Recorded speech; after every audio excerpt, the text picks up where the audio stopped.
Hello everyone, myself SM Ali, Masters in HVAC. I have been a professional trainer from last 15 years and I also work in design as well as in execution. So I have an experience in both the worlds. I'm running a training center called SM Techno and offering different training programs like HVAC, plumbing, firefighting, electrical, Revit MEP, Revit architectural. So let's start. Today is the first session and in this session you are going to learn what you're going to learn in this training program. Means I'm talking about the syllabus. So in this session, I'll give you the idea what we are going to learn in this training program. Means the course content. Because you see, as per my experience, in order to learn anything or any course, two things are very, very important. The first is why to learn, and second, what to learn. Why to learn means the strong reason.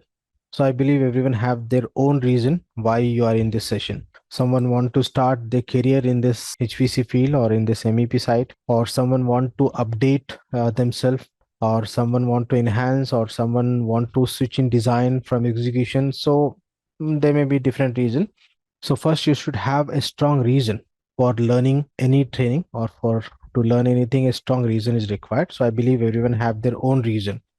And the second thing is you should know what you're going to learn. I'm talking about the course content.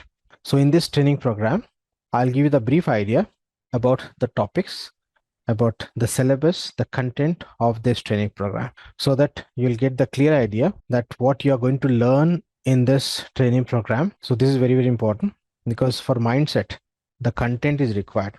To learn, you must know what you're going to learn. So I'll give you the idea, don't worry. What are the different modules? What are the different parts in that modules? And what module in which mode?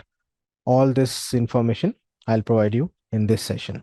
So let me start with my introduction. Myself SM Ali, and I'm masters in HVAC, and I have been a professional trainer from last 15 years. I work in design in Al Khobar, Al Hamdan, Saudi Arabia, and I also work in Blue Star in India in execution side. So I have experience in design and I have experience in execution, and from last many years I'm in the training. So I have experience of both the world, means the design, execution, and the teaching side. And yeah, so with this information, let me quickly start the session. So you see, before starting what you're going to learn in this training program, especially for beginners, let me give you the idea, the difference between the HVAC and MEP. Because you see, many have this confusion, the difference between the HVAC and MEP. And also in now in market, one more confusion, the difference between MEP and Revit MEP. So first we'll discuss what is this MEP, then the HVAC, then the Revit MEP. Okay, then we'll talk about the content, means the course syllabus in this training program. So here you see, if you talk about MEP, in short, we used to call MEP, it's a mechanical, electrical, and plumbing, or else I can call it's a building services, especially for beginner. Experienced participant already aware of this, what is MEP, building services, and what are the different services, etc. But if you are the beginner, you must know this difference, because see, we are getting the inquiries from last many years, and we are offering this training from 2008, and since then till now in market, still we are getting the same question: what is HVAC, what is MEP? They have confusion between the HVAC and MEP. So I'll start this session with that point only. So I'm going to share the screen. So you see on screen, you can read the MEP. So in short, actually we used to call MEP, it's a mechanical, electrical, and plumbing, or I can call building services. And if you talk about MEP, here you can find on the screen also. Let me mark. You see, this building services, in short, we used to call MEP, refers to the integrated design and management of what? Mechanical, electrical, plumbing, and also this firefighting system. It includes the planning, design, installation, operation, and maintenance of this essential system to ensure the building functionality, comfort, and safety and efficiency. For example, if you talk about any building with the services, so there is no use of the building. For example, a building without electricity, or you can just visualize a building without the plumbing system. So these services are very, very important for the building. So in short, we used to call MEP. Actually it's a building services. And under this, you'll find four service. One is a mechanical. Under mechanical, you'll find HVAC. In short, we used to call HVAC. It's a heating, ventilating, and air conditioning. So under mechanical, you'll find HVAC, and E is for electrical service. Under electrical, you'll find lighting, power, and alarm, emergency lights, etc. Then P stands for plumbing. So in plumbing, you'll find water system, drainage system, fixtures, lot of things. So altogether, we used to call this as MEP. So total four services combined together. In short, in actual practice, we used to call MEP or building services. So now listen, this is important. If you are learning this HVAC, means you are learning a part of MEP. And as a mechanical, it is recommended to start with HVAC, and as electrical, it is recommended to start with electrical. Later, electrical people also involved in the mechanical services, and even mechanical engineers also involved in electrical services. For what? For coordination. The reason is all these services is for building. So electrical engineer must coordinate with the mechanical engineers, and the mechanical service engineers must coordinate with the electrical, and all this is linked with the architect. And who is architect and how the process goes in actual practice, we'll discuss in chapter 1. Okay, so this session is just an introduction session. So I think you got the idea what is MEP, especially if you are a beginner. So I think there is no confusion about MEP. At least you got the idea what is MEP. So MEP is a building services. In that you'll find HVAC, electrical, plumbing, and firefighting. And this course, what we are dealing with is a HVAC course. So we are talking about this HVAC training. So in the next slide, you'll find information related to HVAC. So HVAC, in short, we used to call HVAC. It's a heating, ventilating, and air conditioning. And if you talk about HVAC, you'll find the different societies like ASHRAE, ISHRAE, and you'll find the Carrier, you'll find SMACNA, and number of options. When we start the course, we'll talk about this standard also. HVAC stands for heating, ventilating, and air conditioning. And this is used for what? You see, to control the indoor environment conditions. At this level, just I'm giving the general information. In detail, we'll discuss in chapter 1. We'll start with the definition of air conditioning. So at this level, just I'm giving the just quick idea. So HEC stands for heating, ventilating, and air conditioning. It refers to the technology and the system used to control indoor air environment or condition, including the temperature. So we are maintaining some parameters that includes temperature, humidity, air quality. In short, I can say air quality. Under again in air quality, you'll find the velocity, distribution of air, the noise level, etc. You'll find a number of parameters that we'll discuss in chapter 1. This is just an introduction in various building and structures. And this HVAC is not only for residential. This HVAC system is for residential, for commercial, and no doubt for industrial. And not only for human comfort, this is also for process control. So you'll find n number of applications for this air conditioning. Just for example, you'll find this air conditioning in residential projects or in commercial projects, in and as well as in industrial, and especially in the process controls also you'll find this HVAC. Actually, this HVAC system, or like if I use the term air conditioning, this is start for the process control in the year 1902 by Williams Carrier.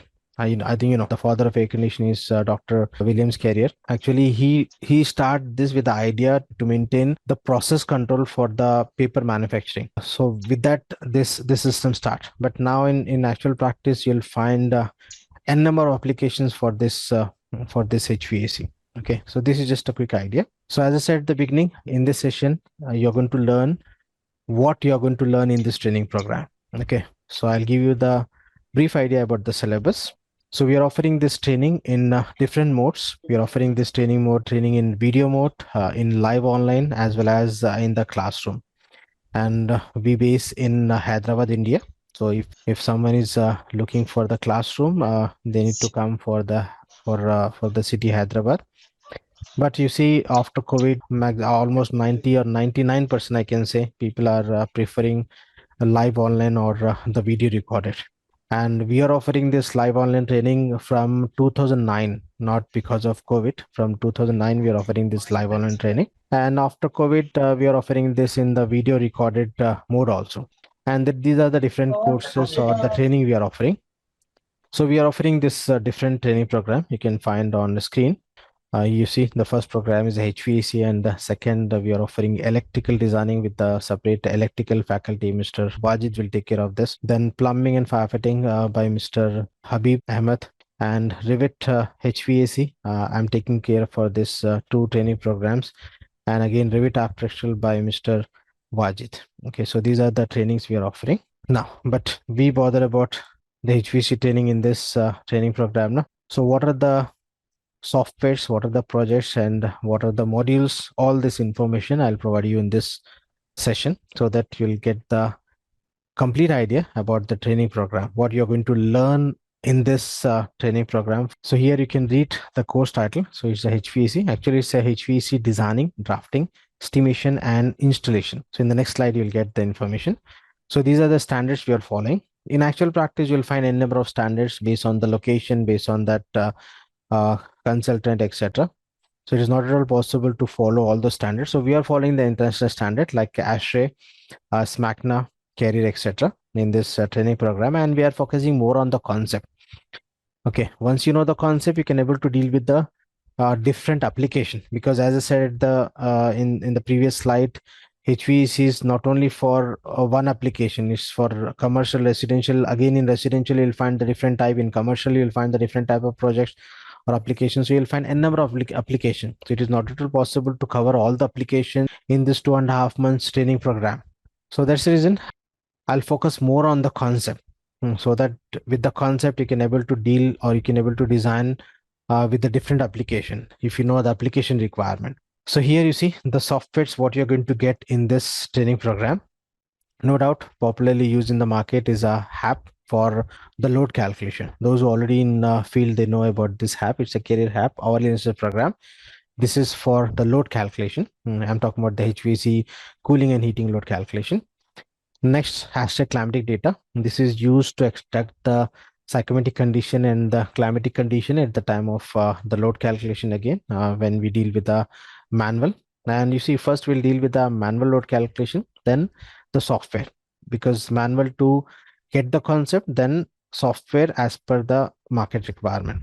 Next, Astra psychometric software. This is also used to extract the psychometric information for the project. Without that, you cannot start the project. Next, you'll find design review software, which is used for metal takeoff for estimation point of view. Next, AutoCAD 2D. Without AutoCAD, you cannot think for the drafting. So after AutoCAD, then only you can think to deal with the HVAC draft. Okay, so in AutoCAD, you're going to learn how to draw, so that you can learn what to draw in HVAC drafting. Next, for example, I'm using Zamil E-Selector machine selection for machine selection point of view. We'll deal with the manual machine selection as well as with the electronic catalog. For example, as per the syllabus, I'm using Zamil E-Selector. Zamil is a manufacturer, vendor like Carrier, Daikin, or Voltage, etc. Next, Daikin VRV for this VRV piping. Okay, I'm considering this software as example for this VRF system. Then MEP duct sizer for duct sizing, MEP pipe sizer for pipe sizing. And here's a beta program for A terminal selection. A terminal means like diffuser or grill, etc. If you're a beginner, if you don't know about the A terminal, don't worry. Just I'm giving the idea. At the time when we talk about a separate topic, A terminal in air system, you'll get more idea about the A terminal. At this level, you can take example of a diffuser or a grill or a slot diffuser, etc. Even if you're not familiar with this term also, don't worry, we'll discuss. Next, Ashtray duct fittings. This software will use to extract the information about the fitting losses for the fan selection. Next, Pump Excel for pump selection, then Fan Excel for fan selection, then terminal selection software, vendor from the vendor, like electronic catalog from Zamil. Similarly, you'll find this A terminal selection software, for example, for terminal selection. Next, BOK Excel program for the estimation point of view. Okay, so these are the softwares you're going to get in this training program. Next, what are the projects? You see, Villa A project for architectural point of view. We'll start learning. We'll start this building survey with means reading the architectural layout. Next, sample project for manual load calculation. In detail we'll discuss, because for concept point of view, manual load calculation is very, very important, and then only you can able to deal, or you can able to give the proper input in software. Okay, and as per the syllabus, I'm offering the HAP software. In actual practice, you'll find Elite, you'll find Trace, you'll find Havacom, you'll find IES, a number of softwares which works for load calculation, including the Revit software. In Revit also you'll find the load calculation, but as per this HVC course, I'm offering this app program, our license program for load calculation. Next, studio project for the equipment selection. Next, tower project, 24 floors tower project for estimation project. You'll find a separate estimation topic for the HVAC. I'm talking about metal takeoff. Next, the hotel project for the ducting and piping. Okay, so these are the project included. Now, if you talk about the modules, so you see this course is divided into 4 modules. You can focus here. You see module 1, I'm considering as HVC design, okay, which is for 45 plus hours, the major part of this training program. And module 2, I'm considering this HVC drafting, including AutoCAD. It's around 16 plus hours, 7 hours of AutoCAD and 9 hours of this drafting. And this we are offering as a complimentary, and this is complimentary even for others also, not only for you. You can find out on our website. So this is HVC drafting, including AutoCAD, we are offering as complimentary in the video only. Next, so module 2 is a HVC drafting, including AutoCAD, that you'll get in the video mode. And module 3, I'm considering HVC estimation. And this also 10 plus hours with the complete tower project step by step with the notes and detail, including this design review software. And this also you'll get in the video mode. And this also we are offering as a complimentary. And this HVC estimation course you'll get after completing this design. Why? Because in order to deal with the metal takeoff, nothing but HVC estimation, you must have the idea about the systems like ducting system, piping system, etc., the equipments, terms and terminology. Then only you can think to extract the information. So that's the reason we are offering this HVC estimation course after completing the design part in the video mode again. Next, module 4, I'm considering installation. This is of 5 plus hours. This also you'll get in the video mode. So what are the topics in this designing? I'll give you the idea, just so that you can get the idea what you're going to learn in this training program. This is very, very important. So you see, this HVAC designing, what I'm considering is module 1, is divided into 5 parts. Part 1 is a basics, which is very, very important for design point of view. In basics, you're going to learn physics using HVAC, psychometry, vapor compression cycle, etc. I'll give you the idea. Just let me provide the different parts. In HVAC designing, you'll find 5 parts. Part 1, I'm considering as basics. Part 2 is a manual load calculation. And part 3 is a software load calculation with the HAP. And part 4, I'm considering air side, means ducting, air distribution, etc. And in part 5, you are going to get this water side, chill water side, means chill water pipe sizing, pump selection, fittings, accessories, etc. So this design module 1, I divide into 5 parts. Okay, so let me give you the idea about this part. So part 1 you can find on screen, which is a HVAC design basics. Very, very important. Very basic, at the same time very important to understand the concept. And this concept will use at the time of designing. So in chapter 1, you'll get the idea about the standard societies, definition of air conditioning, and different applications. And in chapter 2, how the process in actual practice for design as well as for execution, means what are the steps in designing the HVAC system and what are the steps involved in installing the HVAC system, with the roles and responsibility of a design and a execution engineer in chapter 2.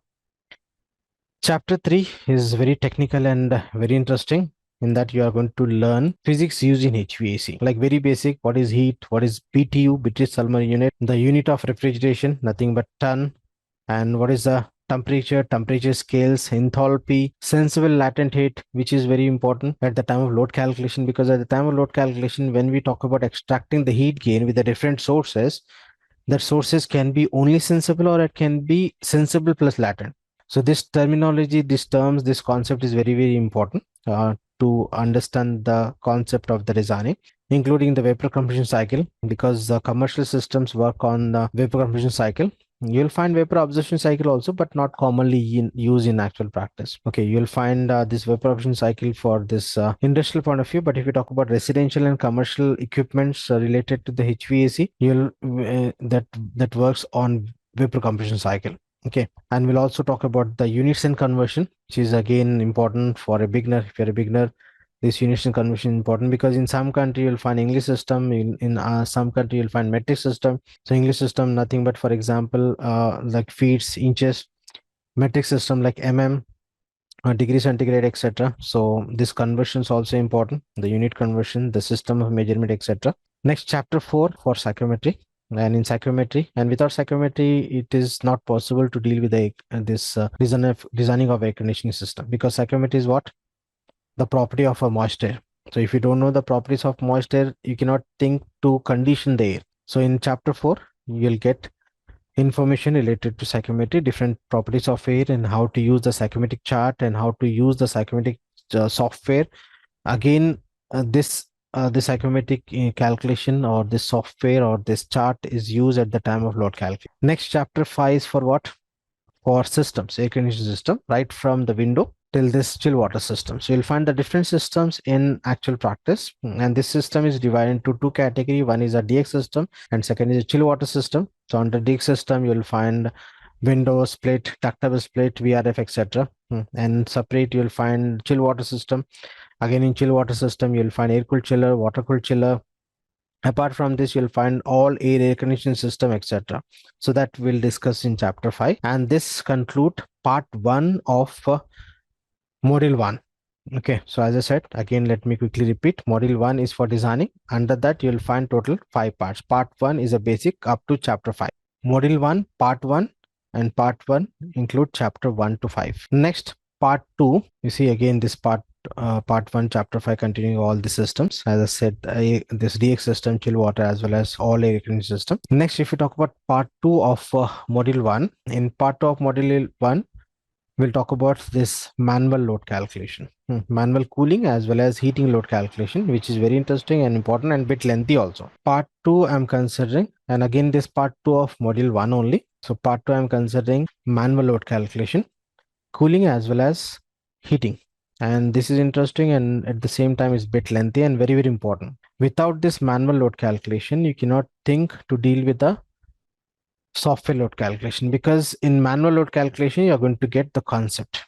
And with the concept only, you can provide the correct input at the time of using the software, say Hvac software, for example, as per the syllabus, because software will provide you the result based on the user input. If you provide the correct input, you'll get the correct result. If you provide the wrong input, you'll get the wrong result. And giving the input in software required the concept, and the concept for load calculation you're going to get in the manual load calculation. So this is very, very important and lengthy. And start with the chapter 6, and the chapter 6 is a building survey. In building survey, we are going to learn what are the information need to extract to prepare the input file to start the load calculation, in short.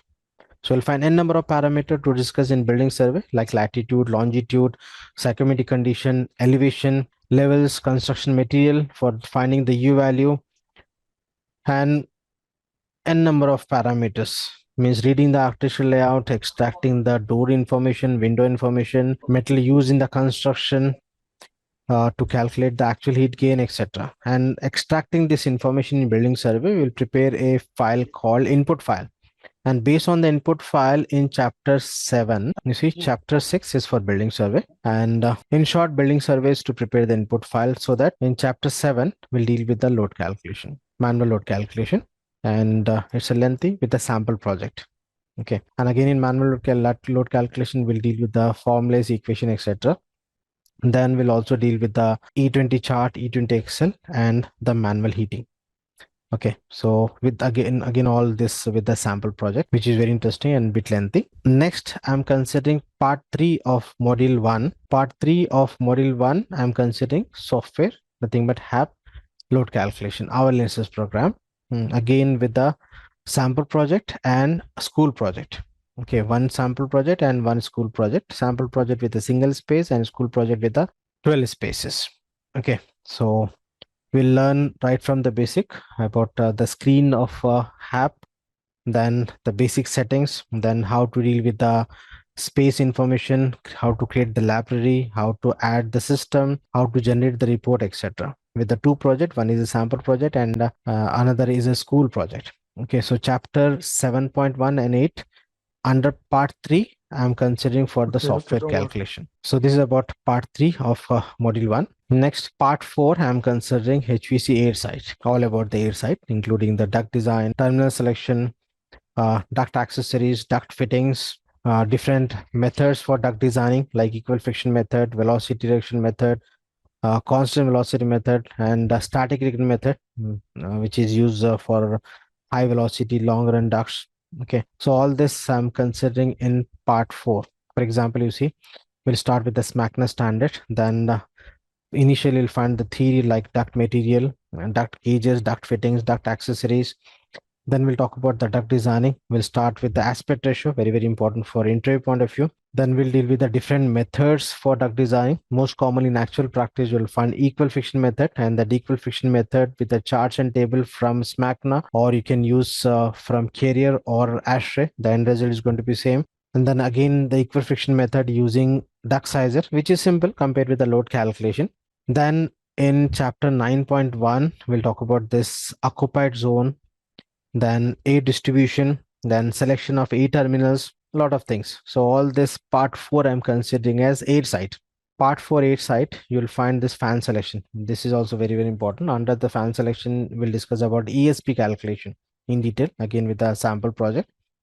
Then we'll also discuss about this exhaust system. This also I'm considering the air side because the exhaust, toilet exhaust, kitchen exhaust, or car parking exhaust system, all I'm considering in air side because it's a air side system. So all you'll get in part 4. Now, if you talk about this part 5 of module 1, you see part 5 of module 1, I'm considering water site, water system. Water system means I'm talking about this chill water site. It can be for air cooled chiller or it can be for water cooled chiller. So different types of pipe, different material, then the arrangement like direct retention system or reverse retention system.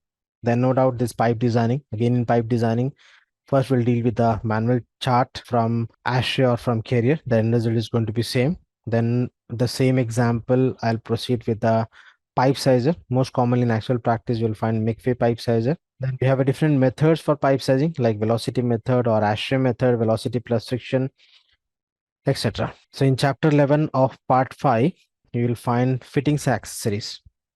Different fitting, different accessories, which is very, very important for interview point of view. We used to call, say, like valve package, or we can also call as hookups. Again, this chapter 11 is important for the pump selection. So this pump selection also I'm considering in part 5. You see, different types of pump, different pump laws, then how to design or how to select this pump, how to find out this head calculation with an example, with a sample project. Again in pump selection, first we'll deal with the manual calculation, then the same using Excel program, because in actual practice to save the time we are using Excel program. So once you know the concept in manual, using Excel is going to be simple. For primary pump, for secondary pump, or the different systems like primary only system or primary plus secondary, or you may find primary plus secondary plus tertiary. So you'll find the different system related to pump. So all about this pump selection, different types of system related to pump, you'll find in part 5 under this chapter 12. And chapter 12.1, which is also a part of part 5, you'll find the cooling tower selection, makeup water tank, expansion tank, air separator, etc.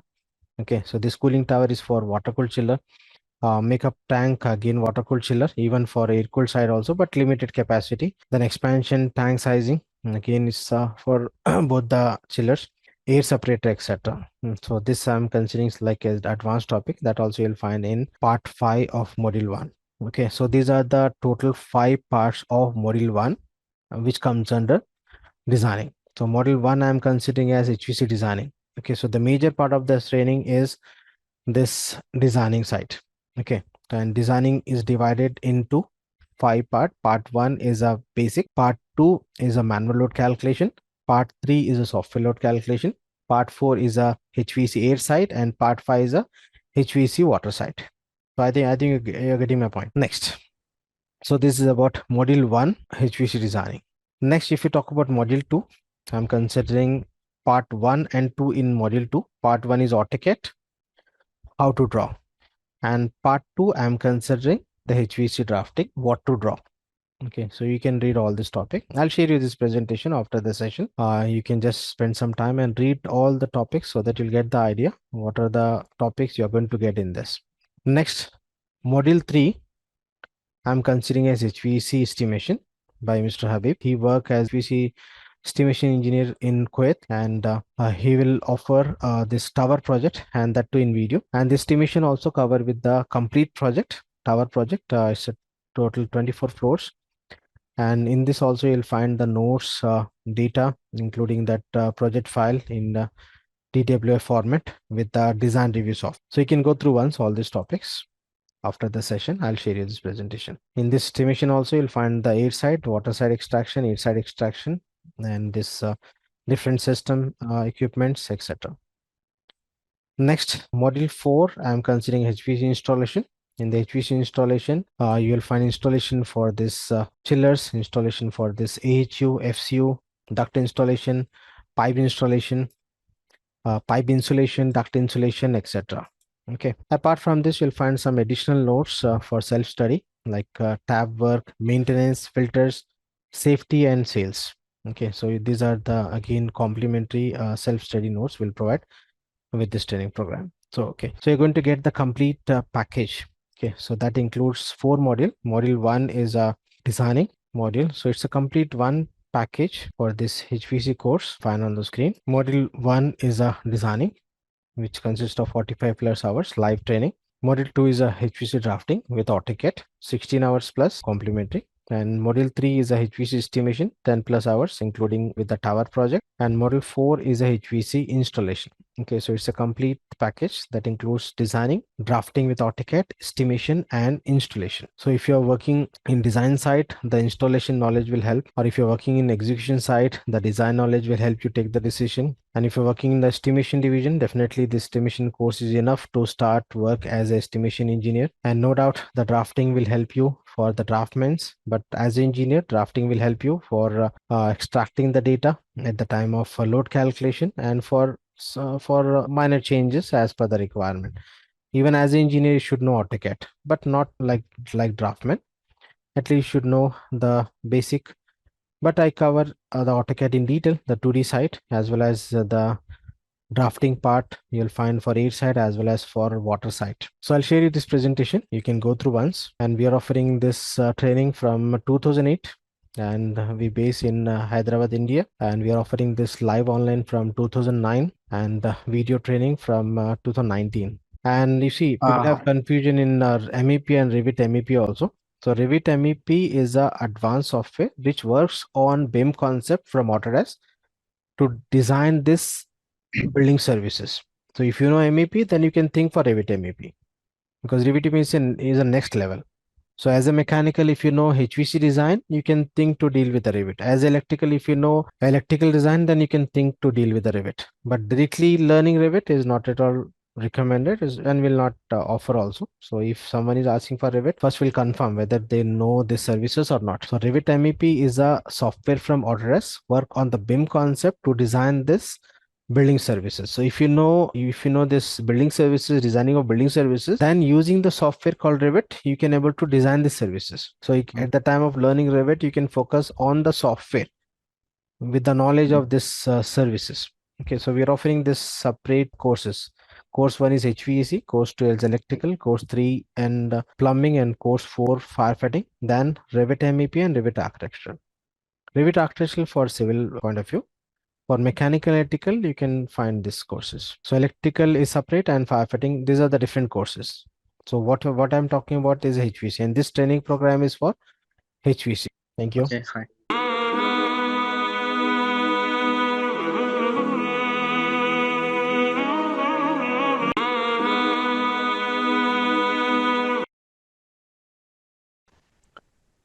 So hello everyone. In this session, we'll deal with the introduction part of HVAC. So first we'll discuss what is HVAC. Then we'll talk about the standard society ASHRAE. And then we'll deal with what exactly the heating is, ventilating, and the air conditioning. Then we'll also discuss about the standard society, etc. Okay. So today is going to be an introduction session for the HVAC field, which is very basic, and at the same time, without this basic, you cannot think to deal or you cannot think to move to the next step. Okay. So if you are a beginner, this class is for you. If you're experienced, then you'll get some new point. But as experienced people already aware what is HVAC, what is ventilating, etc. Today, as I said, is the introduction session for the HVAC. In the previous session, we learned about the syllabus, what you're going to learn in this training program. I think you got the clear idea. What are the things I'm going to explain or we are going to deal in this training program. So I'm going to start the training from today only. Okay. So let me proceed. So on screen, you can able to find the notes. And here we'll start with the very basic with the chapter 1. So chapter 1 is for mindset. In the chapter 1, you're going to get the idea. What is HVAC? Okay. And the requirement for this service and how this is important for human comfort, how this is important for process control, etc. Because you see, if you talk about HVAC, you'll find this HVAC not only in residential, not only for human comfort. This HVAC is required for residential project, commercial project, and even for industrial.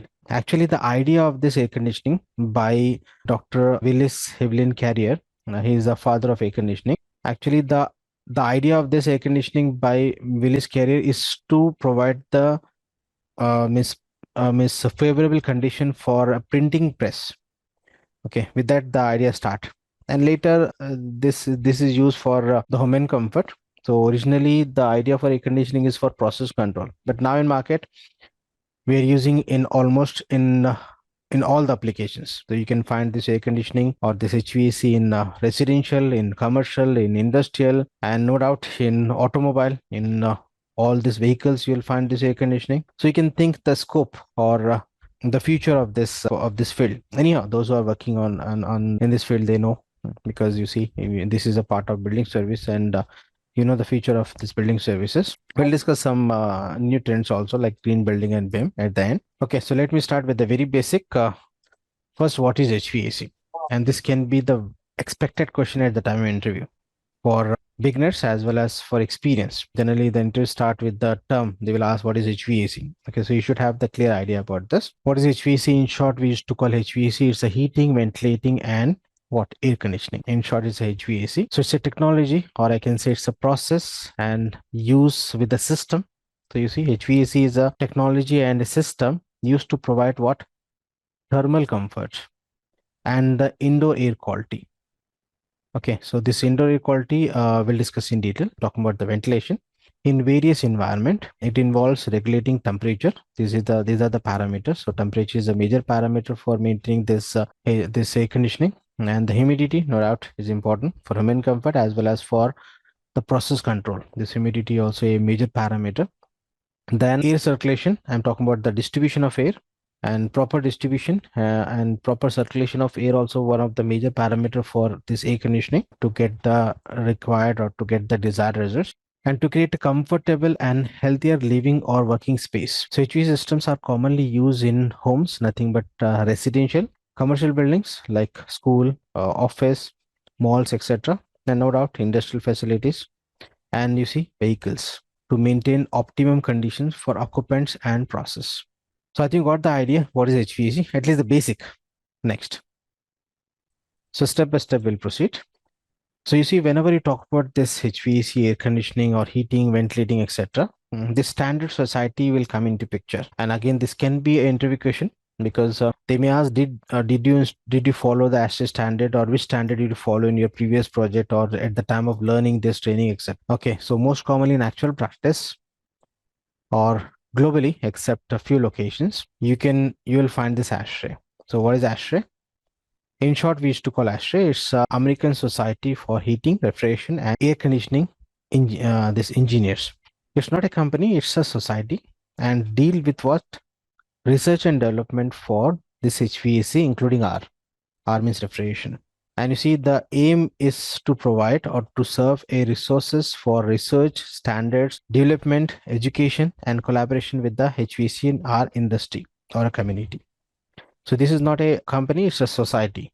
Okay, and they're serving a lot of, or they're contributing a lot of things to this HVACR industry. So that's the reason in actual practice, if you're working in US, or if you're working in India, or if you're working in Gulf, mostly will refer to ashtray.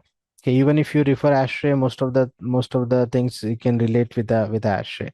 But e-tray, if you're using with the e-tray, if you're in India, again most of the thing is reference from ashtray. Okay, because ashtray is an international society. But if you are working in UK or New Zealand, the societies are different. So anyhow, focus on the concept, because the society may vary or the standard may vary. So if you learn the focus, then you can able to deal with the different standard society. But most commonly in actual practice, or most of the location except few locations, you will find the ASHRAE standard for this HVAC in our industry. Okay. And this is important for interview point of view. You should know the abbreviation for this. It's the American Society of Heating, Refrigeration, and Air Conditioning.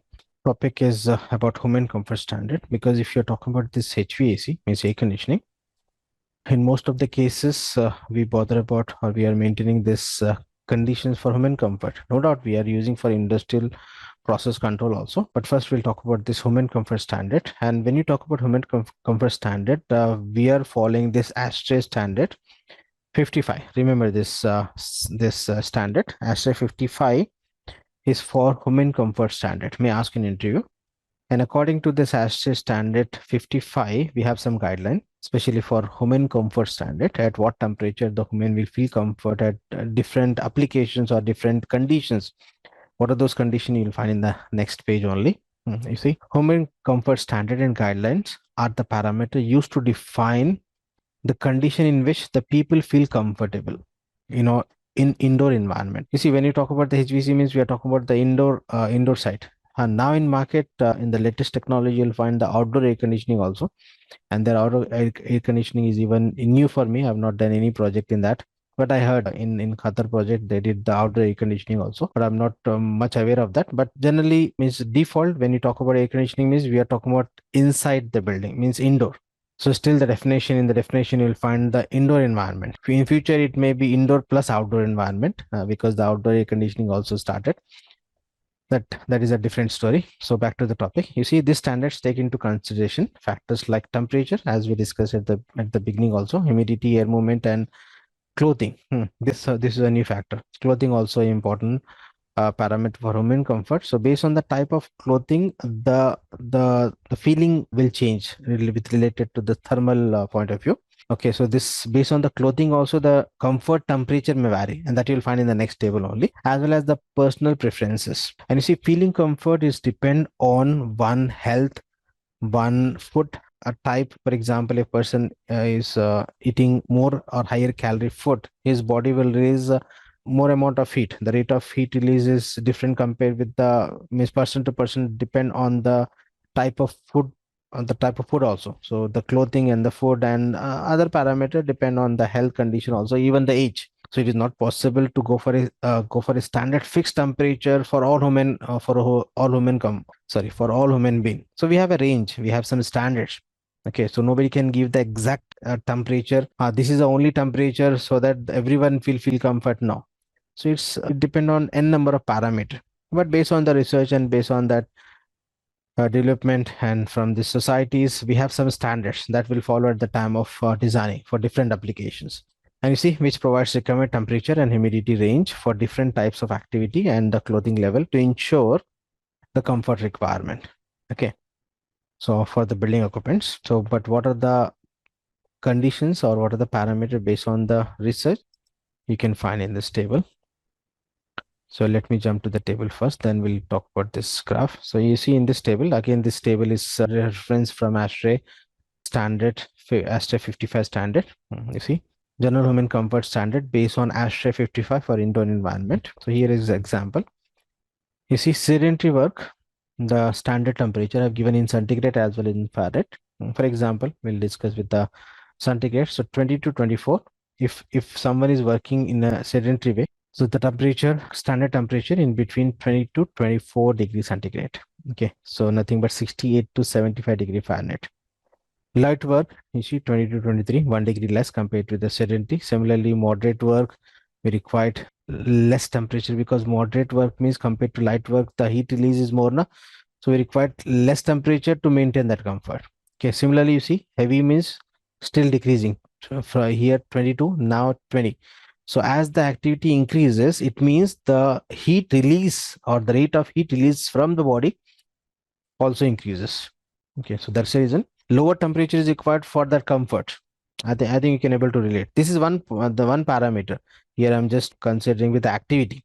This depend on the clothing and other parameter also, but it is difficult to consider everything. So we have some standard based on the important parameters. Similarly, you see summer clothing 23 to 26, in between winter clothing 20 to 23 degrees centigrade, in case of Fahrenheit 68 to 73.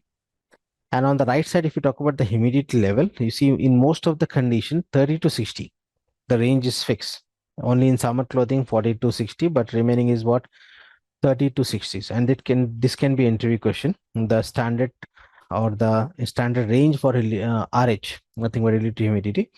At this level, if you are a beginner and if you don't know what is RH, don't worry, we have a separate topic in chapter 4 at the time of psychometry. But I believe as a mechanical, you should know what is RH, relative humidity. Okay.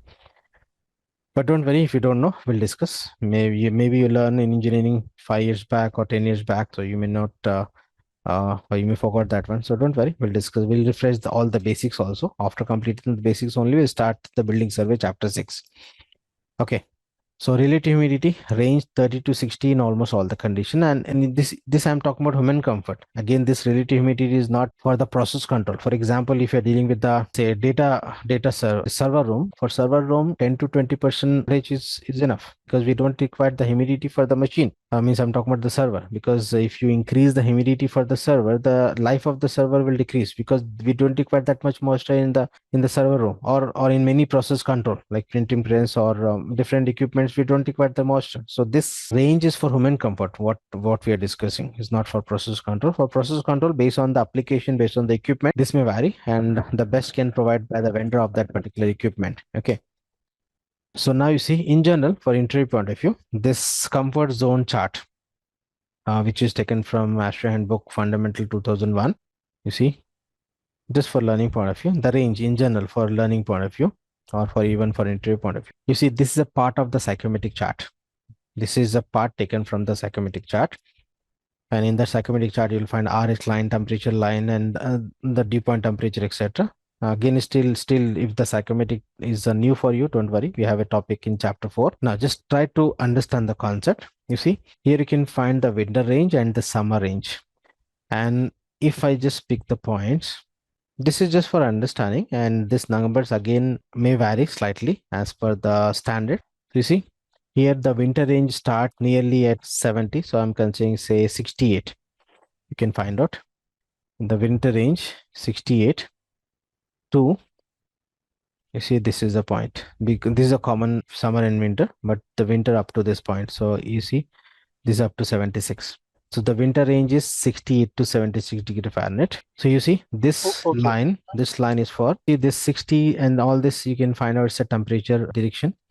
And this line is for RH. I'll give you this, but first of all, focus on the temperature. So you see the winter range starts from the 68 up to this 76. And if you talk about summer range, you see 74 to this, you can find out nearly 82. And again, this is not exact, it will plus or minus up to 3 degree as per ASHRAE.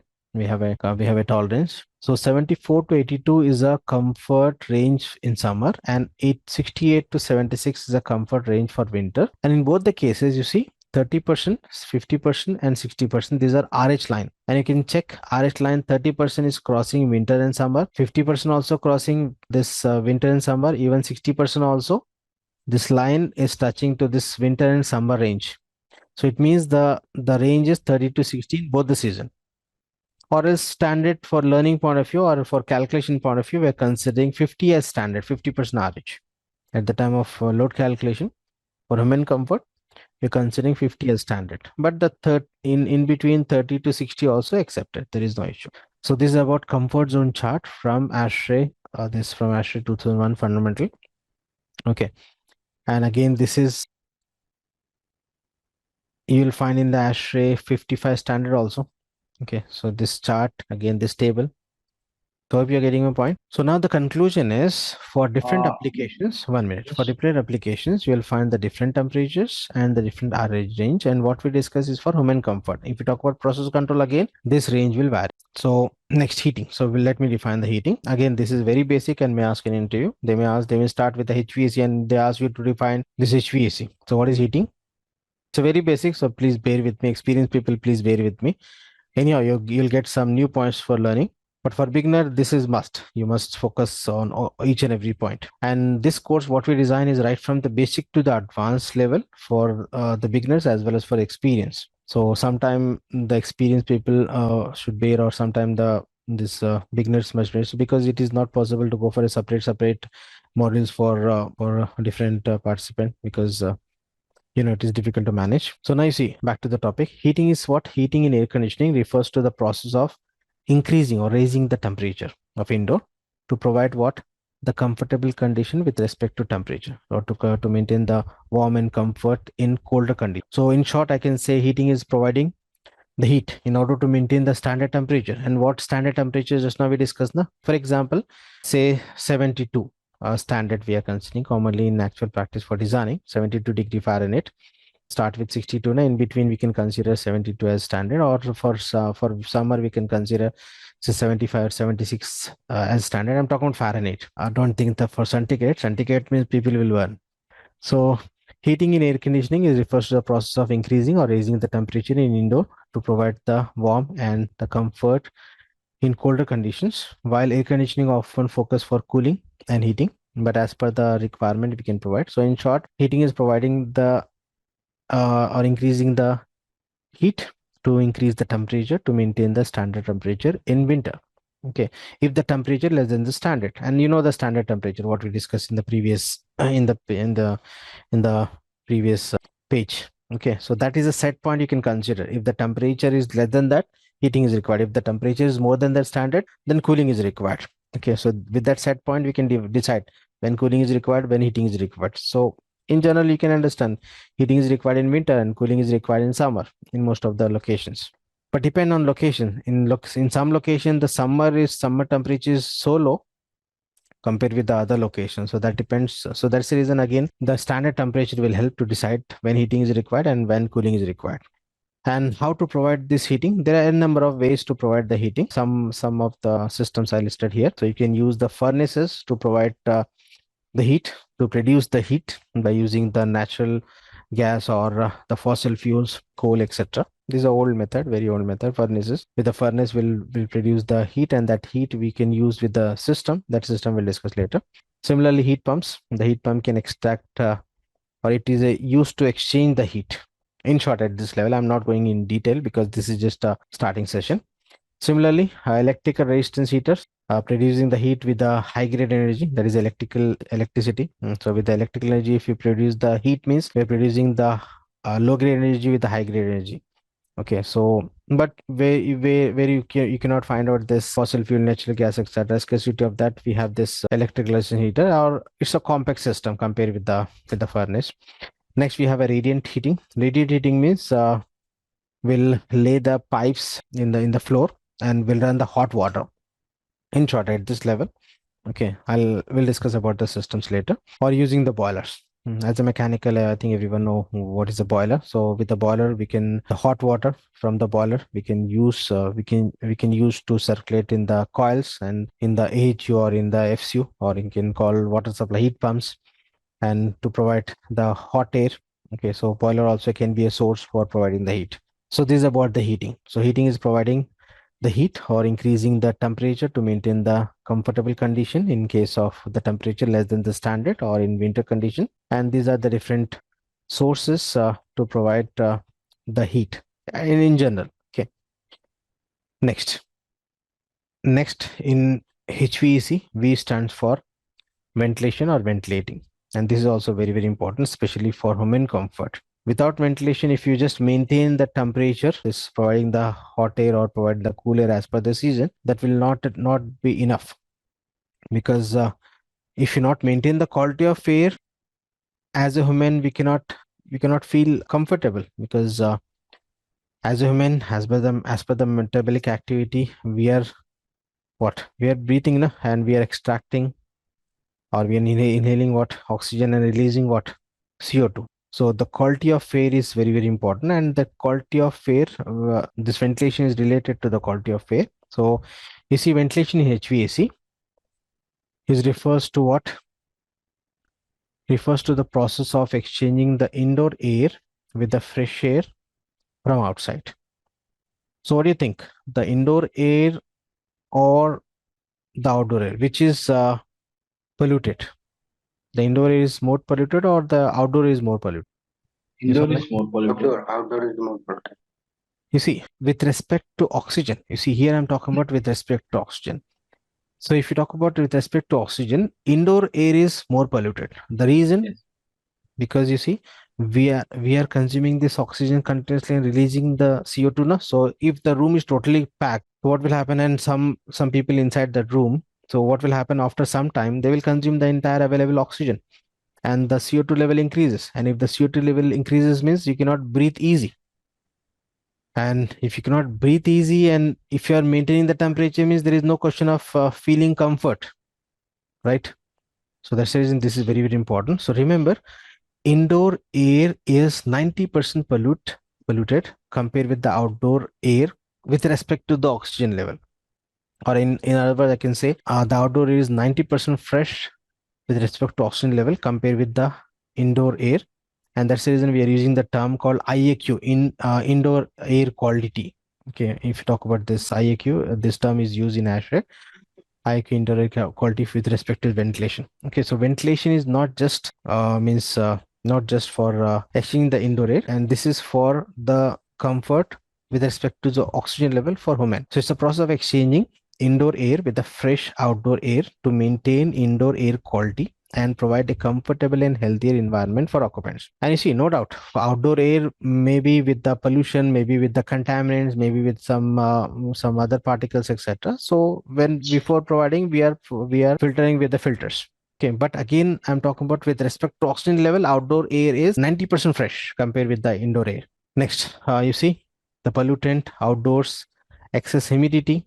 This also one parameter, and the CO2. This is again CO2 means with respect to the oxygen level, na? And for maintaining the oxygen level in the closed spaces. And you see, if you're working in an office, in a large area office, and if you not get the proper oxygen, so what will happen? That will directly affect to the efficiency of your working. And that's the reason in Western countries or in many countries, if you not provide the proper fresh air or proper oxygen level in the indoor environment, especially in offices or in school or in public place, etc., the authority will not allow to start the functioning of that. Okay, so this is so important. So this will directly affect to the efficiency of the employees in office or in the school for the students. So in short, providing this ventilation is what providing fresh air from outside to maintain the quality of air with respect to this. The odors means the bad smell, and to maintain this again for humidity point of view. But the major point is the oxygen level, to maintain oxygen level or to exhaust that the CO2. Okay, and we have a different ways to provide the fresh air. What are the different ways that we'll discuss in load calculation at the time when we talk about the heat gain through ventilation. Next, you see further some more points. The indoor air quality, what explained.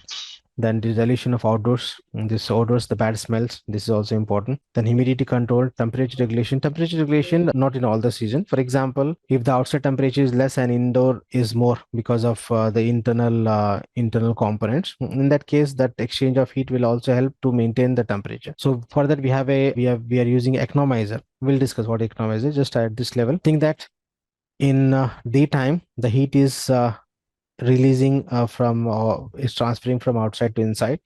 So in the evening time, the heat is completely inside the building, and in the evening time, the outside temperature is less. So when we circulate the outside air to inside, and when we do the circulation, that will also help to reduce the temperature. So we can take the advantage of this by circulation with the fresh air, but not all the time. Okay, and no doubt, very, very important, oxygen supply.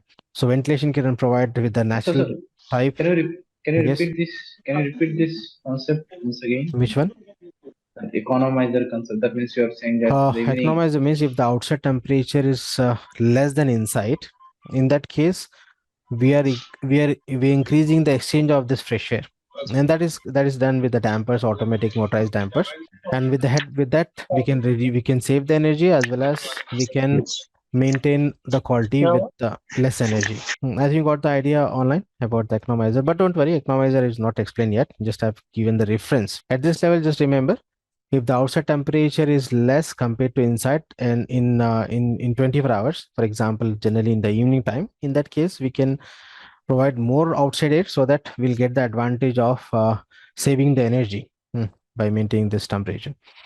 So ventilation can provide that can be a natural ventilation, just simply open the windows or doors, what we are doing in our houses, or it can be a mechanical ventilation using the exhaust fan, or in technical term we are using FAHU. That is a fresh air handling unit, or we can also use a TFU. We can also call as a TFU, treated fresh air unit. All these terms will use in detail. We'll discuss in detail. Don't worry. Just I'm giving the idea at this level because this is just a introduction session. So I think got the idea what is ventilation and the importance of ventilation for human comfort. And next time you see, especially when if you're in your room, if you're using a split AC or window AC, remember there is no fresher option in that. And if you close all the doors and windows and throughout the night, if you sleep just switching on that split AC, if there is no exchange or there is no exchange of the outside air, and if there is no maintenance, if there is no proper oxygen level, when you wake up, you will feel very low.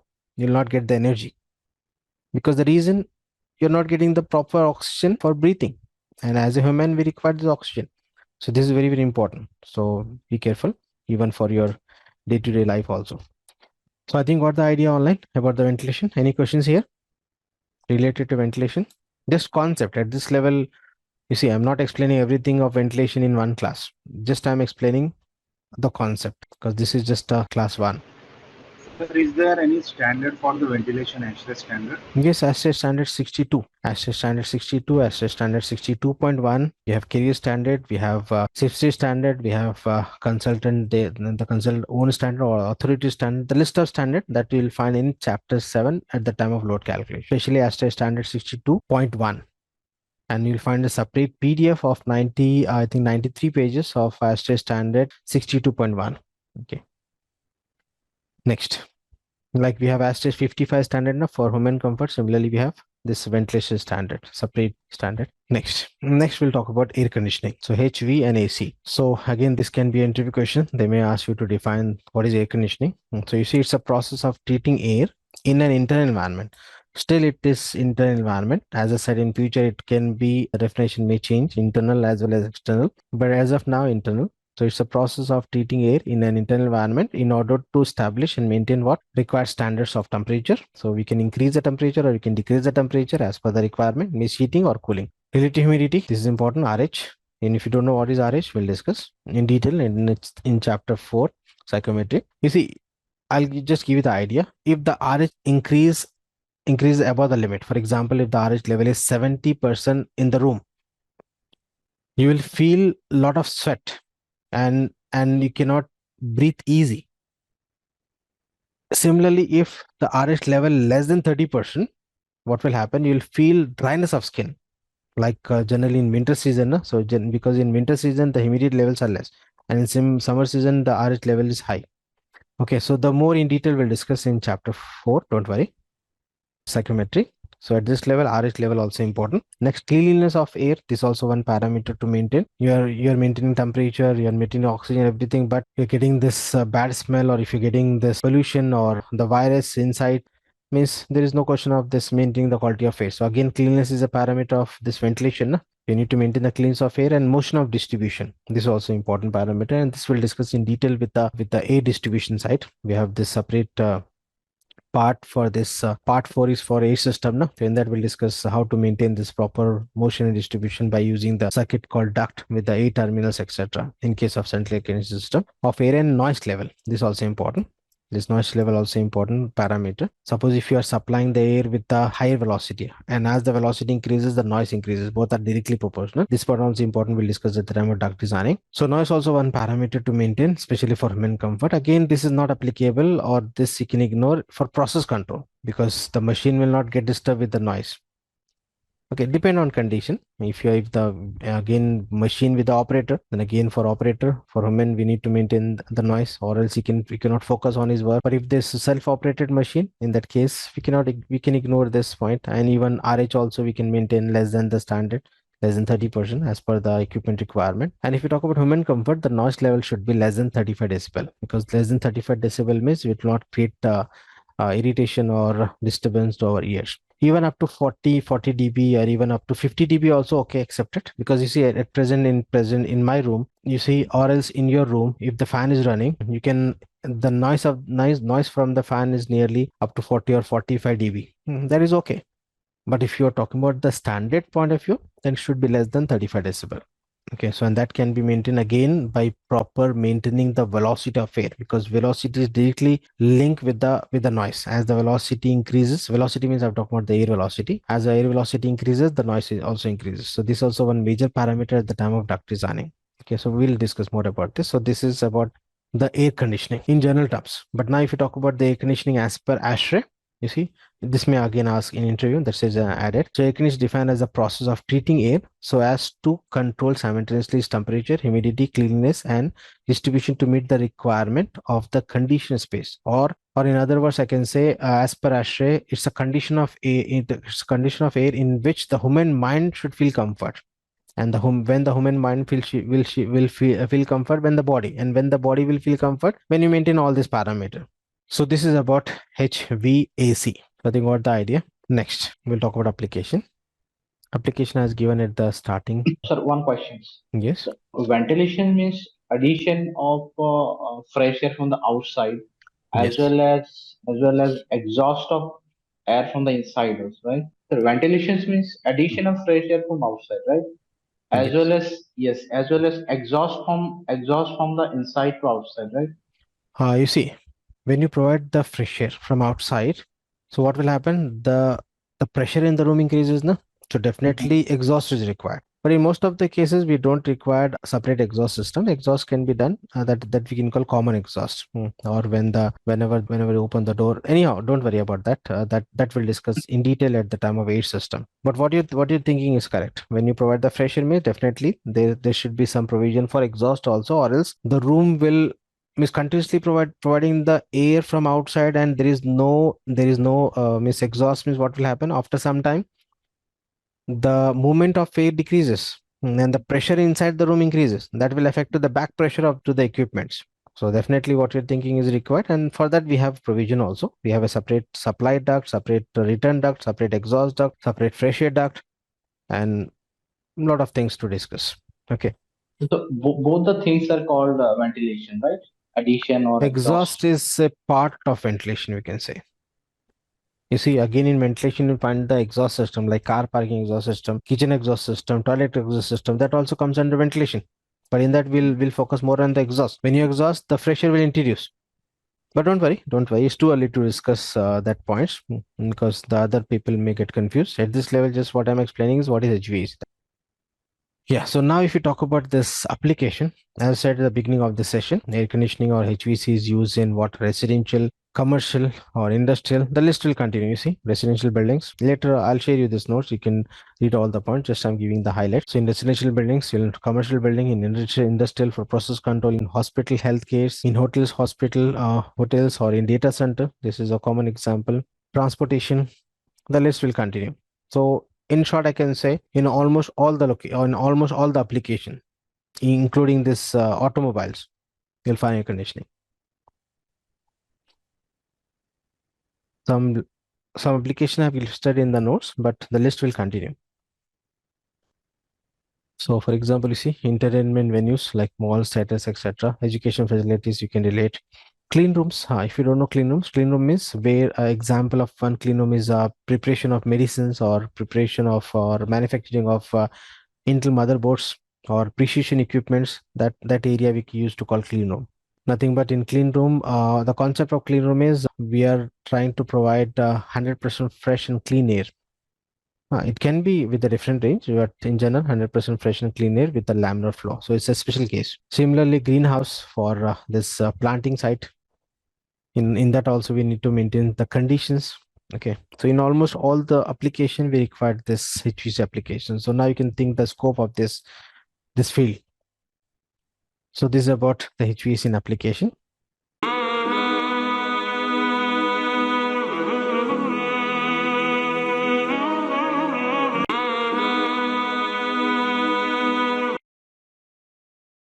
Next, some standard societies. This is also important for interview point of view, because here we are living in the modern world. Okay, if you design something means you should have some reference. Now if you submit your design to the main consultant or to the concerned person at this level, because if you don't, the beginners may don't know what is consultant, contractor, etc. That I explained in chapter. So at this level, for example, if you design something and if you submit to the concerned person, so what do you think? Your design will blindly accept? No, you must have some reference. You must have some standards, because we are living in the modern world. So based on the previous research, previous years research and development, we have a lot of data to use. So that standard, one example is ASHRAE. Already we discussed the same. You can find in the list. So we'll talk about the standard society. With the standard society, we can use the standards. We can use the codes, and that we'll use at the time of design, so that your design is going to accept as per the application, as per the consultant or the client requirement. So in the list, first you'll find ASHRAE. So everyone know what is ASHRAE, American Society of Heating, Refrigeration and Air Conditioning Engineers. It's a society based in US, and they are dealing with the research and development for this HVAC in our industry. Okay. You'll find the n number of standards. So you can go to this ASHRAE website and you can find out the n number different standards. So at this level, you see ASHRAE standard 55, we discuss home comfort, and ASHRAE 62.1 ventilation standard. Similar in ASHRAE handbooks, you'll find ASHRAE fundamental handbook, ASHRAE refrigeration handbook, ASHRAE application handbook with the different edition. And now in market for fundamental, I think 2021 is the latest one. ASHRAE Fundamental Handbook 2021 is the latest edition. Similarly, for application, 2022 is the latest available, and in refrigeration, I think 2006. I'm not sure about the refrigeration. You'll find the different handbooks also in ASHRAE. So for design point of view, remember we are following ASHRAE Fundamental Handbook, and that 2021 latest edition is available. So in the class also, I'll use ASHRAE 2021. Previous we use 17 and 2009. But as I said, I'm updating. So we'll follow the latest available standard, which is 2021 for fundamental. In the ASHRAE Fundamental Handbook only, you'll find this design for this residential as well as for commercial. You'll find separate application. So I'll give you the idea about this handbooks, don't worry. Next society, we have a SMACNA. So SMACNA is what? Sheet Metal and Air Conditioning Contractors National Association. So this society also based in US. They are dealing with the research and development for the ducting side. In short, duct is a passage used to convey the air. Let me quickly show an image for beginners.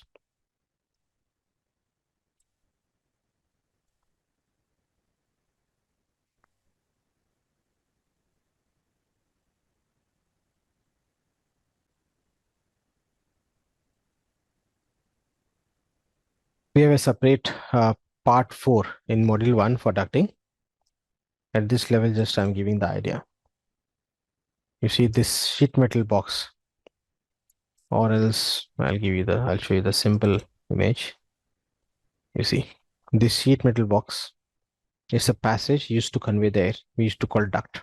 Okay, in detail we'll discuss in part 4 of module 1.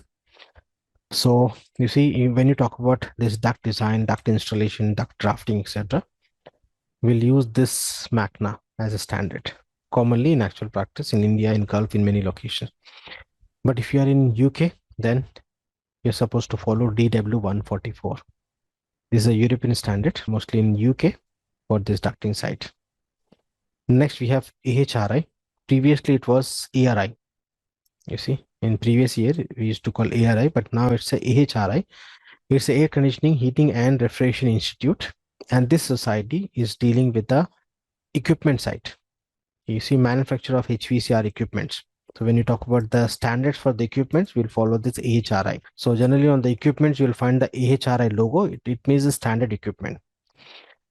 So Next, ISHRE. If you're in India, you're supposed to follow ISHRE. Similar like ASHRE, we have ISHRE, Indian Society of Heating, Refrigeration and Air Conditioning Engineers. And if you're a student, you can take the membership, student membership from ISHRE. Or if you are a professional, they are offering the professional membership also from ISHRE. So you can contact your local ISHRE. ISHRE is available in Hyderabad, in Pune, in Bangalore. They have different chapters. So you can contact and take the membership. It's not expensive. Get the updates. And if you can afford, you can take the membership of ASHRE also.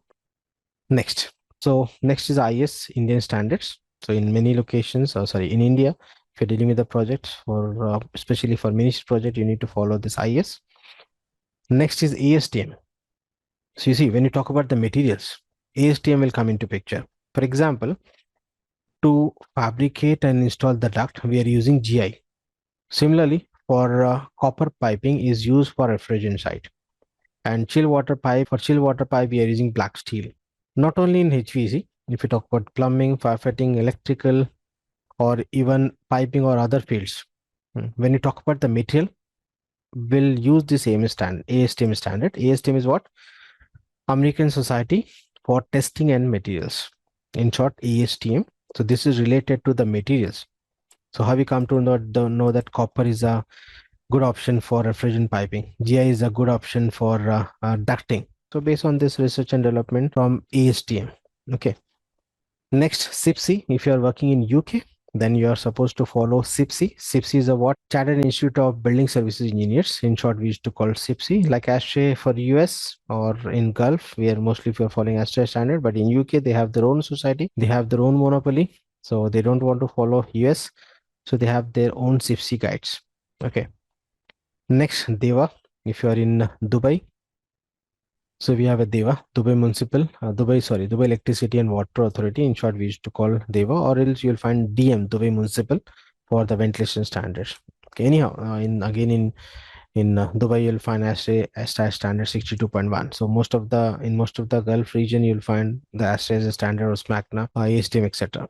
Now, if you're working in Qatar, you need to follow this Qatar Municipal, that is the Kharama, Qatar General Electricity and Water Corporation. In the name of that municipal is the Qatar Kharama. So you need to follow the standards from Qatar Kharama if you are working in Qatar for especially ministry project to get the approval for your project.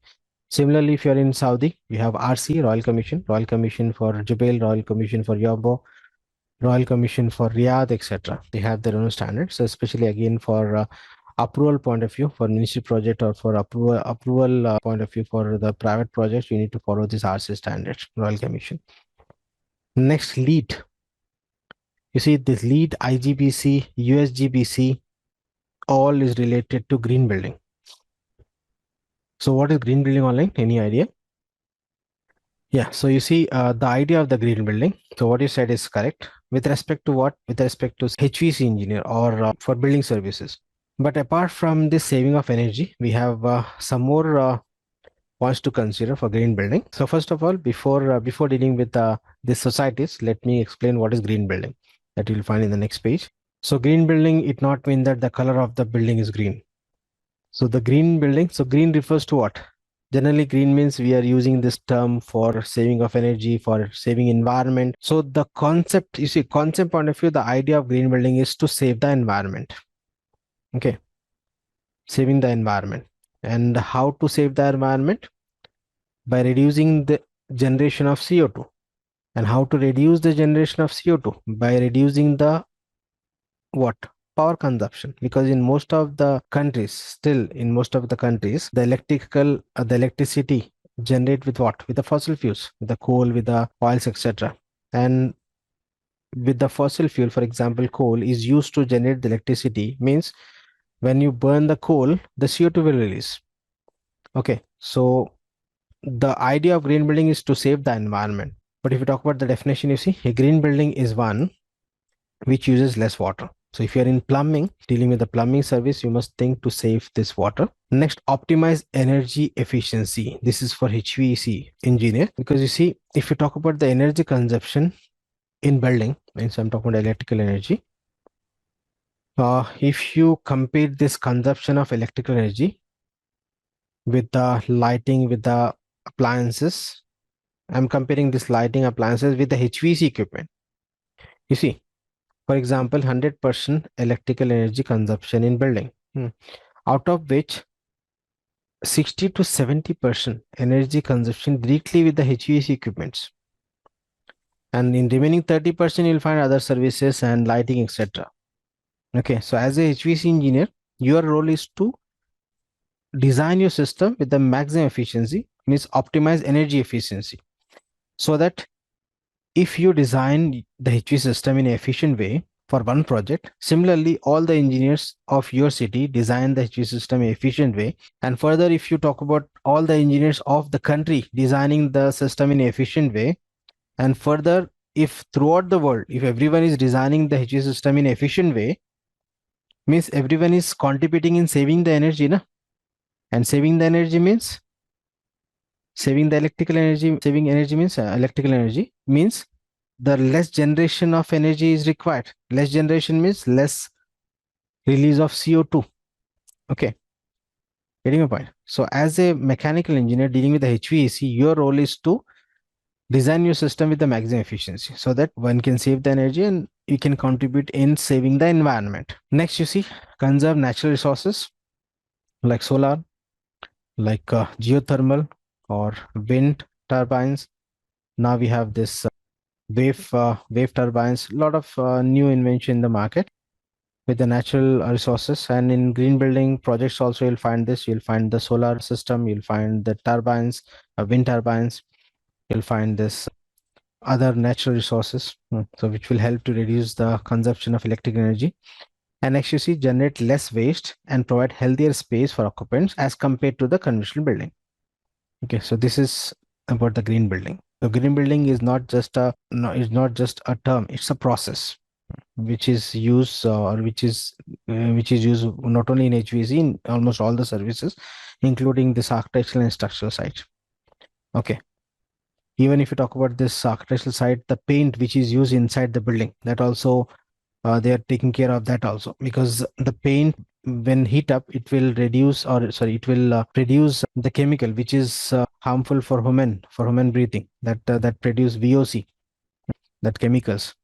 So in that also important. So the green building focus on saving of environment, saving of human health, lot of things. Okay, so now back to the topic. So if you talk about the green building, we have the standard society. On the top we have a lead. So what is lead? You can read on the screen: leadership in energy and environmental design. In short, we used to call LEED, and this is related with the USGBC, United State Green Building Council. With that, they are offering this LEED, and if you have experience, at least 1 or 2 years experience in this field, in these services, you can think to involve in this LEED certification program. Okay, but not for the beginner. If you're a beginner, just get some experience in the field, then you can think for this LEED certification. And if you're experienced, definitely this LEED certification, writing the LEED exam, getting the LEED certification will definitely help in increasing the means.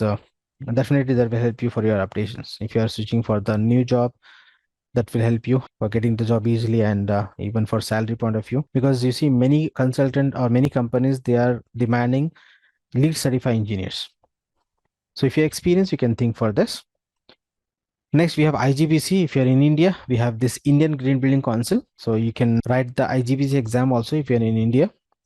That will also help. Again, after IGBC, you can think for LEED certification. Next, you cannot ignore this career. Career is not a society, it's a company. But still, in many consultants for designing, they are following career standard. And we have a career handbook.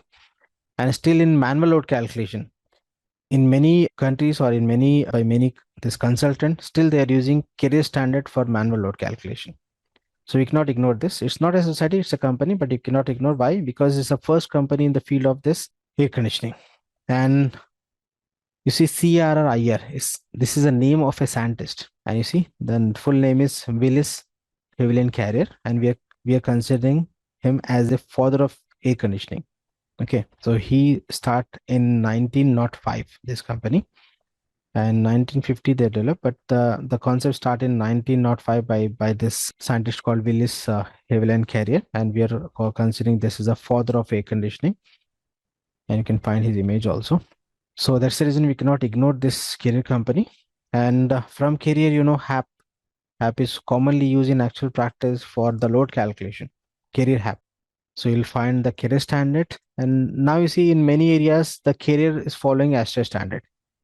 Okay, so in career handbook also, they are referring to ASTRA standard. So ASTRA society, and they are they are completely in that development side, but we cannot ignore the career also. If you talk about the load calculation manual, still we are using career standard. If you talk about the pipe designing, the still water pipe designing, even in ASHRAE handbook, you'll find the reference from career. Okay. So in this training program also, we are following this ASHRAE, SMACNA, and career standards. Okay. For metal point of view, we are following ASTM. So this is about the introduction part and end of chapter 1. Now, if you have any questions related to this topic, what I cover just now, we can discuss.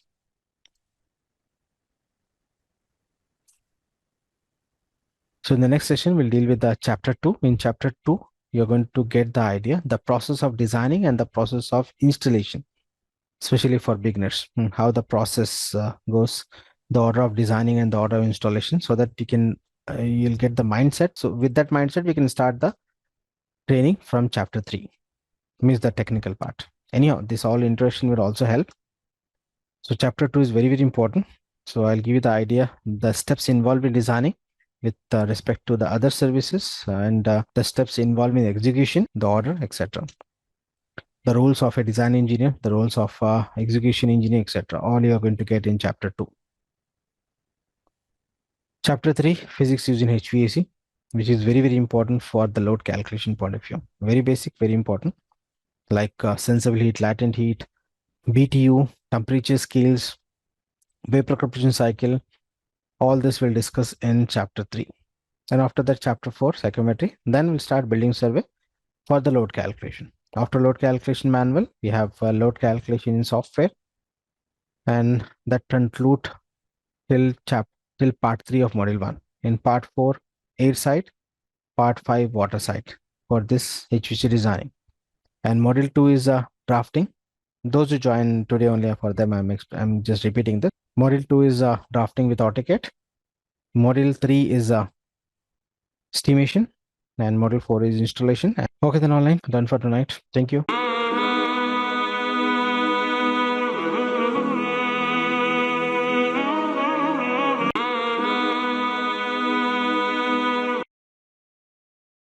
Hello everyone. In this session, I'm going to start chapter 2, because in the last session we did this chapter 1. So in chapter 2, first we'll talk about the different options in HVAC industry, like consultant, contractor, etc. Then we'll talk about the different types of drawing, and we'll discuss how this process in actual practice for the designing point of view as well as for installation point of view.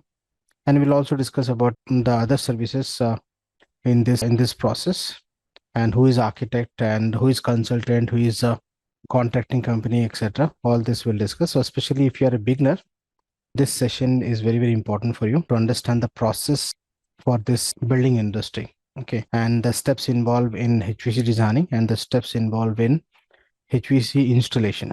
Okay, so if you are experienced, then you know all this process, because you're already working. Maybe you are working in a consultant side, or maybe you're working in a contracting side. So you may know this process.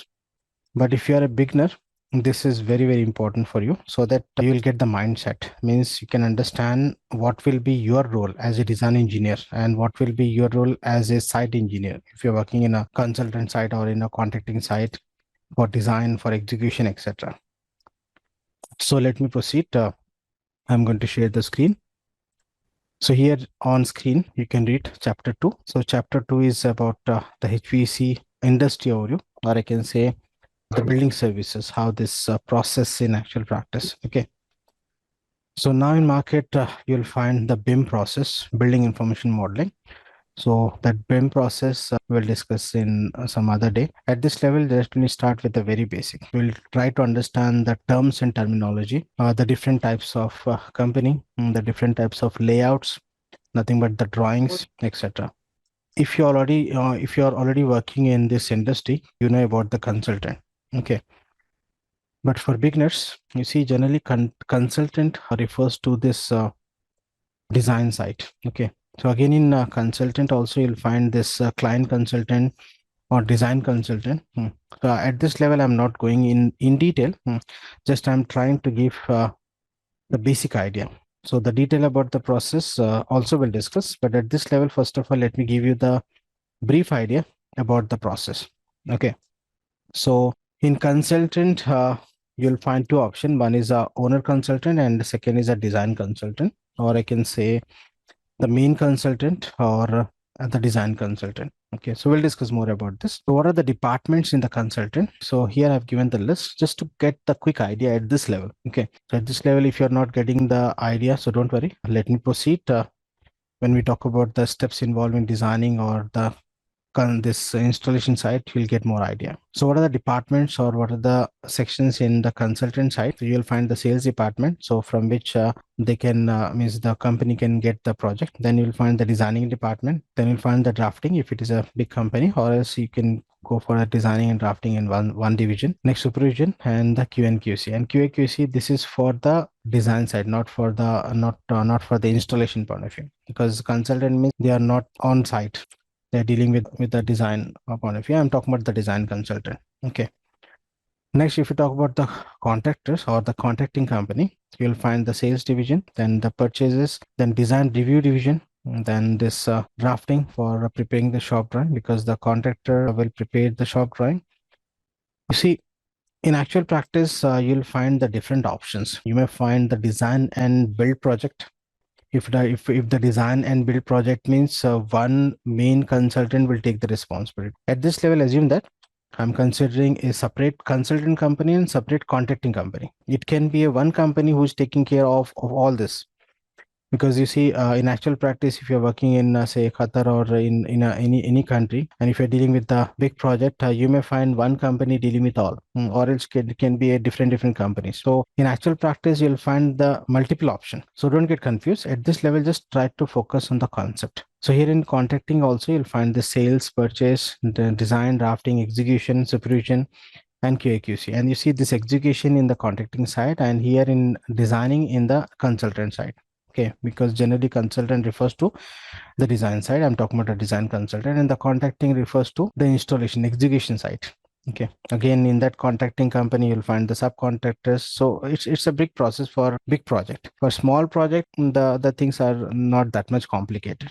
So we'll try to understand the process of this services or this designing and the execution in actual practice in this session. Similarly, you'll find the separate maintenance company, or the contracting company may take the maintenance, or generally in actual practice, the contractor who complete the job or who complete this installation will take care for this maintenance also. Okay, like 3 years maintenance or 5 years maintenance, they need to provide that maintenance as a part of their the project scope. Or it can be a separate maintenance company that includes again sales division, purchase division, service, cleaning, etc.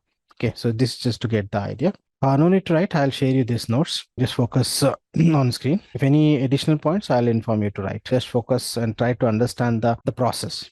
So now we'll discuss how this HVC project executes in actual practice. Because in this training program, we bother about this HVC service. No? So my focus is on the HVC system. Apart from this, I'll give you the idea about the other services also. For coordination is required, but at present, as per this course syllabus, my intention or my focus is on the HVC system. So first we'll discuss the design steps or the design procedure for the HVC side in actual practice. Okay, so if you talk about the designing the HVC system, and you see this process is similar even for other services. At this level, here I'm focusing on for HVAC, but even for other services also, you can consider the similar process with few changes. So you see the first is a client in the list. So client means whom? You see, you can call client, you can call customer, you can call owner, etc. Like client who means who give a project for execution. Yes. So who required to initialize the project? No? So assume that you are the client and you're interested to construct a villa or a high-rise building, whatever, or a hotel or a school, etc. So assume that you are the client. Okay, so as a client, in actual practice, to whom you are going to contact to get this information or to start the project? Architect. Yes, and who is the architect? Architect means Who design the building? to design the building design. No, I don't think. Who's doing space planning? You see, here we can say architect or we can say the main consultant. Okay. Yeah. Or I can say this owner consultant. Generally, for a small project, we can say architect because architect will take care for overall building planning and design. But it not mean that he will design the HV system, he will design the plumbing, firefighting system, etc. No, but he will take care for overall planning of the building, the idea. So if you talk about this main consultant or say owner consultant, in that you may find the different engineers, including the architect or a senior mechanical engineer or a senior electrical engineer. So initially, under architect you'll find all this because architect is not just a civil engineer; he is taking care for including the services also, means the overall planning of the building. And if you talk about this in engineering also, if you talk about this BArch compared with the BTech civil or mechanical, BArch is not 4 years, it's 4+ years, nearly 5 years. And they are going to learn this civil side and also this building services. Means they know the overall picture of the building, including the services. So they can able to coordinate with the services and initially they can initialize the project. Okay, so generally we can, as a client, we can contact to the architect or I can say the main consultant in actual practice for big project. For a small project, you can contact to the architect and he will initialize the project and he will prepare the architectural layout, including this structure at the initial stage, like concept drawing. And with that, he can float that to the sub consultant who is taking care for different services. So in actual practice, you may find a separate sub consultant for different services, or you may find one consultant taking care for all the services. So in actual practice, you'll find multiple options. So you may find the separate sub consultant or you'll find one main consultant. Again, in consultant, we have a design consultant, we have a main consultant. So a design consultant basically is for designing point of view, but main consultant will take the complete responsibility for big projects. So at this level, I'm considering architect, but if it is a big project, you can consider the main consultant or the owner consultant. Okay. Getting a point online? Yes, Yes. sir. Just try to visualize the process and try to visualize the concept because in actual practice, as per the type of project, this process may vary. For very small project, we don't take for all this thing. One engineer will take care for all this. Okay, or for a small project like in India, we don't require a separate designing for plumbing. The plumber will take care of this. So the options will change accordingly as per the type of project or the size of the project or location, etc. So here what we are discussing is a standard process. So you see, as a client, you're going to contact to the architect or to the main consultant, and who will take care for overall planning of the building.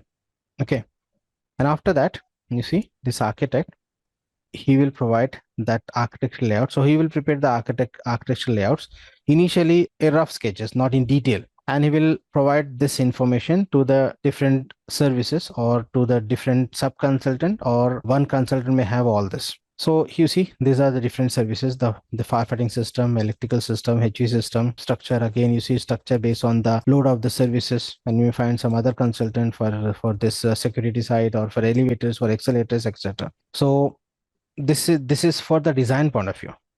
So we have some important points to discuss. You see, design of the large building project is an extremely complex task. It's not easy. Why? The main reason is what? Because you'll find n number of services, and if it is big project means it's not easy because of coordination issues. So you see, design of a large project. So you see, design of a large building project is an extremely complex task. It may take months or even years, and to complete and may involve n number of engineers. But if you talk about a design of a small project, one engineer or two engineer can take care of this. Next, further, you see the design for the HV system, because here at this level we bother about the HVAC, so directly in the notes you'll find related to HVAC. But again, if you are dealing with other services, the case is similar. But here, the design of HV system for large project is a responsibility of whom? the consultant company who is taking care for this HVAC, or it can be a consultant taking care for all the services, or specifically for the HVAC. At this level, we are talking about HVAC, so that's the reason I have written this HVAC consultant company. Okay, so remember the design will take care by the consultant, and the installation is going to take care by the contractor. Or if you talk about the main contractor may take the responsibility of both. That is called design and build project. Okay, at this level I'm just considering this as a separate. If it is a main contracting company, the case is different for big projects. So you'll, in actual practice, you may find that options also. Okay, so don't get confused. At this level, just try to understand as a separate consultant separate and contracting separate. So here, the design for the HVAC system for large building project is a responsibility of a HVAC consultant company. Consultant engineers may also carry out such other duties such as what cost estimation and field supervision. On site, they will supervise also, but it not mean that they will involved in the installation. The installation part will take care by the contractor, or again you may find the subcontractor. Okay. Next, you see each of these tasks is performed in cooperation with whom? Architect, as we discussed, or we can call the main consultant, or in design and build project you can consider the main contractor who carry out the overall building planning and design. And the next point is very important: coordination between the architect and the services and in between the services is very important and difficult task. And if any error in the coordination will give you the disaster result. For example, if you talk about design site, in design, before completing this electrical design, if the HVC people complete the design, so then what will happen? I'm talking about this, say, placement of 8 terminals, duct routing, etc. before this electrical. So what issue will arise? Yes, online? I mean, electrical services are above the ducting and all this. You see, one example, even the beginner also can relate this. So everyone knows the light fixtures, right? Light fixture you'll find in the false ceiling. No? Just I'm saying, taking simple example so that even the beginners can relate. So everyone know this light fixture, right? So for example, here is a plan. In that, these are the locations for the light fixture. And if this information is not aware by this HVAC design engineer, what will happen? They may utilize this space for placing the A terminals like diffusers. So what will happen? In drawing, it's possible, but in actual practice, in one location and at the ceiling, at the false ceiling, you cannot place the two different components. Right? This is one example, simple example, so that you can relate. So the coordination is required even in design also. Definitely is required at the time of installation. That is very important. But even at the time of designing, the coordination is must. And for that we have a BIM process, and for that we have advanced softwares like Revit. Anyhow, this course is not for Revit. Revit we are offering as a separate course. And if you think that I'm promoting Revit, you're not completely wrong. So I'm promoting the Revit because now in market, maximum the big consultant or many countries they're using this Revit software, because Revit work on the BIM concept, especially for this coordination point of view. It's a very advanced process. Okay, so in some class we'll talk about that BIM concept. Next, so coordination is very important at the time of design stage as well as at the time of installation. At this level we are talking about the design side. Next, you see the steps involved in HVAC, because here we in this training program we bother about HVAC, so we'll discuss the steps involved in the HVAC designing, so that at the time of designing also these steps will help you.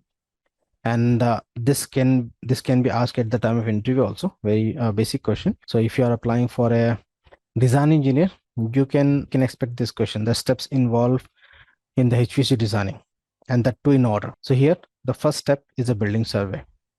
But you see, all these services can design after what? After getting the architectural layout only, no? Initially, Yes. if you talk about the concept drawing or concept stage or very initial stage, that case is different. But again, for example, if the design consultant want to design any service, the reference is what?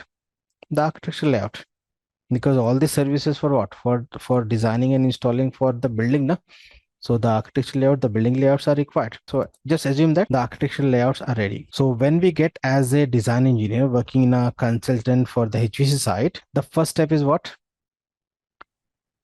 You see, building survey. And we have a separate chapter for building survey, which is chapter number 6. After completing this basics up to chapter 5, you'll find all the basic, and which is also very, very important. But the designing part start from chapter 6, and that is building survey. So in building survey, we are going to extract the information from the architectural layout, from the electrical service, and from the different people, and we'll prepare a file called input file.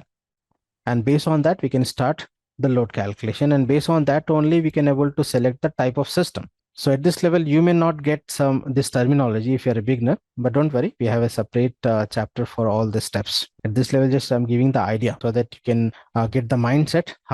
These are the steps for the designing, and later when I expand this steps, you'll get the clear idea. So at this level, building survey, it not mean that land survey or level survey. That land survey, level survey will take care by the civil people. But as a mechanical or electrical engineer, building survey refers to extracting the information from the architectural layout and understanding the requirement for the building, getting the inputs from the client, from the other services, to prepare a list of information that is called input file. Based on that, we can start the designing for the service. And this is very, very important, because you see, nothing is fixed in actual practice.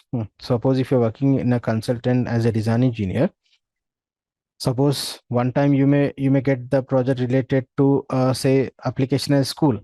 Next time you may get say office project. Or else you may involve in any industrial project. So what do you think? The requirement for this different application is going to be same or different? Different. So that says in extracting the information is required, then only you can able to design as per the application or the project or client or location or authority requirement. Right. So that's the reason this building survey is important. We have total 17 points to discuss in detail in chapter 6. Next, based on that, we can think for selecting the system. You see, don't get confused here. Equipment selection and system selection both are not same. System selection means selecting the type of system which suits the building requirement or the client requirement. That client requirement means I'm talking about the budget point of view, or the architectural requirement, interior requirement, etc. And selecting system is not just a technical part. You need to consider this other people requirement also. And here system selection refers to, for example, suppose assume that you got a very small villa project. So in the small villa project, we are not going to suggest chill water system. At this level, you may not know what is chill water system. So at this level, you see chill water system is generally for big project. For small project, you are going to suggest what? Window or split? Okay, window. Okay, you forget about the window. Window is not a standard. So you may suggest the split system, or you may suggest VRV system. VRV system or package or ductable. You will not suggest for the chill water system. Chill water system also available with the 15 TR capacity. In special cases, one can use, but generally for small villa project, nobody will install this chill water system. We have other option, which is budget friendly and space friendly. Okay, so system selection means based on the building survey, as per the architectural requirement or the application requirement or the client budget, interior requirement, etc. Will select the system is best suitable for the particular type of project. So we are going to suggest, but again, final decision depend on the architect as well as the client also, as per the requirement. So based on the building survey, we'll deal with the selection of system. And you see, for selection of system, you must know the knowledge of the different systems, no? And for that, we have chapter number 5. In chapter number 5, we'll discuss the different types of system, right from window to chill water system, including the air cooled, water cooled, VRF, package, ductable, etc. So basically, the system is divided into 3 categories. One is a DX system, second is a chill water system, and third is a all air system. Again, all air system can be a part of a DX system, can be a part of a chill water system, or else widely, if you classify means, you'll find 2 systems. One is a DX and second is a chill water system. Apart from this, you'll find this radiant type or radiant cooling, some advanced option also, but what is commonly used in market, DX and a chill water system. Next, we have the lengthy part, important load calculation. And you see in load calculation, you'll find the cooling load calculation as well as the heating load calculation, cooling load calculation for summer, heating load calculations for winter. And as per the syllabus, first we'll deal with the manual cooling load calculation, then E20 chart, then E20 Excel, then we'll start the software calculation. And as per the syllabus, I'm offering HAP, Carrier HAP. You may find the list of softwares for the load calculation. The list I'll provide, but as per the syllabus, I'm offering Carrier HAP. And this is a important and lengthy part of the syllabus. And this I'm just considering this in a two-part. You see, basic is part 1, and manual load calculation is part 2, and software load calculation is part 3. So only this load calculation consists of 2 parts in the syllabus in module 1. And it's lengthy, very, very important. And based on this load calculation only, we can think to deal with the equipment selection. So what is the difference between system selection and equipment selection? Any idea? Any guess? Yes, sir. System selection means which system is provided by smaller equipment, like For example, right. like as split AC, HU Yes. हो गया, FC हो गया, Fine. etc. Then what about equipment selection? Equipment selection, like AHU, air handling unit. So here, you see, don't get confused. Equipment selection means of the selected system. Yes, sir. Based on the results, based on the results, what we're going to get in the load calculation. For example, initially I decide to go with the split system for a small villa project. Okay, so what I did, I just decide this system I'm going to use. But what capacity of that system?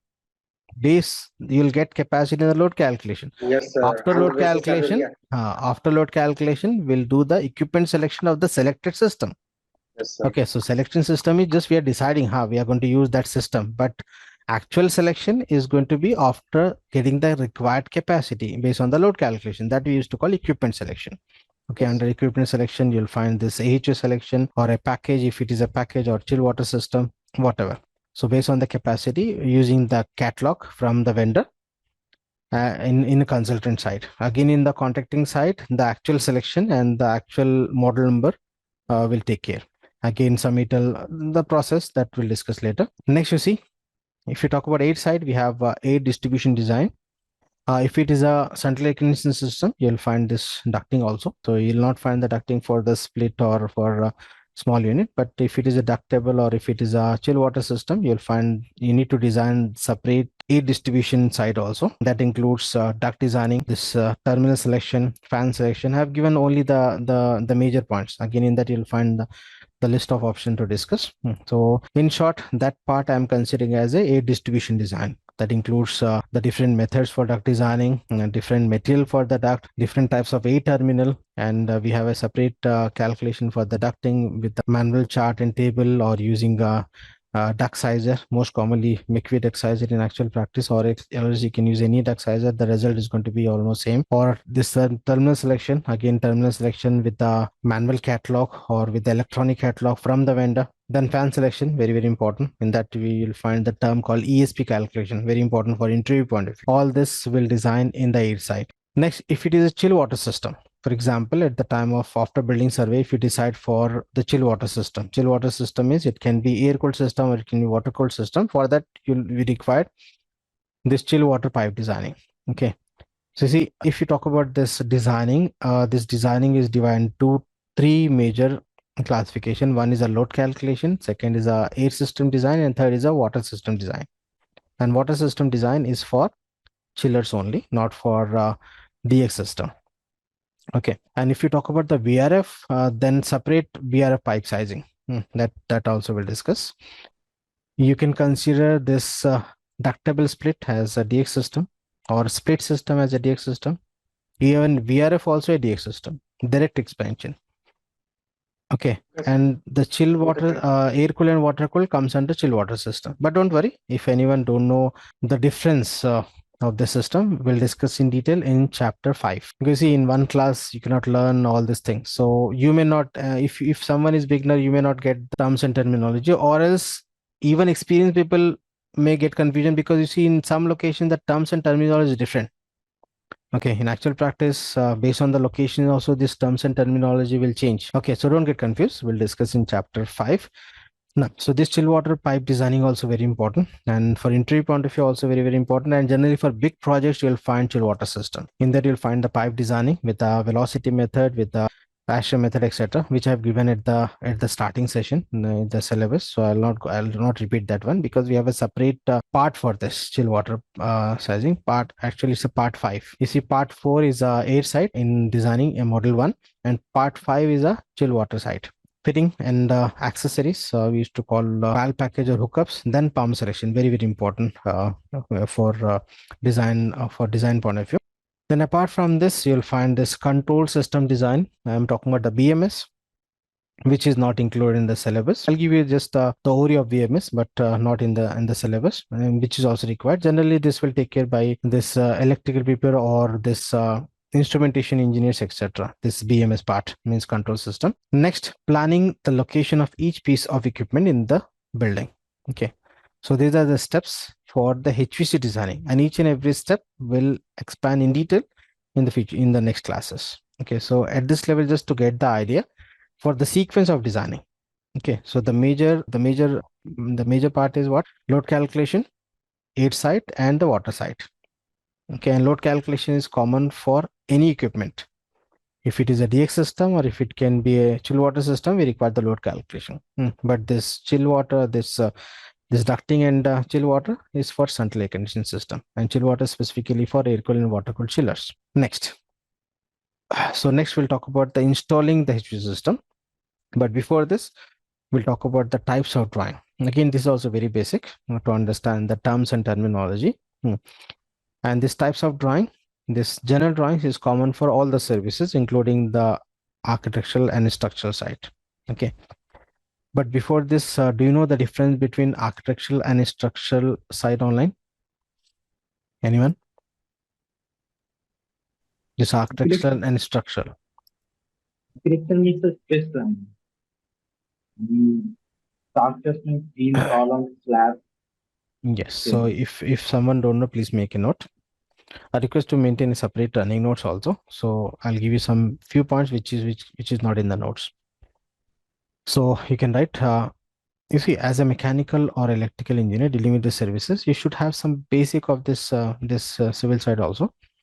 So you can write architectural includes walls, comma, doors, comma, windows, and planning of spaces. This I'm giving in short: walls, comma, doors, comma, windows, and planning of spaces. So you'll find a number of options in architecture. Just I'm giving the main points. Next you can write structural includes footings. Footing means the foundation of the building, comma, slab, comma, beams and columns. See, which bear the load of the building.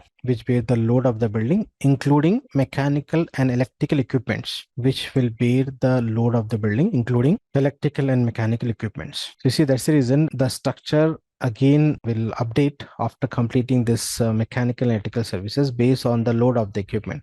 For example, in a project, if you want to place a air cooled chiller, which is big in size, for example, I'll show you the image of chiller at the time of chapter 5. Assume at this level, just assume it's a big equipment if you're not aware of this, and with the load of say 1000 or 2000 or plus kgs, that means it is going to be in tons. So if you want to place this heavy equipment on the roof, the structure must design accordingly. So according to that, the structure people will take care for to bear the load. So, and one more point here, what do you think? This wall is a load on the building or will bear the load of the building? No, not bear the load. Wall itself is a load on the building, na? And you see, this definition is for the common walls. But now in market, we have a standard, or we have a special construction with the concrete walls. And the concrete wall is a structure member, not the architectural member. We have some special type of design in actual practice in present market. You'll find the concrete walls, and the concrete wall is not a architectural member, it's a structural member, which is used to bear the load of the building. Okay, so you may find this type of construction also. It's a new as as per my information. So remember, wall always not a load. It can bear the load also as per the type of construction in the modern construction now in my.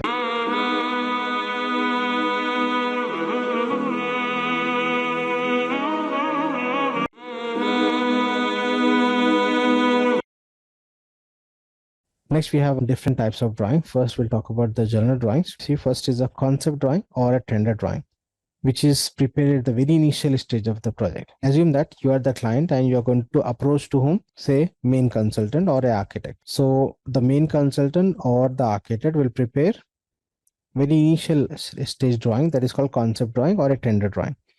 Concept drawing we are calling, as per technically it's a concept drawing. Tender drawing we are calling because this drawing is going to be submitted from the main consultant to the main contractor, or to the main contractor, or it can be for a small project to the design consultant. So for them it's a tender drawing because that is going to be a tender for them. Na?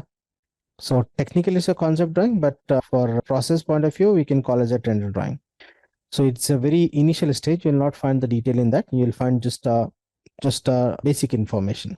Next, based on that concept drawing, the design consultant, you see, the design consultant, or it may submit to the main contractor. Again, the main contractor will provide this concept drawing, nothing but tender drawing, to the design consultant, who will prepare what? Design drawings.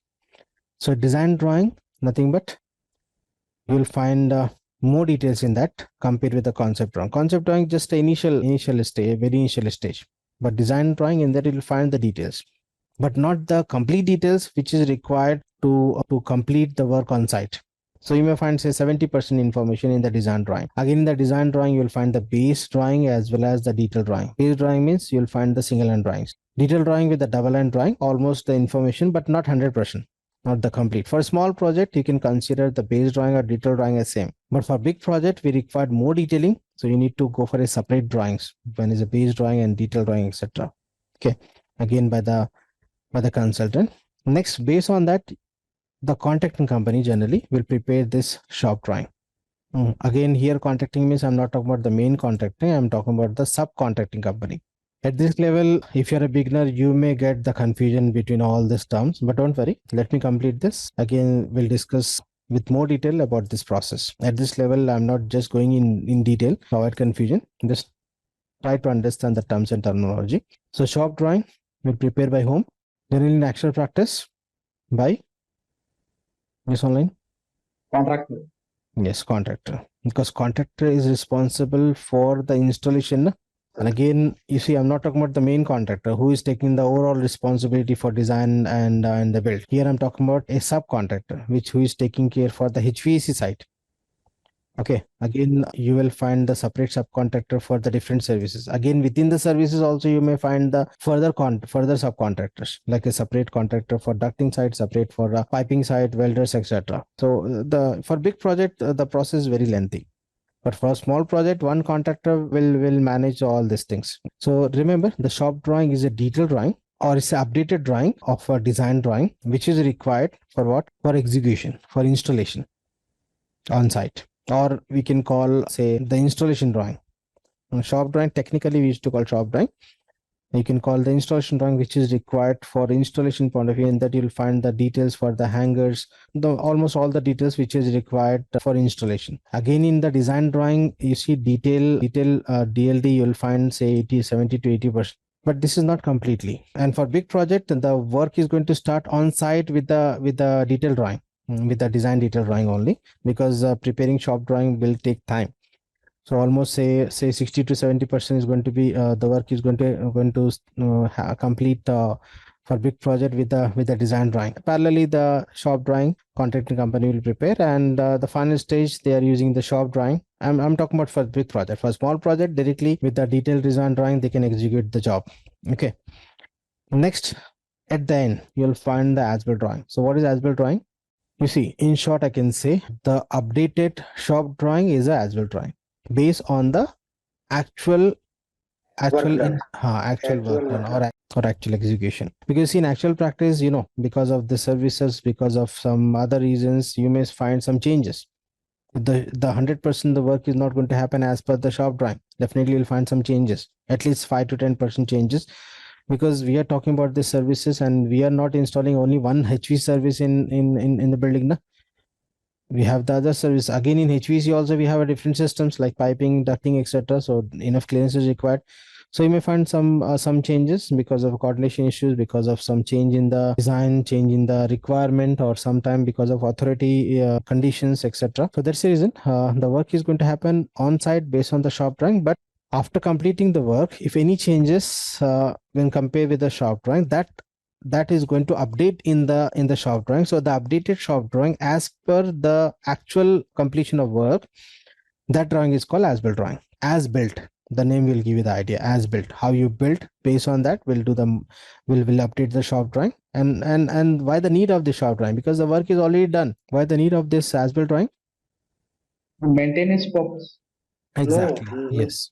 For, you see, for the billing, final bill, and for maintenance. Even for final bill also, the actual length of the pipe, the metal used, etc., that is going to extract with the actual conditions. No? So to prepare the final bill as well as next we have architectural drawing and different services drawing. And as an engineer, you should have the knowledge of this, because without knowing or without extracting the information from the architectural drawing, we cannot think to start to deal with any service. And in detail, we'll learn how to read this architectural drawing in building survey. At this level, just I'm giving the list of this drawings. So in architectural side also, you'll find the detailed drawing for the toilet, kitchen, staircase, wall section, doors and windows. So this two drawing is important for us as a HVC engineer, because this wall section will help you to get or to extract the metal use in wall construction.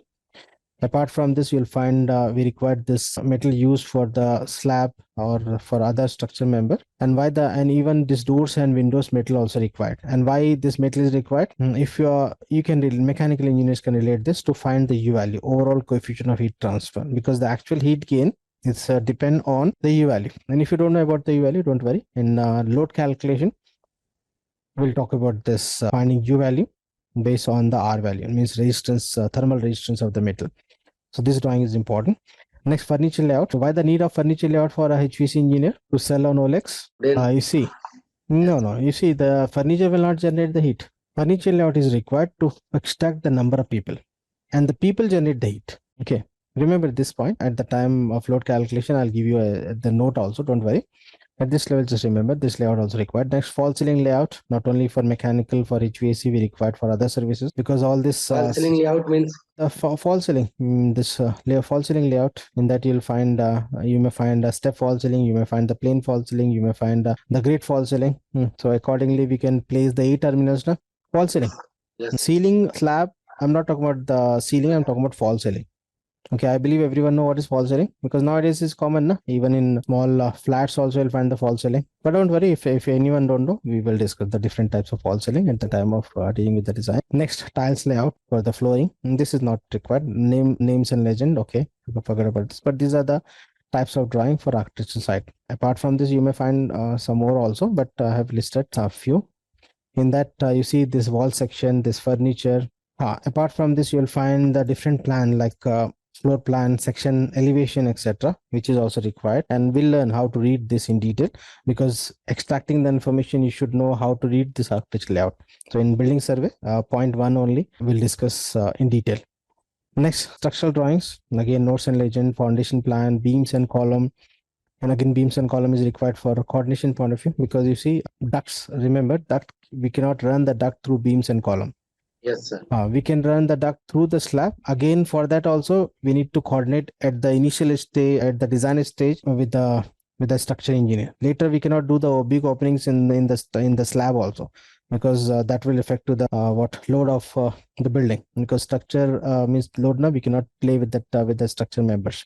Next, detail drawing, footings, beams, column, waterproofing, section drawing, etc. Just have given the list for information, but beams and column, and this is required for coordination to run the ducts, pipe, etc. Next, electrical drawings. Again, that notes and legends, site layout, lighting layout. This lighting layout is required at the time of placing the 8 terminals to get the idea, to understand the location of light fixtures, because where if the light fixture, if the area, some area occupied by the light fixture in the false ceiling means we cannot use that, no? So this lighting layout is required. Next, power layout for appliances, then power layout for HVAC point of view, because we are providing the equipment information to the electric people so that they can calculate the HVAC, or in short I can say mechanical equipment loads, HVAC, plumbing and firefighting. Next, fire alarm, security layouts, etc. So just list given, you can go through once. Next, if you talk about mechanical, under this you'll find the this firefighting, different systems layout like sprinkler system, hose reel, hydrants, etc. Next, HVAC. This is important because in this training program we are talking about the HVAC drawing now.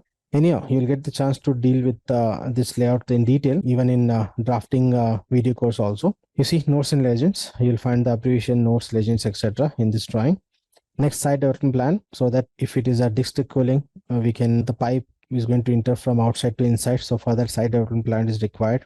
And what is site development plan? I'll show you at the time of reading artificial layout. Next, equipment layout, separate layout for the equipment. In that, you'll find the equipment like AHU, FCU, or exhaust equipments, etc. Hot chillers. You'll find the separate layout, and you'll find the separate layout for equipment schedule also. In that, you'll find the technical, this what I can say, this high class or high technical information in that about the equipment selection. So you'll find equipment schedule layout also. In that you'll find the text. It's not a drawing, but that again you'll find it in the layout form or in the drawing form, but it's not actually a drawing. You'll find the this text information. Next, 8 terminal layout. At the time again means A for 8 terminals. Then ducting layout. Then we require the piping layout, insulation separate, because you'll find a separate subcontractor for insulation. Next, refrigerant piping layout in case of DX systems, and in case of this especially for this VR system also. Next, chill water piping. This is also important for chillers. Find the separate drawings for the chill water. In that you'll find the complete piping for the chill water. Again, the installation detail drawings, detail drawing for installing the AHU, installing the FAHU, installing the chiller, and other equipments, and the duct installation, pipe installation detail drawing, which is required on site at the time of execution. We'll learn how to read all this. Schematic drawing, in that you'll find the connection between this AHU chiller or this ducting, etc. Okay, so we'll discuss all this. This is just a list to get the idea. Similarly, you'll find the plumbing drawings. You can find the list. Plumbing is divided into water side and drainage side. So you'll find the hot water, cold water, isometric layout. This is important because in plumbing, isometric, even in HVAC and firefighting also, as per the requirement, sometimes we require isometric drawing, but especially for plumbing, isometric drawings are required. Next, drainage system layout, etc. Okay, so this is the list, and just go through once. As an engineer, you should have the idea of, apart from idea about the other services apart from this HVAC, if you're dealing with the HVAC service.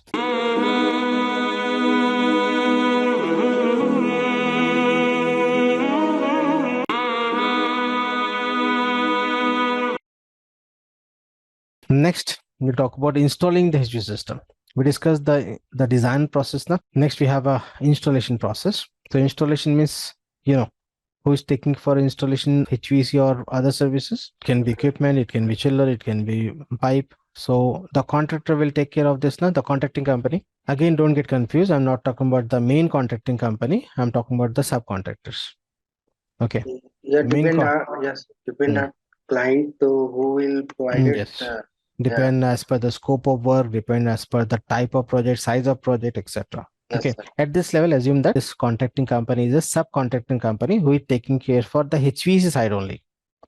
Okay. If you talk about the main contractor will take care for all the services. Again, that main contractor will provide the job to the subcontractor. Again, the subcontractor, for example, consider HVAC subcontractor. Yes, Again, the HVAC subcontractor will provide the job to further subcontractor. Separate contractor for duct side, separate for pipe, separate for insulation, separate for welders, etc. So for big project, it's a big project. For big projects, it's a chain. But just at this level, installing the system, assume that I'm talking about HVAC subcontractor. So again, you see, now assume that the architect will have, or the main consultant have all the drawings. All which drawing? The design drawing. Or you can consider the contractor. In case of big project, the main consultant will provide the job to the main contractor, and the main contractor will provide the job to the design consultant. Now assume that the design consultant completes the design, and the design drawing from the design consultant is submitting back to whom? Say some main contractor. Now the main contractor will provide this drawing to whom? Subcontractor. So assume that this architect at this level is main contractor and providing the information and drawings to the general contracting company, and the general contracting company will provide the drawings to the subcontractor. So again, in subcontractor you'll find the structural, plumbing, electrical, HVAC, firefighting, etc. But at this level we bother about the HVAC, no? So we'll discuss about the Sir, HVAC. just 1 minute, sir. Yes, please. So you are saying that architect is main consultant, right? But here Yes, again, you can but consider the architect as a main consultant. But again, in main consultant, you'll find the architect and mechanical and electrical team of engineers. For a small But project, you can assume that architect is a main consultant. But here you are saying that architect is the main contractor. No, the main consultant or the owner consultant, and provide the job to the main contractor in case if it is a big project, or else directly he can provide the work to the subcontractors. So depend as per the case. So just focus on the concept. In actual practice, as per the location, as per the type of project, these options may vary. So the point is the contracting company will take care for say installation. So here I'm bothered about this HVAC. So what are the steps involved in installing the HVAC system that you'll find here? You see the mechanical or the HVAC contracting company take the HVAC consultant design drawing, also known as engineering or the contract drawing. You can call this a tender drawing. The tender drawing from this consultant to the contractor, we can call that as a tender drawing. Next, you'll find the term IFC also. IFC is to issue for construction, or else we can call the detailed design drawing is IFC, or the what we can call the shop drawing. You can consider the IFC issue for construction. So as per the case. So in this case, you see the mechanical or the HVAC contracting company takes the HVAC consultant design drawing, also known as engineering or contract drawing, or say tender drawing, and then prepare what?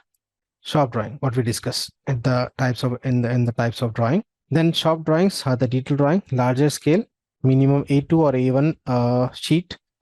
I think as an engineer, you know this paper sizes.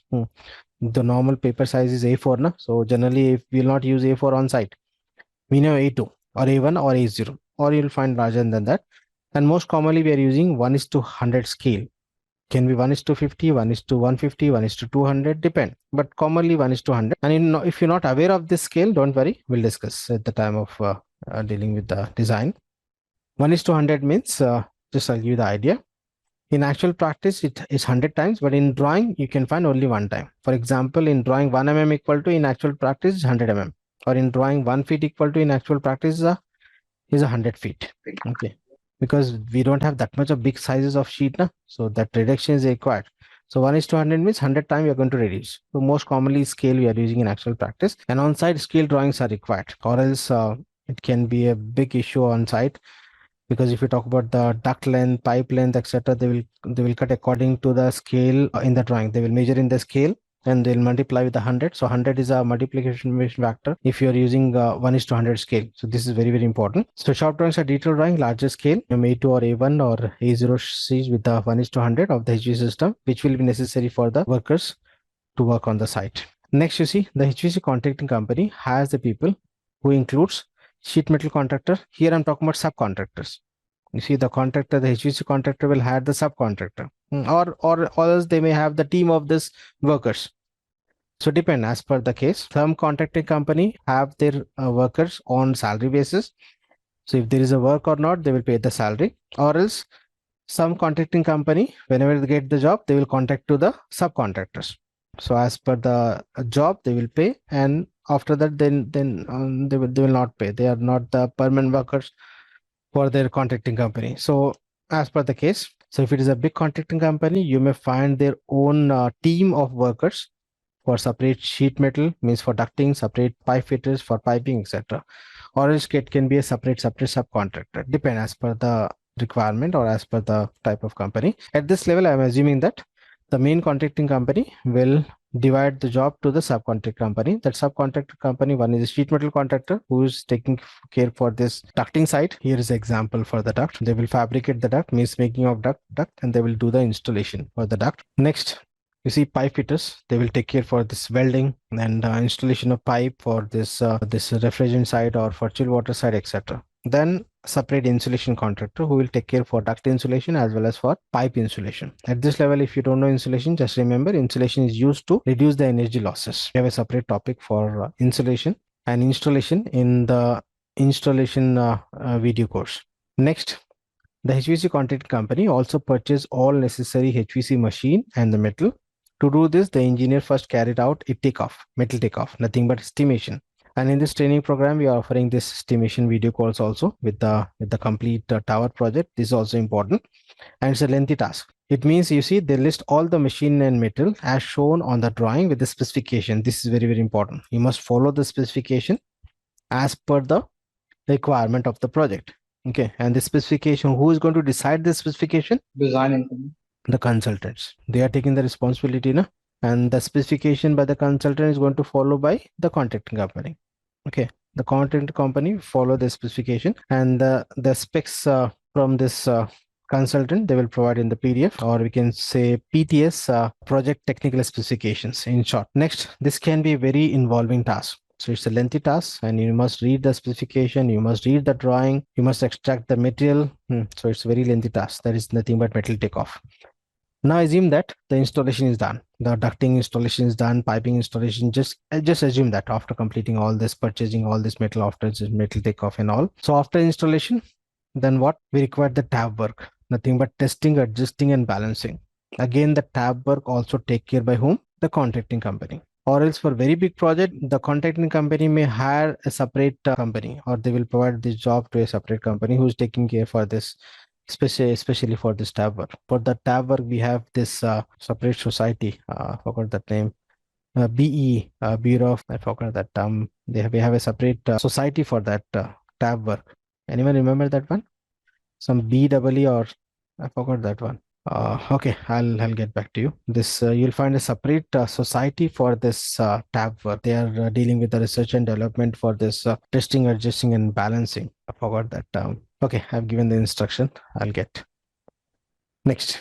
So now you see, after completing the tab work and the quality check, this QNQC, this is also required. Again, this QNQC will take care by the contracting company, or else the main consultant or the client may appoint the third party for this QNQC for additional verification in big project, or else this will take care by the contracting company. It's IEEE, I think. It's IEEE, the societies. IEEE. No. One more specifically for this tab work only. I'll get. Now you see, after completion of tab work and quality check, as-built drawing. You know what is as-built drawing? What we discussed, no? Can be prepared as per site modification for final bill and for service and maintenance purpose. Okay. So this is a process for the design and installation in actual practice for HVAC. And if you talk about the other services, the process is almost same. So this was about chapter 2. Sorry, my mistake. We have 2 more topics to discuss. Role of a HVAC design engineer and the role of a HVAC execution engineer. I've given in the list. You can go through once. Okay, I'll not explain in the class, because this responsibility we'll discuss after a few classes, after getting at least chapter 5. At this level, you will not get anything, this terms and terminology. Because you see, till now what I explained also, in that also some terms and terminology is new for beginners. So I'll hold this topic. We'll discuss after completing this chapter 5. Okay, with the chapter 5, at least you'll get the idea about the systems, etc. But I request to go through once all these steps. If you're a beginner, you must read at least 2 to 3 times and try to understand the process. Who is consultant, who is contractor, what are the different types of drawing, and who is responsible for what, so that when you in actual practice, when you involve in the contracting side, you'll get the idea how my role is for installation side. If you involve in the consultant side, you'll get the idea my role is for in the design side. Again, in design side, you'll find the supervision site supervision team, or even in contracting also you'll find the design review team. So for reviewing the design, or to prepare the shop drawing or to verify the design as per the requirement.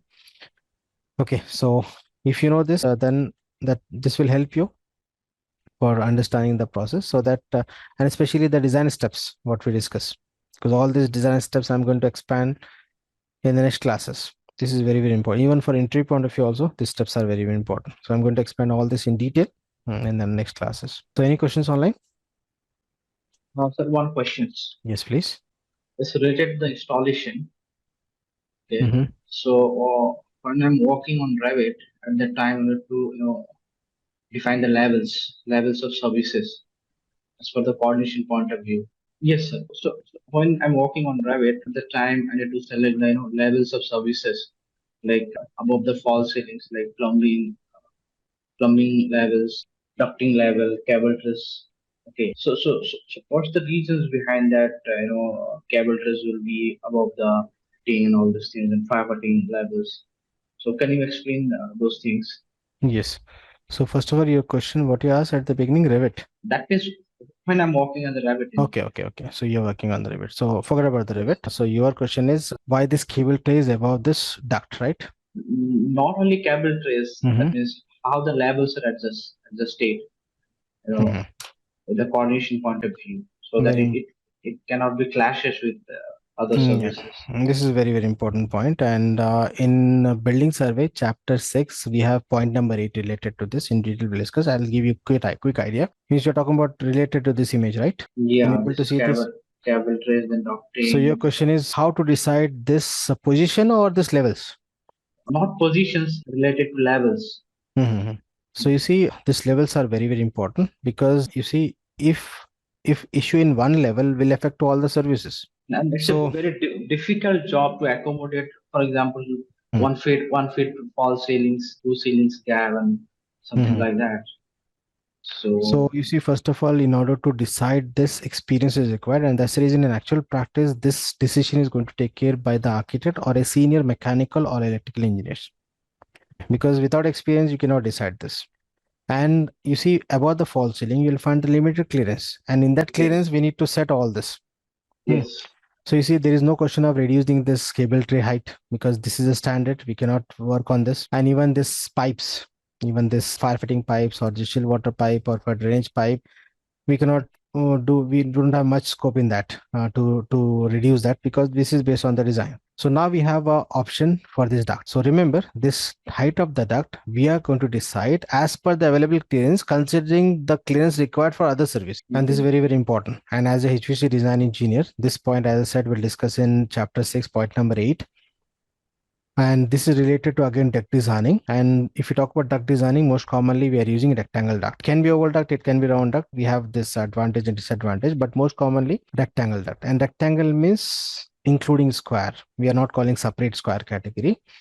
So remember the height of the duct. If I use the term height, means it is related to rectangle including square. There is no question of height for the round and oval. For that we have a dia. So forget about round and oval.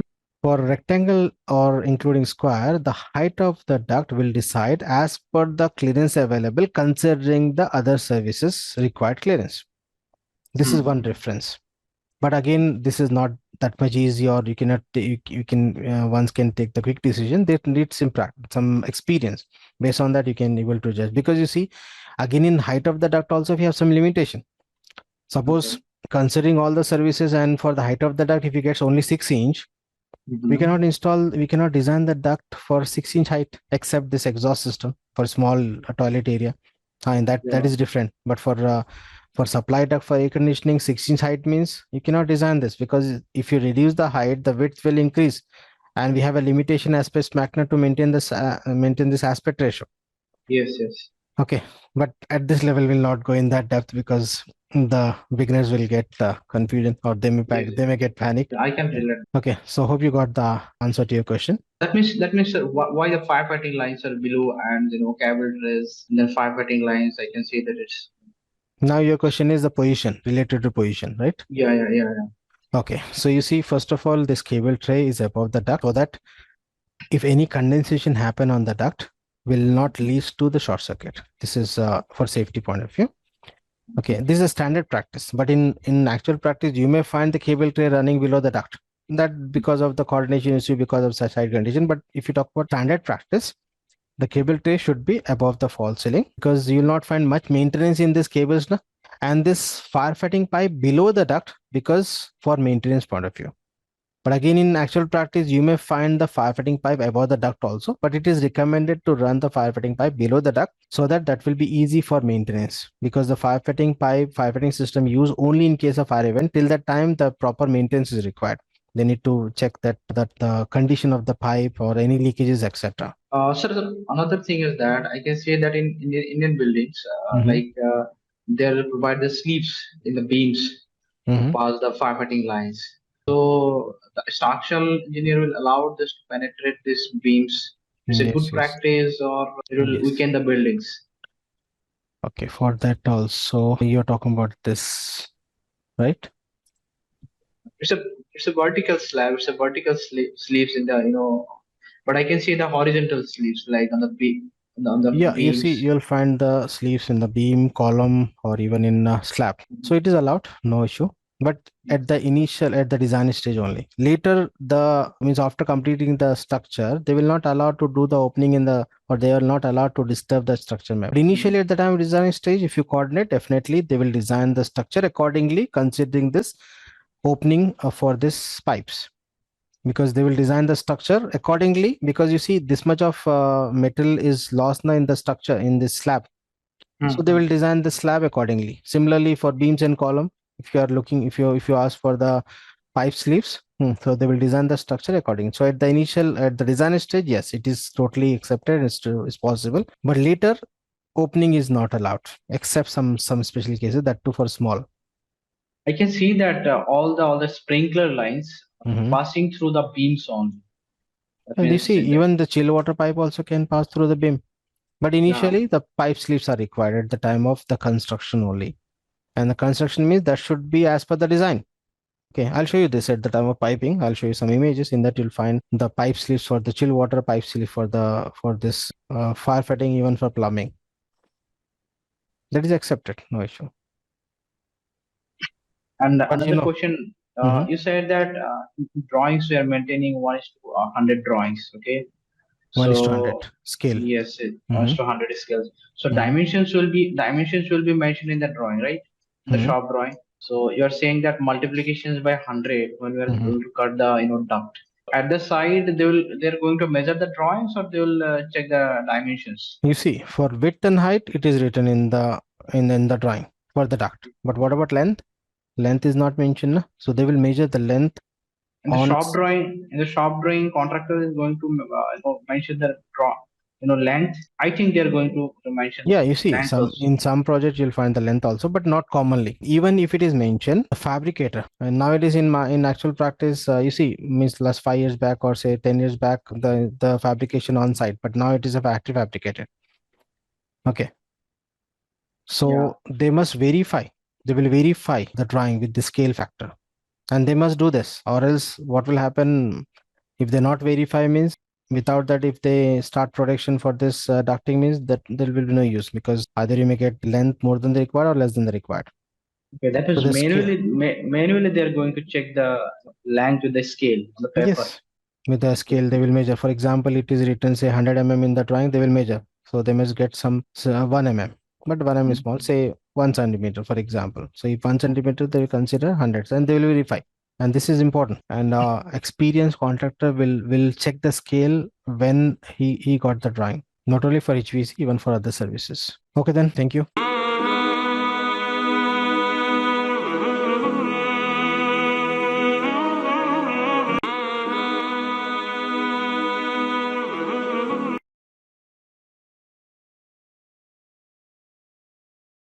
Okay, so here you can see the first thing is to understand the course title. So our main course title is Electrical Designing and the Drafting. So before going for the course, we have to understand why we have to opt and why we have to work for the electrical area. What is the basic importance and necessity for any MEP projects or for any kind of construction projects. So electrical designing and the drafting. These are the 3 words, or I can say as 3 acronyms, which will give you the platform to work as electrical design engineer as well as a draftman. So before starting the session, let me introduce myself. Myself, Muhammad Abdul Wajid Mudassir, the concerned faculty for the complete course Electrical Designing and the Drafting. I'll be dealing with the designing, I'll be dealing with the drafting along with the simulation softwares like ETAP as well as the dial. So I'm the concerned faculty for the complete course. Alhamdulillah, I have got multiple years of experience in the MEP area, especially in the electrical. I have done many projects across the globe. Almost like 3 countries I have covered. One is the UAE, the Saudi Arab, as well as the India. And on the first day itself, I'm telling you, soon after the class, if you practice, it will be much good for you to understand the complete course, because we have many people who works only on the weekends, especially for these courses. So please try to work soon after the class. So the first thing is to understand the course title. So this course is having the acronym of 3 words, nothing but the electrical designing and the drafting. Okay, so what is mean by electrical? Nothing but the study of electricity. Study of electricity. Whenever you're going to work for any project, the first thing is to provide electricity. Many engineers, what they think is a rule of electrical engineer will come once the complete structural work is done, but it is false. We as electrical engineer, our role as well as the responsibility start from day one of the project, because we are the one who is going to provide the point of supply. So if you have a point of supply only, then you can able to work with your machines, your motors, or with your cranes and the lifts. So many of us will have a conflict that after completion of structural work, we as electrical engineer, we are going to work on site. It is totally false. So from day one of the project, we are going to work on site by providing the point of supply, proposing the size of transformer and different cables, I can say. So in this area, we are going to study about electricity as well as the electronic. Nowadays, you can see we are transporting electricity by using some different electronic devices, and we are totally dependent on electronic devices itself. All the devices earlier which used to work with electrical area, now it has been converted into the form of electronic area, because in electronic area the efficiency is very good. The losses are very less. So the complete area has been shifted into the electronic as well as the control system area. The next thing is the thing but to understand about the designing. What is mean by designing? In simple words, I can say that designing means performing calculation. To perform calculations. For example, I'm working with a project. So when you're going to work with any project, you are going to provide some calculations. You are going to propose some devices. All those things you're going to develop once when you have some basic technical background. You may be from any background. It can be a mechanical, it can be electrical, it can be control system, or it can be your electronic area. But we need a certain background to work with the design area. So in designing, we are going to perform calculation. I am working with a commercial building. So in a commercial building, you can see we have different electrical devices. We have different electronic devices. So to provide the reliable supply along with the continuous efficiency, we are going to propose the accurate size. The undersize of a device, the oversize of a device will decrease the efficiency as well as the reliability of your project. So as a designer, what we are going to do, we are going to propose the equipment sizes. Again, next we have the area called as drafting. What is mean by drafting? Drafting means drawing, I can say. In technical term, we call it as a draft. In common day-to-day life, we call it as a drawing, I can say. So this electrical drafting is actually a technical drawing, which will provide the information about the complete design structure. Drafting means a technical drawing which will provide the complete schematic layout of your design area. So this drafting is classified into different layouts, like we have a lighting layout, raw power layout, control system layout, circuit wiring. Okay, we have the single line diagrams, we have load balancing schedules, multiple things we have. So all these things we are going to work with your drafting. So this drafting basically, earlier we used to go with manual way, but now because of advancement in the software area, we're using some applications and the tools like AutoCAD, or you can say as a MicroStation. We have different tools. Earlier, almost like some 15 to 20 years back, we used to go with the softwares, we used to go with the manual way, but now totally we are going with tools and applications like AutoCAD or MicroStation, you can say. So these are the 3 things what we are going to learn in the complete course. I hope it's very clear. Yeah, Mr. Ahmed. Sir, what is the meaning of raw power? Raw power means if you are working with heavy loads, in that case, we call it as a raw power. If you are working with heavy loads? Yes, if you're working with heavy loads, for example, if the equipment is having a wattage more than 200 watts or even 100 watts, so some standard, if the equipment is having a power consumption from 100 watts, in that case, that is going to be placed under the raw power area. Oh, We are going to discuss sure. about all those things in the future classes.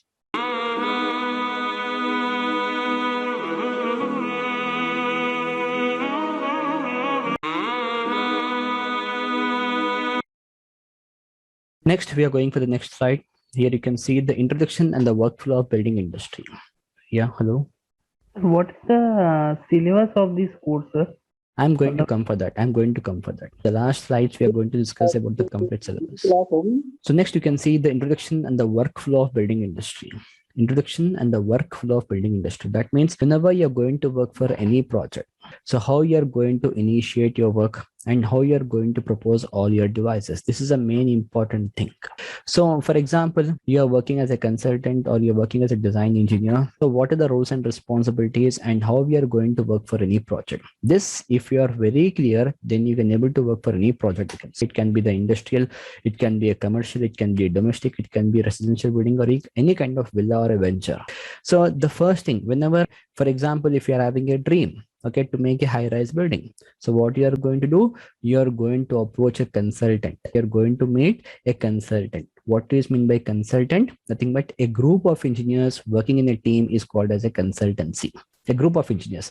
Here you'll be finding a people, okay, from different backgrounds. Okay, in a consultant company, you'll be finding civil engineer, you'll be finding a mechanical engineer, you'll be finding the interior designer, civil architects, multiple people you'll be fine. So in a consultancy, we have a group of engineers, and this consultancy nowadays we are calling it as an architect. Earlier we used to call it as an consultancy, but now we're calling it as an architect, because this architect will have the contacts with each and every individual department people, and he will be having a scope to work for all the. Earlier we used to call it as a consultancy, but now we are calling it as an architect. So initially, whenever you're going to work for any project, what is the first thing you're going to do? You are going to check the soil bearing capacity, which is called as SBC. The structural people can able to understand this very clearly. Soil bearing capacity. For example, I'm proposing a project for 20 story. So if you doesn't know the soil bearing capacity, and if you're going to design the complete 20-story building, so what happens? Okay, it is waste of time. So first we are going to check that the proposed land will have that much amount of soil bearing capacity to withstand that much amount of load. If you'll be finding that much amount of capacity, then again you are going to proceed for the design area. For example, if you have done the calculations for the complete 20-story, afterwards you have came to know that the soil cannot able to withstand that much amount of load, means it is waste of time. So the first thing is to work for the soil test department. So this people will see what type of soil it is, because we have different types of soils. We have hard soil, we have moram soil, we have the black cotton soil. Okay, we have different types of soil. We are going to check what type of soil it is. Again, survey of area. We are going to make a survey. For example, if your site is located nearby to any kind of defense area or any kind of archaeological area, okay, or you'll be finding a project nearby to the airports, so these people will not give you the permit to go for the high-rise building. So along with that, you're going to check, you're going to make a survey also. And different countries, different cities, and different localities will have their own standards. We are going to follow that also. Again, we are going to measure, because the land area will always not be in a square shape or rectangle shape. To go with the simple formula, area of rectangle length into breadth, you'll be finding the lands with some different ends. Sometimes you'll be finding some 25 sites also. So this people can able to work for the complete area in a very clear way. So the first thing for any project is to check the soil bearing capacity. Next thing is to work with your civil departments. Once the soil bearing capacity is clear, then again the role of civil engineer will come into picture. So why should we have a civil engineer in any construction company? Design the structure or the skeleton of the building. What is meant by structure? All the load bearing components. Okay, like we have the column, we have beam, we have slabs, we have different membrane. So all those things they are going to propose as per the type of load we have in the building. Again, they are going to propose the walls also, because we have different types of walls. We have parapet wall, we have compound wall, we have partition walls, we have different materials also to construct the walls. So these people will guide you what actual type of material you have to use. Again, placement of doors and windows. So as per the ventilation point of view, okay, as per the orientation of your plan, they are going to provide the entrances, okay, they are going to provide the windows and the ventilators. So all this comes under the scope of a civil engineer. Then again, the work of MEP department. So MEP stands for the mechanical, electrical, and the plumbing. So this can also be called as building services. So M stands for the mechanical, E for the electrical, P for the plumbing. For example, if I'm going to make you to sit in a room where you have a temperature of almost like 55 degrees centigrade, or if you are in a building where you don't find any kind of proper electrical supply nor any kind of water supply, so can you able to survive for the longer time? No, we cannot. So we as human being, okay, we need some human comfort levels. So that to maintain the human comfort levels, we require this MEP services. What is the human comfort temperature?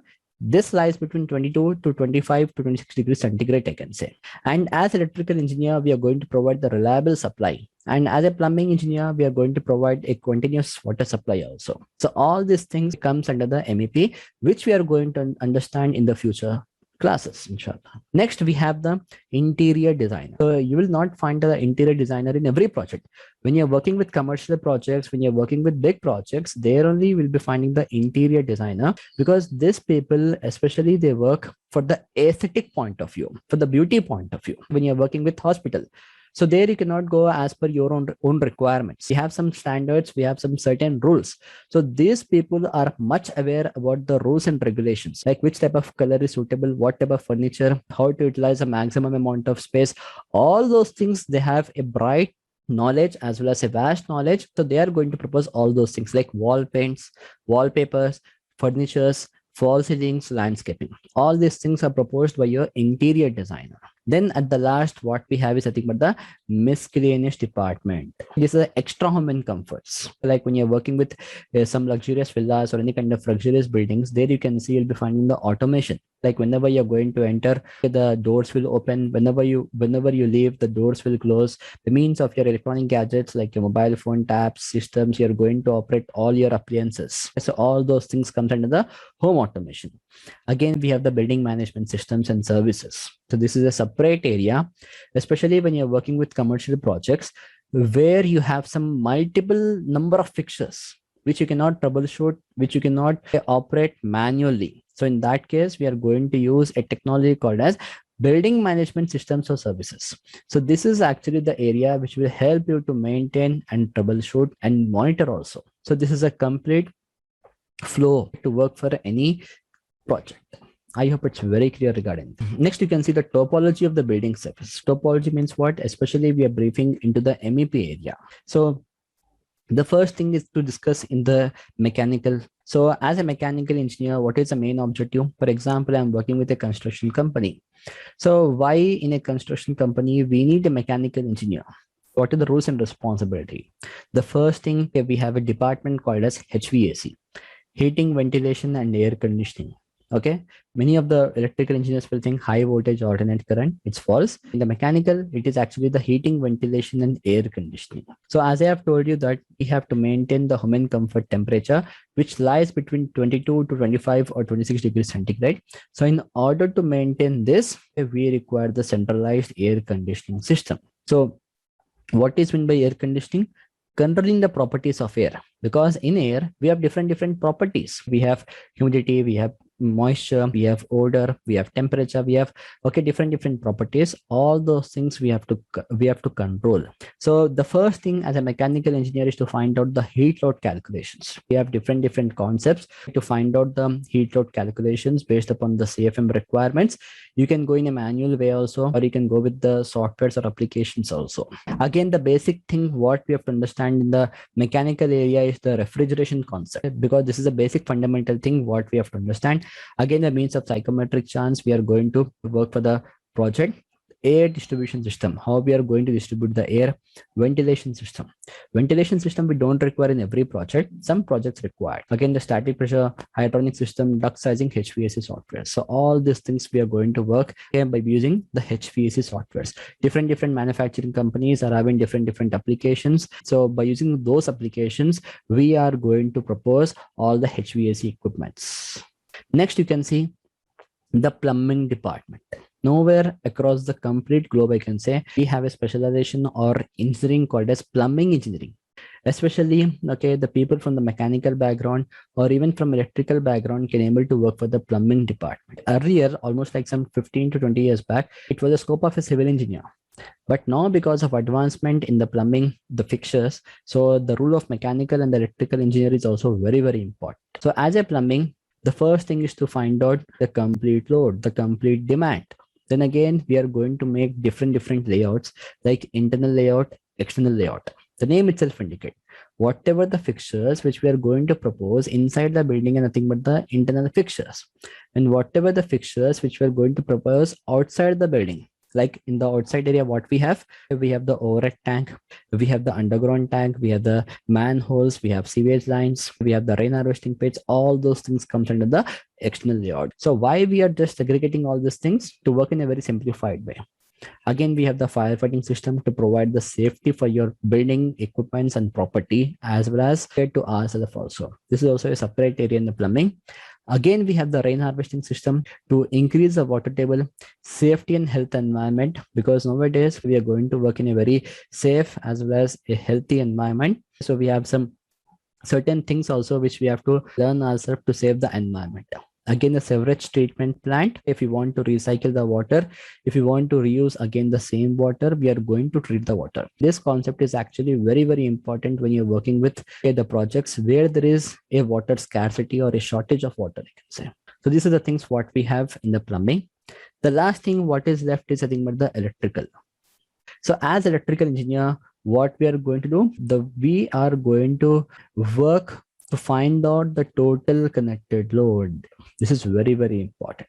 Okay, as an electrical engineer, first thing is to work to find out the total connected load, after which we are going to propose a single line diagram. What is meant by single line diagram?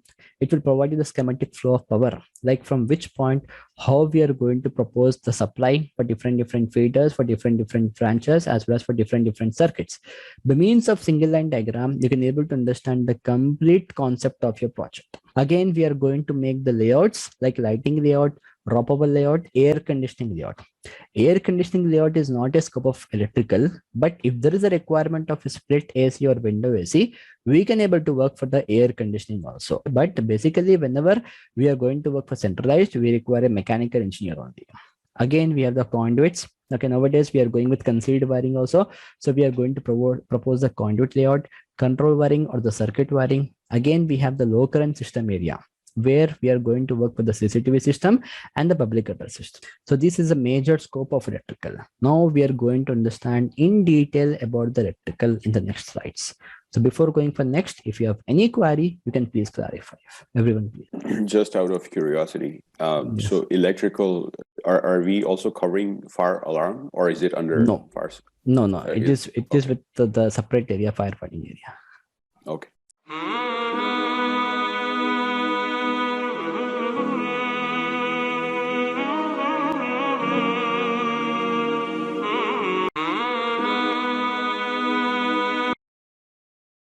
Next, about the power flow analysis. Okay, so in this, we are going to understand that how actually the power is coming to our lighting switchboards and how we are running our devices like laptops at present. So we are getting the supply from the substations. We're not coming from the generating plants. The supply to the substation comes from the generating. In different cities, in different areas, we have different types of generators. So we're not going to go into the generating area. We are talking from the substation. So in every locality, in every society, based upon the demand, we have a substation. So what is meant by substation? Assembly of all your electrical, the switchgear and the control system devices is nothing but substation. So in this substations, what we get power. So this power is classified into three types. One is the active power, apparent power, and the reactive power. About the power, we are going to discuss in the future classes in detail, along with some examples, along with the basic formulas. So at present, you can see that power is nothing but the product of voltage and current. Okay, so this power we are getting to the transformer. Okay, so what is a transformer? Okay, what is a transformer? What is the basic function of a transformer? You can see the transformers on the roadside, in substations, in your projects. What is the basic thing? To step down the voltage and to maintain the frequency, you can say. So these transformers are classified into three types. One is a power transformer, distribution transformer, and the instrumentation transformer. So what is power transformer? If the capacity of transformer is more than 3 MVA, then in that case, we call it as power transformer. And this power transformers you can able to find only in substations, not at distribution site. Again, we have distribution transformers, the transformers which you can see on roads, which will provide you the supply, okay, to your building. Those are your distribution transformer. Again, we have instrumentation transformers. So this is actually a type of transformer which will help you to measure the amount of current and the voltages. Okay, so in this instrumentation, we have classification called as current transformer and the potential transformer. After transformer, we get the supply to the productive equipments like circuit breakers. Earlier, we used to have the fuses, but now it is outdated. We are going with circuit breakers. We have almost like 5 to 6 different types. Okay, we have miniature circuit breaker, molded case circuit breaker, air blast circuit breaker, vacuum circuit breaker, oil circuit breaker. Okay, again, the sulfur hexafluoride circuit breaker also. We have different types of circuit breakers. About all the circuit breakers we are going to discuss in the future classes. Next, okay, we get the supply to the measuring equipments, nothing but your energy meter seconds. How much amount of power you are consuming based upon the tariff rate, the department people will charge you. Okay, on monthly basis, you can see you'll be finding the electricity bill now. So that we are getting based upon the energy meter or the power consumption.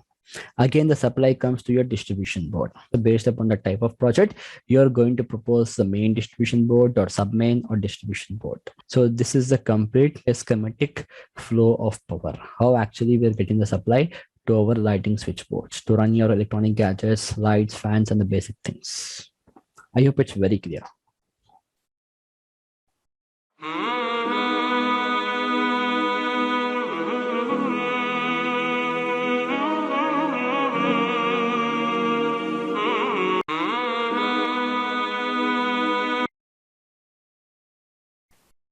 Next, you can see the steps involved in electrical designing. So as electrical designer, okay, how we are going to initiate our work, how we are going to work for the project. The first thing is to find out the total connected load. As I have told you. One question. Yes, Mr. Runesh. Sir, firstly, I will only for building electrical designing or on all of things and substation designing is included? No, we are working with the low tension area, not the high tension area. The secondary side of transformer, whatever we are having from the secondary side of transformer, we are going to work for that area. It can be any project, it can be commercial, it can be residential, it can be domestic. But we are working with the secondary side, I think at the low tension side, not the high tension side. Yeah, you will training for electrical panel designing. Only distribution boards. Only it can be main distribution board, submain distribution board, or your. But this is a building distribution board, no? Exactly.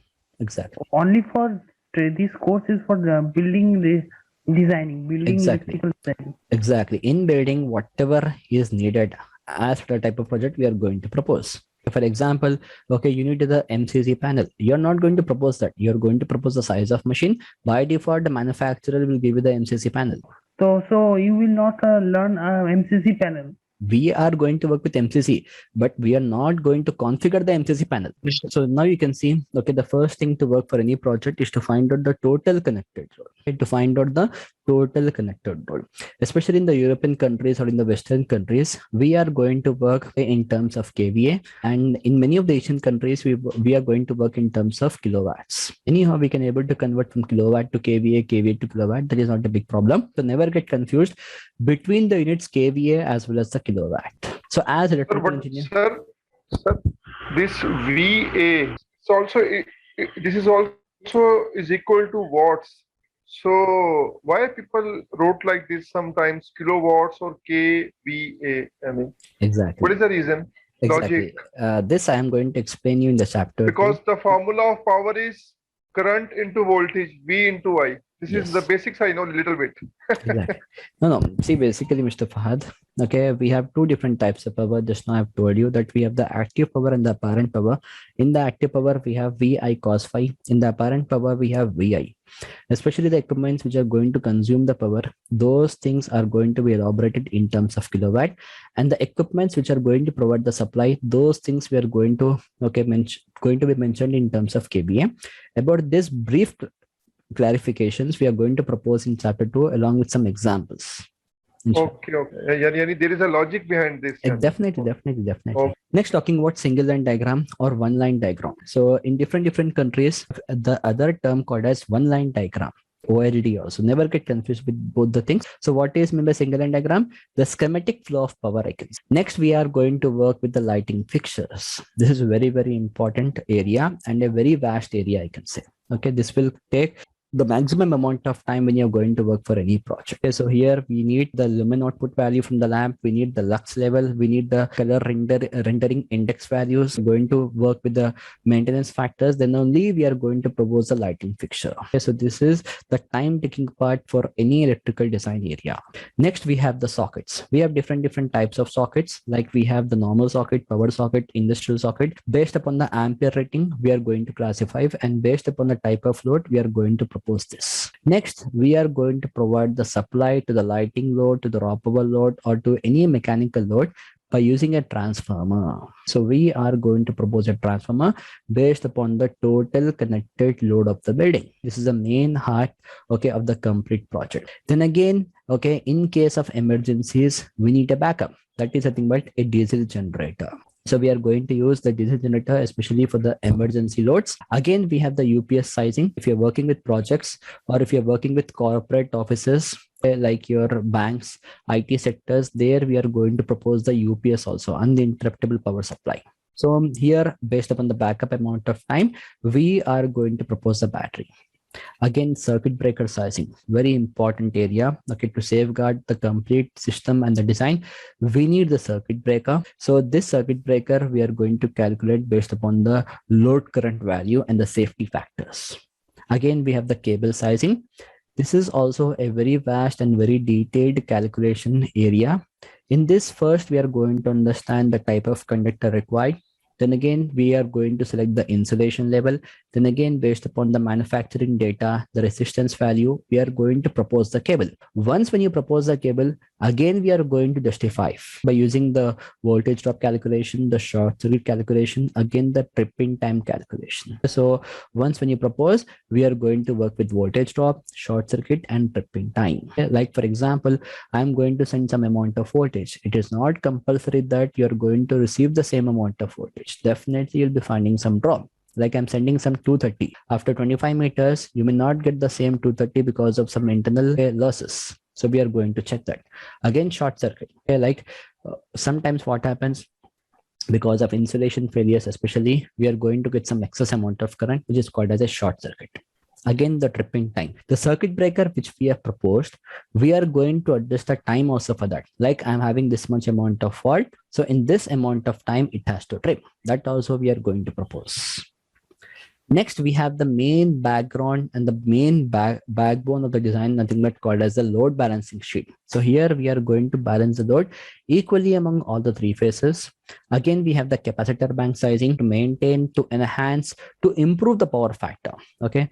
Again, the earthing to provide the safety. We are going to maintain the earth resistance value, and we are going to propose a number of earthing pits. Sometimes if you're working with the hilly area or any kind of coastal areas, there is a chance that there can be the lightning strikes on your project. So we are going to propose the lightning arrestor also, okay, which is not required in every project. In the busbar sizing, if we have some enough or more amount of current carrying capacities, instead of going with cables, we go with the busbar ducts or busbar chambers. Again, cable tray, we are going to propose if we have some big size of cables. This is the actual procedure if you're going to work for any project, any MEP area. I hope.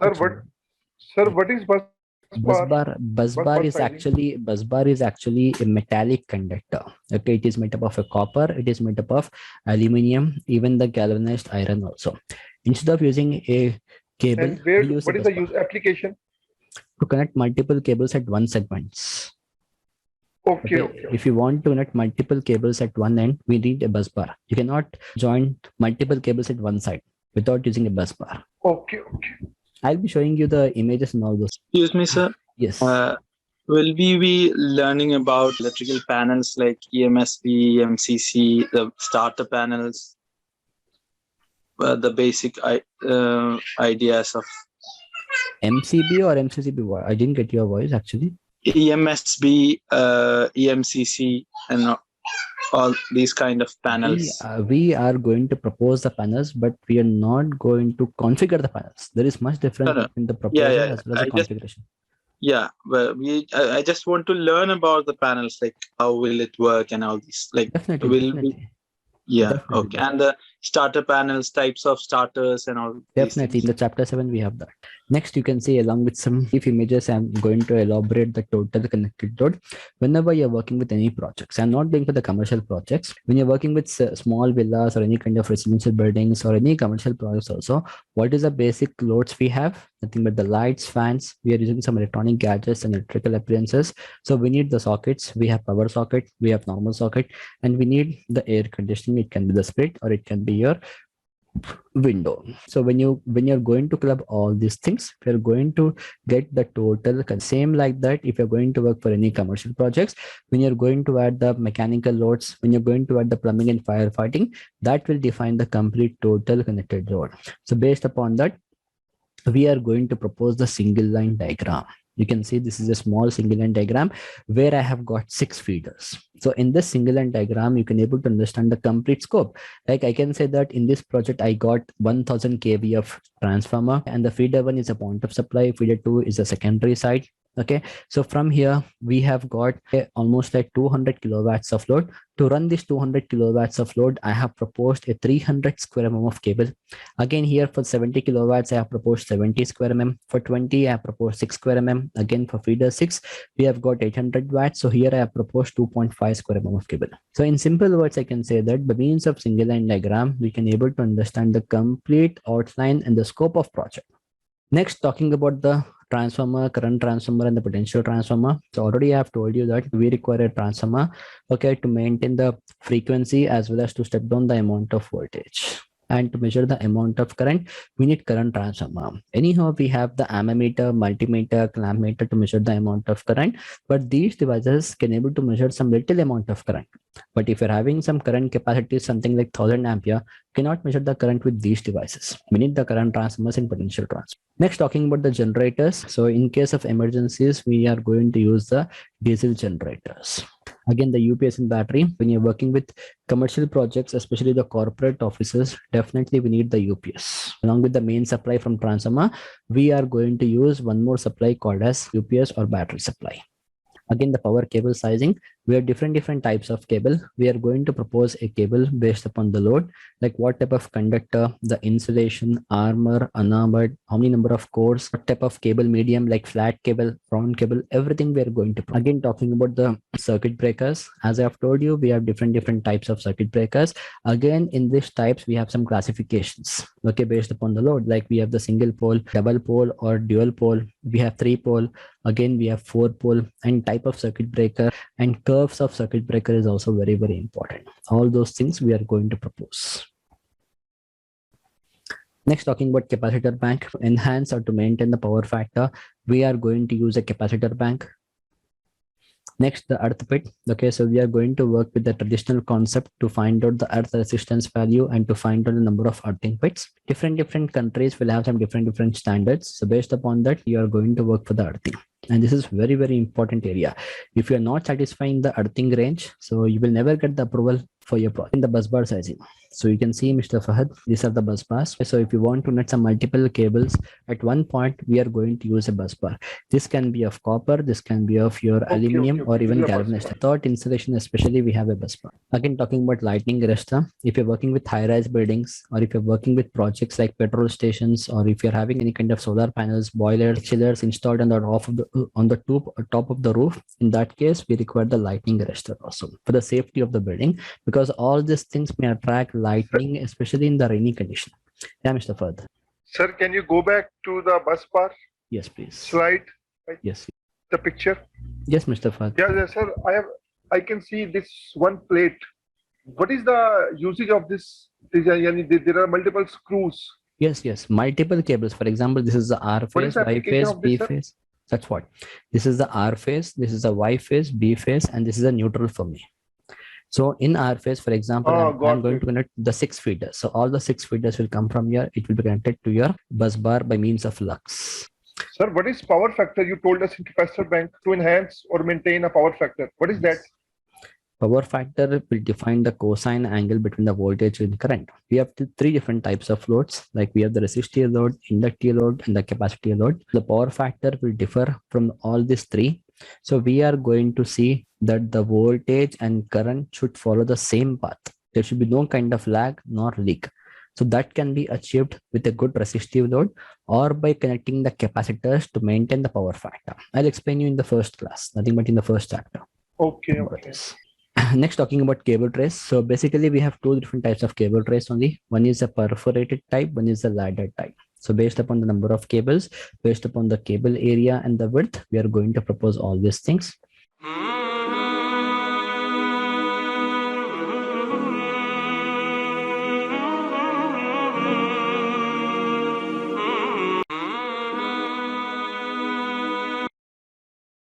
Now talking about the course syllabus, so we have 17 chapters in the complete course, and now we have framed the syllabus into 4 segments. Okay, the first segment will cover the basics of electrical engineering, almost like till your chapter 7.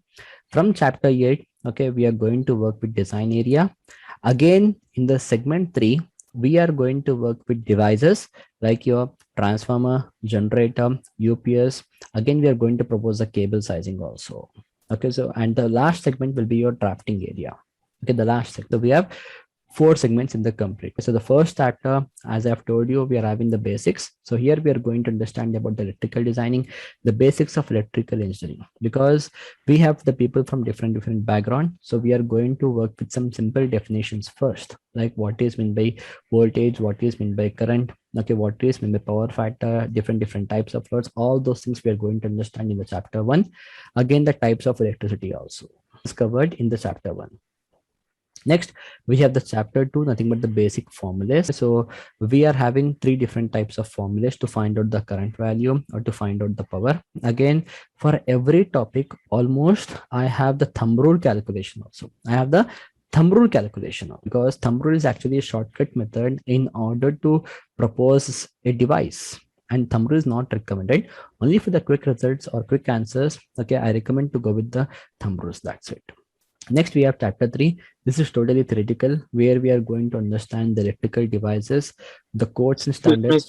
So the chapter 3 is totally theoretical. So in this chapter, we are going to understand the electrical equipments, the components, the standards and the codes which we are going to follow, the lux level in order to propose a number of lights, the power consumption in terms of loads, again, how to save electrical energy. All these things we are going to work with chapter 3. Again, chapter 4, we have the illumination design, means which type of lighting fixture we are going to choose for the interior side, for the exterior side, and what type of design we have in the lighting. Again, the air conditioning system also. To maintain properties of air, we require the split AC and the window AC. So that is also very important to understand. Again, chapter 5 is the cables. So before going for any new topic, first we are going to work with theoretical part. We are going to understand the parts. Then again, we are going to work with calculation. So first we are going to work with the theoretical part. Again, we are going to work with the calculation part. But this calculation will be only with thumb rule, the shortcut method. In the future classes, we are going to propose with actual formula. Again, chapter 6 will be the circuit breaker. So again, sir, in this course, AutoCAD will be you train that? Yes, definitely. We are coming for that. The last segment is your drafting, where we are going to use the AutoCAD. Okay, so any version from AutoCAD 2012 or till AutoCAD 2022, you can use. Nothing to worry. So here you can see we are going to understand about circuit breaker, the specifications. Again, we are going to propose a circuit breaker. Next, we have the chapter 7. So here we are going to understand about capacitor bank, the benefits what we have when you are going to install a capacitor bank, and how to propose a capacitor bank, and about electrical machines. So Mr. Anand, as you have asked about the starters and all those things, in this chapter, inshallah, we are going to discuss in the chapter 7. Okay, so this is the first segment of course till here. Now, after this, we have got second segment where we are going to work with designing calculation. So from here, we have the complete design calculation. So this is the first class. This will be the first class of the design. So in our designing, we are going to use the National Electrical Codes and National Building Codes and Standards.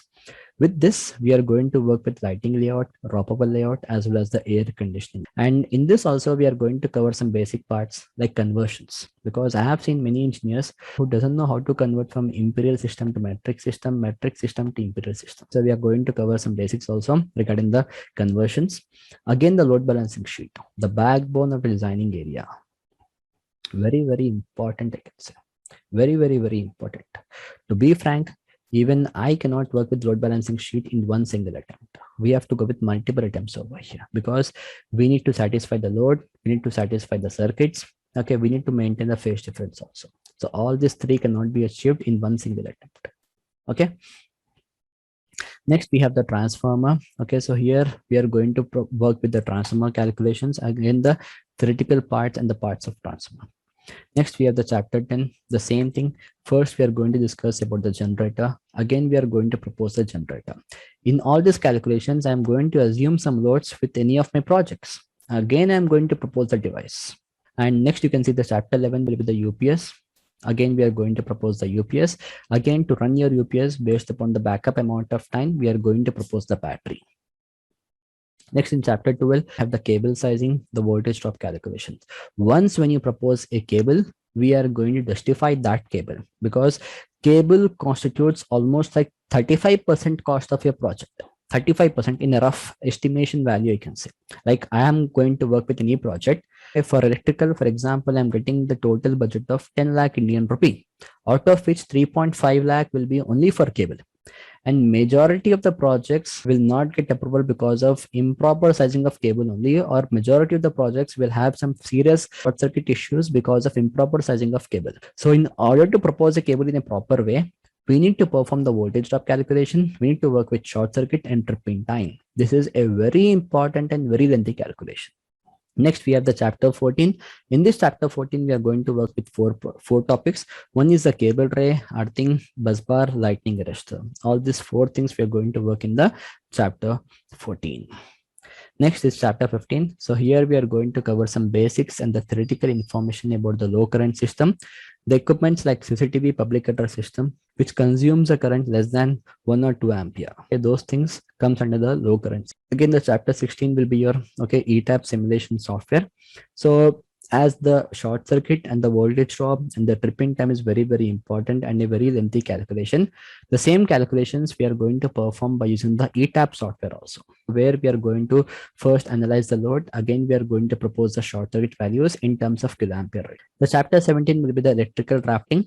So in this electrical drafting, we are going to use the software AutoCAD 2012 is the minimum version recommended, or you can go with any higher version like 2022 also. So in this AutoCAD, we are covering 60 commands, nothing but the basic drawing commands, modify commands, and we are going to learn how to work with electrical agents and how to place all these electrical fixtures also. Next, we are going to use the Dialect software 4.13 version to propose a number of lighting fixture. Okay, 2 classes we have for this. Again, the ETAP software, as I have told you, we are going to work with 2 things in this. One is to analyze the load, one is to develop the short circuit values. And in the complete course, we are going to work with 2 projects. One is in the chapter 8, okay, for the residential building, and one after completion of your chapter 8, okay, for your G+6, ground floor plus 6 floors, typical floor plan. Okay, there I'm going to show you the lighting, raw power, air conditioning, control wiring, circuit wiring, load balancing sheet, everything I'm going to. So the softwares, everything I'm going to provide you, nothing to worry about all those things. The same presentation, inshallah, I'll be sharing with you all also. Nothing to worry about all those things.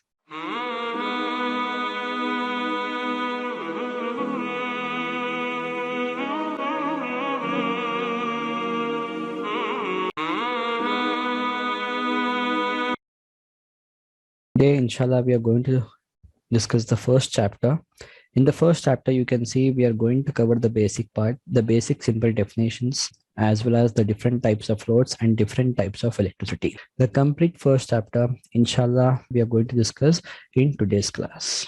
So first thing, whenever you're going to start any new area or whenever you're going to work for a new region, the first thing you have to understand is nothing but the rules and regulation as well as some basics.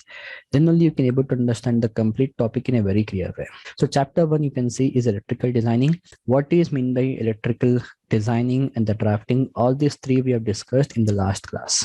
Now you can see basically whenever you're going to work for any project, the first thing what you have to make a note is we should have a draft plan. We should have a draft plan. How you're going to get a draft plan? With the help of design area. Once the designing is done, then we are going to sketch the same design into the draft model.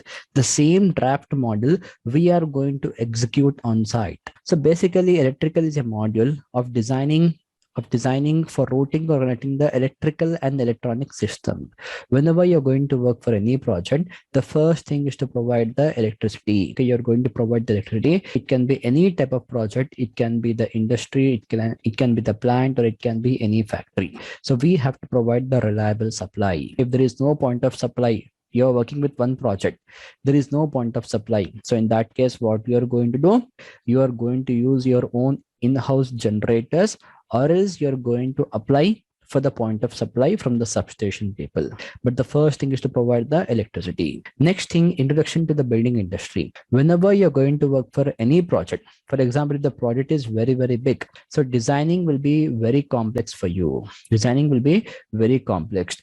To generate or to develop the complex design, it may take months, even years, and may include number of engineers, supervisors, and technicians. You alone cannot develop the complete model. Okay, you can have a multiple years of experience, but remember that only a teamwork will give you a good result. So make a note that whenever you're going to work for any project, it can be from mechanical area, electrical area, civil, or architect, we have to work in a team. And the team consists of engineers, supervisors, as well as technicians. So you may also have a foreman also.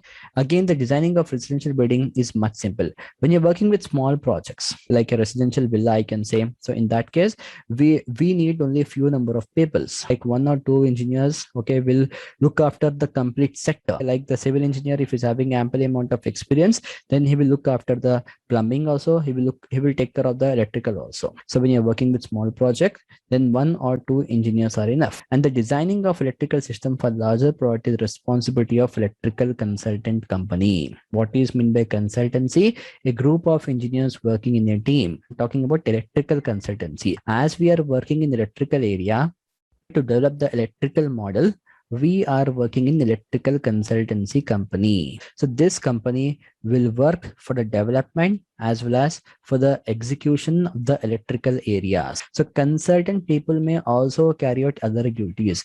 Many of the engineers will think that as a design area, it is a white collar job. It's false. Sometimes we have to approach, or we have to develop the bill of quantity also, we have to develop the bill of material also, and sometimes we have to go to the site also for the supervision as well as for the same thing whether it is going to be carried on site also. So consultant people may also carry out other duties.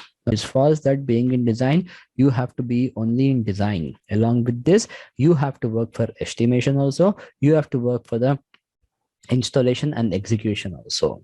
Next, each of the tasks will be performed in coordination with architect. So you are under an architect. Okay, architect is a complete whole and soul responsible person for the complete project. So you will be working under an architect or any senior MEP engineer. You'll be getting a designation as senior MEP engineer if you have minimum 10 to 12 years of experience. That means minimum 3 years of quality experience you should have in every service. Like 3 years in mechanical area, 3 years in the plumbing, as well as the firefighting, again 3 years in electrical. Then you'll be getting a designation as senior MEP engineer. So this senior MEP engineer or architect will carry out overall building planning and designing. These are the 2 people who are going to plan, who are going to design the complete project. The coordination of work is very, very important. Okay, I can simply say that you have to coordinate very accurately between different engineers, but it is not a simple and easy task. So coordination of work between architect and other department is an important as well as very difficult task, I can say. Sometimes because of improper coordination, okay, you have to revise the complete design also. So error in coordination will give you the bad result. So from day one of the project, you have to make a note that whenever you're going to work for any project, we have to provide a good coordination. It may take some amount of time, some revisions, okay, but at last you're going to enjoy the benefit.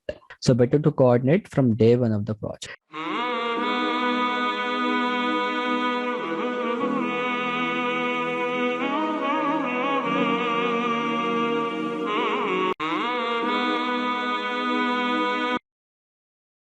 Next, talking about designing of electrical system involves. Whenever you're going to work for any project, we are going to follow some specific chronological order, how we are going to start and how we are going to conclude. So that is what is mentioned over here. The first thing is survey of area. Already we have discussed this in the last class. The people who have joined, okay, today for them, it's light new. So survey of area and type of building or structure. That means whenever you're going to work for a project, you have to see that as per the state electricity board, what are the rules and regulations you are following. Okay, we have different codes, we have different standards. So as per that locality, which local standard is suitable. So as per that local standard only, you're going to develop the complete model. And you have to see type of building also, like whether it is a commercial building or a residential building. Again, nowadays you can see the civil people as well as the architects are going with some different structures. They are going with precast model. They are going with timber. They are going with some iron metal. Okay, so they are using some different structures. So according to the type of structure which they are offering us, based upon that, we are going to develop the model. Again, the total connected load. This is very important thing. If we have got the total connected load for your project, I can say that 70 to 80% of the designing is done. Again, the single line diagram or one line diagram. Once when you have got the TCL value, after which you are going to sketch the single line diagram. So this single line diagram will provide the complete information and the outline of the project. For example, I am very new to the project, but if I know how to read the single line diagram, I can able to understand the complete scope of project, because single line diagram will provide the complete information of project, like from which point, from which area we are going to provide the supply to so and so, different feeders, different cable sizes, equipment sizes, everything is going to be specified in the single line diagram. Next, you can see number of fighting fixture required. This is actually a vast area of calculation in electrical design area to find out number of lamps, because the number of fighting fixtures will be in hundreds when you're working with big projects. So you have to see that how many number of fixtures we are getting, how many number of points we are getting, and all the fixtures are getting the proper supply from proper circuit or not. This is a very important and very vast area of calculation. Again, number of sockets. So sockets, okay, will be very minimum when compared to your lamps. So nothing to worry about this. Again, the circuit breaker sizing. As you can see that to provide a reliable supply and a safe supply, we have to use a circuit breaker. Once when you know how many number of points, how many number of raw points you have, based upon that, we are going to calculate the circuit breaker. Again, the transformer sizing. So once when you are clear with number of lamps, number of sockets, and total connected load, we are going to propose a transformer based upon the total connected load of the building. Again, you can see generator. If you're working with commercial projects, if you have any kind of emergency loads, what are emergency loads? Like your corridor lights, lift, your firefighting pump, water supply machine. These are the emergency loads. So for all these emergency loads, we require a backup. We require a 24/7 supply. For that, we go with the diesel generator. Diesel is actually a fuel to generate electricity.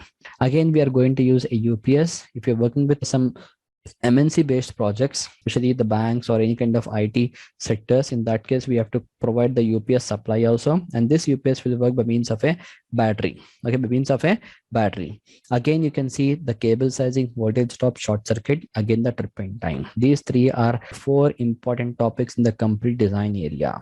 Again, the load balancing sheet or DB schedule for lighting load and drop over load. This is the backbone of the design area, the capacitor bank to maintain the power factor. Remember that the capacitor capacitor bank calculation or capacitor bank we don't require in every project. For example, if in your project the mechanical loads are more, like almost like 70% of the load is occupied by mechanical people, in that case we need capacitor bank. What are the mechanical loads we have? Especially the centralized AC, the water supply pumps, the firefighting machines. So all these are nothing but your mechanical loads. So if the consumption of mechanical load is still 70% in your project, in that case, we require a capacitor bank because all the mechanical loads are inductive in nature. To overcome the inductivity and to provide a good quality of supply, we need a capacitor. So in that case, we are going to use a capacitor bank. Earthing calculation, whatever might be the type of project, it can be residential, domestic, commercial, or any kind of hospital or educational building, we have to provide the earthing. If the earthing is not in a proper way, okay, you will never get the approval from the consultancy as well as from the state electricity board. Again, the lightning arrestor to safeguard busbar sizing cable tray. So here the voltage drop and short circuit. This is a part of designing, but it is not required in every project, because if you are going to work with standard, if you're going to work with rules and regulation, definitely these values will be in the range, because these are the two calculations which we are going to perform only to cross verify that whatever the cable we have proposed, okay, is exact or not. That is the reason. So if you are going to work according to the standard, nothing to worry. Okay, if you're going to work according to the standard, no need of cross verification, you'll be at safe side. But if you're going against the standard, what many of them will do, okay, to decrease the cost of project, to work in a very economical way, they will overcome the standards. So when they are going to overcome the standard, definitely they have to cross verify that whatever the devices they have proposed are suitable or not. So for that point of view, like I have proposed a cable, if I'm going to work with standard, you can ignore these two calculations. But if you are not going with the standard, in that case, we are going to cross verify by going with a concept called as voltage drop and short circuit. So this is a complete procedure whenever you're going to work with any project. I hope it's very, very clear to now for everyone. Any doubts? Now you can please clarify. Everyone, please go through. Please go through. In between the class, I'm going to provide you some time so that you can go through and you can able to revise. If you're going to use your running notes also, it's much better. Please go through. The people Sir, have what is short circuit calculation? Short circuit means excessive amount of current which can enter into the system to damage your equipment. For example, okay, I'm using a device. So this device needs only 10 ampere of current. But because of insulation failure, instead of getting 10 ampere, I may get some 10,000 ampere also. So this may blast my equipment. So I have to check that whether my cable can able to withstand that much amount of fault current, and based upon that fault current, in how much amount of time the circuit breaker has to trip. So this we are going to discuss in the future classes. This is the last part of the design area. Please go through. Excuse me, why mechanical loads are inductive? Why mechanical loads? Because by nature they are inductive. By nature, all the machines, because of development of EMF, because of development of the EMF, because of development of the flux, okay, they need some extra amount of current during the initial stage. Okay, so whenever, for example, I have a machine with me, and my machine is having a specification like something like 5 HP is a capacity, and this machine works on 3-phase supply, and this machine is working with an RPM of 2000. So to get a value of 2000 RPM, it takes some amount of time, like something like 10 seconds, 20 seconds, 30 seconds. It depends upon the starter also. So till 30 seconds of time, the machine will take some excess amount of current. So this excess amount of current actually leads to the inductivity in nature. Following, Anand? Yeah. So you mean all the rotating equipment? Not only rotating equipments, the equipments which are developing the flux. It can be a rotatory device. It can be any kind of static device also. Can you mention any machine which is not rotatory? Machine which is not rotatory, I can say as arc welding machine, spot welding machine. Okay. These are inductive in nature. Wherever you have winding, that is inductive in nature. Okay. So to overcome this inductivity, we are going to use a capacitor. So whatever the extra amount of current is required to your equipment, that will not be taken from your main supply. It will take the supply from capacitor. Yeah, Mr. Fahad. Yeah, sir, I want to know actually what is inductive, what you are discussing inductive load. Yeah, we are coming for that part. What Okay. is that exactly? That is a type of load. Okay. In technical term, we are calling it as inductive, but in short, you can say that whatever the devices which are having winding inside the equipment, if you have a winding, copper winding, aluminum winding, those are inductive devices. Coming for that. Okay. Anyhow, I hope it's clear.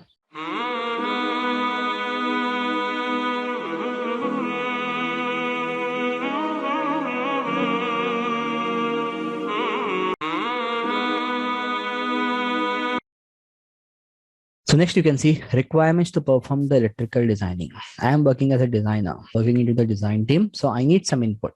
So what are the inputs do I need to develop an electrical plan? The first thing is nothing but architectural drawing, which will be receiving from the architect itself. So in the architectural drawing, they will specify the complete outline and the scope of project, like where actually they have provided or they have allocated the space to install the transformer, the generator, the earthing pits. Everything is specified in the architectural drawing. Again, we will be getting the civil drawing or the structural drawing. With the help of the civil drawing or structural drawing, we can able to provide the routing for the cables. We are going to propose the distribution boards, the panel boards, everything we are going to propose. Again, the ceiling plan or the false ceiling is also very, very important, because nowadays in every project, it can be residential, commercial, we are having a false ceiling, a dummy type of ceiling, I could say. So in this ceiling, we are providing some electrical fixtures, some mechanical fixtures, and this false ceiling is made up of different types and different shapes. So if you have a proper false ceiling plan in hand, based upon that, you can able to propose a proper light also. Again, the furniture drawing is also very, very important. When you're working with commercial projects, especially, if the furniture drawing is with you, then you can able to provide the sockets position also in a proper way. Like wherever you have a furniture, based upon the type of furniture, you can able to place the sockets as well as the lighting fixtures also. Again, the design brief. Okay, so DBR is actually a type of manual report, I can say, in which you'll be getting the specification from the client as well as the consultant, like which manufacturing company and at what time, okay, we have to develop what plan, okay, what are the coordination results we are getting, everything is specified in the design brief report. So these are the 5 things which we need whenever we are going to work with any project. Without this, you cannot able to work for any electrical plan. You don't require the mechanical, nor the firefighting or the plumbing, but we need these 5 things. If we have the mechanical also, that is well and good. But these are the 5 things which we need before developing or before proposing any electrical plan. I hope it's very clear for it.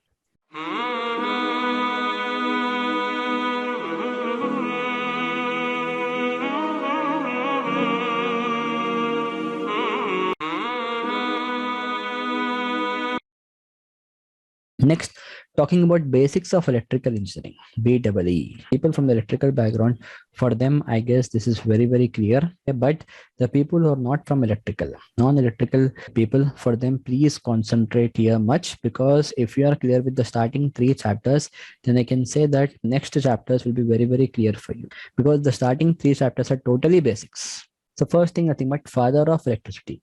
Okay, many of the engineers doesn't know this. Who is the father of electricity? If you're going to go for an interview, first thing, especially for the beginners or fresher, they may ask you the father of electricity, William Gibbard and Michael Faraday. In some literatures, they have specified William Gibbard. In some literatures, they have specified Michael Faraday. So these are the 2 people who have done the research and development of electricity. So they are called as the father of electricity. Next, talking about electron theory. Electron theory. I hope everyone know what is meant by electron. Okay, electron means what? Negative charge particle is called as electron. Negative charge particle is called electron. So now we are talking about a theory. Okay, we are talking about a theory over here. That means a research has been done on electron. So what is that research and who has done that research?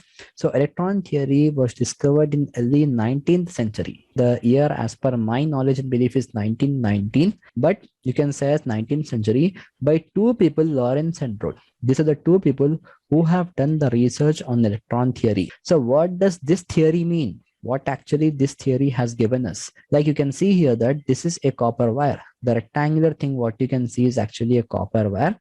So when you are going to keep this copper wire under electronic microscope. So you can able to see the electrons. Here you can see when you're going to keep this copper wire under electronic microscope, you can able to see some electrons. Okay, you can able to see some millions of electrons, and these millions of electrons will be moving in non-uniform direction. Some electrons will go up, some electrons will go down with some non-uniform direction. But to the same copper wire, when you are going to provide some potential difference, nothing but voltage, you can see the plus and the minus sign. You're going to provide the potential difference. So what is happening when you're going to see these electrons are moving in one direction with the speed of light. This electrons are moving in one direction with the speed of light. So that is the research in the electron theory has been done. So it states that when potential difference, what is potential difference? Nothing but voltage. The voltage can also be called as potential difference, is applied to a conductor. The conductor can be aluminum, can be copper, or any metallic part. The electrons which are present in conductor will possess some kinetic energy, means rate of doing work. What is kinetic energy? The rate of doing. And this kinetic energy will start moving in definite direction, means only in one direction with the speed of light. With a speed of light, creating electrical pressure, which is called as current. So this is the research which has been done in the electron theory. I hope it's very, very clear for everyone. Next, talking about voltage. What is meant by voltage? The voltage can also be called as electromotive force, something but EMF, electromotive force. In technical term, we are calling it as electromotive force only. This is actually a quantity or expression that the potential difference or power distribution in charge between two endpoints. So from one point to other point, how much amount of the pressure or the potential difference we are having. So whenever the voltage value is more, the greater the voltage, the greater the flow of electrical current, means flow of electrons will be more. And this flow of electrons will be more in a conductor or in a semiconductor based upon the resistance value. Based upon the resistance value, the flow of electrons will be there. The resistance value is high, the flow of electrons will be less. If the resistance value is less, the flow of electrons will be more. Please make a note of this. Again, talking about voltage, in the symbolic form, we are going to write as V, or we can also call it as volts also. Both means the same. Again, this voltage we can able to measure by means of voltmeter, multimeter, potential transformer, or the voltage transformer. This is a different things we have to measure. Okay, we have to measure the voltage. Okay, we have multimeter, voltmeter. Okay, this is the two things which we use. But when you are talking about high tension side, we need the potential transformer or a voltage transformer. Next, talking about current. So just now we have discussed about electron theory. So we are getting some amount of pressure in the electrons now.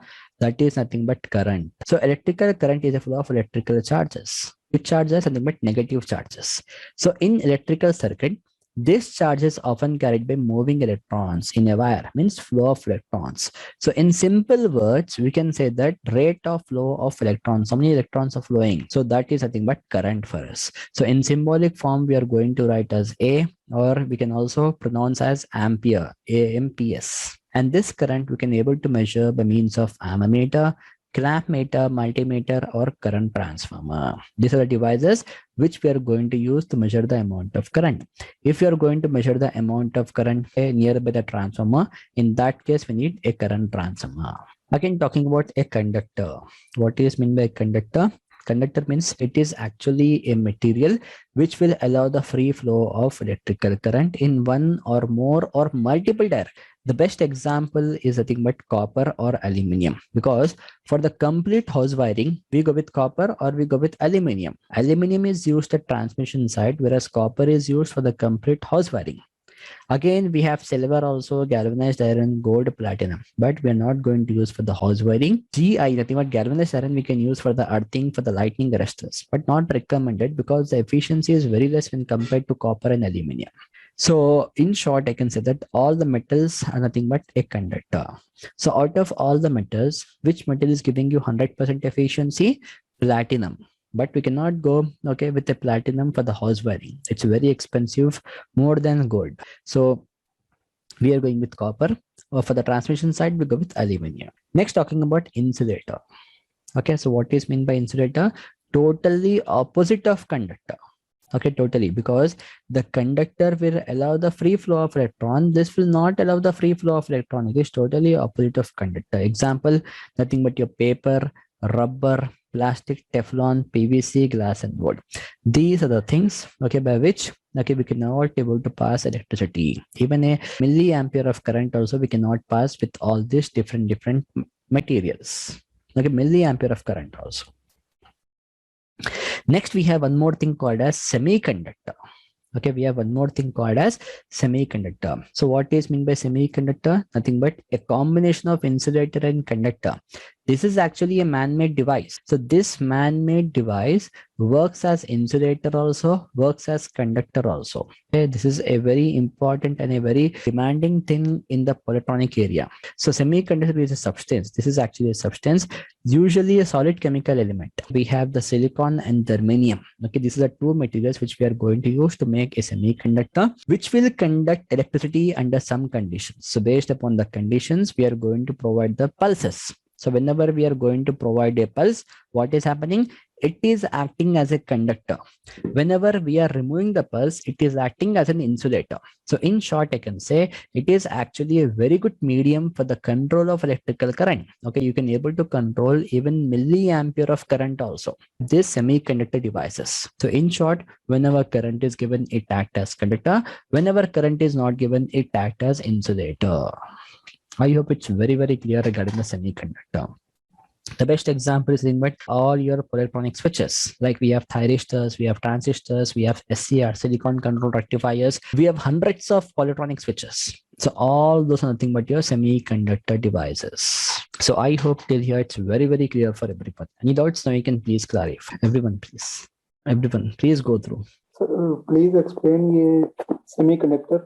Semiconductor is actually a type of object or a medium, I can say, which will work as a conductor also, which will work as insulator also. Like combination of this conductor, combination of this insulator. Like you can see, conductor will allow the free flow of electrical current, whereas insulator will not allow the free flow of current, the free flow of electrons.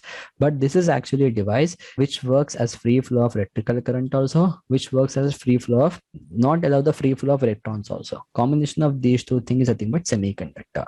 Okay, we have IGBTs, we have MOSFETs, we have GTOs. All these are nothing but your semiconductor devices. The name of switches. The name of switches. Flow of electron or not flow of electron. Semiconductor. Both thing. When you are going to provide a pulse, it acts as a conductor. When you are not going to provide a pulse, it acts as insulator. Okay. It is made up of the germanium and silicon.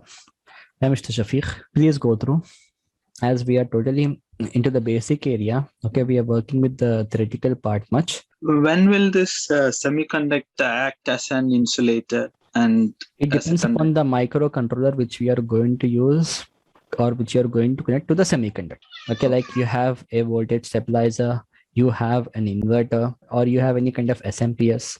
So in all these things, you'll be finding a semiconductor. It depends upon the controller, how to control, how to regulate. So like basically we are controlling the current passing through the... Exactly. Perfectly. You want to control some milliampere of current. You want to control a milliampere of current for 0.1 second. This cannot be achieved manually. For this, you need a semiconductor devices. We have different controllers. Like we have microcontroller, we have PI controller, we have PID controllers. These are different technologies what we use to use this semiconductor, to connect these semiconductors. Oh.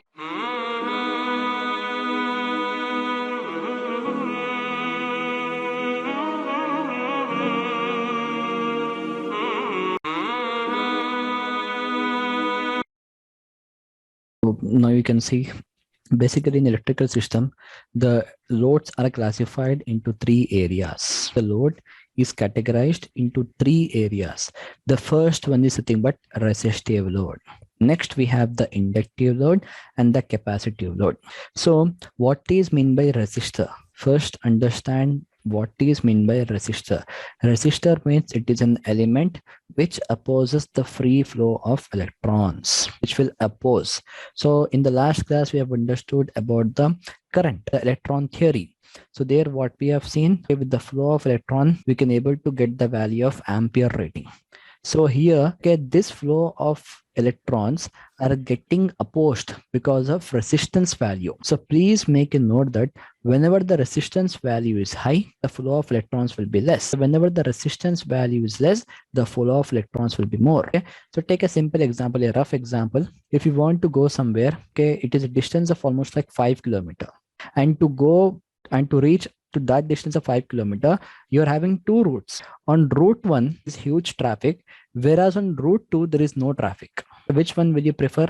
Okay, obviously where you have the least amount of traffic. The path is same. It is of 5 kilometers and 5 kilometers. So same like that, electron will flow in that direction where the resistance is less, where the traffic is less. So here, this resistive load means where the least amount of resistance is there. I'm having an equipment. So in that equipment, if the resistance is very less, that is nothing but resistive load. So how can you able to say this is a resistive load? How can you able to say? With the help of conversion. If the load is taking the input as electrical and giving the output as heat, that is nothing but resistive load. Whatever the equipment, it can be a light, it can be the water heater, it can be incandescent lamp, or it can be anything. So here you can see it is a physical quantity or an element which opposes the free flow of electron, which will oppose the free flow of electron. So resistive loads are typically used to convert current into form of energy such as heat. You can see whatever the resistive loads we have, basically this will change the form of energy. How it will change the form of energy? With respect to your current to heat. So as per the phasor diagram, the voltage and current will be in phase. As per the phasor diagram, the voltage and current will be in phase. What is meant by phasor diagram? Whenever you're going to simulate any model, so before inventing something, what we are going to make a model. Okay, nothing but a simulation model in any software. It can be a MATLAB, it can be anything. Okay, so when you're going to simulate, okay, so what is happening over here? If it is a resistive load, the voltage and current both are starting at 0 degrees and ending at 180 degrees. This is actually one cycle. Okay, this is complete one cycle over here. This is the positive side of cycle and this is the negative side of cycle. So the voltage, this blue color waveform, what you can see is actually a voltage waveform, and this red color waveform, what you can see is actually your current waveform. So voltage and current both are starting at 0 degrees and ending exactly at 180 degrees at pi angle. Again starting at 180, again concluding at 360. So here what we can say, if it is a resistive load, the voltage and current will start at same point and end at same point. So here we are talking about a concept called as power factor.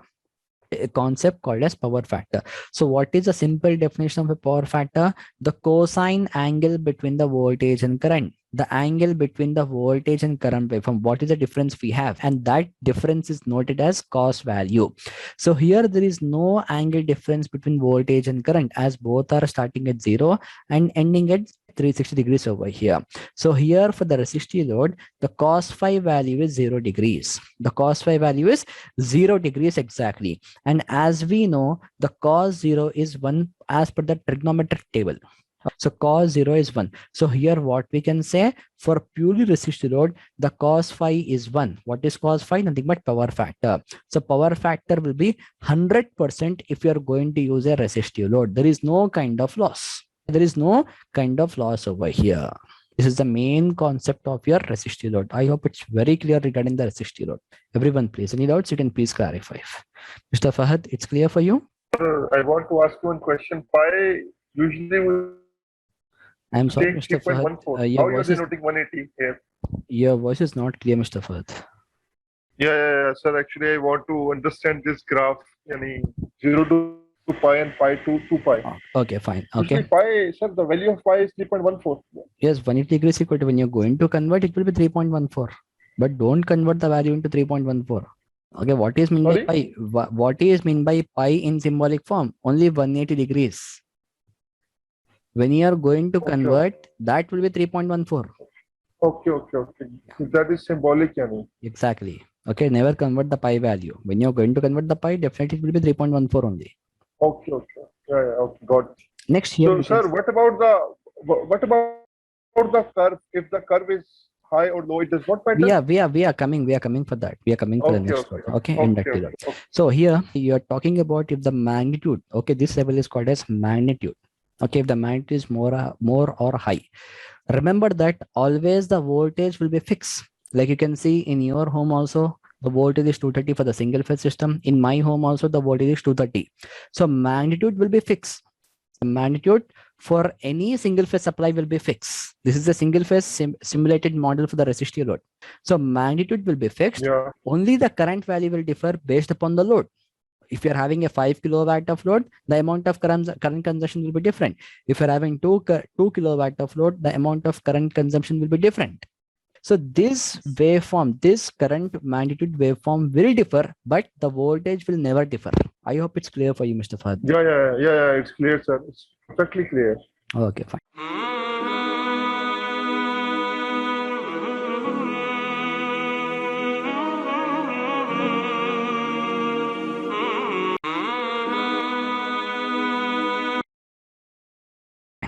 Next, we are going with the inductive load. Now here we are talking about a phase difference value. Here the phase is 0. Nothing to worry about any kind of power factor value over here. But we have many inductive loads in nature. We have many inductive loads in nature.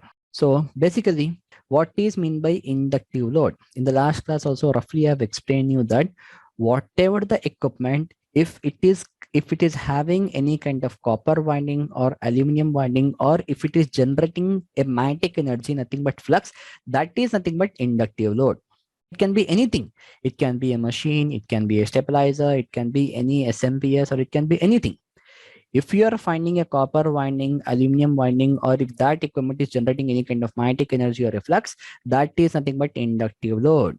So it opposes sudden change in current and stores current in the form of magnetic field. So the first sentence itself indicate what it indicates, that this equipment will take some extra amount of current, and this extra amount of current will be converted into the form of energy, nothing but your magnetic energy. Okay, so during this period, the amount of current will be much more. So electromagnetic fields are the key to the inductive loads. The EMF is the main core concept for your inductive loads. So here you can see in the third sentence that with an inductive load, the current waveform is lagging. The current waveform will lag. Why it is lagging? Because during this period, it is taking some extra amount of current. It is storing some extra amount of current to generate magnetic field. So this value as a rough, I have taken the value of 90 degrees. You can see the voltage will start at 0 with same magnitude, but current is going to be differ. It can be 90, it can be 80, it can be 70. It depends upon the efficiency of your device. If you're working with a good manufacturing company, if you're working with a reliable device, it can be 70 also, it can be 45 also. It depends unless you simulate. Okay, because you can see one equipment is available with a good manufacturing company also, one equipment is available with a bad manufacturing company also. But what is the main difference between these two devices? What is the main difference? You can see the best example is your air conditioner, refrigerator, or whatever the daily home appliances we use. Okay, the power consumption will increase. Okay, in the local manufacturing companies, the lifespan will be less, the reliability will be low. So all this happens when you go with your local manufacturing company. So here the value of your current waveform may differ from one point to other point. So as a rough, only for understanding point of view, I have taken the value of 90 degrees over here.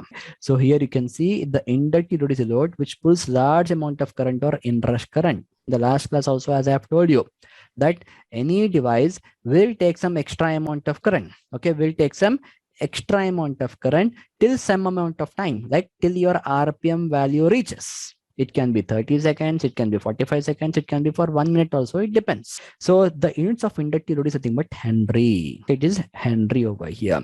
So what is the main concept here we are going to understand? Nothing but power factor. So if you are having the inductive load, what will be the power factor value? So here, what is the difference we have between the voltage and current? Nothing but 90 degrees is the phase difference we have got. So here the power factor value in the symbolic form we are going to write as cos phi. So phi value we have got 90 degrees as per the above waveform. So cos 90 is 0 over here. So for purely inductive load, the power factor will be 0 degrees.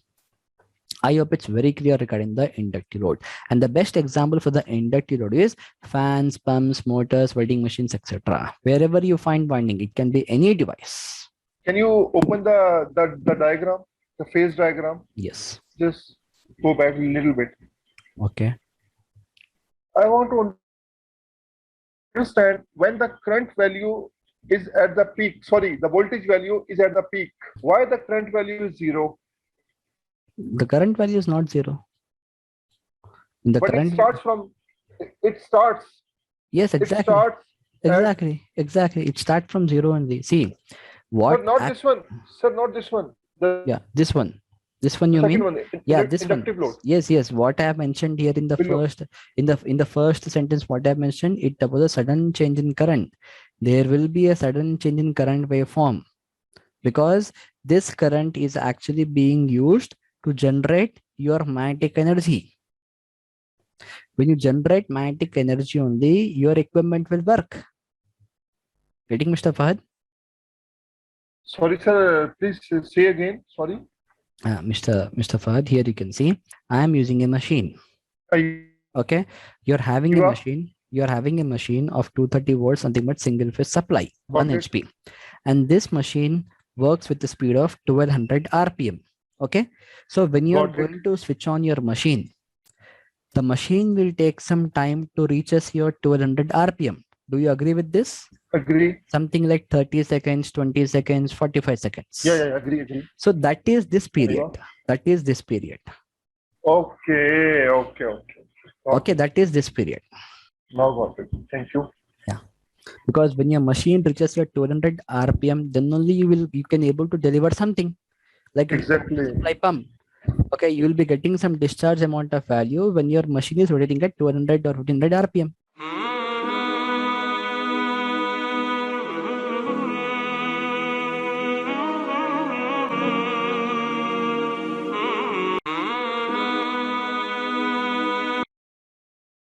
Next, talking about your capacitive load. What is meant by capacitive load?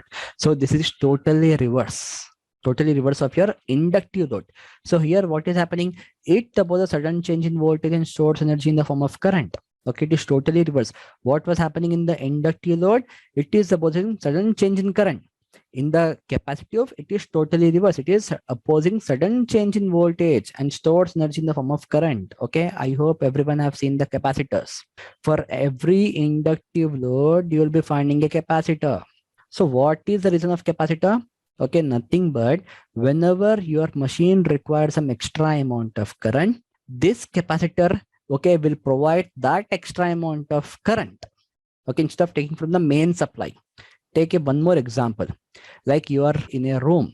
So in that room, you're having some 2 lights. And from the same circuit, from the 2 lights of circuit, you are connecting a machine also. Okay, the lights are on.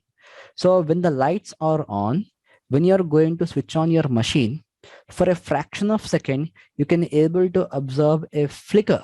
For a fraction of second, you'll be getting a blink in the light. What is the reason of that blink? That means this machine is taking the complete current from that circuit for a fraction of second till it reaches the RPM value. So to overcome that flicker, we are going to provide a capacitor.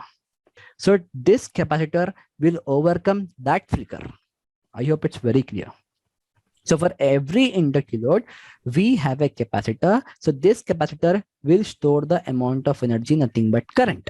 So whatever the extra amount of current is in it, that will be given by your capacitor. So capacitor load has a current waveform, which is reading the voltage waveform. So here it is totally reverse. You can see the voltage and current. The current is already stored in the second quadrant. You can see the current is already stored. This region is nothing but your capacitive region.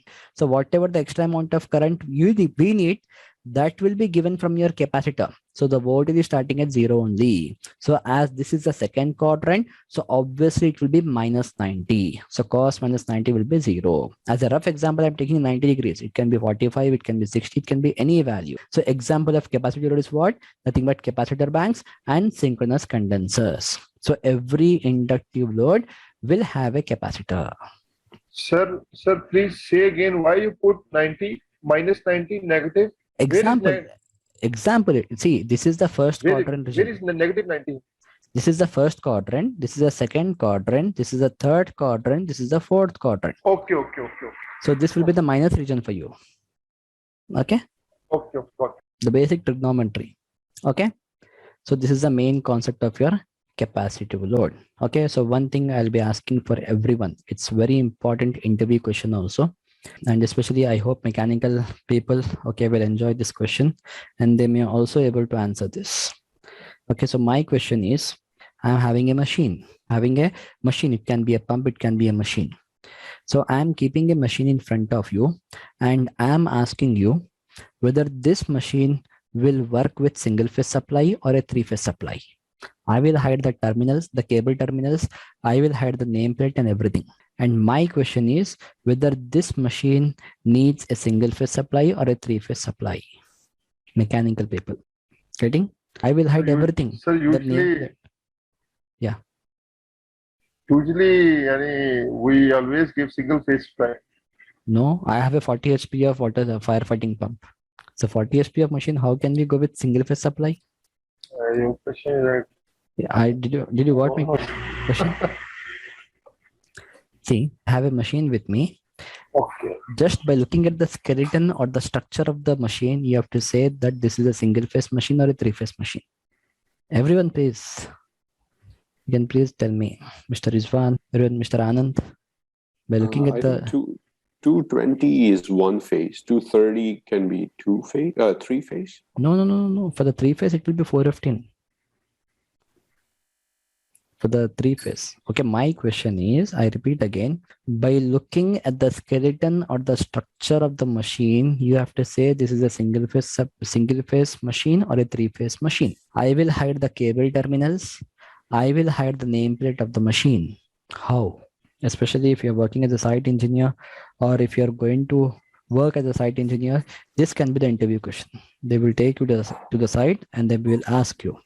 What we have been practicing is, I'm also from mechanical background. Yeah. I work with electrical engineers. Okay. Our office has a rule that, like, if there is a 3-phase available to the site, and if the fan or pump has more than 1 horsepower requirement, then we try and go 3-phase just to do like less wiring and everything. So if it is less than 1 horsepower, we try and go with single phase.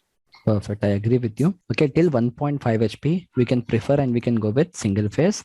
Above 1.5 HP, we recommend with 3-phase supply. Not 1 HP is very minimum amount.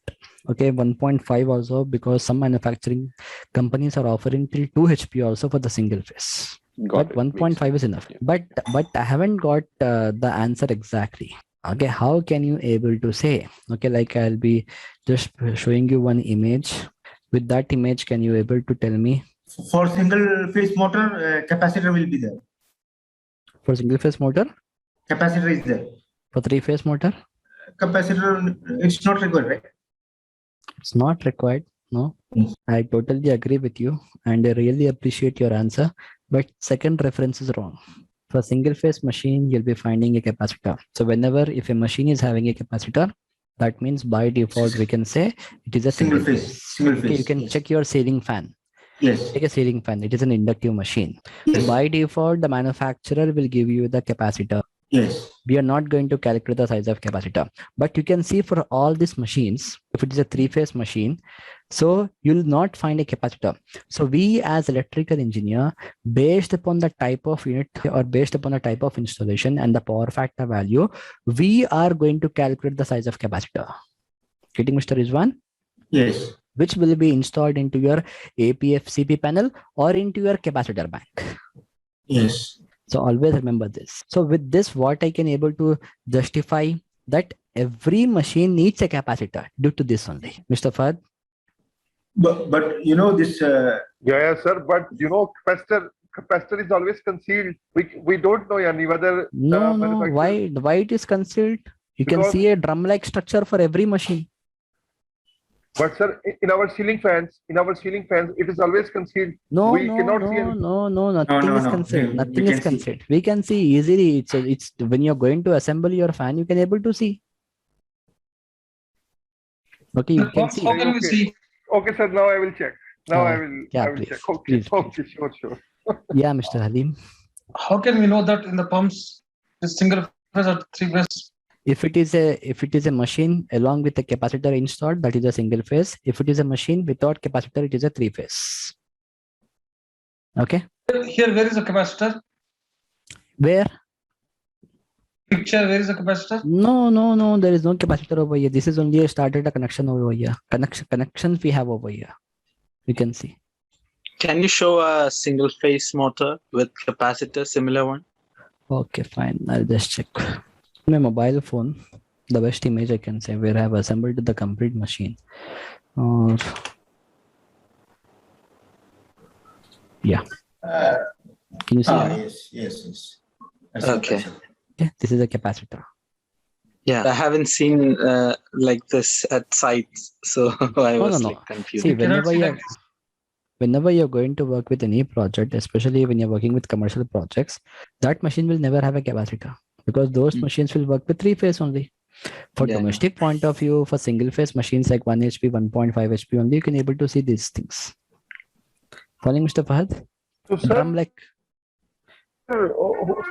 for three phase, let's suppose for three phase pump, who will size the capacitor? Yani? Electrical engineer. On the side, which we are going to discuss in chapter 7. Or a design engineer. Design engineer. Site engineer will never size anything. Site engineer will only execute, your drawing. Got it. Site engineer will never size anything. Okay, he will just execute. Whatever the designing he is getting, the same thing he is going to execute. That's it. Got it. I hope Mr. Rizwan it's very clear. Yes. Yeah, really appreciate. I mean, I've never seen. Thank you. Mr. Nihal. In North America, and I've never seen this capacitor getting specified. Maybe it's different over here. I've never seen a single phase pump. There is no capacitor. Maybe it's just different. No. You'll be finding that type of machine and capacitor with your starter box. Check with your starter box. Okay. Check with that. Okay, if it is a single phase machine, if there is no capacitor attached with your machine, then that capacitor will be in your starter box.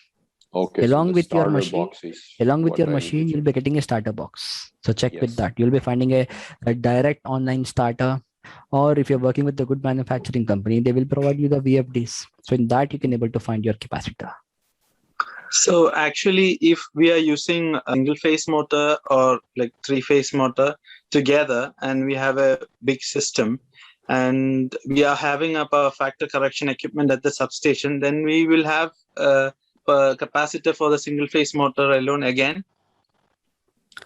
As per your question that you are working with single phase machine, you are working with three phase machine, but from substation by default, the capacitor is provided to you, but into your project again you are having the capacitor. Yes. From the substation side, you'll be finding the synchronous condensers, not capacitor banks. The synchronous condenser is connected at your substation site at high tension site to maintain the power factor value. But at your site, even if you're getting, because the minimum power factor which we are getting from substation is 0.8, nothing but 80%. 20% will be the loss. But if in your project, if the demand of inductive load is more, like 60 to 70% of your loads are inductive in nature. So in that case, you are going to install your own capacitor bank to maintain your power factor and to enhance your power factor. And all those concepts we are going to discuss in chapter 7 in the main calculations. Okay, Mr. Anand?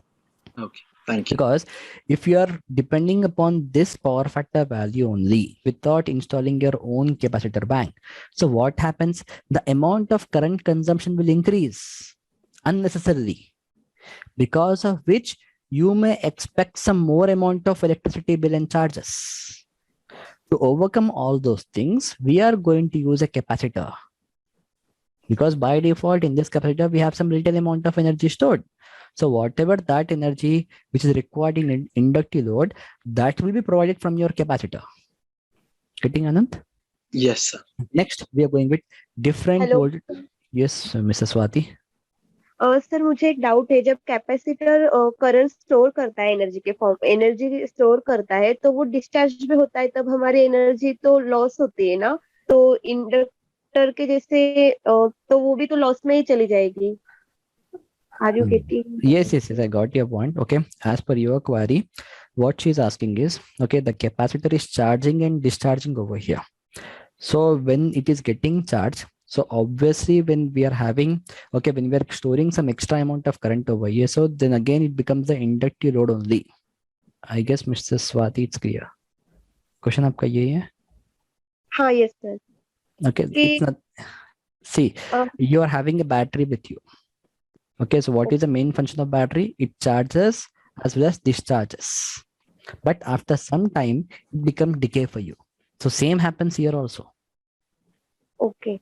Okay. That means, see, whenever you are changing the form of current from AC to DC or DC to AC, at that point of view, you are getting some losses. But when you're charging or discharging, you will never get any kind of loss. The equipment or that device may get decay. Like after 4 years or 5 years, your battery will not support you like how it was supporting you on the first day. So same happens here for the capacitor. Like if you're using some more amount of current from your capacitor, what happens? The capacitor will burn. You need to replace your capacitor. I hope everyone have seen, especially in the air coolers. Okay. Window AC also. Pardon? The window AC also. Window AC also. But that becomes slight complex. So best example is air cooler. Following everyone? So whenever you're changing the form of current from AC to DC, DC to AC, at that point of view only, we are getting some losses, but not during this point. Charging and discharging is not a loss.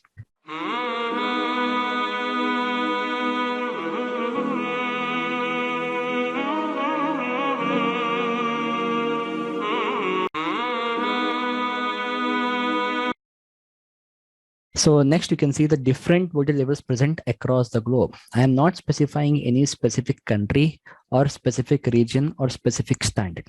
This is only the information. Okay, because in some countries for single phase we have some other value, for three phase we have some other value.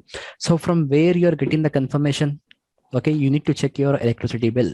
On that they will provide you the value that single phase supply is so and so, three phase supply is so and so, with a power factor of so and so. But as per the electrical distribution systems on international basis, okay, the low voltage, okay, electrical engineers will always work on low voltage value. So what is meant by low voltage? The voltage which lies between 220, 230, 415 and 440 volts. Already we have understood about V, nothing but okay, voltage. So low voltage means what? The equipments which work with the supply of 220, 230. Okay, so 220, 230 will always be the single phase system, whereas three phase 415 and 440.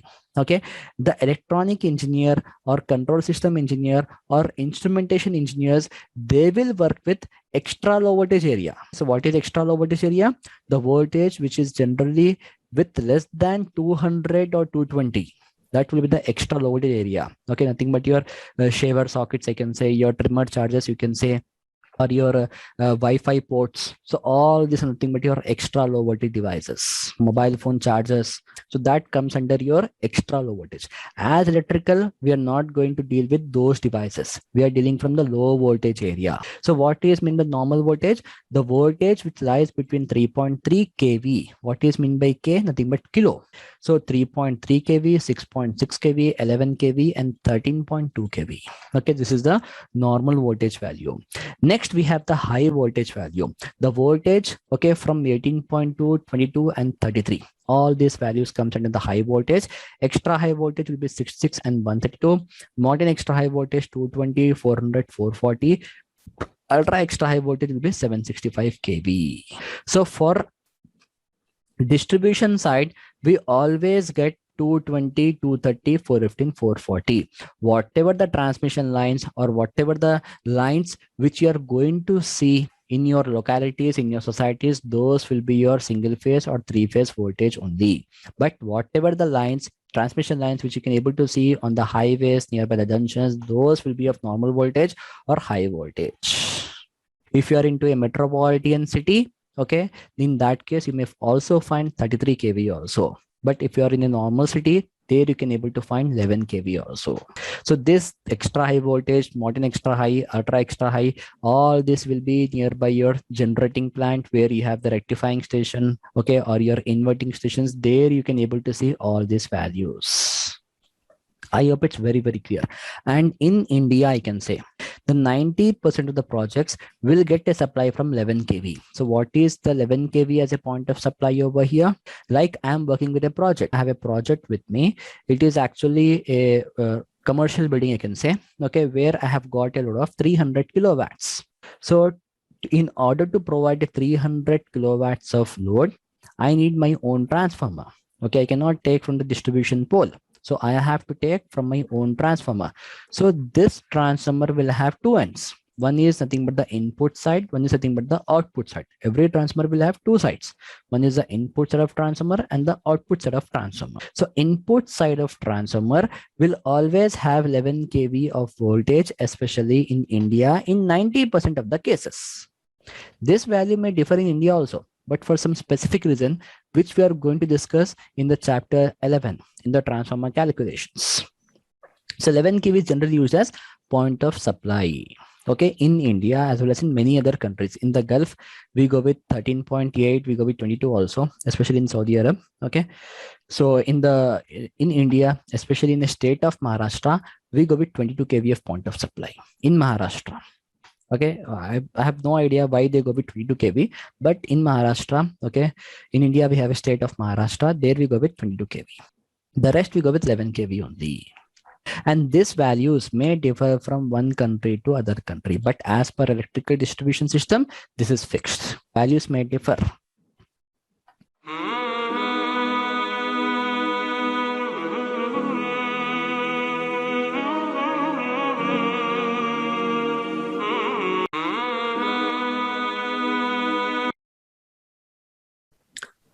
Next, talking about types of electricity. Okay, so as we are going to deal about electricity in detail, so we have to understand how many different types of electricities we have. So first is nothing but static, and the next is nothing but dynamic. The name itself indicates static, means we are having some amount of energy on the surface of the material. Like for example, when you're going to rub your hands, we are getting some energy, nothing but frictional energy or the heat energy, I can say.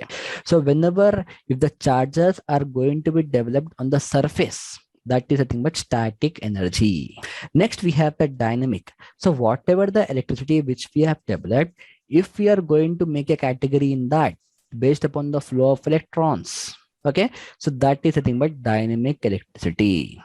So here you can see with a simple flow chart. Okay, so electricity is classified into natural way, into the artificial way. So what is meant by natural? The name itself indicate, means the energy which we are getting into the natural form, like your lightning strikes or thunder strokes, especially in the bad rainy weather conditions.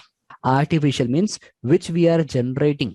Okay, which we are developing, which we are generating. Okay, so this artificial energy we are getting into two forms. One is static, one is dynamic. So what is meant by static? Means the energy which we are generating. Okay, it can be from hydro plant, nothing but by using water as a medium, thermal by going with some high grade coal, nuclear by using some chemicals like thorium, plutonium, frictional. We have hundreds of generating plants. Okay, we have hundreds of research papers. You can check your IEEE blog.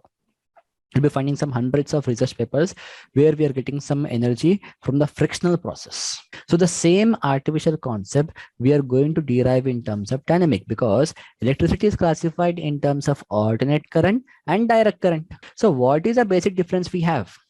Okay, many of them doesn't know that which type of energy we have in our homes. Right now you can see you're using your PC, you're using some lights, fans and devices in your home. So which type of energy we are giving? Nothing but AC. So the energy which we are getting, okay, till our distribution board, that will be the alternate current itself. So this alternate current will have a frequency. What is meant by frequency? Number of cycles per second. Just now we have seen the waveform, nothing but the resistive load, inductive load as well as the capacitive load. So there we have got one waveform. The combination of positive cycle and the negative cycle will give us the one waveform. So this frequency means number of cycles per second. So in India and many of the Asian countries, we have 50 cycles only. Whereas when you go with any kind of European countries or any kind of Western countries, there you can see we'll be finding the frequency of 60. But nowadays, we are having the devices which are working with 50 also, which are working with 60 frequency also, universal. So in this AC, we'll go with the waveform for the better understanding. So here you can see in this AC waveform, you can see we have a positive cycle and we have a negative cycle. Okay, this complete waveform will give you one cycle. Okay, so we have the positive cycle and negative cycle over here. So this, because of this positive and negative cycle, we are having some more losses over here, and this AC transmission is used in small area till 300 kilometers only. If you're going to transmit the supply till 300 kilometers, in that case only we recommend to go with AC line. And in AC supply, we are having 3 conductors. So these 3 conductors I am going to denote as R phase, Y phase, B phase. It can be WXY also, it can be 1, 2, 3 also.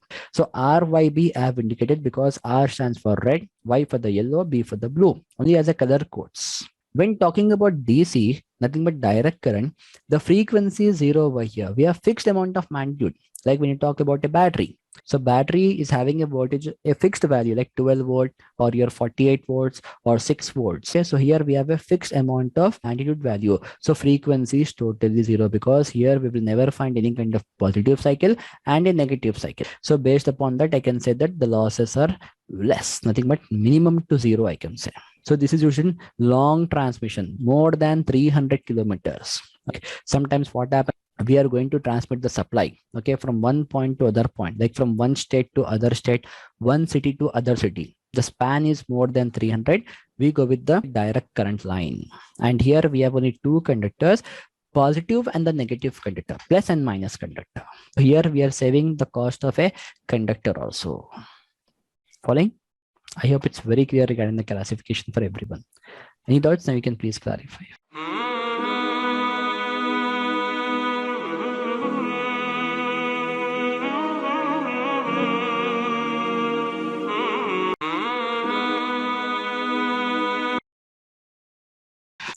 Next, talking about power systems. So power system is actually a very vast area in electrical engineering. Almost in 4 semesters, we are going to read about the power system in electrical engineering. Whichever university you are working, if you're studying there, you can see in 4 semesters, we are going to deal with power system. So the first thing in the power system is something about generation. I can say that the combination of generation, transmission, distribution, and utilization is something about power system. So first we are going to generate the power. So we are going to study about this. Again, whatever thing we have generated, that we are going to transmit by means of your AC line, by means of your DC line. Okay. Again, we are going to distribute by your local substations. Again, we are going to utilize. So the study of all these things is nothing but power system. So generating side, the voltage will always be 11 kV. It can be any type of plant. It can be the hydro plant or thermal plant. Or a nuclear plant also, the voltage will be 11 kV. With the help of a step-up transformer, we are going to step up the amount of voltage to 400 or 440. It depends upon the demand. Directly from the generating plant, if the supply is coming to the metropolitan city, the voltage value will be high. If you are going to any kind of remote area, the voltage can be maintained to 33 kV or 66 kV or 132. It depends upon the demand and the load. Again, transmission. So transmission can be done by means of HVAC and HVDC. What is HVAC? High voltage. What is high voltage? If the voltage is more than 33 kV. So here you can see, okay, if the voltage is, up to 33 kV. So 18.2, 22 and 33. So all this value, if the voltage is more than all this value, that is called as high voltage. So high voltage alternate current, we have high voltage direct current. So what this AC and DC indicate? If the span is still 300 kilometer, in that case we go with HVAC. If the span is more than 300, we go with HVDC. Not talking about distribution. So this distribution we are going to do by means of substation. So in every locality, in every area, we can see we have a substation. So based upon that, we are going to get the supply.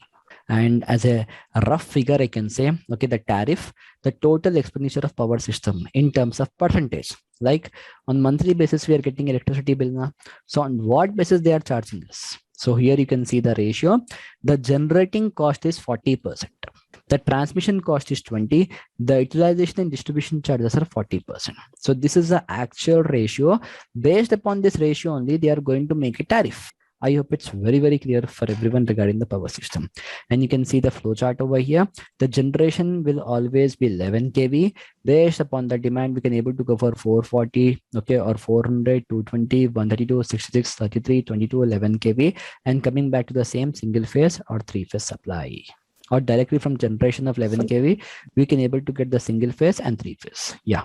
Sir अगर voltage को ये हमने 220 और 440 में ही लाना है तो generation 11 केवी कर रहे हैं तो फिर हम 66 केवी या 132 केवी फिर जनरेट क्यों करते हैं? कोई जनरेट नहीं करता 66 या 30 132. ये 132 no one will generate 66 or 132 because if you are generating this amount of value, the initial cost setup of the generating plant will increase. The generating voltage 11 kV. Obviously, the generating voltage will always be 11 kV or 13.2 or 13.8 kV in the Gulf countries. If you are working with a metropolitan city, like directly from the generating plant, you are going to provide the supply to the metropolitan city. What is metropolitan city? In a city, if you have commercial malls, super specialty hospitals, metro rails, industries, factories. So obviously the demand will be more. The amount of demand of load will be more. So there we cannot go with a small transmission line. So what we do, we are going with some higher amount of voltage value. Mr. Fahad, it's clear for you? Rizwan, Mr. Rizwan. Yes, yes. Nehal, Misa. Yeah, sir. I'm just listening. What is happening? Yeah, sir. Matlab, I have one question. Yani, if you need only 220 volts, then why step up, then step down? Just produce 11 kV and directly distribute. What is the reason? I'll explain you. I'll come for the simple definition. Here in the last class we have discussed. So here you can see why we are talking about voltage. I hope everyone can able to see. So why we are talking about voltage? The greater the voltage, the greater the flow of electrical current. So when we are having the greater the flow of electrical current, then only we can able to fulfill the demands. Exactly. Now strike voltage. Yeah. This is the perfect answer. Yeah. The greater the voltage, the greater the current.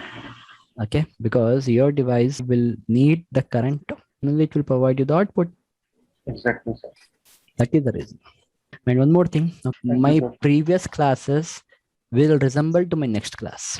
If we are clear with the concepts of the last class, then only my today class will be clear. If we are clear with this 2 and 3 classes, then the 4th class will be clear for you. I have framed my syllabus in such a way that one class will get interrelated with the next class.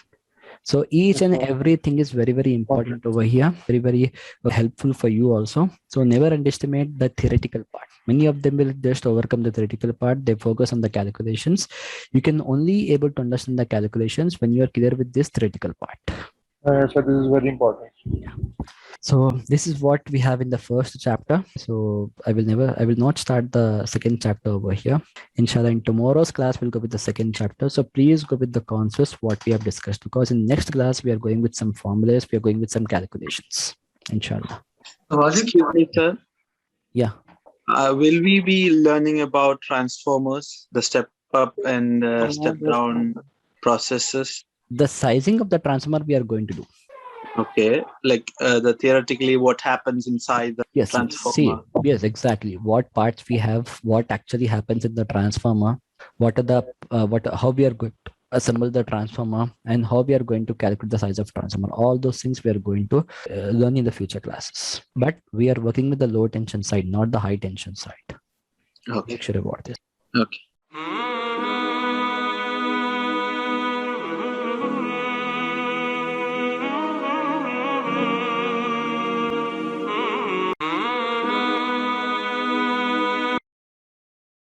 So let us go with the next concept, chapter 2, basic formulae. In this chapter, we are going to discuss about power, very important and the fundamental calculation in the design area. If you are clear with this calculation, then in the future, when you're going to calculate the size of any equipment, that will be very, very easy for you. So basically in electrical system, the power is classified into three areas. In electrical system, the power is classified into three areas. So what are the three classifications we have? Nothing but active power, apparent power, and the reactive power. So we have three different types of power. Now, what is meant by active power? Okay, I need a very simple definition. I don't want to go with any kind of technical definitions, any kind of textbook definitions. I need a very simple definition to understand active power. If anyone can please, I really appreciate what is meant by active power, especially the electrical people. Active power is useful power. Can you please elaborate? Because in electrical systems, we cannot say that whatever the power we are generating, it is useful, it is waste. We cannot say in this way. I agree with you. As per your thing, I can able to understand, but everyone have to understand what is meant by active power. Whatever the amount of power which we are consuming is the active power. Whatever the amount of power which we are consuming, like you can see right now we are using our PC, we are having some lights, fans, etc. things in the room. So all these are nothing but your active power equipments. So this active power can also be called as true power and the real power. In some countries they call this active power as true power as well as the real power. So you should never get confused. Everything means the same. Please make a note of this. So whatever the amount of power which we are consuming is the active power. Whatever the amount of power which we are consuming is the active power.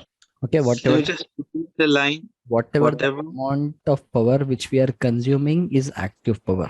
Whatever the amount of power which we are consuming is nothing but active power. So how can you able to say that this device is active power device, this device is apparent power device, or this device is reactive power device?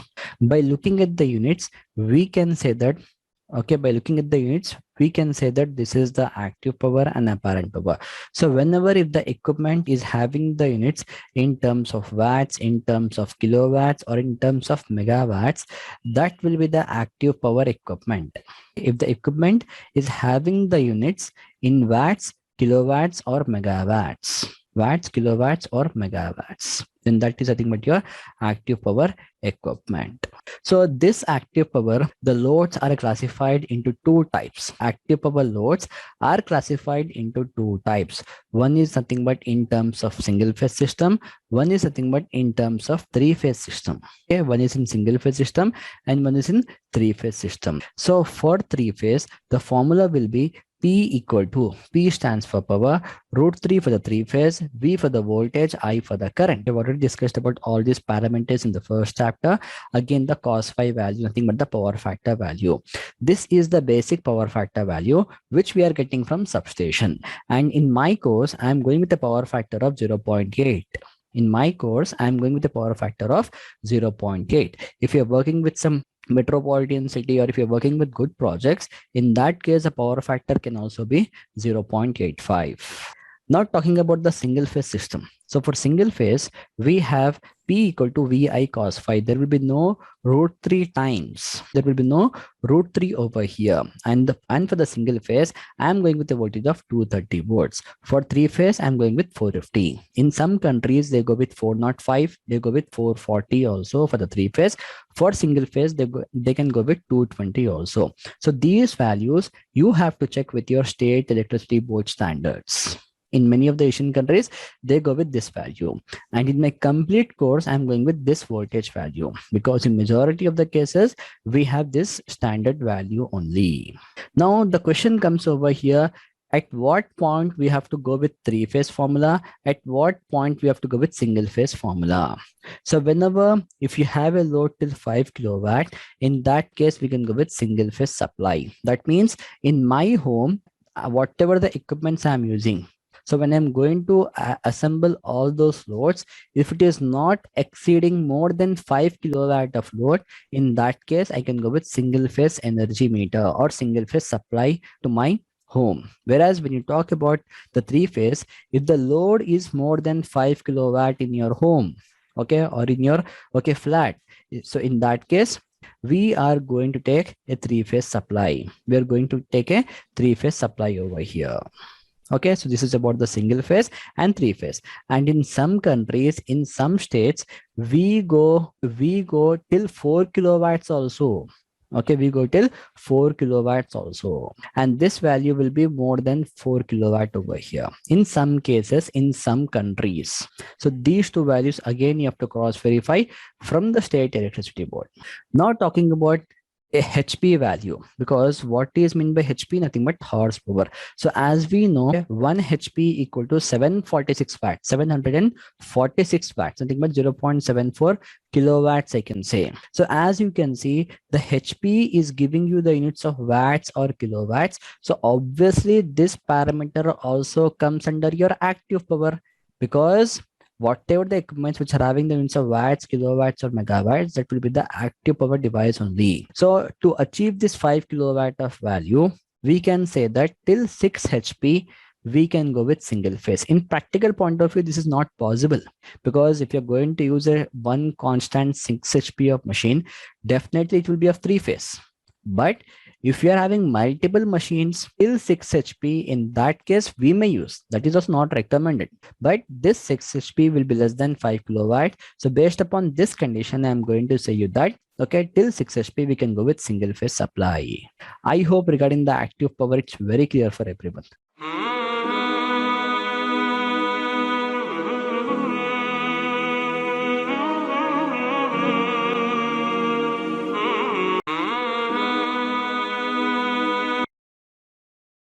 Next, talking about apparent power.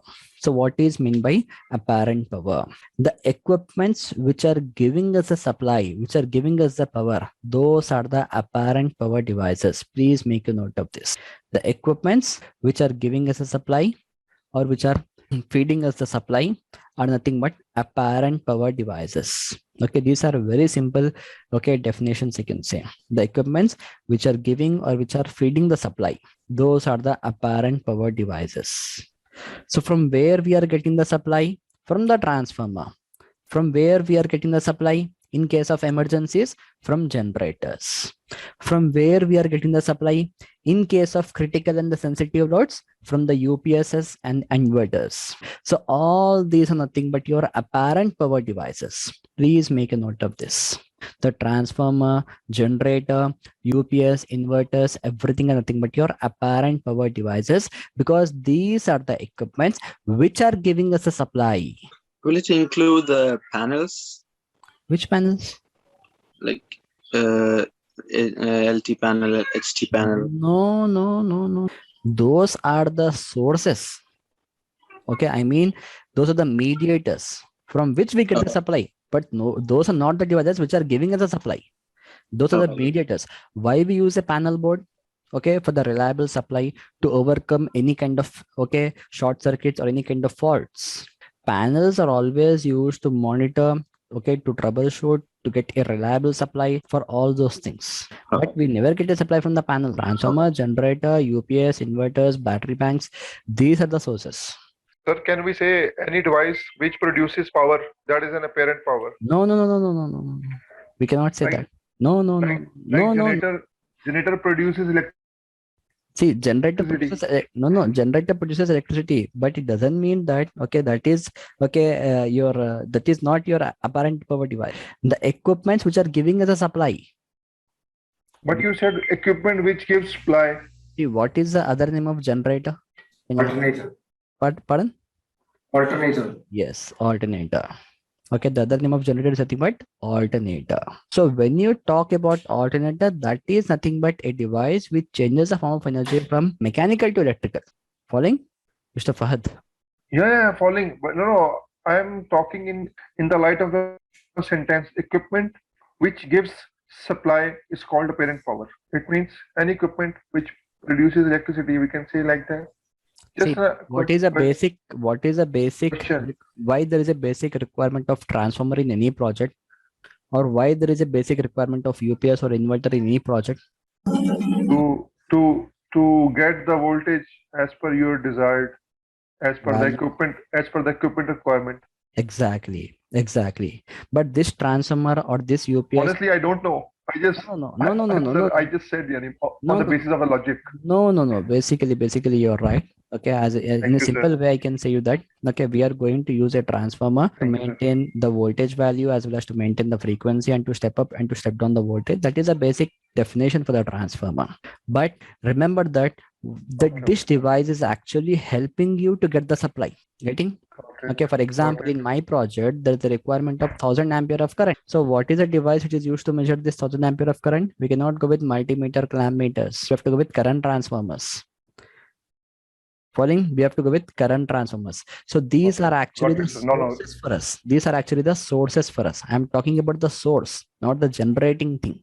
And when you talk about the source, when you talk about the source or when you talk about the supply, we don't have a parameter called as power factor, because in the last class we have discussed about 3 different types of load: the resistive load, capacitive load, and the inductive load. So there we have dealt with a parameter called as power factor, cos phi value, and this cos phi value we have So this cos phi value we are getting based upon the phase difference between the voltage and current. So I am not talking about a load over here. I am talking about a supply over here. So for supply, no need to go with a parameter of cos phi. The formula will be same, like P equal to VI, but there will be no cos phi over here. So for 3 phase, I'm going with the voltage of 415 over here. And for single phase, we go with P equal to VI. We go with P equal to VI. And for the apparent power, the parameters or the units will be in terms of VA, kVA or MVA, volt ampere, kilovolt ampere, and the megavolt ampere over here. And all the equipments like transformer, generator, UPS, inverters are measured in these values only. Now here the question comes, till which point we have to go with 3-phase formula? Remember that till 25 kVA, we can go with single phase supply. If the demand is more than 25 kVA, in that case, you have to go with 3-phase connection. So again, these 2 values are given by the state electricity board. In different cities, the values may change. See that in India, we have 27 states, I can say. So in 27 states, okay, out of 27 states, in 25 states, this limit is applicable till 5 kilowatt for the active power. But in a state like Rajasthan, there they have a limit till 7 kilowatts because Rajasthan is not a metropolitan city. So in that case, the department has allocated the value till 7 kilowatt for the single phase system. Whereas in other states, here we have a limit till 5 kilowatt only. But if you're talking about other countries, there they have a limit till 4 kilowatt only. Following? So all these values are cross-verified from the state electricity board people. I hope it's very clear regarding this concept. This formula is a standard formula under root 3 into voltage into current for 3 phase. Standard formula in the complete electrical engineering. The formulas will never differ. The formulas which are given by the manufacturer may differ, but these are the literature formulas. This will never differ. Okay, you can opt or you can go for any university across the globe. But the values, but the parameters may change. Like instead of P, some people will go with Q, R. Those things may differ. Got it. Okay. They may use A, B, C, W, X, Y. Like I'm going with R phase, Y phase, B phase. They may go with some W, X, Y parameter, U1, U2, U3 parameters. They may go with these parameters. But the basic fundamental will be same.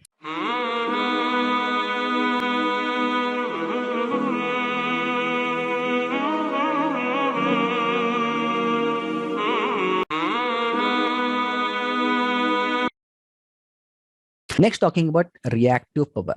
Next, talking about the reactive power. So for reactive power, what is a basic simple definition?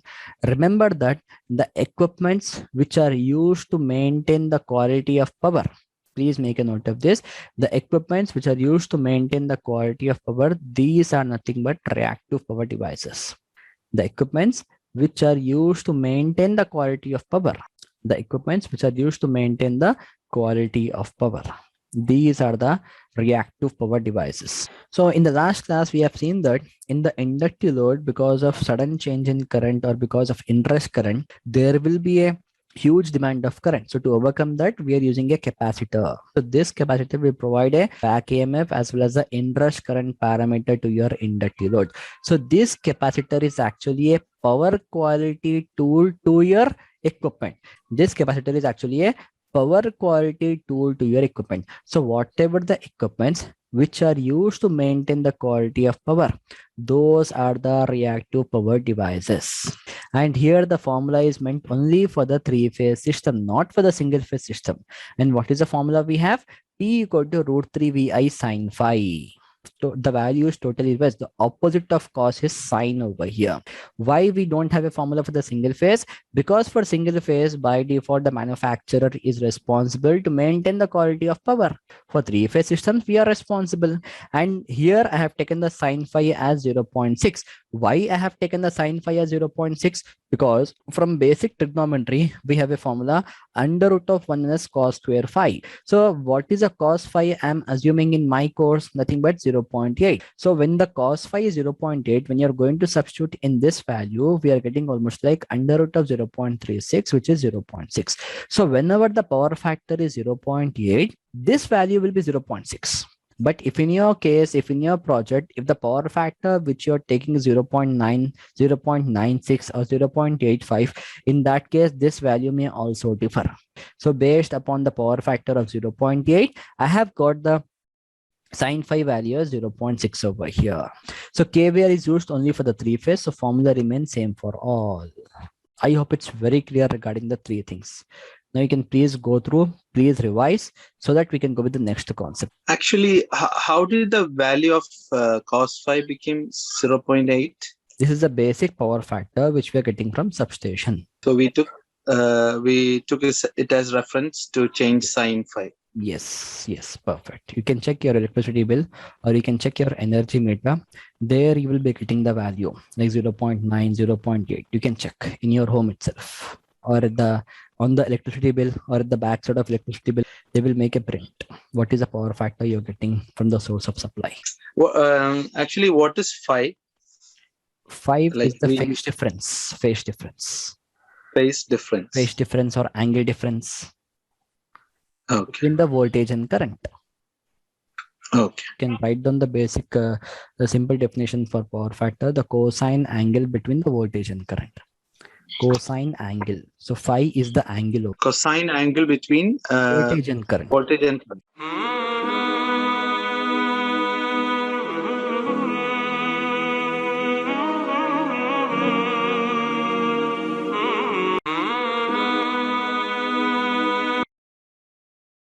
So let's go with the next concept, nothing but the examples over here. So solve the following. Okay, find out the current I for all the given loads. I'm having some loads over here.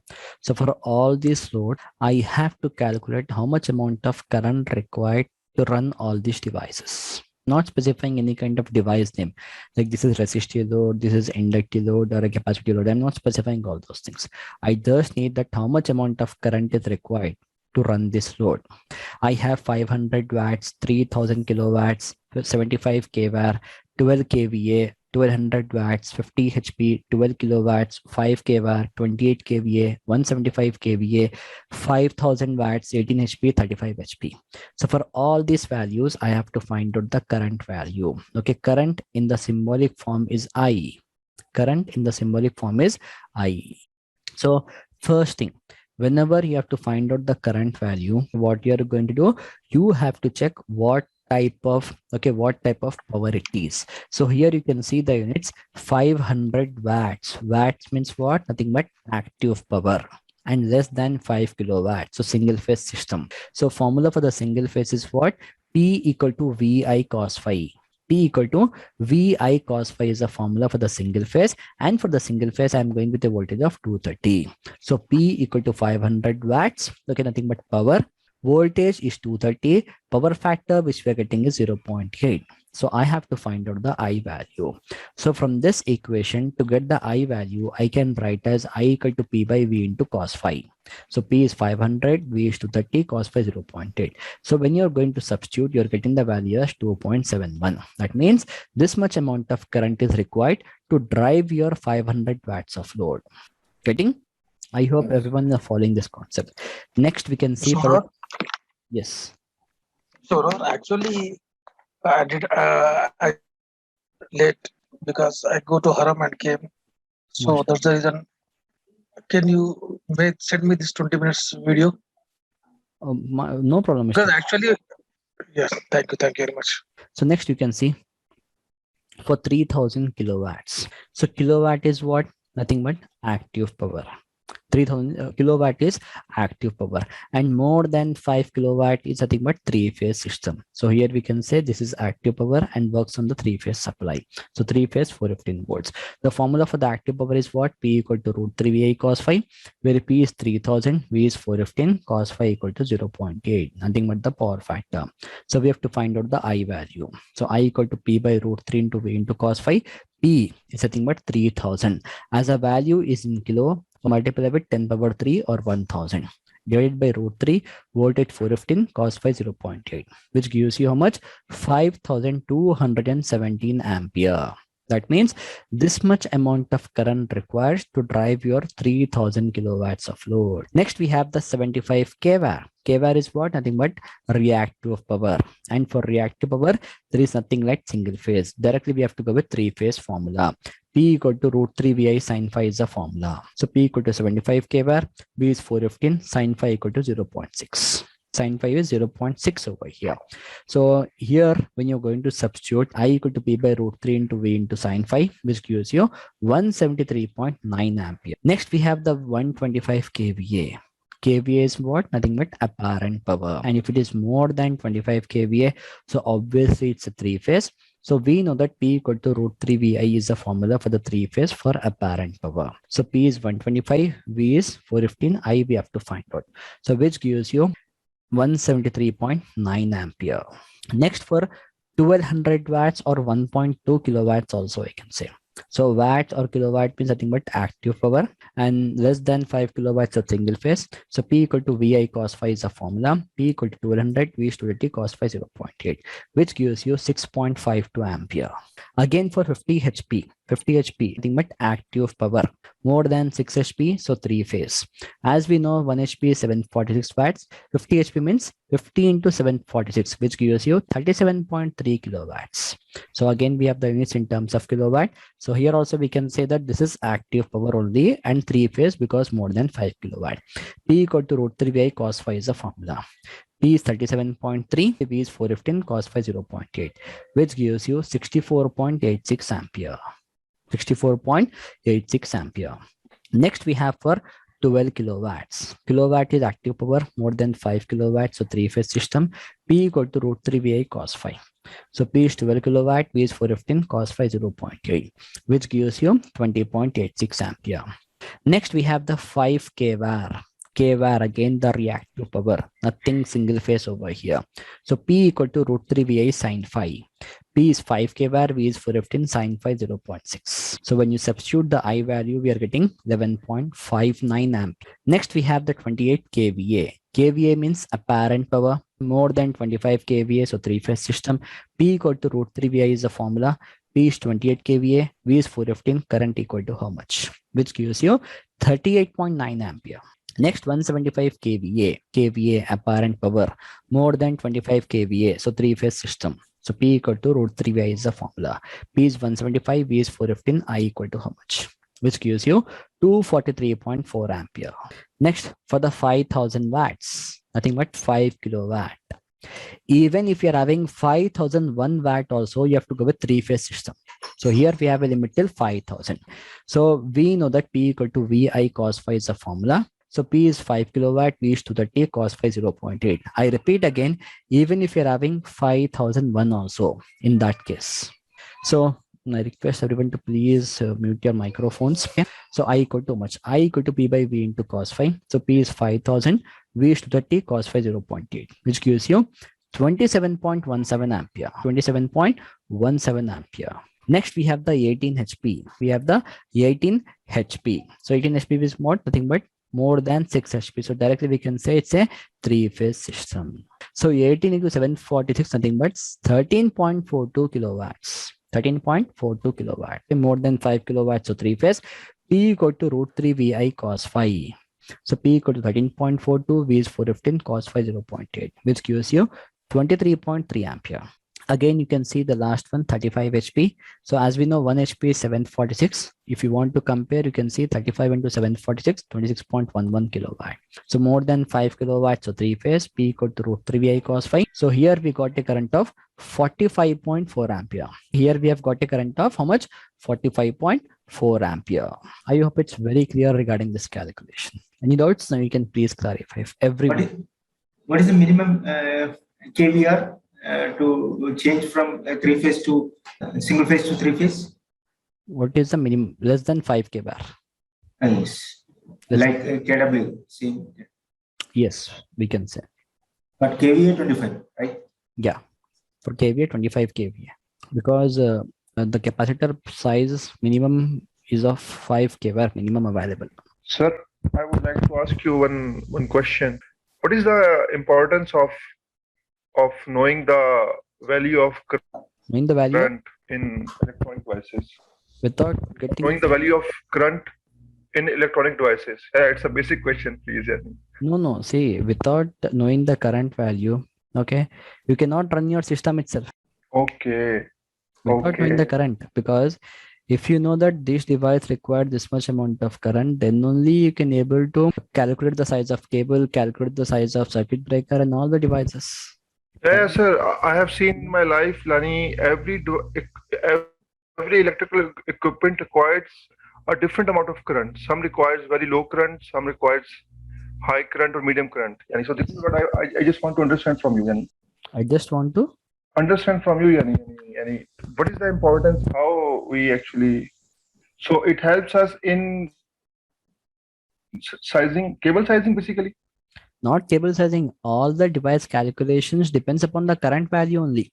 Like you can see in your home, okay, in your home also you are having the single phase supply. In my home, I'm having the single phase supply. For example, I'm telling you, but the electricity bill to your home is different and my home is different.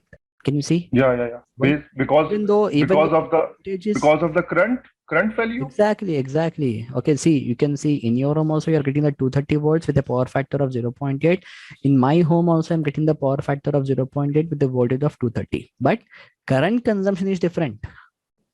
Based upon the current consumption only, we are getting the electricity bill. So you can see probably from today itself, I can say you have to work on your assignments. So the assignment for this topic is you have to find out the current for all the given loads. Like I have given for 100 watts, 1000 kilowatts, 55 kVAr, 18 kVA, 2200 watts, 58 HP, 10 kilowatts, 15 kVAr. Again the 128 kVA, 75 kVA, 4000 watts, 28 HP, 55 HP. For all these, you have to find out the current value and you have to submit me the assignment. And the procedure to work with your assignment is make a separate note or a folder or a file, write everything in a manual way. Never go with any kind of applications or any kind of spreadsheets or Excel sheets. If you work in a manual way only, you can able to memorize all the formulas and you can able to understand when to apply, okay, which type of logic. And use scientific calculator. Don't go for your mobile calculators, because being from the designing department, you should be very hands-free by using your scientific calci. So in your notes also, okay, write everything in a step-by-step manner as mentioned in the notes, the same procedure. If you're writing in one single sentence, it will not give you the, okay, perfection. So I want everyone to please write all these things in your notes. Okay, again, you can scan your page or you can, okay, capture your page and you can forward me via mail or WhatsApp. No issues with. Next, talking about to find out the power in terms of kilowatts in kVA. Now the concept is totally different, totally reverse, I can say. We have to find out the power value in which units, kilowatts and kVA, when I'm having the current value. Like I'm saying you that I have some 500 ampere of current. So how much amount of load I can put? This concept is totally different. In the previous concept, what was there? We are having some load and we were asked to tell how much amount of current is required to drive that much amount of load. But now the concept is totally reverse. We are having the current and we have to check how much amount of kilowatt and how much amount of kVA we can put. So here the rules are slightly different. So for active power, whenever you're going to work, as we know the active power in terms of watts or kilowatt, till 27 ampere of current, it will be single phase. Above 27 ampere, it will be three phase. Following? Okay, if you're having a current till 27 ampere, it will be a single phase system. If you're having a current more than 27 ampere, it will be a three phase system. For apparent power, as we know, apparent power will be in VA or kVA. Till 18 ampere, we go with single phase. Above 18 ampere, we go with three phase. Following everyone? Now, from where we have got this 27 ampere? From where we have got this 18 ampere? Anyone, please? From where we got this 27 ampere and from where we got this 18 ampere? This 5 kVR divided by 230. Yes, yes. 5 kVR divided by not 230. kVAR, not kVAR, kilowatts. Kilowatts. Okay. Sorry, kilowatts. Yeah, you can see in the above examples. Okay, you can see for 5 kilowatt, how much amount of current we have got? 27 ampere. So we can say whenever we have 27 ampere of current, we can say it's a single phase system. Getting everyone? Now, Mr. Rizwan, again for apparent power, Yes. I have given a value till 18 ampere. What is the reason for 18 Yes. ampere? This 25 kiloampere. 25 kVA. kVA, yes. No. kVA divided by 230. Try. Define. Please try. P equal to VI is the formula. So we have to get the I value. So I equal to P by V. P is 25 into 1000 divided by 230. How much you are getting? I equal to P by V. P is 25 kVA. So 25 into 1000 by 230. How much we are getting? 108. We are getting how much? 108. We in the rule, how much it is? 18 ampere only. 18. So how it is? I can justify. Anyone, please, Mr. Fahad, Anand, Mrs. Swati, Nehal, everyone. Sir, As per the formula P equal to VI cos phi, we have got 27 ampere for 5 kilowatt. But P equal to VI also is the same concept we have to apply over here. But when we are applying, we are getting 108 ampere. But as per the condition, it is 18 ampere. If we multiply 230 multiplied by 18. Yes. Yes. 230 multiply by 18. 18. Yes. So? This 4.14 kilowatts. No. You are going in reverse calculation. Okay, anyhow, see here that what is the basic difference we have between the active power and apparent power formula. In active power, we have cos phi. In apparent power, we don't have the cos phi. So for this 27 ampere, multiply with the power factor value, you will get this value. Getting Mr. Rizwan? Yes. 27 into 0.8 will be approximately 21 ampere. 21 ampere, but here I've taken how much? 18 ampere, because 2 to 3 ampere will be the stage, or I can say it as efficiency of your device. Because if you talk about apparent power like a transformer, the efficiency will be something like 0.8 or 0.9. So again, when you multiply 21 ampere with 0.8, it will be approximately 18 ampere for you. Getting? Yes. Sir, but not apparent. In apparent power formula, there is not cos phi, no? Yes, but from this value, if you want to derive this value, you have to multiply with 0.8. Like you can see in coming down with some examples, I'll explain. Coming down with this examples, I'll explain. Sir, one more. For reactive power, how can we know from current this is reactive power or not? I didn't get you. When you have a current, okay, then we know up to 27 ampere, it is active power single phase, or 27 ampere reactive power. Sorry, apparent power or active power, but not given here reactive power. You mean that for the active power I was mentioned, for the apparent power I mentioned, but for the reactive power I haven't mentioned. Yes. Because reactive power is only the device which is maintaining the quality of power. Here, what I'm talking about the power. I'm talking about the load. Okay, I'm talking about the P value.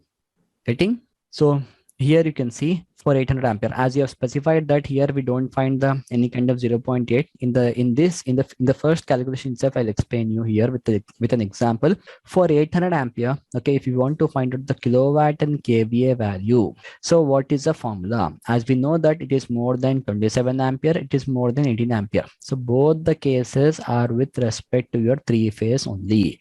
So if you want to work with watts or kilowatt, the formula is P equal to root 3 VI cos phi, because 800 ampere is more than 27 ampere, I is 800, V is 415, cos phi equal to 0.8. So we have to find out the P value. So P equal to root 3 VI cos phi is the formula. So P equal to root 3, V is 415, I equal to 800, cos phi 0.8, which gives you 460.0 kilowatts. That means whenever you're having 800 ampere of current, you can put 460.0 kilowatts of load. Following, next here you can see for the apparent power, here again we are working with three phase formula only, because 800 ampere is more than 18 ampere. So I equal to 800, V is 415, P equal to how much? So which gives you 575.0 kVA. Now here you can see, okay, here you can see from this value 460.0 kilowatt, you can develop this value of 575.0, or from this value of 575.0 kVA, you can develop this value. How? Can anyone please tell me? Because from 460.0 kilowatt, I can able to develop the 575 value. How? Dividing 0.8. Exactly. When you're going to divide, when you're going to multiply. So here what I am going to do, I am multiplying with this value with power factor to get this value. Mrs. Swati getting? Here we have got 460.0 kilowatt. When you're dividing with power factor, value, we are getting how much? 575.0 kVA. That means we need this much amount of transformer supply to run your this much amount of load. Getting, Mrs. Swati? So here also we have done the same thing. Okay, we have taken this value and multiplied with the 0.8. Again, I have multiplied with the efficiency value to get the perfect answer. It can be 0.8 or 0.9. Following, Swati? Okay. So here when you divide, or here if you multiply, because here we are missing with one parameter. Which parameter we are missing with? Power factor value, because here we don't have the power factor value. When you multiply with the power factor, you get this value. Actually, let me clarify. If we are having 575 kVA at the transformer, then we will be getting, we will get usable 460 kilowatt. Is it right? Yes. Active power. Yes. Yes. Consumable 460 kilowatt. Perfect. Perfect. Next, talking about 125 ampere. So both are again the three phase for me. Why both are three phase for me? Because more than 27 ampere, more than 18 ampere. Okay, so P equal to root 3 VI cos phi. So when you're going to substitute, okay, P equal to root 3 into voltage into current into power factor, which gives you 71.88 kilowatts. For apparent power, P equal to root 3 VI. So here when you're going to substitute 89.85 kVA. I hope everyone are following the concept. Next, for 168 ampere, again both are three phase. 168 ampere is more than 27 ampere. So when you substitute, we are getting 96.60 kilowatt. If you want to overcome this calculation, what you can able to do, you can able to divide, or if you want to overcome this calculation, you can able to multiply also. It is up to you. The same procedure. Again for 225 ampere, again both the cases are for three phase only. So 225 ampere is more than 27. So here we have got 129.3 kilowatts. For apparent power, we have got 161.73 kV. Next, for 12 ampere. So this is the single phase system. P equal to VI cos phi. P equal to VI cos phi. 12 ampere is less than 27 ampere. So I equal to 12. V, I am substituting 230 because this is single phase system. Any of them working with three phase will be habituated to substitute three phase value. Power factor is 0.8, P equal to how much? So voltage to 30, current is 12 ampere, cos phi 0.8, which gives you 2.20 kilowatts. For apparent power, P equal to VI. So here we have got 2.3 kVA. So the assignment with this topic is you have to find out the load for 500 ampere, 100 ampere, 333 ampere, 10 ampere. So can you able to find out, okay, the reactive power value from this? Anyone? Mrs. Swati? I'm having the 100 ampere of current. Can you please tell me how much amount of reactive power is needed for this? Simple. P equal to root 3 VI sine phi. P equal to root 3 VI sine phi. So we know the I value, I equal to 100 ampere, V is 415. We have to find out the P value. Okay, when you substitute, we get that value also. Okay, for reactive power, never make a concern with single phase systems. We are concerned only for the 3-phase for the reactive power, because by default for the single phase, manufacturer will take care of that. Mr. Fahad following, Mr. Nehad, Mr. Shafiq. Sir, in the apparent power, why we don't take this cos phi value? What is the reason? Because the cos phi is taken only at the load side. As if we are having any kind of resistive load, capacity load, or inductive load, at that point only we are going to take the cos phi, because cos phi means what? The cosine angle between the voltage and current, the phase angle between the voltage and current, whether the current and voltage are following the same path or not, as discussed in the last class. Yeah, cos phi is always taken on the load side. Yes. So again, the same procedure for you to work with your assignments. Substitute everything in a manual way only. Never go for any kind of applications nor any kind of softwares.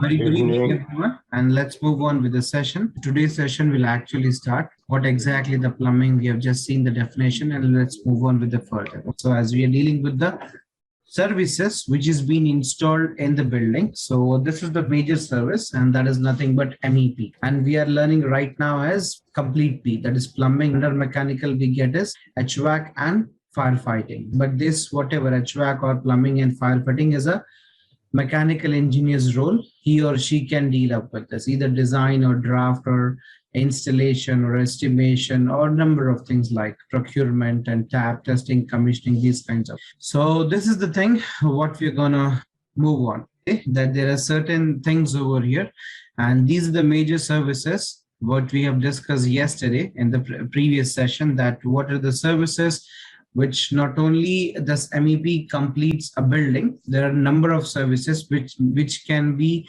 a habitable place for humans. I mean, a convenient place to live for with much facilities and all this. Okay, so we have seen these are all some major services in the building, and we know this who is responsible for what kind of service. Plumbing is, I can say, it's any kind of system which is just to transfer the fluid from one place to another in number of ways, like different applications. Like you can say in a garden sprinkler system, you can say in domestic, you can say in industrial, you can say in commercial or irrigation.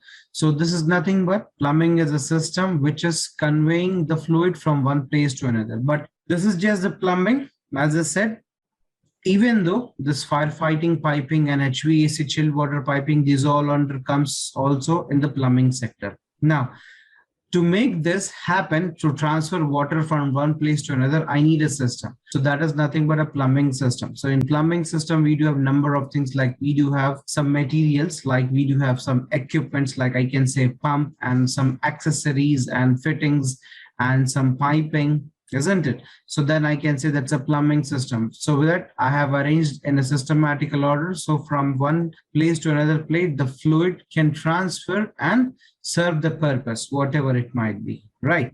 So this was a plumbing system. Plumbing is divided into two major parts. First of all is water side, and second is drainage side. Water side is much lengthier, and in water side, we'll be learning about the hot water supply and cold water and these kinds of thing. And in the drainage, we'll be seeing how to deal up with the wastewater, pipe sizing, and what exactly wastewater is, or soil water and surface water. So we'll be seeing this major topics over here. And this, I said, just an example. This is a plumbing system, I can say. As you can see, to this WC, there is a pipe connected so that the drain happens and goes in this manner and enters into the stack. I mean, a vertical pipe, and goes directly outside of the building or towards the manhole. Okay. And likewise, you can see there is one connection of the water supply, this copper pipe, to this laboratory, and there is one more copper pipe, the same pipe I can say supported or installed the right beside the WC for the hose for WC. Okay, so this is water supply and this is drainage side. So this is a combination, you can say. This is a system, how I can say, because there are a number of things over here. Like we do have some fittings, accessories and all this, and systematical arrangement is done so that the water drains out here and goes where it wants. And from the water where it's coming and it's being served to the respective fixtures. Like you can see here, he is collecting, the skid is collecting the water here. Okay, so this way. So this is one system, and this is number of different piping materials. So you can see this is like copper, and this is, you can say, a plastic pipe. We'll be seeing about the materials later on, but try to understand what exactly the plumbing system is. Okay.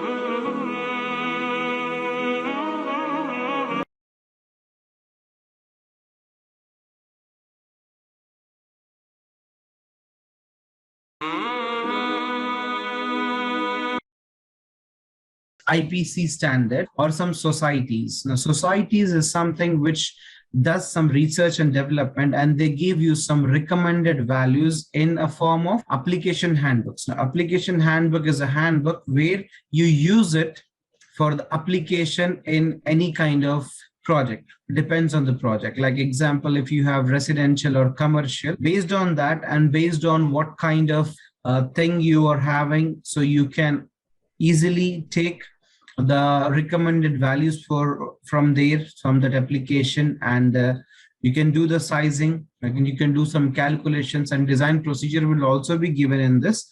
So as I said, this is being done by some, organizations who are like having some experience, or they have done some research and development. So these are some societies which have like denoted like IPC, that is International Plumbing Code.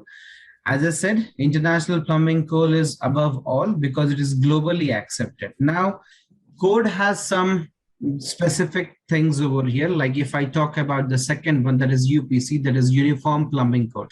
The Uniform Plumbing Code is mostly and commonly seen with they are using is in terms of Gulf and US, because this code is being done the research and development, and the values which is being given in this application handbooks is perfectly fine, or is being exactly the same as per the climatic condition, as per the people over there, or as per like the codes, exactly as per the climatic conditions. I can say it's exactly the same. It fits very perfectly fine with this in this particular area, that is Gulf and US. So mostly they use this when it comes with UPC. Now example, someone with from me, like now we're having is UAE and some Saudi with us. So you can see they have one local code. I can say a local code. Local code refers to that particular country or that particular area. Okay, so now if I say about Dubai, so that is DEWA, the standards they follow is DEWA standards. So that stands for Dubai Electricity and Water Authority. Likewise, if you say about Royal Commission, that is Kingdom of Saudi Arabia. So these are certain codes we have already discussed yesterday. So these are all the codes. So now if your company, what your company is following, you need to follow that, and they'll provide you this application handbook. Okay, but for your reference, we do have number of codes. Ali shall get back to. We do have number of codes over here, but mostly I'll be dealing with international plumbing codes. Okay, and what is the code and what is the requirement for the code? Why do we require the codes and all this? I'll elaborate more, but as of now, just I'm giving you a code is something which gives you recommended values for the sizing, designing, or a procedure, how to install, or what to material to be selected, these kinds of things. Mostly, okay. Yes, Mr. Alish. Yes, sir. For the different codes, yes. What will be the, sir? For example, what will be the major difference? See, I'll say you. For example, I'll give one simple example. If I talk about Western countries and Middle East, what is the major difference over there? The temperature. Yes or no? There is severely chilled and here is severely hot, isn't it? Yes, sir. Right. So what happens if I tell you about it, if I relate this to plumbing, not with the air conditioning, if I relate this to plumbing, for example, a human demands water for consumption also. Yes, average human demands 5 liters of water on an average on a daily basis. He or she consumes, adult and a healthy person. So what I'm trying to say, what do you think? In Gulf, it's okay. It might be more also because of the extreme temperature. What do you think in Eastern countries? That would be the same. It would be very low when compared with that, isn't it? Yes, sir. Yes, sir. Right. So these are the differences. So the values might change, Alish, from the code to code, because this local code on the specific area, specific region. Getting my point? Yes, sir. Yes, sir. Right. So this is the difference. And you just ask me the same question when I'm dealing with the tank designing. I'll prove you with 2 different codes. Okay. One is Egyptian code and I'll deal with some other code. I'll show you what is the difference, because in Egypt, this says that the person demands 400 liters of the water. But if you talk about local code, like a public health engineering, that is what a local code of Odisha from India, I'm saying, this says that a normal human demands. Sir, your voice is not coming. Hello? Yes, please. I can hear you. Who's with me? Yes, who's with me, please? Am I audible, sir? Pramod, you're audible. Sir, your voice is not coming to me, I think. I don't know other part. Might be. Alish and all, can you people hear me? Yes, sir. Yes, sir. Yes, sir. Yes, sir. Alish, Mr. Pramod, please do check. Mr. Pramod. Might be his headset setting problem. Might be. Okay. Mr. Josefa. Yes, sir. Yeah, how are you? Yeah, I'm good, sir. Thank you. So we was discussing this. Alish, I'll get back to this, Alish, but I think you got some idea about it as of now. Yes, sir. Yes, sir. Yes, right. sir. So now these are the codes. Like let me tell you once again. So IPC is International Plumbing Codes, which is globally accepted. No one is having these kinds of code, then we will be going on with this code, because this code is globally, like all around the globe, you can pick up the values and deal up with whatever the project you're dealing with. Okay, that's why it is International Plumbing Codes. Okay, so UPC, as I said, this is mostly seen in US and Gulf projects. ASPE, American Society of Plumbing Engineer, this is also being used in some Gulf and again US. British Standards, BS, UK, DEWA, UAE, that is Dubai Electricity and Water Authority. RC, Royal Commission, that is Kingdom of Saudi Arabia. NBC, India, National Building Code. IPA, Indian Plumbing Association. ASHRAE and Qatar Kharama for Qatar. There are a number of codes. Now don't get confused, like we have NBC, National Plumbing Code also we have. NPC also we do have. Okay. So don't get worried about, but code remains same. That's nothing but the application handbook over there. Okay.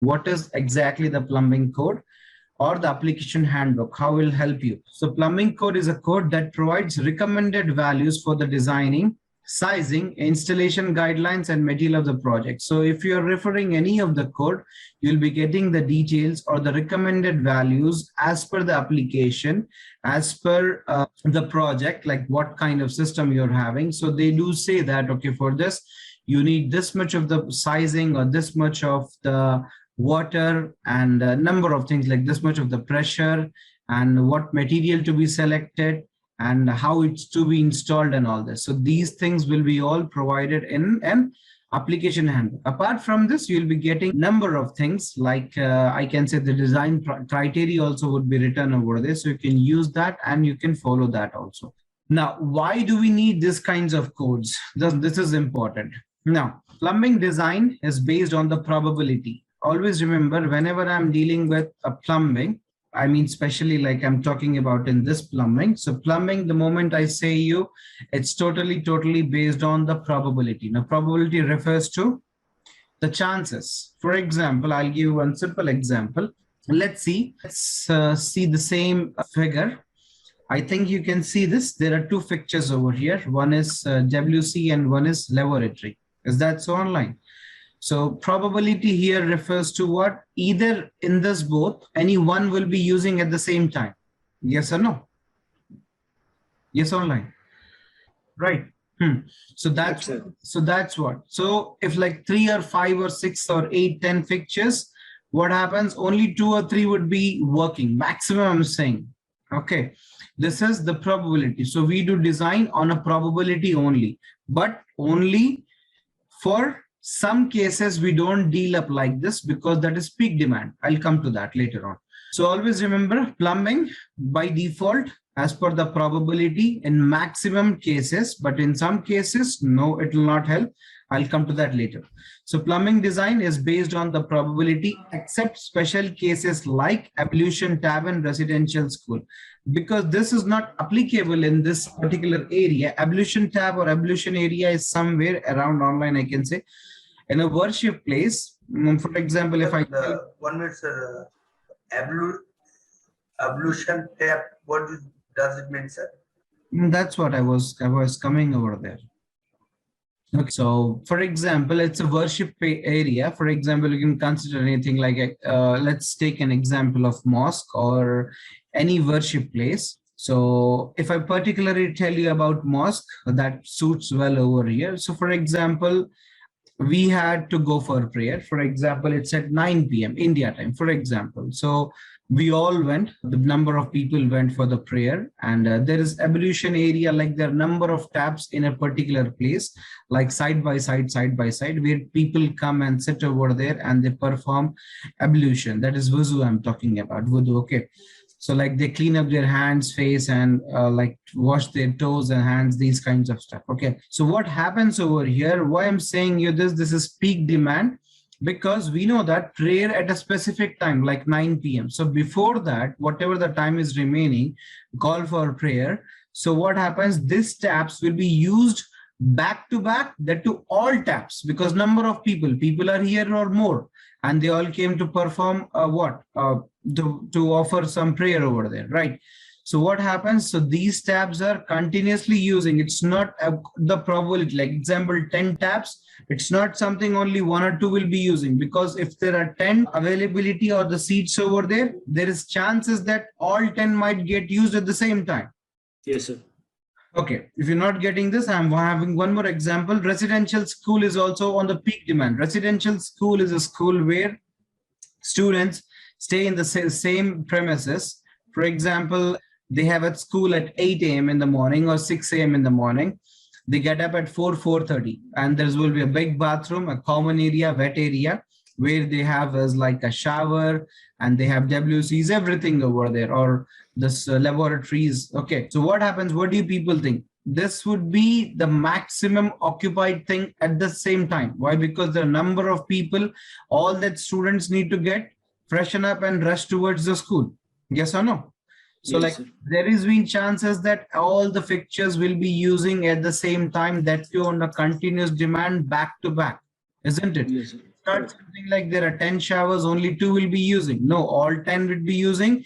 And apart from that, also someone will be waiting very next moment. The moment he comes out, one will enter, isn't it? So this is what a peak demand. Peak demand refers to online. Except not about the probability. It's an exceptional case, you can say, or the peak demand. That means this fixtures, we need to consider all that fixtures and move towards the designing. Apart from this, if we are dealing in a normal, it's not a special case. If I'm dealing with residential, I do deal up in a probable manner. And the values, once again online, and the values, whatever it's been given in the application handbooks, are what mostly is what as per the probability.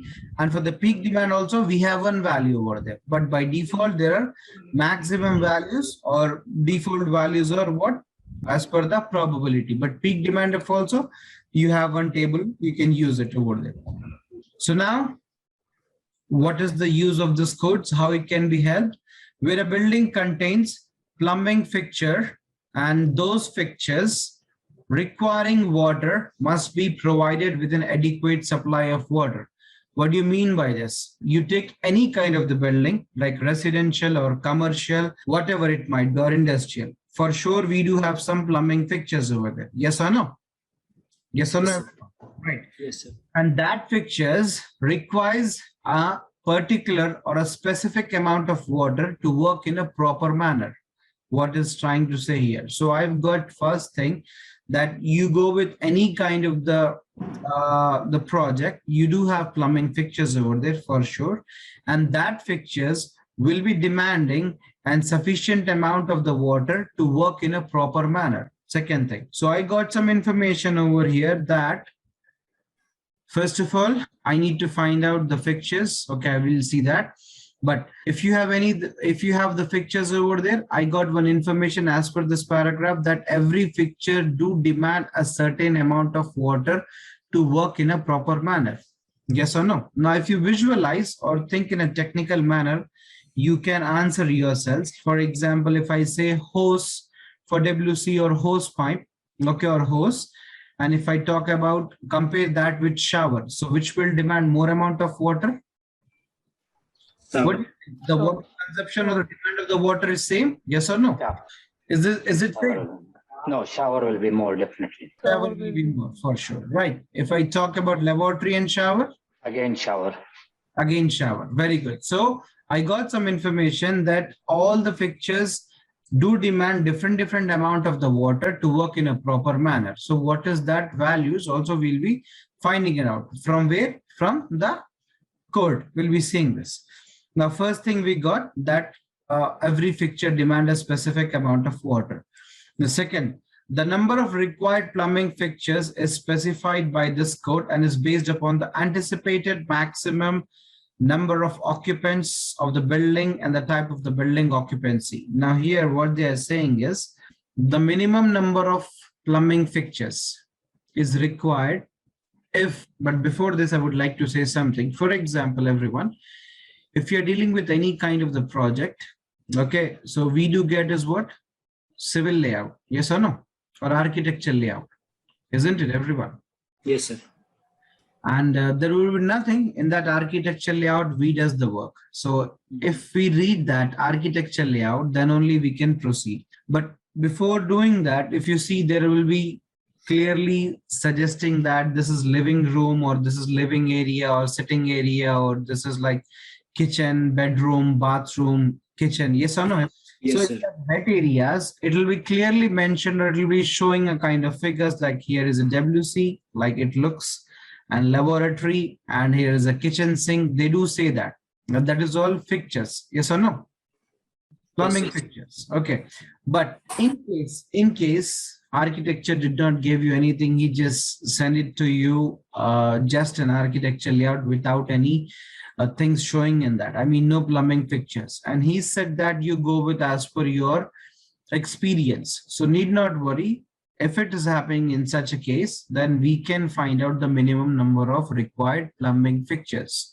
Okay, so we'll be seeing that also, like how to find out the minimum number of plumbing fixtures. Okay, so first thing we'll be finding out is the number, what is the pressure required or the water required for XYZ, the fixtures. Then we'll be saying this, how much fixtures minimum to be there in XYZ project. Okay, or else what is saying, either it can be find out by two methods. First is what, if you see over here, anticipated maximum number of occupants. I need to know this, how many number of people living over there. I can find out in this manner also. But to find out the number of people, I need again help of some data. That is what, from the furniture layout, I can find out. Yes or no, online? Yes, sir. Or From else, architect. Yes. from architect. Okay, if he's providing, that's okay. Or else I need to go in this manner. And second is what, type of the building occupancy. That means what kind of application of the building you're dealing up with. If you're dealing with residential or commercial, whatever. So based on this, because if you think in a technical manner, when you compare with residential with commercial, which has more occupancy, of using the fixtures, public or private? This residential or commercial? Obviously, commercial, sir. Very good. So you need to know only two things over here if it's not given. So if you know this thing, you can find out, okay, like what is the kind of application of the project and the number of people living over there. So two things over here. So this code provides a prescriptive criteria for sizing piping systems connected to those fixtures. So if you know this only, then you can find out the pipe size by having this information. We'll be coming to that. at the time of chapter number 7. Now, through the use of code, approved materials and installation requirements specified in this code, plumbing system will perform intended function over the life of the building. What it's trying to say here is, like, if you deal up in this manner, like by following up the codes and all this, you can say that, or you can expect a good life and efficiency of this project if it's being installed as per the codes. Okay, so first thing, let's see over here. As I said, the plumbing fixtures is requiring a sufficient amount, or adequate refers to sufficient amount to work in a proper manner. So we'll go and check with one code, like how exactly the code can help us. I'll say you. So these are all application codes online. You can see this is handbooks. This is ASHRAE. This is ASPE with me, IPC, NBC, NPC, and UPC, and some water regulation from UAE. So as I said, I'll be dealing with IPC. Let me open IPC, that is International Plumbing Code. And those who have get the data, they can also check with me. Okay. I hope you guys got the data, everyone. Yes, please. Yes, online. Yes. Right. So page number 59, table number is 604.3. Everyone. Table number 604.3. Okay, but before this, this is International Plumbing Code 2018 version, IPC, you can see.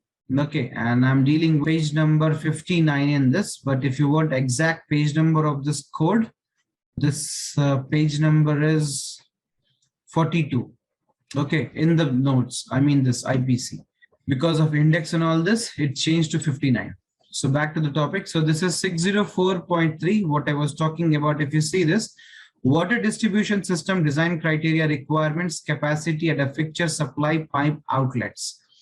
Now, these are all listed, the fixtures over here. This is the flow rate and this is the pressure. That means this both is being required. Not only the flow, I need a pressure. For example, if I say this, for example, if we have installed a shower in an Asian country, and we have installed a shower in some Western country. So what do you people think? Pressure in the shower would be the same or it will be different? Yes, online, what do you think? Same. Same, everyone agree with him? Different. Different, why different? Because he's staying... Because of building elevation. For what? Building elevation. Suppose it's the first floor. The shower pressure will be, the water shower pressure will be high. No, we are not talking about elevation. I'm just talking about the fixture. No, I believe the pressure should be the same because the working principle will remain same regardless of the geographical location. Exactly right. True. I agree with you because the geographical location and all this, but I'm Rodney talking about just with the fixture.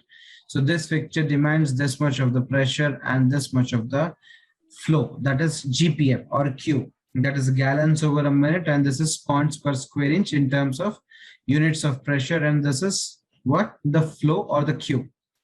Okay, now let's take a simple example. As just now we have seen laboratory, so laboratory private, so we have seen, so this is 0.8 gallons per minute. And how much is 1 gallon, anyone? UK gallon or US gallon? 4.5 UK and 3.785 US. Very good. Okay, and this is 8 PSI. That means if I'm dealing with this laboratory, the laboratory needs to get 0.8 gallons of water, not 1 gallon, less than 1. Okay, so what you said, less than that value. Okay, so this is 0.8 gallons of water needs to be delivered in a minute so that the laboratory will be working in a proper manner. And with this much of pressure, if pressure is low, if I'm getting this, then again it will not serve the purpose. I need not get more than this and more than this, because excess pressure will also cause some problem, and excess pressure and excess, this both is directly connected, you can say. Yes or no?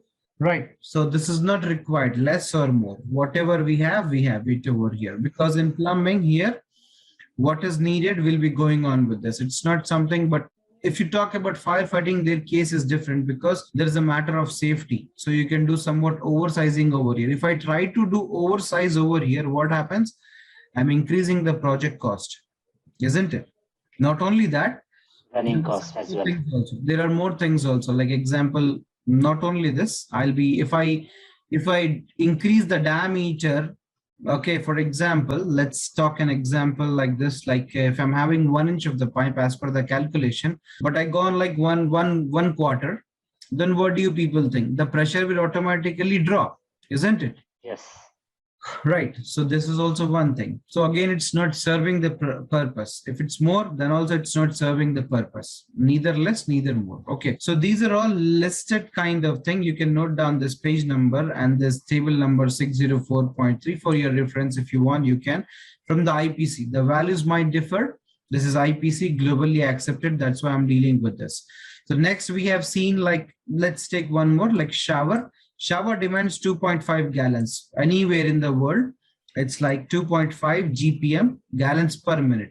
So almost 3.75 times 2.5. So that much of water needs to deliver to the shower.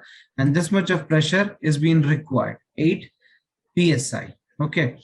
Now, there are a number of things over here you can check. So I got one information over here that all the fixtures, whatever the plumbing fixtures, they do demand some XYZ kind of the pressure, and what they do demand is the water. So both the things like water and the pressure, they do demand in both the things over here. So this was about the plumbing fixtures over here. Just a minute online. Hello, sorry about this online. So this is what, first of all, what he said, we have seen this, that every fixture do demand some specific amount of the water and the pressure. It's not over there. This both is important. Second thing, what was that? If you have not followed one thing, that is what? Okay, this is one more thing. As I said, now there is one twist over here. This is table number 604.5, minimum sizes of the fixtures, water supply pipes. So now you might all be getting confused that we are here to learn about the pipe sizing, isn't it? But the pipe sizes is given in this code. Then what are we doing now? Yes, online? Sir, 1 second, please, sir. Question, please repeat it once again. Yeah, I was asking, we are here to learn the pipe sizing, isn't it?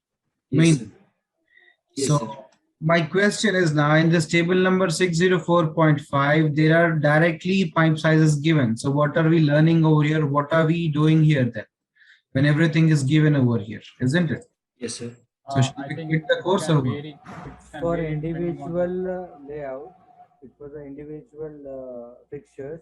But if we have a combination of fixtures, then the pipe size. This is the minimum sizes. Yes, Mr. Shah. Yes, not minimum. Exactly, I can say this is the pipe size which is by default connected to the fixture. For example, try to get the concept, everyone. I'll give you, but before this, always remember we are here to find out the main pipe sizes, not the branches which is directly connected to the fixture. In branches also, we do have main branches and sub branches. So that should be also sized, but only the branch or only the pipe which is directly connected to the fixture. For example, let's see this. For example, I'm calculating this pipe size, this all pipe size, but this pipe size which is directly connected to this, it's default. Now this pipe size which is directly connected to this laboratory, which is serving the water to this. So this is by default.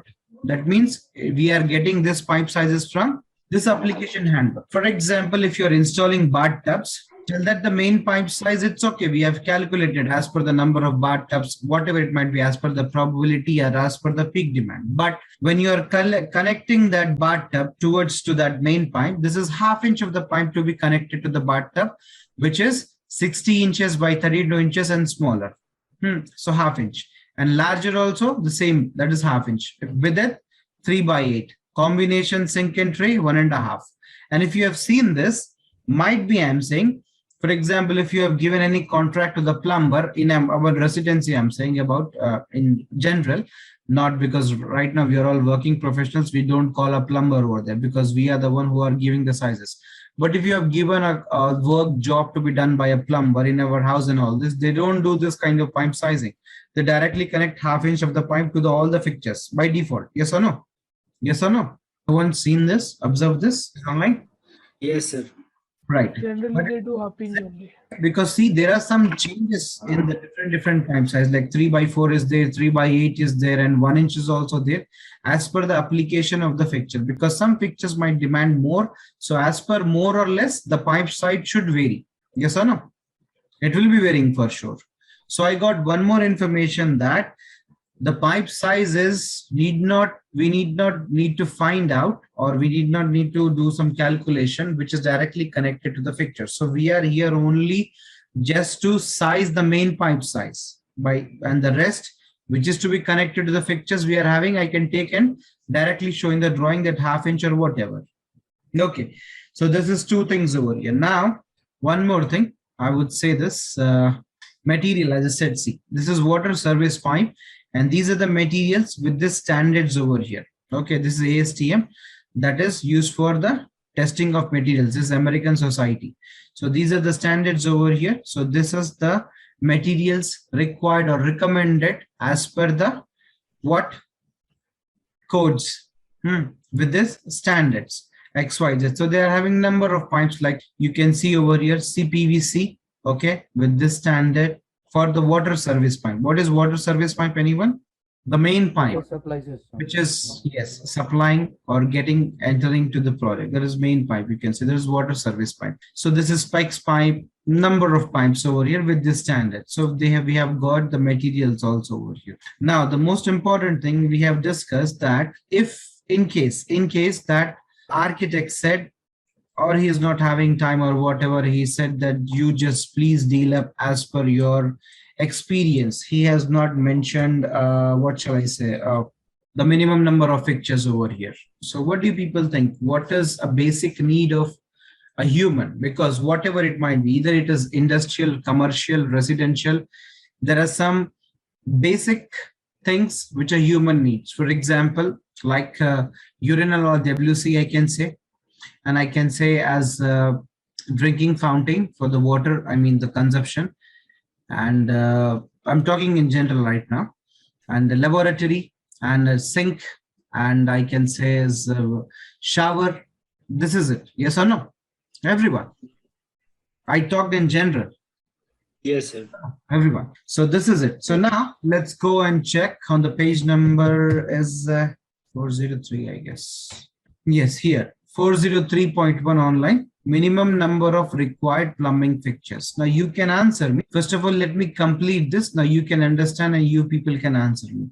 This is serial number. This is classification, refers to the main thing. Here, it has some more modes over here, like in this. And then we do have is these are the basic fixtures a human needs in any kind of the projects. First is WC, that is water closets, laboratories, bathtubs and showers, drinking fountain, and other. This might consider you can as kitchen sink or a laboratory. Okay, or one sink, service sink, I can say. So if you see this is for the assembly. In this, you have these kinds of options, like this is theater, nightclubs, bar, restaurants, banquet hall, and all this. Now, if you see this in a practical manner, or if you observe in this urinals or WCs, you can see over here, it's been separated by male and female. Laboratories, male and female. Bathtubs, here is nothing. Okay, I'll do one thing. I'll deal with this right now. For example, if I'm dealing with assembly and I'm dealing with this kind of thing like a food court or something, or a bar or nightclub, whatever. Let's take any one example. Let's take this, like restaurant. Okay, so in restaurant, we do have a bathroom commonly, like one male different and female. I mean the areas I'm talking about. So what is this? 1 per 75 and 1 per 75. Under WC only, here is male and female. There are two sections made. So that means if there are 75 persons in a particular area, I mean in that hotel or in that restaurant, there are 75 men over there. So 1 WC is more than sufficient enough, they are saying, or it's sufficient enough for what? As per the probability. That means as per the usage. Getting. But now online, just think there are like 300 people at the same time. Then how many WCs we need over there? 300 divided by 75. Sorry, how much then? 4? Yes, sir. Around 4. Yes. So 4 WCs I need it over there, or we need it over there. Like females are like, I can say 180. Then go with safer side. Go with 3, because 75 for what? 1 for 75 females, but 2 Yes, sir. 150. But actual there is 180 now. So in that particular, I'm saying, then I'll be going with 3. Yes, sir. So this is it. And the same laboratories for washing and all this, you can say 1 per 200. So for example, if I'm having 300 men over here, then how much? 1 is more than enough. Yes or no? Yes or no? And this is 300 and this is 180. How much? 480. So this is for 200 is 1. So 480 means? 480 means 3. Very good. 3. Okay. Now bathtubs and showers need not required because it's not residential, neither commercial. It is commercial. Commercial refers to what? Commercial refers to what online? I'm talking about the like restaurants, like Restaurants, yeah. right. Yes, sir. Area they are coming and living over there for a couple of days. Okay. So we don't require neither bathtubs and neither shower. Drinking fountain, yes, they require 1 per 500. So 480, 1 is enough. Drinking fountain. Yes, And 1 servicing. Further enough. Okay. Now you people can say me, if I give you example, everyone, let's go with as per your anything, let's go with this. If we are dealing with a project prison, for example, and in one cell, 1 WC. Can you see this online? See this. 1 per cell, WC, and 1 per cell. What is this? What was this online? Laboratory. Here, what was this? Bathtubs and showers. 1. This is what? Drinking fountain. One servicing. In one cell, we are having all these things. So I can say there are 5 basic needs of a human. One is, what is this? WC. This is laboratory, bathtub or shower. And this is for water drinking. I mean, and this is one servicing. Okay, for cleaning up the utensils and all this, isn't it, everyone? Now, if I say this, let's deal up with an educational institute, and I'll give you, write down, and you people should say me right now. For example, if I'm having 300 students, okay, tell me quick. Now, I've given you 300 students in an institute. And what are the things I needed? Quick, just arrange in a manner and tell me how many WCs, how many laboratories, how many bathtubs and showers, then how many kitchen sinks, and how many drinking fountains. Oh, sorry, service sink and the drinking fountains. Quick. 6 WC, 6 laboratory. Bathtub need not require. Sir, no, yes, sir. For educational not required. My mistake. Yeah, 300 means 6. Very good. So 6 WCs, 6 laboratories. Need not applicable. This is how much? Drinking 3. Very good. And how many? 1 servicing by default. Now, Mr. Samran Majumdar, are you following this? You joined late, I guess. Yeah, I follow this. Okay, fine. Fine. Mr. Zafoni, are you there with me? Yes, I'm there. Are you following? Yes, I'm following. Right, thank you. Okay, so we have got some more information about this. Like we have seen what are the materials, and we have seen over here, and we have seen that how to extract the minimum number of fixtures over here. Now, I said 2 things over there.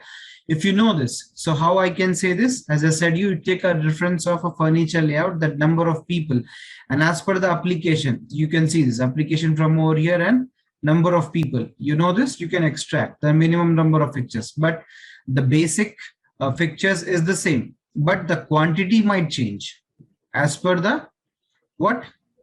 Arrangement of the living style.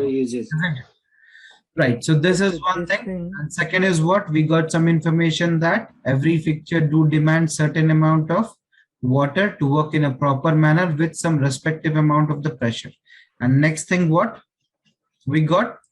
We have water closet is WC. Pralay. This one is WC, water closet. We'll be coming to that. We are just in the basics. Okay. But this table will be applicable mostly by architectural engineers only, because what we will get directly, number of fixtures, everything we will get from the architectural drawing. Yes. That's what I said. Nah? This was directly being given by them. But in case I'm saying, for example, what happens, I'll say this happened to me. If it's a very small project, they don't do. They'll say you do it by yourselves. Okay. But that's what I said you in the beginning only. Do not get worried online. If nothing is given, then you can follow. But in 99%, I can say this plumbing fixtures will be shown directly on an architecture layout. You can visibly, clearly see them. Okay. But in case if they are saying they don't have it, they are saying you do it by yourselves, then we can propose them. And you need not just say this like whatever you see and just say, you need to give the reference also, like IPC 2018 application handbook table number 403.1, isn't it? Then only it will be accepted. Yes or no? Yes. Right. So this is some things over here. So we have discussed and learned about some codes. Whatever the code you're following, this gives the same kind of information, but the values might differ. So do not get confused with the values, but the content will be same, because code refers to what? The same research and development, the recommended values for the sizing, installation, material, and XYZ kinds of thing. Okay, so code is code, whatever. Now you need to decide, or the company would be deciding that in that particular area, which is suitable by them, or in that particular region, they'll extract that code or they'll be use that code, because that is perfectly fitting fine for their particular region or country or whatever it might be. Okay. Above all is IPC. If they're not, mostly you can use for IPC. I hope that's clear online.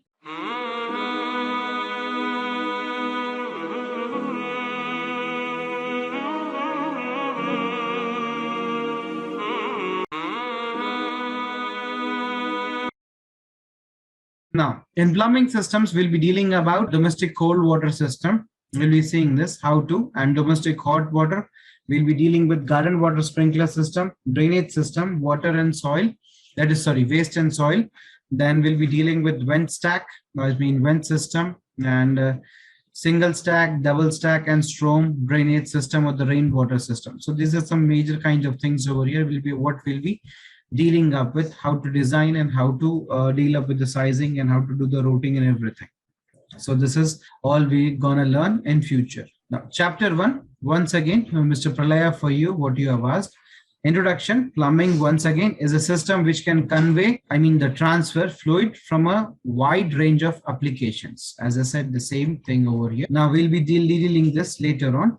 Now, what kind of fluid we are dealing it over here, that is important. First of all, what is fluid, anyone? Is fluid different from liquid or no? Anyone? Any technical reason? Fluid can be gases which can flow. Liquid and gas both. Perfectly fine. Yes. Okay. Now, so what fluid we are having it over here as a medium, we are having is, that is H2 or the water. So let's learn about this fluid, its some properties and how it acts and what are the things over here. What is this technical name you can say, and number of things over here. So water is a chemical compound. It is a liquid which boils at 100 degrees centigrade and freezes at 0 degrees centigrade. And it consists of water molecules, or else I can say it consists of 2 hydrogen atoms and 1 oxygen, if I'm not wrong. That's what a technical or a chemical name of this, isn't it? Now, each molecule contains of 2 hydrogen atoms joined to 1 oxygen atoms. That's why from here the name comes as H2O, that is 2 hydrogen and 1 oxygen, isn't it, everyone? It is an excellent solvent. You can dissolve anything in it. That's why it's an excellent solvent. And a result, normal drinking water contains dissolved substances such as iron, manganese, calcium, magnesium, sulfate, and fluoride. And these are such minerals which is essential for bodies to perform and for the growth purpose. And you know this, for your information, I'm going somewhat moving towards the topic or leaving the topic, what exactly that is like. If you read about the human body, our body is like 60% or 70% of the water content. Yes or no? Yes or no? Yes. Everyone agree with this? Yeah. Yes. So that's what. So it plays a very important role in our life. Okay. So I have it a also point contains. here. Yes, please. First point, water is a chemical compound. It is a liquid which boils at 100 degrees centigrade and freezes at 0 degrees centigrade. Yes. So it's not compulsory it has to boil at 100 degrees centigrade. It can boil in less temperature also. Yeah, it can be. It depends upon the atmospheric temperature. Yes, it depends on. Pressure is directly proportional to temperature. So as the pressure increases at the same temperature. Yes, I think he's talking where some of the application where the atmospheric pressure reduce, so the water boiling temperature also reduce. True. That is different thing. I'm talking in a general manner as of now. What you people are saying is absolutely, that is considerable. But as of now, if we go in that deep, some people here, if they are new, they might get confused, or some freshers. Yes, in between. I agree. Right. So it also contains some dissolved gases. Apart from this kinds of minerals, it also have some gases involved in this, that is O2, oxygen, nitrogen, and CO2. Many of the above minerals are essential for the health and proper growth for our bodies. The presence of these minerals usually imparts a much more pleasant taste to the water. That means it adds, if there are sufficient enough of the nutrients, okay, and this is adding more pleasant taste to the water. Now pH of the water, pH stands for potential of hydrogen. That means how much of hydrogen is there over here. That has been measured on 0 to 14 scale. And this is mostly done by chemical engineers, but still we need to learn something because we are dealing with, this is our fluid, so we need to know at least some basics of this. So that's why we are moving towards this basic. It refers to the hydrogen ion concentration in a solution. It is the measure of the acidity or alkalinity of a solution. The pH value ranges from 0 to 14 on a pH scale. The pH scale is nothing but potential of hydrogen.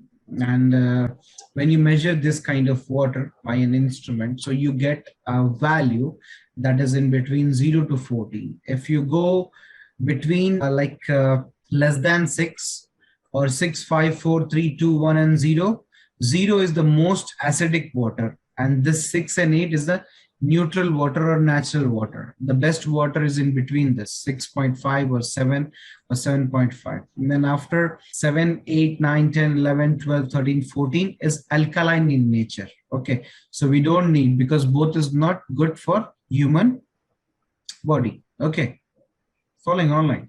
Yes. So the pH of natural water varies. Natural water in the means the rainwater is talking about, approximately around 6 to 8, and depends on the type of rock. From where we get the water? Underground, right? We do some process, so we do have this. And if it's like a river, it flows from one place to another. If it's like coming across in touch with any rocks where in previous thing, or it coming across a kind of land which was having previously like acid rains and all this, then it will be getting some transferring that kinds of things towards the water, and where there the pH value changes, so they might be acidic or an alkaline in nature. Following online. So that's what I think you have heard about. ppm also, parts per million. TDS, total dissolved solids.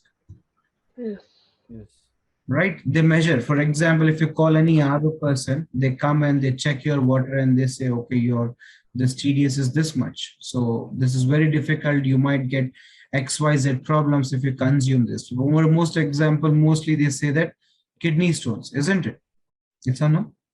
Then they'll suggest you for XYZ kind of ROs. Okay, that's different thing. Okay, so this is pH of the water, which is normally 6 to 8, and this might depend on the type of the rock which is through it is passing by. And in some areas, it may be low as 4, example, due to acid rains.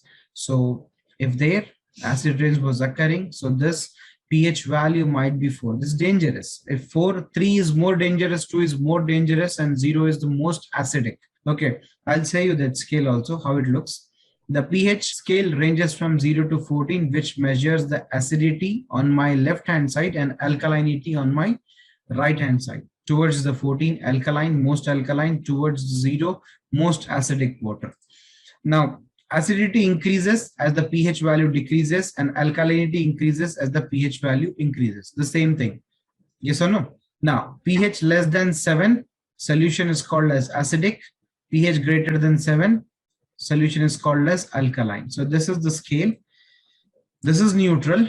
So this is our range. We humans can compare, or we can have consumed this water. This is okay. But if you go this is most acidic water, this is red in color. Can you see this? Most dangerous. It's complete acid, you can see. So this between 6 and 8 is something what we can consume. Okay. Got this online? Why do they add hydrochlorocarbon in the water? I have no idea in this. Hydrochlorocarbon might be for the treating, because I'm just saying, because I have no idea in this, because I'm a mechanical graduate, not chemical, because I've done this much research on this. So that's what. And can anyone answer if they wanted to? The reason I'm asking is I've heard from someone that to maintain the ppm of the water, they add Parts per chlorine. million. Yes. Maybe. What exactly is ppm, sir? Parts per million will be coming that. Okay. Like it's kind of percentage, you can say. Like example, we measure percentage in terms of 100. Parts per million is kind of a percentage in terms of 1 million. Okay. Okay. Okay. Sir. Fine, online. And that's it. End of today's session. Okay. And there is no firefighting lecture, I hope so. Mr. Habib, before leaving, I just want to have a chat with. Yeah, please. I'll just get back to. I'll connect to you in a minute. Okay. Yeah. Actually, we got only the UPC data book. IPC we don't. Sorry. You did not got IPC data book. You got just IPC, you're saying? No, UPC. No, it's not that. It's a complete bunch. Okay, it's a zip file. Please unzip that. You can find out. If no, then don't worry. You can link it to directly. Again, if it's by mistake. Not only you all guys check the complete data. Okay, then we'll be helping it out. If it's message in the group, inshallah, Ali sir will be helping you out. Okay. Yes, sir. And when you are scheduling for firefighting webinar? Right now, no, unfortunately, my MD is not feeling well, and that's the reason he has cancelled. Yesterday, it's already been done. Today is the second lecture for plumbing and firefighting. Unfortunately, today is no lecture for the firefighting. Just done. Okay. Are we going to learn how to extract the data from architectural layout?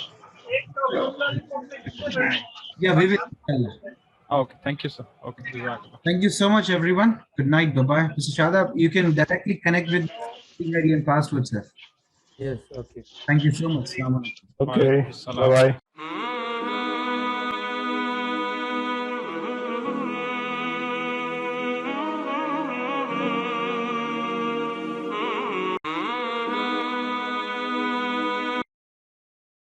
Good evening, everyone, once again, and I hope you all are doing good. And let's move on with the session.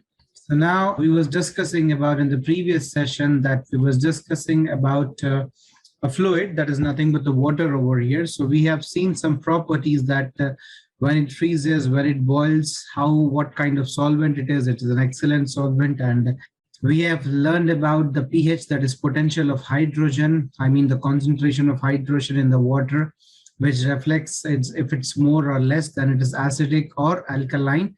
So we have seen this, if less than 7, in a range of 1 to 14 we have seen. And this is the scale which measures the potential of hydrogen of the water. So 0 is the most hazardous, you can say. I mean, this is completely acidic. This is completely all acidic from here, what you're seeing from 6 to 0. This is the most acidic, you can see, it's red in color. Okay. And apart from this, this is neutral 7, and this is from 8 to 14 is again alkaline in nature. So the best part or the best water which ranges, which is suitable mostly for human beings, is in between 6 to 8. Okay, that's the best water we can say for the consumption of this. Now let's move on. We have seen this. What are the sources of water? Let's see. So we know this, the sources of water is, the main source is what? First of all, the rainfalls, isn't it? And from the rains, the water gets stored in means of a reservoir, a human made or something, or else by natural sources, you can say, like dams, rivers, lakes, seas, and all this. So these are all sources, but there are some more artificial sources that we do, like bore wells in our houses. So that's again one more source where we extract the water from the underground for the daily usage or the consumption or for a convenient life and all this. Okay, so these are the sources of water where we can get the water, like dam, rivers, lakes, well, bore wells, etc. Now, what are the types of water? So basically, there are two types of water. One is hard water and another is the soft water. Now, let's learn about the hard water and soft water. We have already learned this. What is the hard water and what is the soft water? Hard water, we have already done a simple experiment in our childhood days. We have taken hard water in a container and we have added a pinch of like a soap, you can say. And what we have done, we have shaken that soap so that if it forms readily a rich amount of the lather, I can say that's not a hard water, because hard water is having what? Huge amount of the dissolved solids. And we know this, we have seen there are some minerals and there are some kinds of gases involved in the water, doesn't it? So if that's like more in number, that's also not good. Less in number, that's also not good. If that is more, then I can say that is hard water. If it's less, it's a soft water. It's not having completely, or it's not having this. Hello, Mr. Kingsley. Good evening, sir. Good evening, Kingsley. I'm muting, okay? Thank you. So we were seeing this hard water and soft water. So we know that how to see this, but simple example I gave you, you can take any two. So if you know that is hard water is something which I can say where we have without any process or without any treatment, it's done. That's hard water generally, because the pH level is not balanced what we are looking for. Whatever the water we do get for the drinking purpose, even from the municipal, it is being treated, then it will be coming to us, because they know that what is the best water, suitable water for human beings for the consumption. So that is a treated water. So if you want to do one simple experiment, take a hard water or take water which has been underground. You can take in a container and the water what we are getting from the municipal into different containers, add a pinch of soap into that and try to shake. When compared with the hard water, soft water will be giving you a rich lather in that, whereas the very little or less amount of lather in the hard water, because of what? The dissolved solids in this is more in number. Okay, so you know what is the dissolved solids, like we have seen magnesium, yes or no, online, calcium and hydrogen, these kinds of things. So if it's more in quantity, that's also not good. Okay, so soft water contains little or no dissolved solids. So the solids or the minerals is talking about, it contains little or less number of the solids dissolved into it. Okay, that is nothing but these things what we have seen previously. Now, if it's a hard water, that would be in a color of brownish or yellowish in color. Now this happens when the hydrogen, amount of hydrogen in the water is more, it has a yellowish color, and that is again in directly contact with the oxygen. You can say this has this kind of color. You can visibly see if you collect in a transparent or a glass, made of glass. Okay, if you see that, if you collect that in a container which is made up of glass, so you can visibly see that it is yellowish or brownish kind of color because of high calcium content or this hydrogen content. Now, hard water, on the other hand, will be having a high calcium or magnesium salt content. So this is hard water will be having high calcium and magnesium salt in a more range, but that is not required. So that is hard water. So that is why what happens when hard water is being taken into a container and added with the soap and shaken, whereas it does not gives lather ready. That means a rich amount of the lather you don't find. It will be giving the lather, but not so much. But not sufficient amount, you can say very less amount. When you do the same amount of the soap with the same quantity of the water, like half liter or something, you'll be getting a very rich amount in compared with the soft water, whereas in hot water, very low or very rare. Okay, so whereas soft water lathers easily. The table below shows the subdivides hard and soft water into several classes depending upon the hardness. Now, if you might have seen, like you called for a demo for any person, like for RO, nowadays in India and all this, it's become very tougher to get a good amount of the water because of you can say this environmental pollution, all this, and that's been not clean. The water bodies is not taken a good care. So what has happening over here, there are a number of people who suffer, especially infants or the kids which are very small. They suffer a lot, like stomach pain or fever or vomits or diarrhea, these kinds of things, isn't it? Even sometimes an adult also. So nowadays people are going or moving towards RO plants, that is inbuilt, I'm saying small plants, that is reverse osmosis in this. And we have number of things over here in India, like we have number of companies over here. So I once called in my home for this for the same reason. So they come with an TDS meter.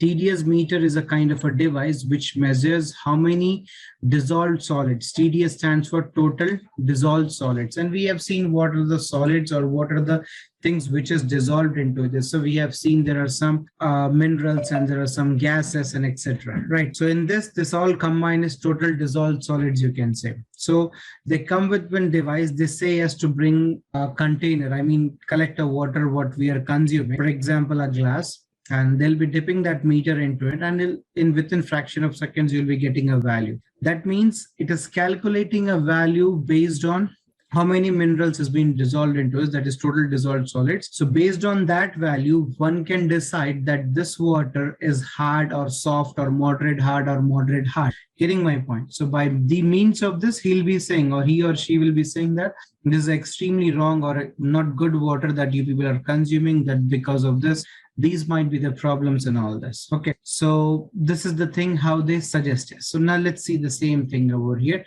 The table below subdivides hard and soft water into several classes depending upon the hardness. The hardness can be found out by means of a TDS meter, okay, that is total dissolved solids meter.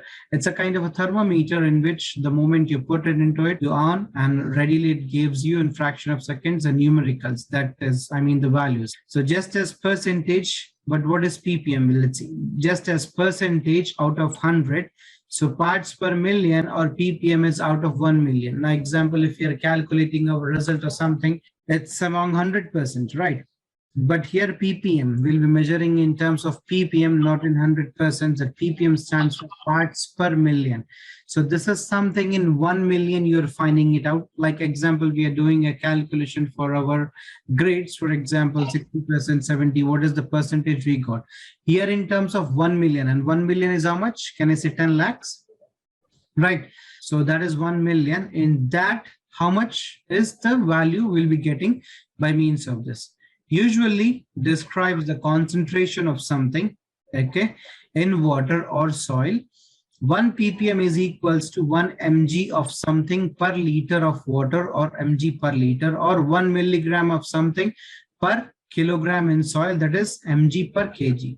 Now this is the class and this is the hardness of the water by which is being measured by a TDS, that is total dissolved solids meter. So if we have done, for example, if the value comes in between 0 to 50, that is a soft water, okay, and this water can be used for human consumption, cooking and drinking, okay, in both the things. Like I can say the best water, soft water is nothing but I can give example for this water is what? Municipal water. Yes or no? The water which is we are getting from the municipal directly, because that water will be using it for the cooking purpose and the drinking purpose, isn't it? Next is what? Moderate soft. If the value is in between 50 to 100, this is moderate soft. This is also okay. This can also be used for the cooking and drinking purpose. Slightly hard, the value ranges from 100 to 150. This cannot be used. It's not recommendable, but we are using this in some parts where there's a scarcity of water and they don't have this much of facilities. Again, this is not recommended, but still they don't have any choice. They are consuming, but not recommended. Okay. This can be used for washing and cleaning. This thing can be done. Moderate hard, this is 150 to 200, and above 200 is very, very hard. Now it can go till 4, 5, 600 also I have seen. That is extremely hard. Need not suggest anyone. Okay. So this is the classifications of the water. Whenever we use this, I can say this water is hot, or this water is soft, or moderate soft, or slightly hard, or moderate hot. Okay. So this is the things over here. We have learned about the fluid. Why we have discussed this in so much of detail? Because this is the fluid what we are dealing in our plumbing industry, because this is the fluid which is going to travel from one place to another to serve the, what shall I say, the plumbing fixtures. Okay. And one more reason why we have discussed this is because the velocity or the density of the fluid also matters from traveling from one place to another place. For example, if I talk about lubricant, for example, if I'm telling about the oil and water, which is passing from one end to another in a quick manner, for sure, water, because it's not dense in nature, isn't it? But still there is one more criteria, because flow depends on 2-3 parameters. We'll be dealing that later. But as if not, try to visualize why we are saying this. If it's hard water, there are a number of problems occurs. First of all, example, if you see this, if the hard water, if you collect on a regular basis, you can see the container will be getting white in color. That is what scaling, you can say. Yes or no? And because of this, the fixtures will get affected. Following online. Because of this, the fixtures get affected. Why? Because anyone can say how fixtures will be getting affected? Anyone? It gets corroded. It's get corroded. Very good. Scaling, second thing, and most important thing I'll say, you might have came across, might be, I'm saying, not pretty sure, if someone is using hard water, if they don't have soft water for for the bathing and all this, you can easily sense that not only the fixtures or the containers what you're collecting the water in that, it will get scaling factor, as you said, and corrosion. And third thing is what most important, I'll say you, the flow will get affected like anything. For example, at the moment of testing and adjusting or tab work or commissioning, the flow was perfectly fine what we were. But after a couple of time, like couple of months, I can say 6 months or 5 months, what happens when the water is on regular basis coming, what happens there is you'll be having small kind of tiny salt particles on the surroundings or at the mouth of the tap or the faucet or your showers, you can say. That means deposition, sir. Yeah, I was coming to that. So I think you have seen that, right? Yeah. Right. So what you need to do, you need a regular maintenance. You need to open that, you need to clean out that, you need to rub and remove all that decomposition, and you can say that then the flow will be good. Yes or no? So this is also one more hurdle in that. Okay. So, and unfortunately, if I say you one more disadvantage of hot water, whenever the water is falling on the surroundings, you can see that becomes white in color. Yes, sir? Because of the salt content is more in that. So it is sticking on that wall. The water goes on, but the salt content is over there. So these are the disadvantages of this. Okay.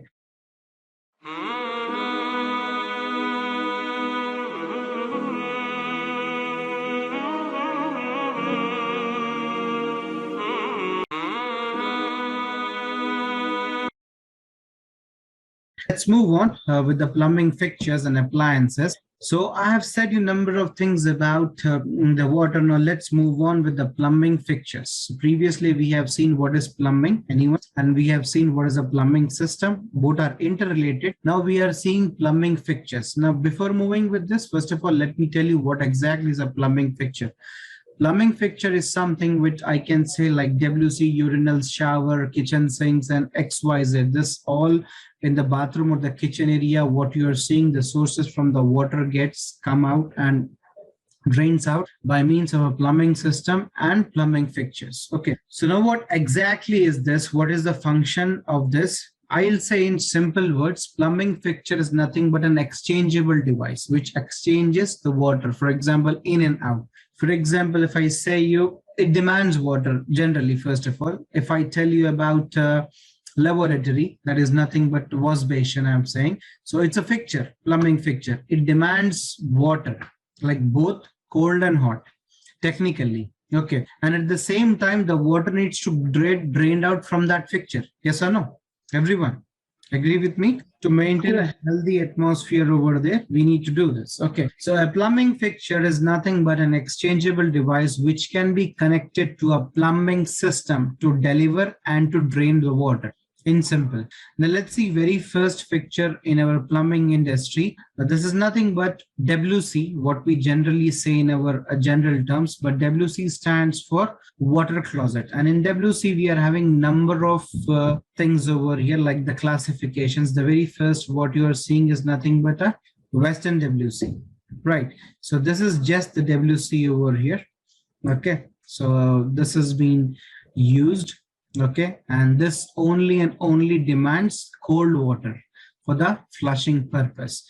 Why I'm saying you? Because these are the fixtures which demands water, and it demands on the different applications. Like some demands cold, some demands hot, and some demands cold plus hot. So why we are discussing this is, if something or some fixture is demanding just the cold or hot or both, like cold plus hot, so one should know that. So as per the fixture, we can do the load calculation for this, or the calculation part can be much easier or simpler when we know this kind of fixtures demands what kind of the water.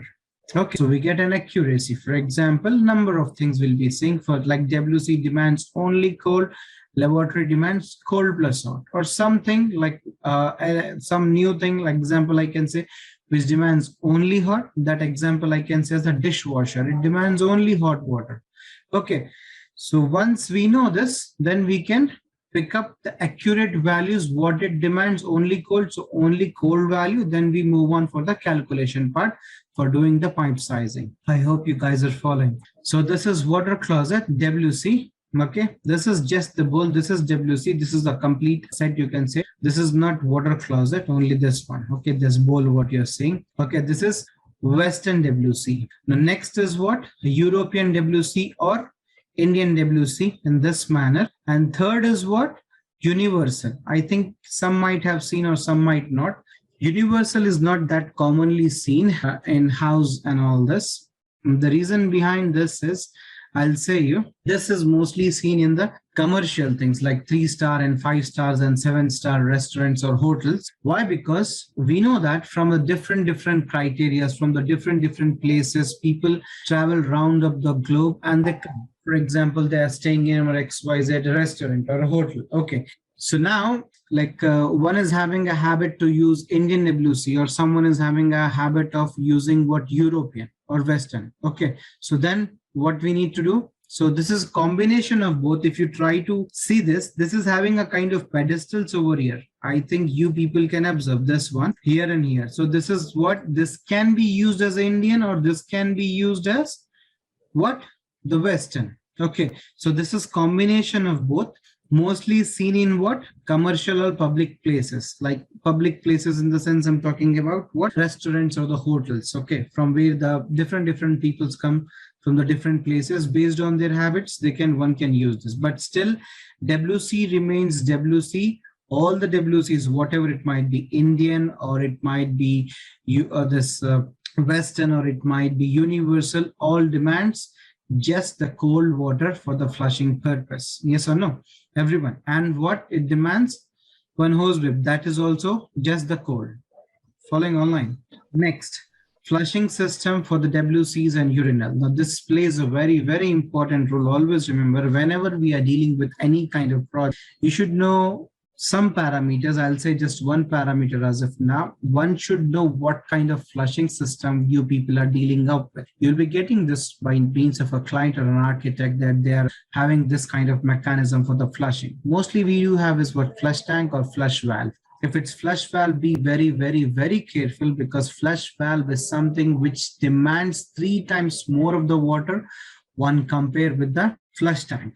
Okay, and flush tank is nothing but we are having 2-3 tanks in this. First is a gravity flush tank, what you are seeing or what we do have in our residential applications. That is nothing but a gravity flush tank, a tank in which the water is being collected. Okay, and by this float valve, you know this. The moment we press this handle, what happens? This chain lifts and the water comes by means of gravity, and what effective cleaning for the or flushing of the WC. This is connected with the WC, right? So this is for the flushing for the WCs and urinals, but this is only used for the WCs, not with the urinals, flush tanks. Okay, now, and when the water has been completely drained out, what happens? This is connected directly to this, this chain, and this is nothing but a float valve which comes down, and when the water level comes up, this lifts up, and you know this adjustable screw and all this. The moment you go and adjust to this, what happens? It stops the water coming and falling into this this tank. Okay, and this is directly connected to the line which is directly from the tank. So what happens? This does not allow the water, because when it comes to 90 degrees, it cuts off the inlet or the input of the water. So there is no water coming inside this. And this is what you can say, just to maintain the water level. Okay, so standard of temperature, standard tank is what? How many gallons? Anyone can say? Anyone?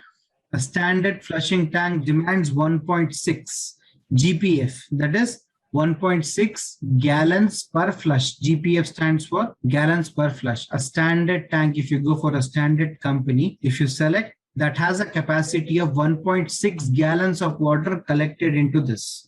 Remember this online. Okay. Next is what? This was gravity flush tank. Now second is what? Flushometer tank. Now this is more expensive when compared with this, because this is having some additional more options and more effective cleaning and less amount of the water inside this tank. Now how I'll say you, whenever this handle is being pressed for the flushing purpose, if you see this, if you remove this lid and all this, you can see one air accumulator inside this with a piston. Okay. So whenever someone is pressing this knob, not only the water and air both comes into this, and they both work as what? More effective cleaning when compared with the flushometer. Following everyone. So this is somewhat more expensive when compared with that. Now this is being seen mostly in greenhouse effects or the green buildings. Now that's the building. Okay, so this is being used in that, and this is expensive, that's why we don't use it. Third is what? Now let's come for your information, either this tank or this tank, both the tanks is directly connected with the WCs, not with the urinals. Urinals is something else. Okay, so urinals we use is what? The flush valves. Now this is a flush valve. You know this, the same mechanism for flush valve. You put this knob, a limited amount of the water comes out and it flushes in that bowl of the urinal. So this is, but just now I said you that this demands 3 times more the water when compared with the WC, the flush tank. So do you people agree with me? I don't think so. This is right. Why? Because the reason behind this is, I'll say, this urinal, what I'm talking about, is not exactly the same what I'm saying. I'm saying is about what? Urinal. When we have a urinal over there, we do have flush valves over there. But that flush valve is entirely different when we are having a flush valve connected to the WC. That flush valve which is connected to the WC is demanding 3 times more water. For example, if I say 1.6 gallons times 3 is being demanded by the flush valve when connected with the WC. And you don't see that mostly. Flush valves means you don't have any kind of box or something. You don't see that, will be mostly concealed. You'll be just finding one kind of knob like this. Okay, you just press it and you'll be getting a very huge amount of water and very effective cleaning. It is directly connected to the main line. Okay, so it draws very huge amount of the water with very huge amount of the pressure, more effective cleaning. So that is that. This urinal with this flush valve is nowhere compared with that, because this is having very limited amount of pressure and very limited amount of the water just for the liquid drain out. There, semi-solids and liquid, so we required a huge amount of water to go through.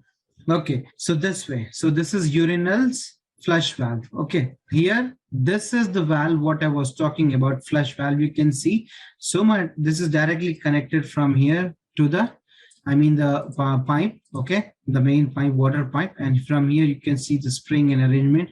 This kind of flush valves will be directly connected for the flushing purpose for the WC. So once again, I repeat, whenever you're gonna know we're dealing with any kind of project, you must know that what kind of flushing mechanism you people are dealing with. Either this is having flush valve or flush. If it's flush valve, be very, very, very careful, because flush valve demands 3 times more of the water when compared with the WC. I'll try to give some more source. For example, as I said, I'll be mostly using IPC standard. So if I open this IPC and let me tell you, where is this? Page number 163, I guess, online. Yeah, page number 163, table number E103.3 in bracket 2. Now, if you see this, there are a number of things over here. Okay, I'll take this here. Let's take example of this water closet, both are WCs, but the application is different for this private and private. Okay, application is also same. Both are same, but see, flushing mechanism is different. This is flushometer valve, this is flush tank. Now see this, if it's residential, this is also residential, okay, private and private, but in this residential, they are having directly flush tank. So this is 2.2 of the content or the quantity of water you can, as of now, you can say WSFUs has been required, but you compare with this flushometer tank, this becomes to 6. See, application is also same and fixture is also same. Got the difference online? This is 2.2. This is almost 3 times nearby. Yes or no, everyone? Yes. So you need to be very, very careful. For example, just visualize what I'm trying to say. If it was like flushometer valve in that project, and we have done calculation as per flushing tank. So what I've done a big blunder, because I have undersized the project. If it was this, if I have done this, if it was this, if I have done this, that is oversized then. Both is not accepted, because if it was flushometer valves installed over there, I've designed with flushometer tank, this will not work because I have not calculated with 6, only just 2.2. So it will not serve the purpose. It's a big blunder. If it's with this flushometer tank and I've done with this, excess too much of water and too much of pressure.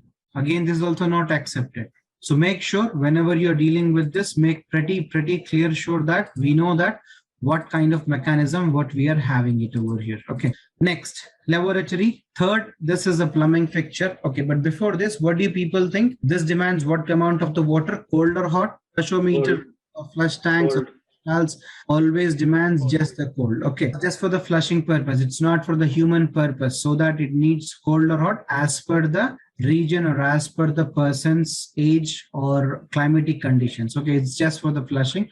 So just demands only cold, not cold. Third is laboratory. What we do say is was basin. It's nothing but one and the same laboratory. So this is how a laboratory looks like. So this might be a tap or a faucet. We'll be seeing this later, what is tap and faucet and all this. So by means of this, you will be getting the water out. And again, this, again, it's a plumbing fixture. Technically, as per IPC, IPC says that laboratory should be served or should be given a connection of both logically or technically, cold plus hot. But mostly we don't give so. But if you go with the standard projects, you can see we do have a mixers over there here, where you can see a mixer in the sense, I'll tell you what is a mixer. Mixer is a kind of this tap or a faucet in which you have an options to mix up the water cold and hot. On the right hand side, always remember when I tilt towards this, if I tilt this towards my right hand side, I'll be getting cold water. Left hand side, hot water. If I lift this up and try to lift this up and adjust, it's a mixer, then it mixes both and I can use as per my usage, like warm or hot or lukewarm or complete hot or complete cold. Okay, so this is a laboratory, but as of now, this is a simple laboratory just with one single thing, just the cold water. But technically, remember, whenever you're dealing with a laboratory, you need to keep in mind that this demands cold plus hot. So you need to do the calculation as per the cold plus hot. Now next is Same kind of thing. This is also single laboratory only. This is single laboratory. Why? Because we are having one more is tray kind of laboratory. We'll be seeing that. Now, second is what? Laboratory. But this is something which you have in a living room or in a, what shall I say, gathering, like you can say men's majlis or women's majlis kind of thing, where a number of people or the guests are coming and sitting. It does not look good if I leave like this connections and all this, okay, like traps and the pipes and all this. So we do have one more option with this. This is called as pedestal. Okay, just for the interior purpose, we are having this laboratory with pedestal. And according to me, this is a mixer. You can see, okay, we'll be seeing this. What is this and all this more in detail. So this is laboratory with pedestal. This is also the same kind of thing which demands cold plus hot. But here the difference is, if you are having this kind of thing in a living area and all this, we are going with this with a leg, what plumbers called. Okay, but this is pedestal. Just for the interior purpose, to look good, we are having this. And this is more expensive when compared with this laboratory. If anyone has came across, they can easily say that. Okay. Next, laboratory tray. Laboratory tray is something where a number of people can be served at once. Example, in function halls and what shall I say, auditoriums, or I can say like shopping malls. Shopping mall, like number of people can be served at once. Okay, this might also only cold or only hot or cold plus hot, no, as per the project, as per the client requirement. But by default, in terms of residential, just single laboratory, it might be whatever it might be, with pedestal, without, both cold plus hot. Here, it's a big thing over here. You need to get confirmation. They want to give cold or hot to both connections. Then you need to deal up with. Okay, so this is also laboratory. Next picture is nothing but a bathtub. This is simple bathtub. Okay, and generally a bathtub has a, by default, what I mean, the pipe size 3 by 4 inches.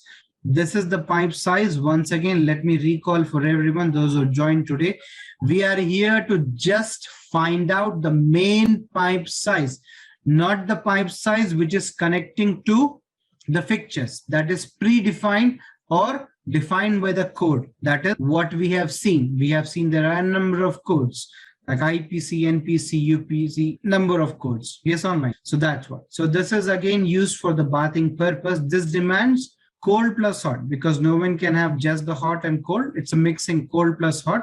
Okay, so this is a bathtub which demands cold plus hot water. This is normal bathtub. Next in this, I'm having a category. What is this? Whirlpool bathtub. Now, Whirlpool bathtub, why I'm saying you so? This is somewhat expensive, and this is more advanced, you can say. If you can see it over here, I'm having a kind of control panel over here. This is where the numericals number appears over here. You can increase intensity or decrease, or you can increase the flow or the jet of the water sprays from here. You get of the jet of waters from over here. Can you see this? These are called as pressure points from where the water comes, and you have an inbuilt motor inside. Okay, a small motor which comes from the company, from the manufacturer. With this itself, and you can adjust the flow, you can adjust the temperature, increase or decrease, whatever, and it acts as a massager also. This kind of things you can see in mostly in sauna centers, gyms, and this kind of things. Following everyone. So is it a jacuzzi? Not exactly. Jacuzzi will be more wider and much more space, but options are kind of jacuzzi only. Okay, following online. So this is it.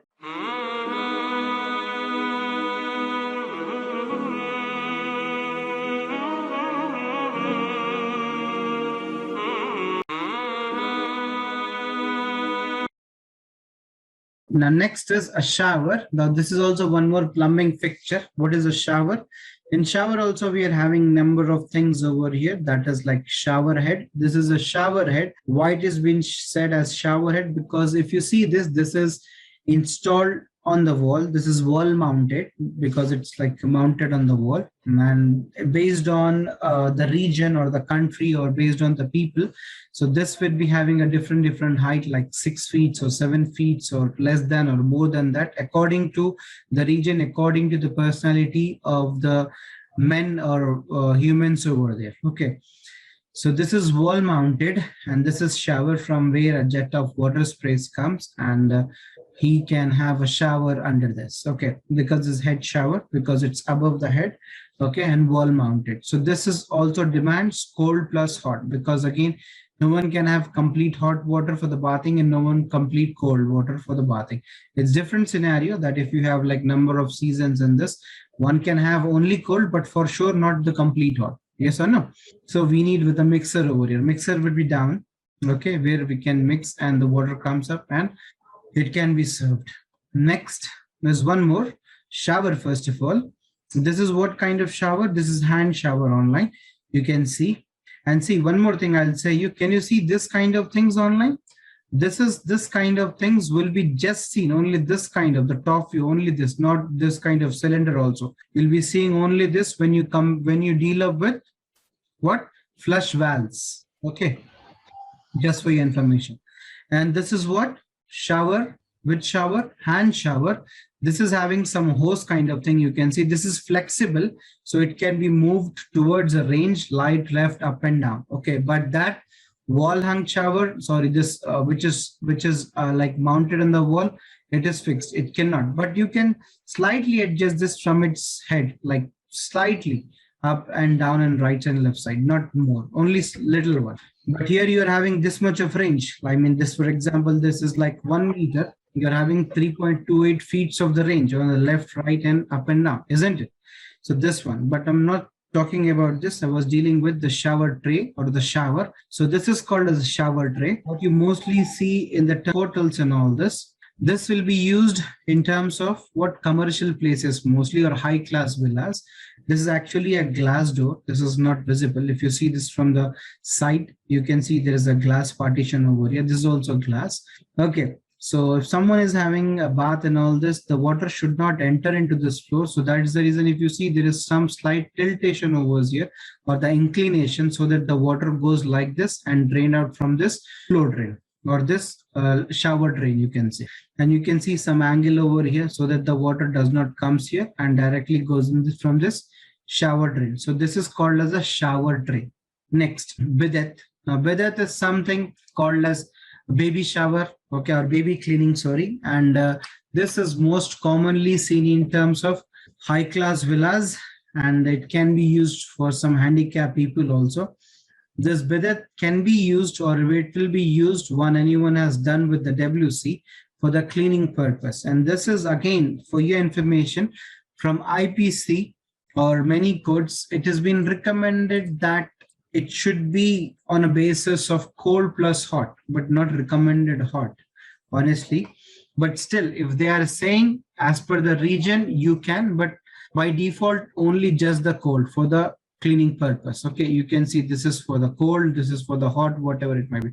According to me, this is cold because this is right hand side and this is open. So you can see a fountain kind of thing as over here. Okay, for the cleaning, the sit and the swing clean. Then what happens from here, the drain happens. So you can see some more water is coming for the drain to happen. Okay, and this bidet will be right beside the WC. I hope you guys, anyone has seen this, right? But one information, whenever if you're having this kind of thing, if they're saying to design for the hot also, take the confirmation in return, because if something happens, then we are not responsible, right? Everyone. So just take the confirmation from them. If they says yes, then only you proceed. Okay, so this is bidet. Demands cold plus hot, but mostly in most of the cases, just the cold. But in some Western countries, with the temperature freezes, then you need to have some, because it should not get freeze the water into the lines. Okay, in that case, as I am saying. Next is nothing but floor drain. Just now I've showed you in terms of the shower drain. That is the shower drain, you can say, from where the drain from the shower is happening. Just to have the unwanted flow water on the floor or some way, that is nothing but a flow drain, from where the water gets entered and goes by the plumbing system towards the drain or towards the manhole, whatever it might be. So this is a flow drain. Next is urinal. So this is the urinal. So you can see this is 1, 2, 3 urinals with 2 partitions, and this is the flush valves, what I said you. I think now you got more clear things. Don't compare once again this flush valve with that flush valve which is being connected to the WCs, because that demands 3 times more amount of water. Because if anyone has used this, this will be having very less amount of the pressure and very low velocity system. Yes or no? This velocity or this amount of water will not work when you deal up with the WCs. So this is for the kids. That's why the height is lower. This is for the adults over here. So this is a urinal. Next is kitchen sink. Now this is the kitchen sink. In this kitchen sink, we do have two things over here. One is commercial and public. And in this also, we do have some criteria. If it's like public, I can say, for restaurants and hotels and all this, we do have single bowl and double bowl. Double bowl means it's having two, this kind of thing, like this big one, just to store or keep the utensils into that. Okay, for the cleaning purpose, kitchen sink is being used, and kitchen sink also demands just the cold. No, kitchen sink demands cold plus hot water because it is used for cleaning up the utensils. When compare, if you talk about urinal just the cold. Kitchen sink, cold plus hot. Okay, and this is mostly made up of stainless steel, 316 or 304, whatever it might be. Okay, and this is single bowl or double bowl, whatever, as per the application or as per the usage. Next is service sink. What is service sink online? Anyone? Yes? Or janitor sink? Anyone? Janitor sink is something kind of a mop thing, which you generally see in terms of the public places or in the shopping malls and all this. If you see or check behind the door, you'll be having a list over there at what time the mop should be done, the flushing and everything they have checked. A person who is a janitor over there, who is undergoing the maintenance for their toilet, okay, whatever it might be public. So he is responsible for that. Like example, you have gone on duty, like every 2 hours, the mop should be done in the complete area. And he needs to check all the WCs and all this. I mean, for the flushing purpose and all this. So he's the responsible. So what happens? They have a sink over here that is nothing but a janitor sink, which is not fixed over there. It is portable. It can be moved from one place to another. They have a mop in that and they mop over here. Likewise, we do have one service sink. Again, servicing can be used, for example, it's again a kind of portable. It can be connected to a wash basin. Okay, but in this also we do have number of options over here. For example, if you don't have a kind of drain option anywhere, so nowadays we are getting a kind of cabinet over there. In that, first of all, you can see a kind of a lavatory or something kind of sink over there above, and below, if you see this, you have a kind of container which can hold up a water like 10 liters or 15 liters. So what happens at the time nowadays, for example, if you don't have any kind of option or connector towards this, or in the barber shops, if you see this, you can easily see this. They have a below you in that cabinet, you'll be having a, if you open that, you can see a kind of container, a bucket kind of thing, which stores the water. So before leaving or before closing the shop, what happens? They unlock that and take out that bucket and throw nearby to the manhole, and they moves on because they don't have that much of usage or that much of thing to like break the road and all this and get the logical connection so far to the shop. Okay, so that is kind of a servicing, you can say. Following everyone. Ablution area. So I have said you once again, let me tell for the people who have joined today, ablution area is something a peak demand. But again, once again, let me tell you, plumbing design is mostly designed whenever you're talking about a residential, it's mostly on the probability demand. Now, once again, what is probability demand? For example, online, let's see in this physical manner, like 1, 2, 3, 4, 5, 6, 7, 8. There are 8 number of taps over here. If it was residential, what happens? According to me, 1 or 2 taps will be used, isn't it? Yes or no? But this is an ablution area. You know what is ablution area? Ablution area is something where people come for the prayer, and this is mostly in the worship places. For example, if I talk about if you're going for a prayer, okay, and we know that prayer at 1:15 p.m. So we all gather over there, and we know this prayer at a specific time. So before the time, there are a number of people over here. Like example, the persons are sitting over here, but still the people will be standing behind.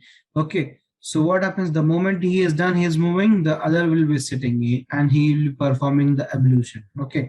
Now, what happens over here is there has been certain chances, because this is a special case. That's why I'm saying this is a peak demand. That means all these tabs will be working back to back, and all taps, once again, all taps or all this kind of fixtures will be working on a continuous basis for a specific time, like half an hour or 20 minutes or 15 minutes, whatever it might be. So if this case, I cannot deal or I cannot design the system on a probable demand, like example thinking, okay, only just 1 or 2 taps on a maximum thing, or 3 taps in a worst case. No, it's not like that. Number of taps, I need to count all the number of taps and do the calculation, because this is a peak demand. Likewise, if I say one more example I've previously discussed, but once again, let me remind you all, we have discussed one more example, then that was residential school. Residential school is something where the students come to school and again they go back in the same premises. They have their residence over there. Okay, so they have school at 7 a.m. in the morning. So everyone gets up at 5:30. They rush towards the wet area, that is a bathroom, or I can say toilet area. Okay, so all the showers or all the WCs will be used at the same time. All the laboratories will be used at the same time, isn't it?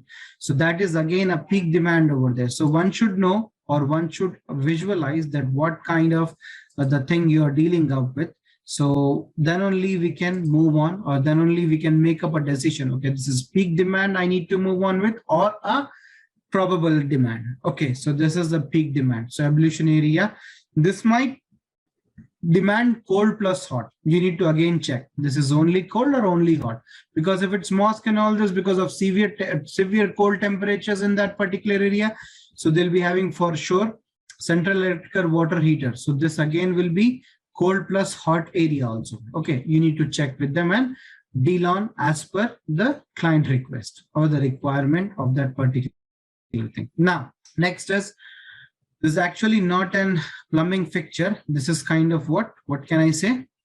Accessories. This is one I can say. Okay, so this is electronic flush valve. First of all, let me tell you, this is electronic flush valve, and this is nothing but infrared sensor over here. So you might have seen previously that nowadays, the moment you put hand under some laboratory, under a tap or something, you get a limited amount of the water poured on your hand. Yes or no, everyone? I think anyone might have seen this by means of sensors. Yes. By means of sensors, there will be certain amount of the water released. Okay, this is very good. This is absolutely fine, I can say nowadays, because of this ongoing situation. Because you know this, there are some things which was going very bad in the last year, and we have seen this. It is transferred from one people to another people by sneezing or touching XYZ if someone comes in touch. So what happens, this can be used as an alternative in this case, and this kind of electronic flush valve has been highly recommended in terms of hospital projects. The reason behind that is, for example, this electronic flush valve is being installed above the laboratory. For example, wash basin I'm talking about. If someone goes over there, if it's not this, I mean electronic flush valve, someone, an ill person went to that bathroom and he on this tap by means of his hands, and he has cleaned their hand, again he have closed the valve when he went. For example, a faucet or tap on the top of the laboratory. Now, a healthy person came and he used the same tap. There has been chances that he or she might get affected because of that, right? But here, if you have this sensors by electromechanical, electro flush valve, electronic one, the moment you place the hand under it, it senses by means of this sensor. And this is what a sensor, this infrared sensor, and this works on electricity. Okay, but nowadays, if you think if there is no electricity, then it works on batteries also nowadays, or else mostly I'm saying it does not go to electricity, because we do have a backup. Nowadays, construction has gone on very high level. Like we are having what? Inverter wiring and everything installed at the same time with the time of construction itself. But still, if it's not having that also, it has an option of the batteries also. In that case, the batteries will be taking charge of this. Okay, that means it will be working. So it senses the human temperature and it releases a certain amount of the water. Now, certain amount of the water means, again, this is a concept of green building. Why? Because here you are saving the natural resource. That is nothing but a water. How? For example, if there were kids, they mostly forget to close up the tap. So what happens always? Continuous drain of the water. isn't it? So you wastage of water. Here what happens, if someone forgets also, doesn't matter, because it does not have any option to on or off, because it senses the human temperature, releases a certain amount of water. For example, laboratory, it releases 1 or 1.5 or 2 liters of the water, not more than that, more than sufficient enough for cleaning or his or her hand, right? So this one, so mostly recommended in hospitals. Nowadays, not only with the laboratories, you can see this in terms of the urinals also. For example, when anyone is nearby to the urinal, when he is done, when he is moving from over there, what happens? It senses the human temperature, it gets activated. Whenever the person has moved on from the urinal, when he's done, what happens? It automatically releases a certain amount of the water so that it flushes out the fluid from that bowl.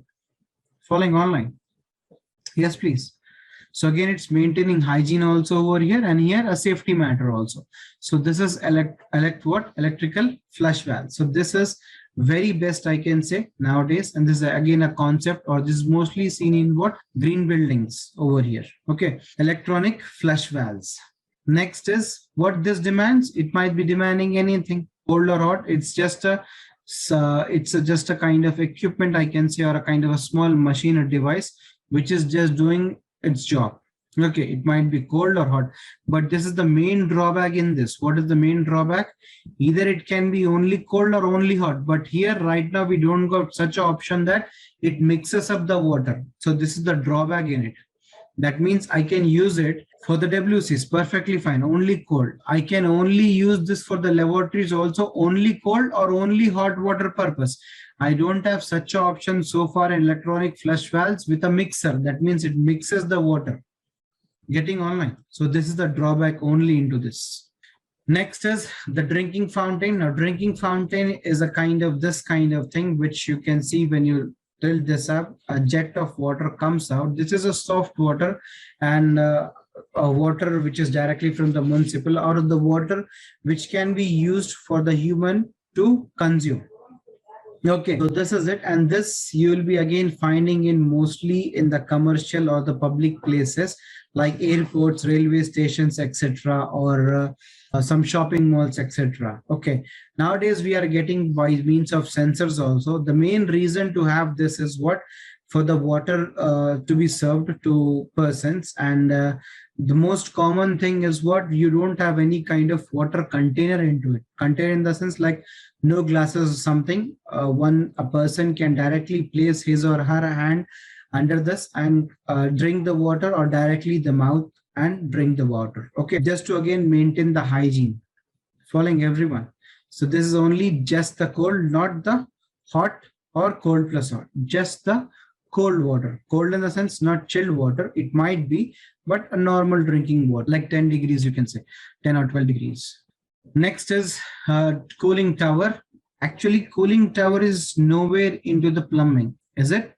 It's a part of HVAC. Again, we have this image in this just to show you that, as I said, not only this plumbing, whatever we are dealing with the domestic side, this air conditioning and firefighting plumbing, firefighting piping also comes under the plumbing part, like the chilled water piping of air conditioning, that is also a part of plumbing, and this firefighting piping, what you will be learning, is also a part of plumbing part. Okay, so just for your information, this piping is also under what? A plumbing. We don't deal it, but I'm saying it's again comes under the piping, because plumbing is what, you know.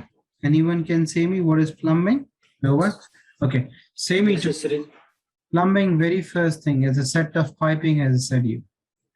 Yes or no? In short. Okay, everyone. So end of today's session. And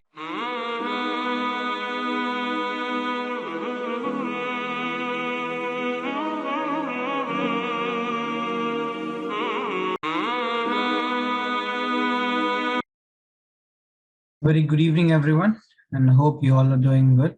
And let's move on with the session. In the previous session, we was discussing about the basics and the chapter number 1. So in the previous sessions, we have just seen exactly the plumbing fixture is and what are the different kinds of the plumbing fixtures. So we have all seen that. What are the fixtures and all this. So we'll be moving on with further the rest of the fixtures. We'll be seeing that, and the main gist about this, chapter to discuss is about is we are dealing with the fixtures, and one should know that what kind of the fixtures is being used or what kind of water the fixtures demand, so that as when we deal up with the calculation part, one should know that what kind of or what application of water is being used, like cold or hot or both. Okay, so we have done so far till over here to the serial number 13, and let's move on with the serial number 14. That is nothing but water tap. So water tap, under water tap, we do have 2-3 things over here. Like first of all, if you see over here, very first is hose bib, and below that is nothing but a faucet over here.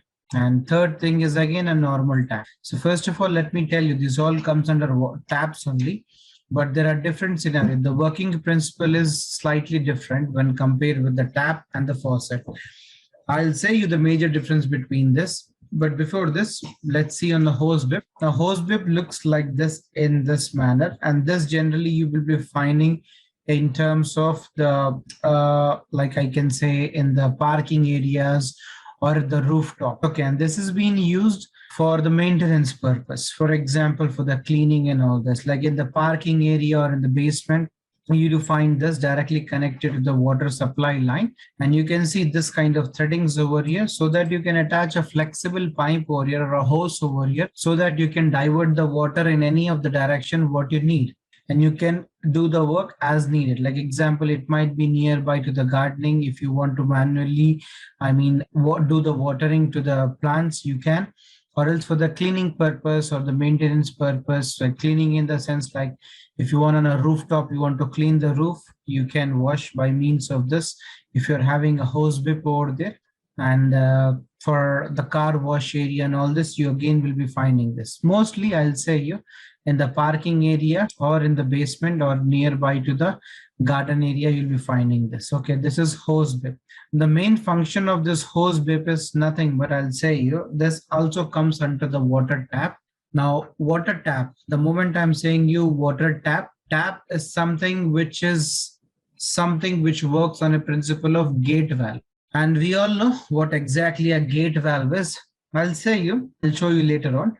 Gate valve is something, for example, now this is example, this is closed. When I rotate this like to 260 degrees, 360 degrees, okay, what happens inside this gate valve or this function mechanism, you'll be having such kind of thing inside over here. That is nothing but a gate amps. For example, if I'm rotating this in an anti-clockwise or a counterclockwise, so this will be slightly lifting up. For example, the gate was completely like this, but now it's lifting like this for one turn.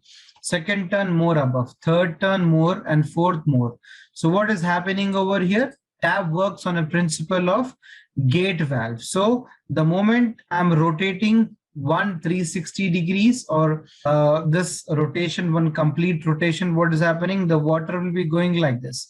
Second, the water will be going like this. Third, for complete, or fourth will be the complete diameter of this. Okay, I'm getting that amount of the water completely in and out. Okay, now the main concern or the main function of this is nothing but the water tap. I'm talking about I'm not talking right now about the hose bib. I'm talking about the tap. Tap is something, always remember, which works on a principle of gate valve, and gate valve is something when we rotate once, twice, third, and 3 or 4 times, I'll get the required amount of the water with the sufficient amount of the pressure and water, I can say.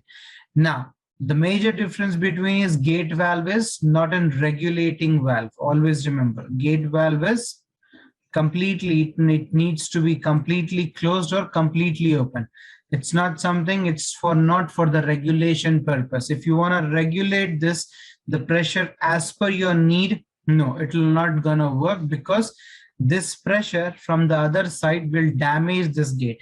So always remember, gate valve is not a regulating valve. So Once again, so gate valve shall be completely open or completely closed. Whenever you are dealing with a gate valve, it should be completely open for using or completely closed. If you're not closed completely, then the water is passing by, then again because of the pressure, it hits to the gate and gates get damaged. So this is the major difference. Okay, that is the tap. Now I'll tell about the faucet. Faucet is something which is working on a principle of angle valve. What is angle valve? I'll say you. Before this is a faucet. According to me, this is a mixer. Why I can say? I can see these two things, as I said. So as I said, always right hand side. On my side, if you see, this is blue color and left is red.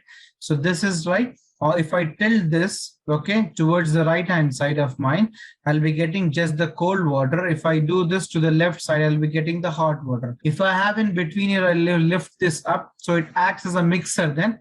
That means what I'll be having is a mixer of both the things. I mean the water. So one can use this as required, like complete cold or only cold or cold plus hot or lukewarm water, whatever he or she wants to have. Okay, now, but this is faucet, and faucet is different from a tap. It comes under category only, but this is something which you have working principle is an angle valve. Now, what is angle valve? Angle valve is a kind of a scoop you can see where we serve ice cream kind of thing. It's that kind of thing. When you see this, the major difference between angle valve and a gate valve is, once again, angle valve can be used as a regulating valve, whereas gate valves cannot be used as regulating valve or regulation purpose. It cannot be used. It is completely open or completely closed, but this can be used as a regulation purpose. Okay, that means as per my requirement, I can adjust, increase or decrease the flow. Okay, so that means what? As I said, it's kind of a scoop over here when I tilt this much. And one more important thing, if I tilt a slight only, I'll be getting the required or sufficient amount of the water, which is more than enough for me to get the purpose to be served. Okay, for the hand cleaning, for example, this is right now installed in the laboratory. That's what I'm saying. Okay, now how to sense this is a faucet or no? First of all, I'll say you, but before this, angle valve, you can easily say, when you move slight towards right or left, you'll be getting a good amount of pressure. Okay, and this is chrome coated faucet. You can see this is chrome coating, and this is nothing but a strainer kind of thing or a mesh over here, which is just collecting the impurities or debris. It needs some maintenance. You need to rotate, unlock this under counterclockwise, and you need to do some maintenance. Now, how you can sense this is faucet or no? When the moment you place hand under this, you'll be getting a very smooth pressure acting on your hand, and you can see some visible air bubbles in that. So that is a faucet. And now the same kind of principle, if I'll give you one better example, you can understand. Angle valve, you'll be seeing the same angle valve, just angle valve I'm saying, you'll be seeing under the laboratories. I think you have an idea, because when we open from there, the laboratories, I can open or close from over there. I can adjust the flow. What is the reason why we have angle valve? I'll say that later on below the laboratory. But as of now, just try to get the concept. What is the difference between a faucet and a tap? Faucets works on a principle of angle valve, whereas taps just works on a principle of gate valve. Gate valve is a valve which is to be completely closed or completely used. It cannot be used for the regulation purpose, whereas faucets can be used for a regulation purpose. Okay, so that's the major difference in this. Following online. So this is a faucet. Now next move on with tap. So again, this is general common tap. What I said you, if you rotate this 2 to 3 times, I'll be getting the required or the sufficient amount of the water which is being used to serve the purpose, whatever it might be. For example, if they're collecting water also in any vessel, if I just tilt only one time, I'll be getting limited amount of the water. If I do it 2 to 3 times, I'll be getting the maximum or the best or the fully water coming out from this, and I can collect it. Okay, and this is one gate acting it over here. When I close this, simultaneously how we open, the gate lifts up. When we close it, simultaneously the gate comes down and it acts as a barrier not to allow the water to come. Same like here, it's a kind of a scoop over here inside. The moment you move, little amount of water comes. The moment you close it, completely it's closed. You can see a C kind of thing, cross-sectional kind of thing. You can see inside that is nothing but an angle valve. Okay. Nowadays, previously, we used to have this kind of valves, I mean the gate valves, and every out of the bathroom. But nowadays, this has been replaced with IVs, that is isolation valves or isolating valves. Now they are using is what? Ball valves, because ball valve is much reliable when compared with gate valves because of the shape. Both are isolating valves only, but ball valves is more, I can say, a long run kind of thing when compared with the gate valve because of excess pressure. If I'm installing one gate valve in terms of a high riser, that will not bear the pressure, even though it's closed burger, but some pressure is acting on it. It might get damaged like in some couple of months or in a year. Okay. But when you compare with ball valve, that is much more because of the shape of it. Both are IVs only. And this is angle valve. Always remember. Next. Serial number 15. So we was dealing with a dishwasher. This is actually not a plumbing fixture, I can say. This is actually an equipment. Okay.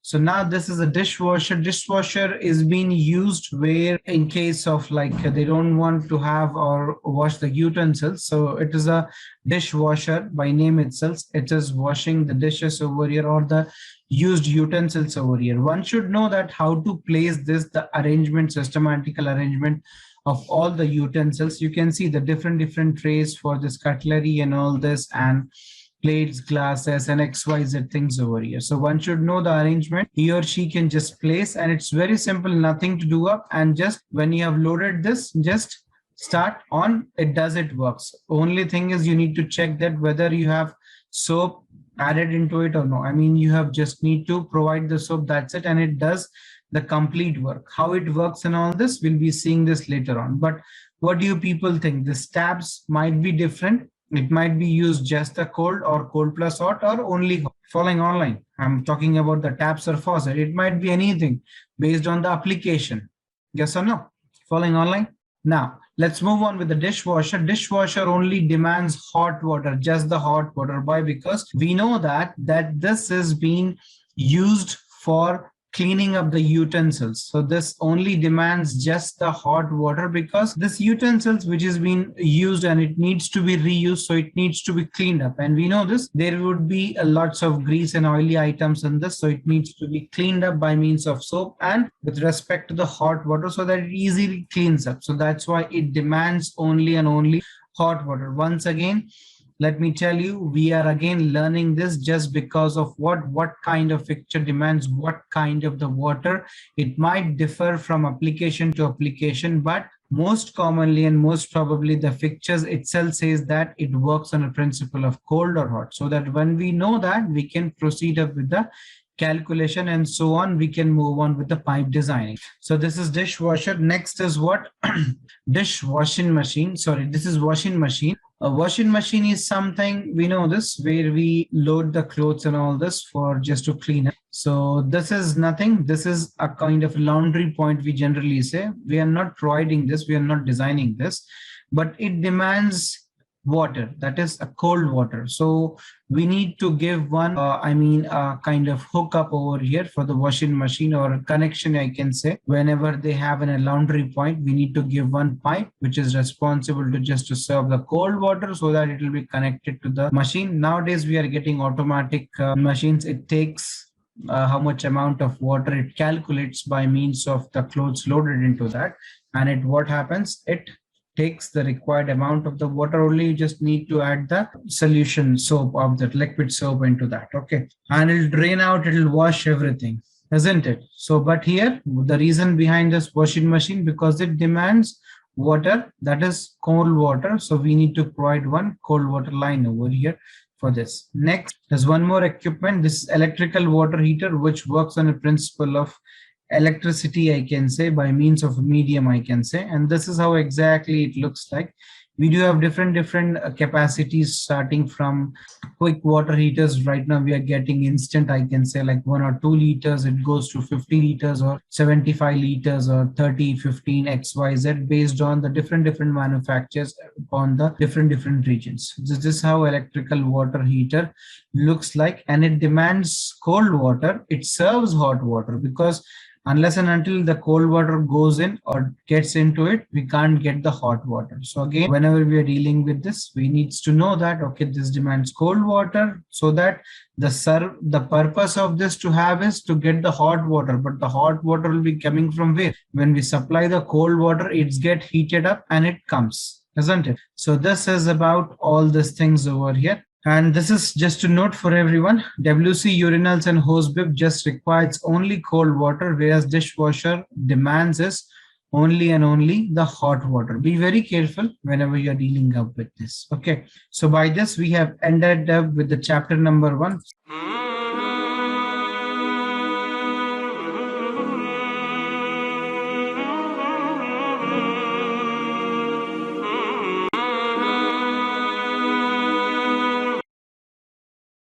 So now let's move on with the chapter number 2.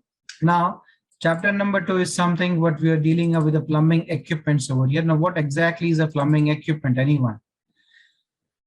Plumbing equipment is something, I can say, it's a part of a plumbing system which makes a work easier. For example, here plumbing equipment refers to machines, or else I can say like tanks. It might be water tanks and whatever the material is. Okay, and sand filters.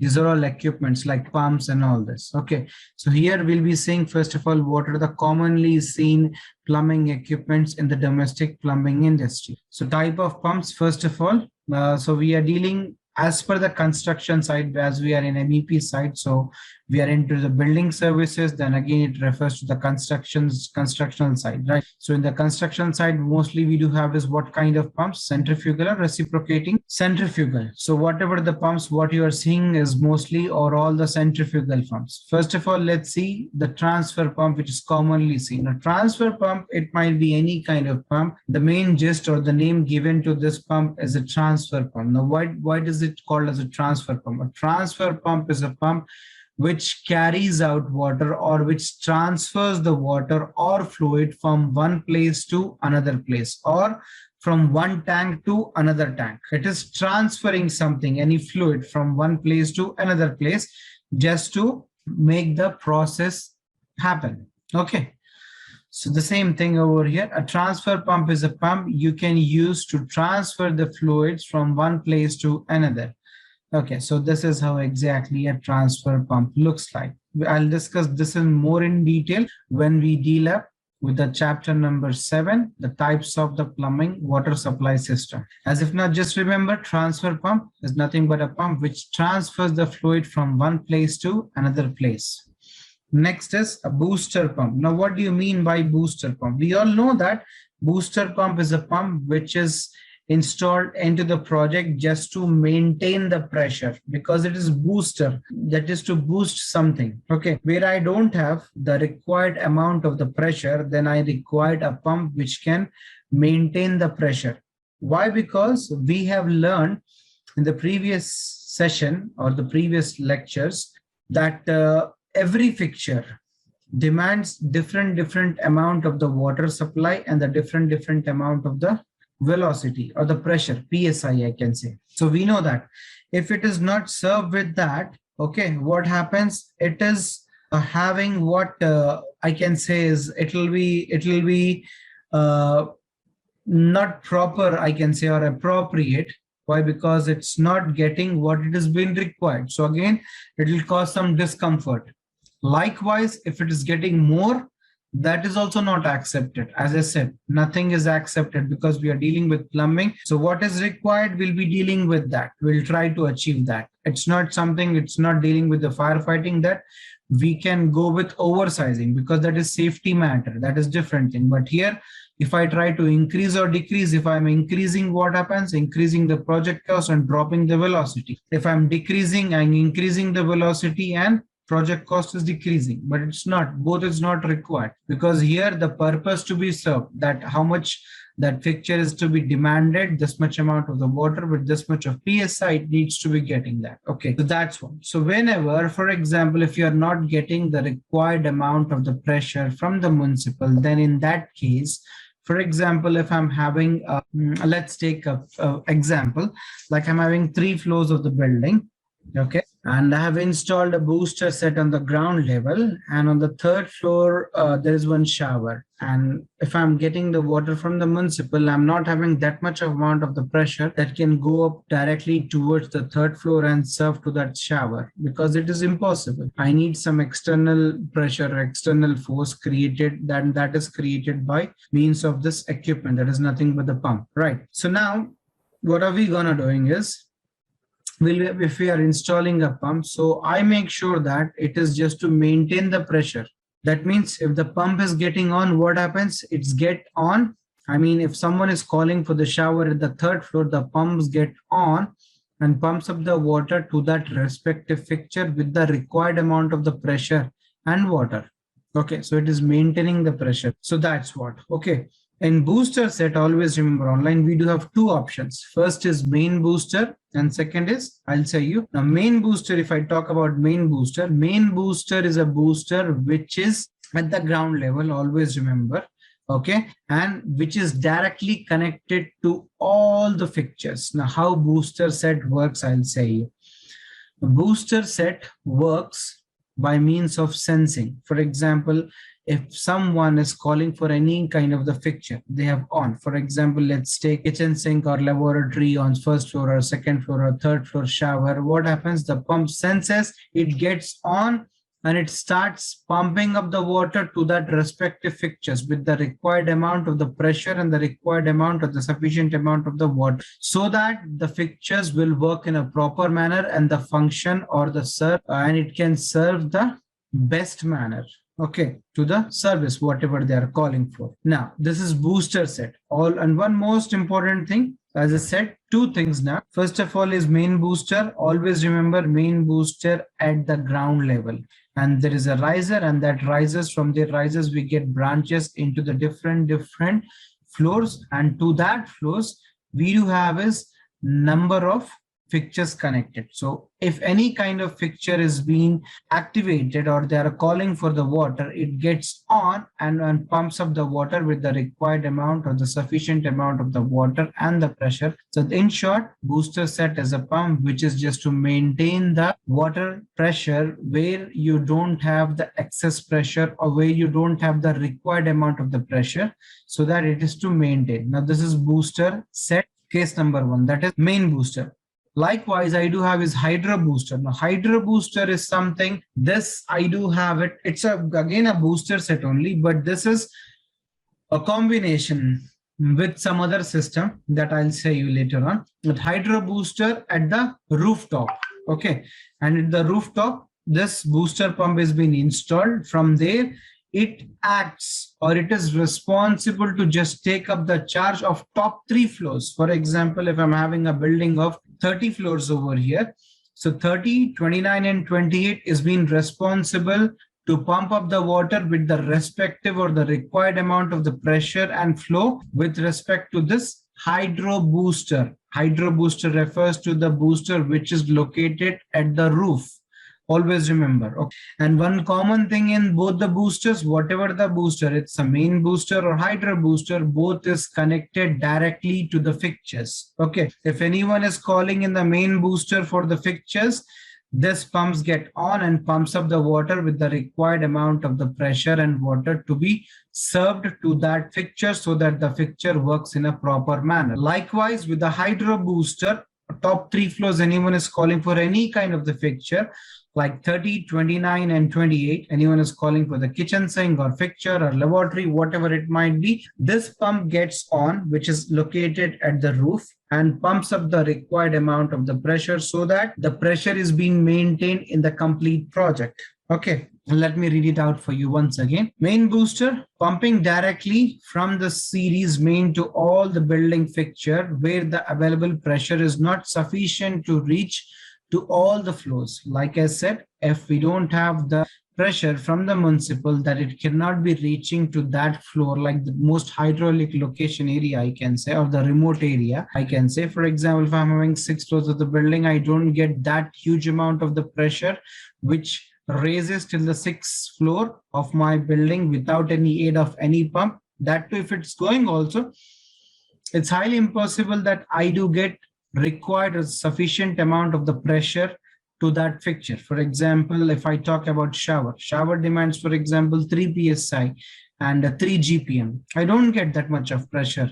I can get water, but I don't get that much of pressure. Both is important. If the water is I'm getting, for example, the flow is okay, but I'm not having pressure, it will not work in sufficient manner, or it will not work in a proper manner. It will delay. It's not serving the purpose. Fine. So this thing. Same thing for the hydro booster. It is used to maintain the pressure for the top floors or the upper floors of the high-rise buildings. Okay. This is also booster. That is also booster. The major difference is main booster always at the ground level. Hydro booster always at the roof level. Okay. Or installed at the roof. So that means the cut-in and cut-off for the booster pumps will be very frequent. Once again, please. Sorry. The cut-in and cut-off for the booster pumps will be very frequent. Yes. Now let's move on with another kind of pump that is nothing but hot water circulating pump. Generally, we do see in the drawings it's HWCP. Now here is a difference somewhat in the pumping. We'll not discuss pumping. Will be discussed how and what are the different types of pumping or the cycles over here. But this is also a small pump over here. Generally, you see this kind of pumps in a central system. I mean, in the central water heater. Okay, you'll be seeing this kind of pumps installed over there. This is from a company called as Grandfus. So this is installed in the line. Now this is a circulator, as you can see over here. What do you mean by a circulator? Which is forming a loop, I can say, one circle over here, like 360 degrees. So this is being installed in a central system, that is central heater system. So it takes the water from the heater, okay, hot water, and it circulates the hot water in the complete one loop. Again, the water comes by return to the starting point again, or else goes back to the heater. The reason behind that is, I'll say you, to have this circulator pumps is just to avoid the wastage of the water. I'll give you a very simple example. If we are calling for hot water, everyone, and I have opened, if there is no circulator pump over there installed in that. So what happens? First of all, if I'm calling for the hot water, okay, I'll give you a very simple example. For example, in our shower, okay, we called for the hot water and we have used this shower like yesterday. Someone had a bath past day, and now in the next day, early morning, they have on the heater and they went for having a bath. Now, the moment we call for hot water in the shower, what do you people think? We get the hot water at the right instant of the moment? No, because the water which was inside that line, it was previously heated up. Now, as per the time, it's cooled down. So, or else, so that water, first of all, needs to drain up, because behind that water, I'm having the hot water just now, which is to be heated up, or which is just now being heated up and ready to serve. But before that, this water needs to be drained out so that I get that hot water, isn't it, everyone? Likewise, I'll say you one more simple thing. For example, if I'm dealing with a long run of the pipes, okay, and I'm calling from hot water, like everyone, inshallah. Okay, so if you are calling for someone for this hot water, so what happens if I'm calling? I'll not get hot water at the instant or at the same time. Why? Because the hot water is somewhere. So that first of all, before that cold water, it needs to drain out. Then I'll be getting is what? Hot water. To avoid all this, what we are doing, we are having a hot water circulator. So for example, we are having like 360 degrees of the piping, for example. So the water is always rotating like this in a loop. And to that loop, there are being fixtures connected directly with the respective diameters of the pipe, what we have studied. So what is going to happen now? Example, if someone is calling for the hot water, we get the hot water at the very instant because it was passing by and we called it off, and we get the instant hot water, isn't it? So less wastage of this. We need this. So that's what we have this in a central electrical water heaters. We do install this in line. It has been installed in supply and it has been installed in the return because it needs to go and come. So it is used to circulate the hot water in terms of central water heater. I request everyone, please kindly mute the microphone. It is used to circulate the hot water in central heater system. A circulator pump is a specific type of pump used to circulate liquids in a closed circuit. They are commonly found circulating water in terms of the central water heater. Next is submersible pump. We know this. We have learned about the modes of the water source. So we know this. One more thing, we said artificial, like Mr. Alish, please. Circulating pump is always in running mode? Yes, always in running mode. Because if it's off, then it's of no use. Because if someone is calling for the water at the same time, if it's off, then it's on, then it's of no use, isn't it? Right. Like example, if I say you once the central heater has been on in the initial state of the project, it's not cut off. It's always on. Whatever the, the season is, even if it's like in India, if you're having peak summer also, we don't cut off or we don't switch off the heater. That is different scenario. It cuts out the electricity and cut out and cut in by means of what? A thermostat. It senses that it reached the temperature, whatever we have sensed, it cut out that. And again, when the temperature of that water drops down, what happens? It activates, isn't it? Likewise, it happens. Following Alish. But sir, this is a wastage of energy. We can't do that, anything. Not wastage of energy because you are cutting it out, right? By means of thermostat. For example, I'll say you one simple thing. For example, in our houses, we do have geysers, electrical water heaters, isn't it? For example, if that temperature was, let's say, like 60 degrees centigrade or 55 degrees centigrade, when it reaches, it cut offs. Even though the switch is on, the electricity, you can see, okay, this is on, but you don't feel it's like heating up. It will not give you this symbol of heating up because the water which was inside the capacity, it's been reached to the temperature what is being set. So there is no use of electricity. I can't heat more. By means of thermostat, it cuts. Like an iron also, like when we iron our clothes, the same kind of concept, isn't it? Like example, if I set on 1, 2, 3, 4 as per the material of the cloth, what I am dealing up for the iron, isn't it? So when it reaches its cutout, and again after some couple of minutes, it senses the temperature what is required for this material is been coming down. It again activates. Yes or no, Alish? Yes. Right. So this way. Next, let's move on with the next thing that is nothing but a submersible pump. Submersible pump is a kind of pump what we do. It's completely submerged into the kind of bore wells what we do have in our houses where we do the rigging kind of thing in the ground level, and it goes for like hundreds and hundreds of feet of underground. And we need this kind of pump, which is a kind of vertical kind of thing, a linear kind of thing, this one. And this is a mesh over here. Actually, this is not one complete. This is to be installed over here. So it becomes a big one. Like it becomes almost 1 or 1.5 or 2 feet of this. It depends on the capacity of this. So this is like completely submerged into the water, and this will be connected with some piping and all this. And this is wiring completely. We do pour inside the underground. It goes with that. And this is a kind of mesh. And here we do have one key over here. And this has been completely wrapped with one nylon cloth also, or nylon plastic, so that the dust particles or something is not to be entered into this. Because if he enters over here, as I said, here is one key over here, which is again responsible to rotate the shaft. If it's not rotating the shaft, then we don't get the water. By means of this poles over here, we get the water rotatory energy to be converted into kinetic, then kinetic to the pressure energy, isn't it? That's how it works. So that's what, and this is a kind of starter over here what we do see. So let's see. A submersible pump is also called as electrical submersible pump, a pump that can be fully submerged into the water, that is completely submerged, that is completely inside the water. The motor is hermetically sealed and closed up coupling of the body of the pump. A submersible pump pushes the water to the surface by converting rotatory rotatory energy into kinetic, then into the pressure energy. I hope that's pretty clear. Simple. Rotatory to kinetic, kinetic to pressure, so that the water comes on the surface level or whatever the level what you're calling. Okay, so this kind of HP and all this we'll be seeing when we deal up with the how to deal with the pump selection or the sizing. We'll be dealing at that. How will be finding out that we'll be seeing later on.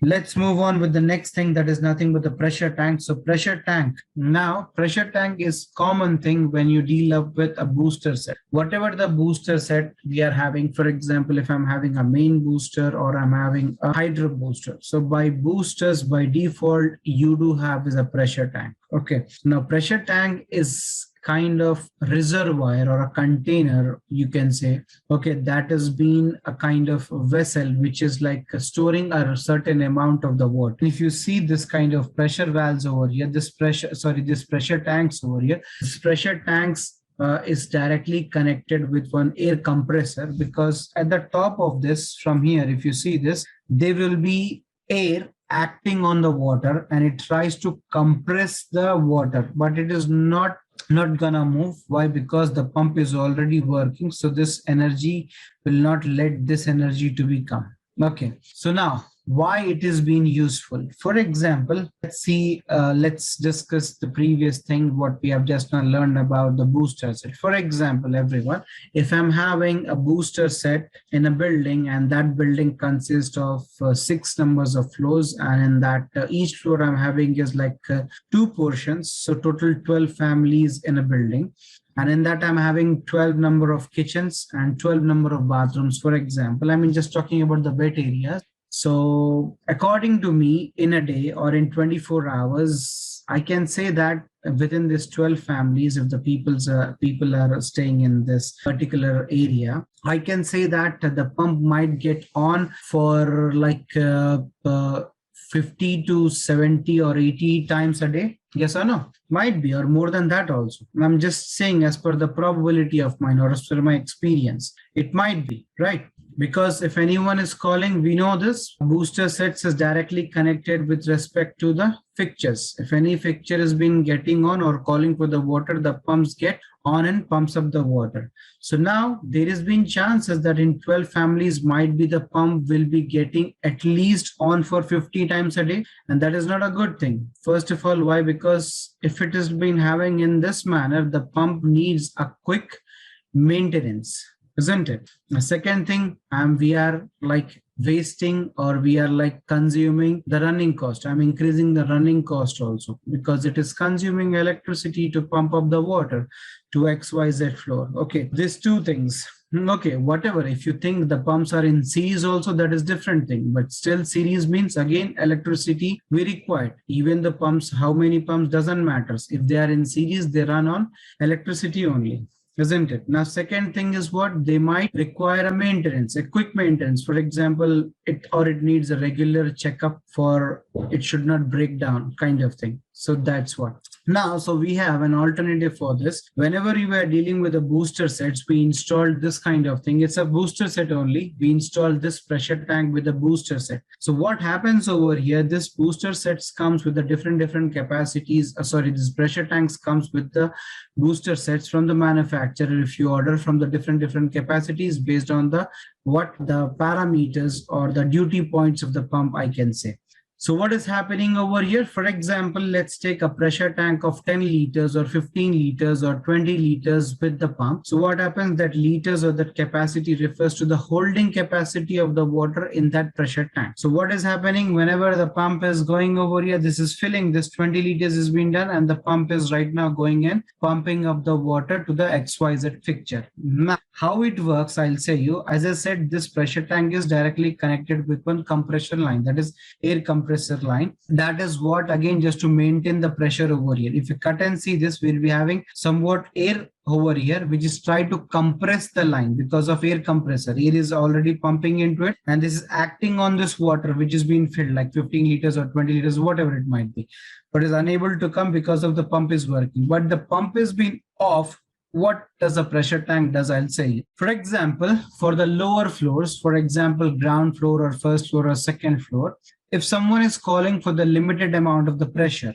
or limited amount of the water consumption, for let's say example of like a kitchen sink or shower, because I do have a limitation. For example, this has a holding capacity of just the 20 liters. That means it can only work within the 20 liters. After that, the pumps need to take the charge. That is what we are having a pressure tank. For example, someone called for the kitchen sink and they used it for the kitchen sink, and now the water has been pumping. So the pump will not get on, sorry. What happens? This air compressor will be sensing, and the water which was under this, which was under pressure because of the air acting on it, it compresses the water comes with some XYZ pressure and serves the purpose to that fixture. But what about if it's a continuous demand of the water? For example, I required 25 liters of the 30 liters. So what happens when the water consumption has been increasing, the pressure also decreases. So what happens? It senses that's the big fixture and all this. So this is 20 liters of the water has been done. What happens is the pumps get on and it pumps up the water directly to that fixture. So what we are doing in this manner, by having this kind of this thing over here installed with the booster sets, I mean the pressure tanks, with combination of this, what we are doing is we are first of all trying to save some running cost, and we are giving some life or relaxation towards the pump, because it does not need a quick maintenance or quick kind of repair or something like that. Okay, so that's the reason we are having installed this with by means of a boosters. But on request, sometimes we do have on transfers, but it's very rarely seen. So the same thing, the combination of the pressure tank is nothing but pressure switch and the pump that are allows water to flow through the home. Pressure tanks which act as a reservoirs for home are generally set to keep the pressure within 20 pounds of your starting and stopping parameters. That is different thing, the working principle I'm saying. This is just to maintain or to move on with the certain amount of the fixtures, just to not to on the pump, and this is taking the charge and serving the purpose as much as it can. But if it is like demanding continuous, then the pump will get on and take the charge. Okay, this was about the pressure tank. Now, as discussed in the chapter number 1, this is the dishwasher. So we'll be learning how a dishwasher works. Okay, so now cold water is piped into the machine from your home water supply. It demands cold water? No, it demands, okay. But it is installed for what purpose? To clean the utensils. And this, if I give the input of the cold water, then only I can get the hot water out. So the cold water pipe is into the machine for your home water supply. The heating element at the bottom of the machine, powered by electricity, warms the water at a temperature of 30 to 60 degrees centigrade. Now, don't fix this. This might differ from the region to region or the manufacturer to manufacturer. Okay, so this is just the hot water degree centigrade is saying. So what happens? There's a heating element at the bottom of this equipment, which has been activating by means of electricity, and that is again taking the charge to warm up the water to a certain temperature, like it might be 30 to 60 degrees centigrade in general. Then what happens? An electric pump again at the bottom. So we are having inbuilt one small pump into it at the bottom of the machine, which pumps up the water throughout the side walls like this. For example, here is a pump and here is a heating element. From here, the water gets heated up, and by means of small pump, the water like here, and it is sprinkling or it is being pumped up like this on all the utensils. I mean, just the hot water from the side of this walls here and here, you can say. Then what is happening? It is used in the kitchen to clean up the utensils with hot water. Okay, so this is just used to clean up the utensils in the kitchen area, and this demands just the hot water to clean up the utensils. Okay, next, heater. Heater is again a kind of equipment which is being used to meet the demand of the building. Demand in the sense I'm saying is hot water demand. Okay, hot water demand refers to something. How to find out that hot water demand, we'll be seeing that later on. But as of now, just make sure or remember that heater is something, it is just used to meet up the hot water demand. Again, it's equipment. Again, it demands cold, but in actual practice, it is being installed in the project just to meet the demand of the hot water. Okay. Yes, Mr. Yogesh. It means that dishwasher demands cold water. Is it? It demands cold water, but it serves hot water. Yes, got it. Right. Okay. But I think in the chapter 1, which you mentioned, that this will be required a hot water. It serves hot water, you can say. It demands. The chapter 1, number 1, what you said is incorrect actually. Update that. Demands cold, serves hot. Isn't it? I can say that, isn't it? But we are here just a point of view what's the serving. I said you as point of view of how it should to be served, for example, isn't it? Because it demands in the sense what it is to be served for. It is to be served for the hot water. I mean, for the cleaning purpose. It has a built-in system to make it hot, the cold water. Yes. The same way like heater, you can say. I said the same like heater also demands hot, isn't it? But it demands cold, but the service or what it is being used for to meet the demand of the water, that demand here refers to the hot water. Okay, as per this equipment, it is meant to just deliver the hot water, isn't it? It is used to heat the water to meet the demand of the building. How to find out in all this, we'll be seeing that later on. So it's an equipment which is installed in the project just to meet up the hot water demand for the XYZ project, whatever it might. We'll see that later. Electrical water heater, that is geyser or unit water heater, it is used to supply the hot water 1 or 2 bathrooms, not recommended in the worst case. For example, if there are 2 bathrooms which is side by side and there is no space over there, so I can do in such a case that I can do calculation of the beside bathroom, that how many fixtures which demands hot water, and I can go with this. But this is unit water heater or a geyser, not recommended for more like 1 or 2 bathrooms. In general, geyser is being designed in such a manner like 1 bathroom, 1 electrical water heater or unit water heater or geyser by default, as per the fixtures demand the hot water. Okay. But in worst case, I am saying if there is no space in all this, we can go, but it's not recommended to do so. Okay. Next is what the capacity, what I have seen generally is still 1-2 liters and so on till 50 liters. Now you might have seen more than 50 liters also, but I don't think so. That is like unit water heaters or geysers. If it's more capacity like 100 and all this, it's nearby to the central electrical water heater. I'll come to that next. Okay, so this is how exactly a unit water heater or a geyser looks like. Okay, you know this is 2 kind of lights over here, red and green. You know, when we have this on, when it had reached the temperature, it gets off, and green, and this is cold water in and hot water out. The major difference between central and electric unit water heater is this is the piping. Here only 2 pipes, whereas in the central electrical water heater 3 pipes. Why here how 2 pipes? This is example cold water in and hot water out. Like example cold water in, hot water out. That's it, 2 pipes. Cold water in pipe connected, from hot water out connected. That's it, 2 pipes. Now central electrical heater or boiler.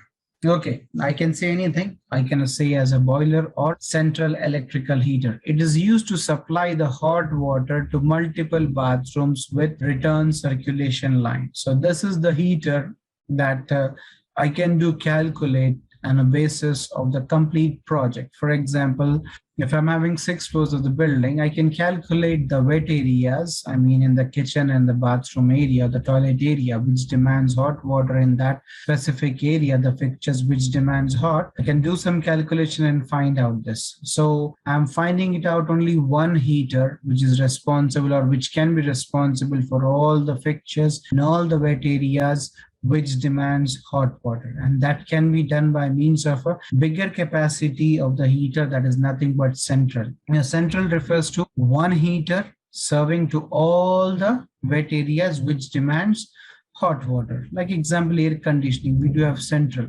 Okay, likewise you can get some idea. So this is one thing, multiple bathrooms served by one heater, or else I can say all the wet areas in the project, either it might be kitchen area or either it might be a bathroom or toilet area. In that, for example, if there are fixtures which demands hot, this is responsible to serve. Okay, the maximum capacity what I have seen so far is 300 liters, starting from 100 and so on, and it might be more than 300 also. What I have seen from a company called as Rude. I don't think so. I think some of you are aware of this. Rude or Rio Smith online, RUDD. That's one company which manufactures unit water heaters and central electrical water heaters. Okay, so in this also we do have different kinds of sources of heating of the water. Some is like gas by means of gas, okay, or oil heaters or gas heaters and electrical water heaters. Nowadays we are getting is solar heaters. By means of solar energy, the water is being getting heated up. By means of some gas and by means of oil, the water is getting heated up. So different, but what we do commonly see as per the application of us is unit water heater or central water heater by modes of electricity we do see over here. Okay. We'll be seeing this also, don't worry, how to size up a heater. So this is everyone, a central water heater over here, you can see, and this is the complete piping. Okay, and what is this? Can anyone say me? We have just now discussed this is hot water circulating pumps, what you are seeing it over here online. This is hot water circulating pumps, and this is central electrical water heater. Okay, by the sources over here, gas or electricity or oil. Okay, so I'll just stop over here, everyone. So end of today's session.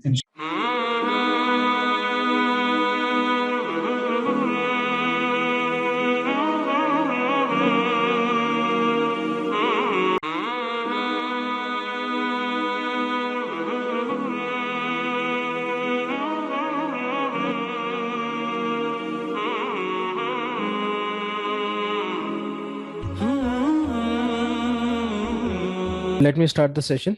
I'm going to share the screen. So we'll start with the very basic, because in this training program, some experience and even some beginners also. So we designed this training program right from the basic to advanced. Okay. So we'll start with the very basic. I will start with the course title. Okay.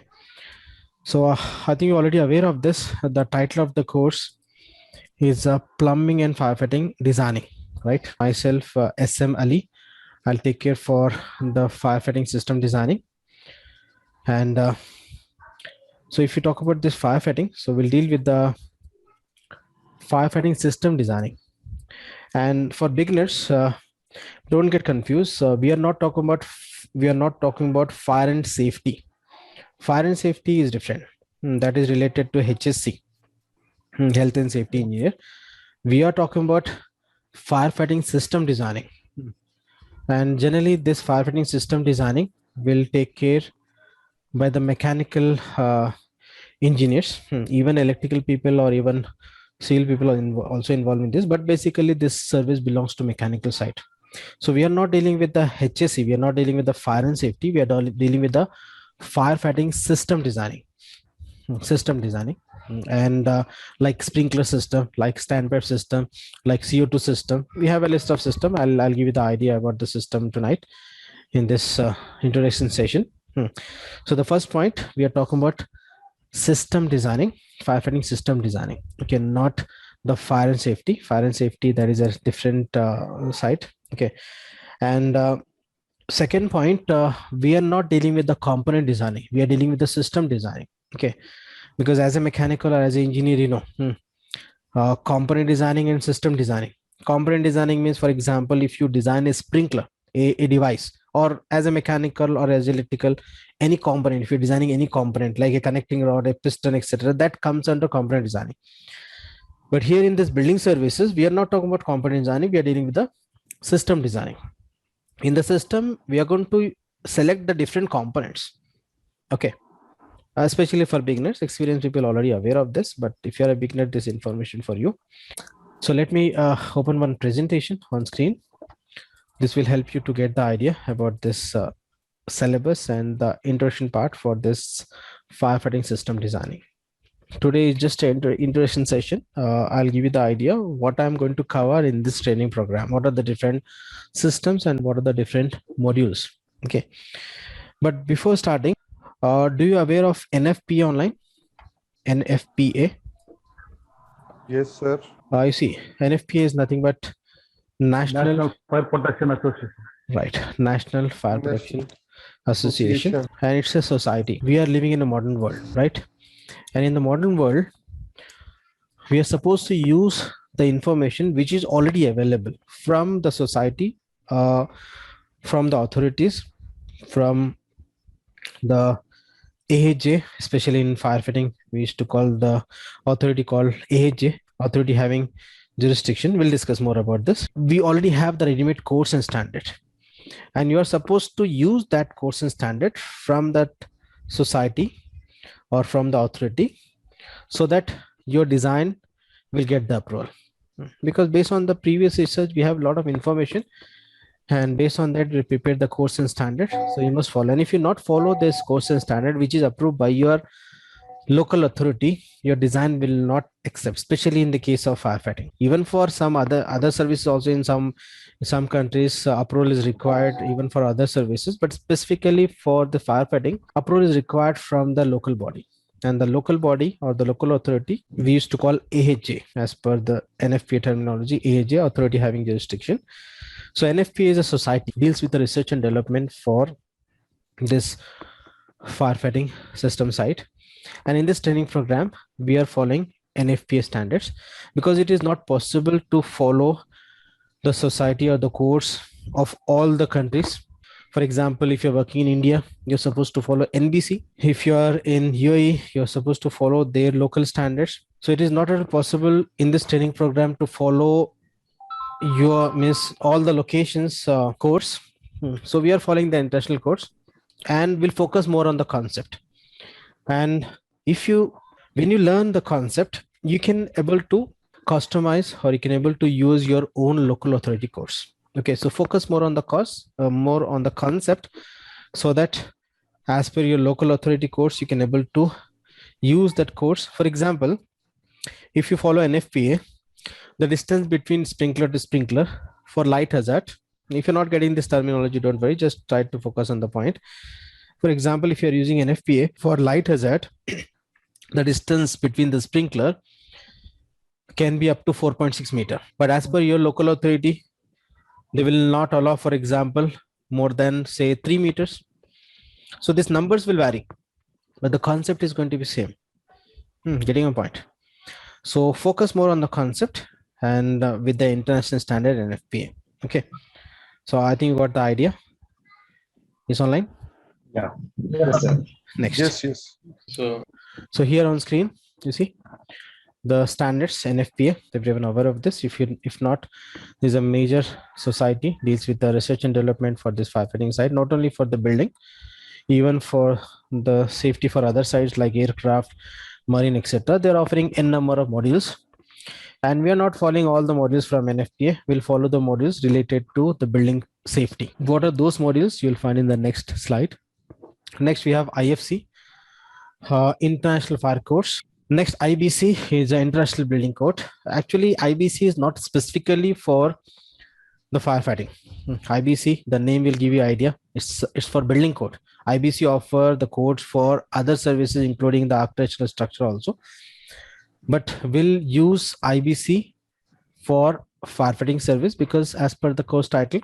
So we'll follow chapter 3 and chapter 9 in IBC. Chapter 3 to get the types of building, which is common. And chapter 9 in IBC specifically for firefighting system. So this IBC will help you to get the idea about the system. IBC. So IBC is not for the designing for firefighting system. This is to get the information which system is applicable as per the type of building. And the type of building, architects know the type of building. So we'll get in chapter 3, we'll get the types of building and why the need of getting the type of building, so that using chapter 9 in IBC, we can find out which system is applicable. I'll give you, we have a separate topic for this, just I'm giving the idea. So using IBC, for example, whether sprinkler system is required or not for that particular type of building. that decision, that information you can get from IBC, or else we have NFPA 101 also for this information. But as per the syllabus, I'm going to use IBC. But anyhow, if you want, you can use NFPA 101 also, which is basically for the architectural side. Next, if you're in India, we have FSCI, or you can also add NBC if you're in India, National Building Codes. Okay, or you can find out the societies or the local authority as per your location too. Okay. Next, the listing and approval authorities. Why the need of the listing and approvals? This is specifically for the equipments. For example, in a sprinkler system, we are supposed to use the pump, and pump is one of the major equipment in the sprinkler system. So you cannot directly purchase the pump, which is from the vendor. It should be approved with the authorities. For that, we have this UL. UL is a underwriter laboratory specifically for the materials for the approval. We'll discuss more about this at this level. Remember, UL is a listing and approval authority for the equipments. Okay, and the short is a UL is a underwriter laboratories. Similarly, we have FM Global. It's a insurance company, and this society again deals or for the approvals for the listing for the especially for the equipment. We'll discuss more about this at this level. Just remember these terms. Next, IBC we already discussed. We have a separate topic for this. Next, do you know the difference between codes and standard online? Codes and standards, I'll give you the idea. Standards means like NBC we can consider like a standard, but code means which is mandatory and required to use in the project. And for example, in your project, suppose your local authority accepting NFPA. In that case, NFPA will become code. Getting a point. So standard means we can say general standard like NFPA, NBC, etc. But if you're using that directly NFPA in your project, so that NFPA will become codes. So codes are mandatory. Getting a point. Next term is a AHA. It's the authority having jurisdiction, nothing but your local authority. For example, if you're designing a project for the location, say in UAE or in say in Dubai, so you must take the approval from your local authority, right? Not from NFPA. That local authority we can call as AHA. So remember, whenever I use the term AHA, it refers to your local authority from whom you're going to take the approval of your project design, and later they are responsible to inspect even on site also. Getting a point.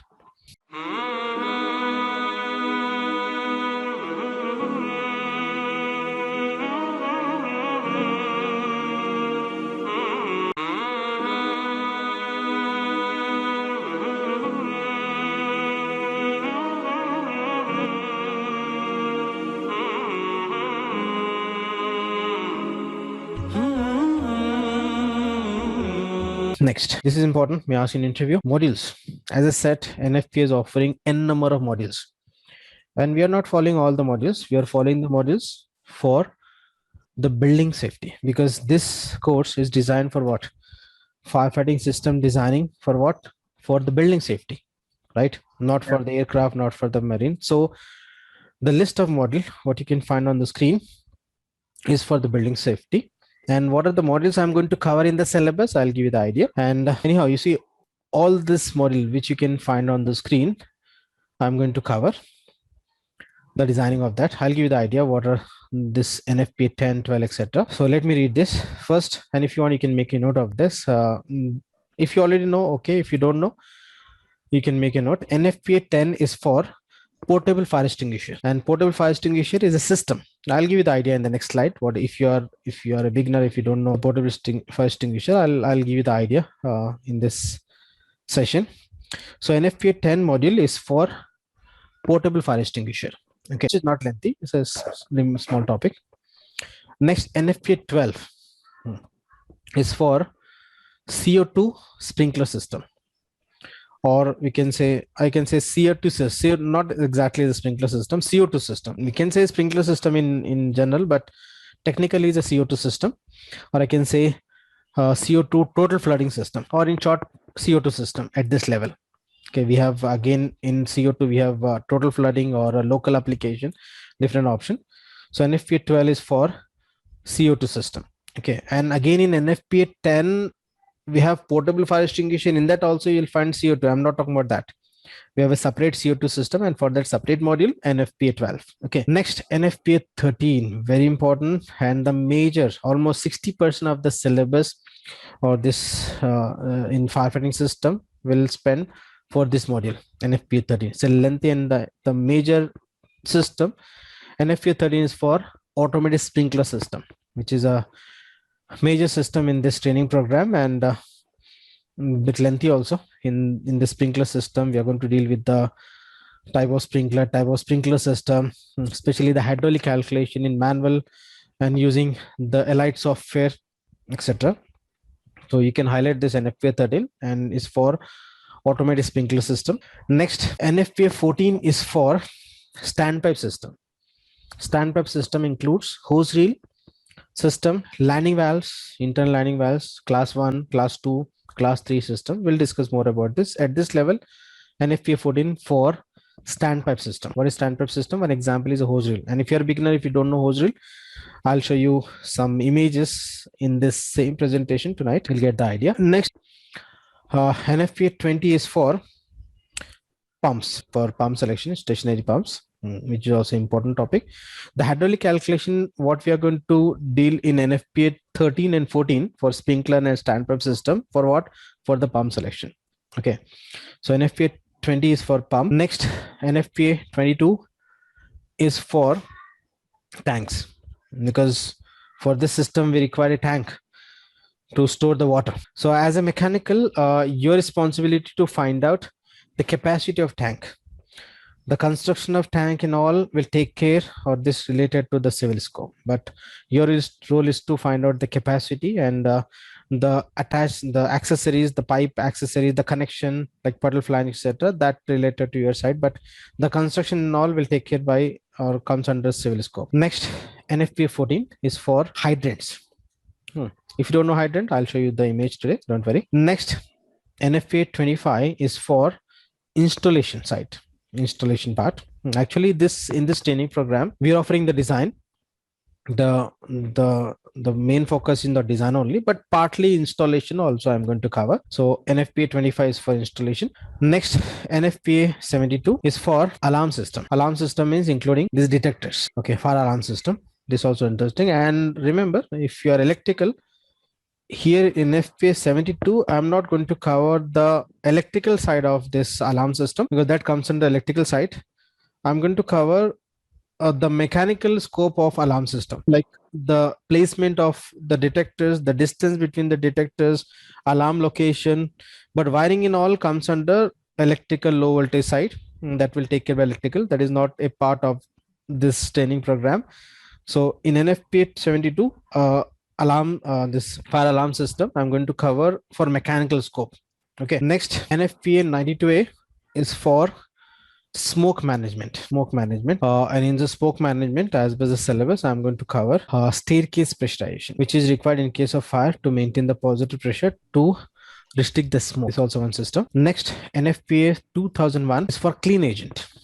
Clean agent means waterless system. The best commonly used system in market is FM200, a synthetic gas. It's a refrigerant used to control the fire. It's very effective. At the same time, very expensive. Used only for special system like data centers, record room, cache room, etc. Okay, so these are the modules I'm going to cover in this training program. Apart from this, for your information, NFPA 101 is not in the syllabus, but if you have time, you can read once. That also help you. Actually, NFPA 101 is generally for the architectural side. This will help you. And NFPA 101 is a life safety code in general. That is a general course. In case of fire, how to come out from the building. Not as an engineer, that NFPA 101 will offer some general course. This also you can add, but I'm not offering in the syllabus. That is additional. You can read. But I'll share you the PDF for this module for your reference. Okay, got the idea online?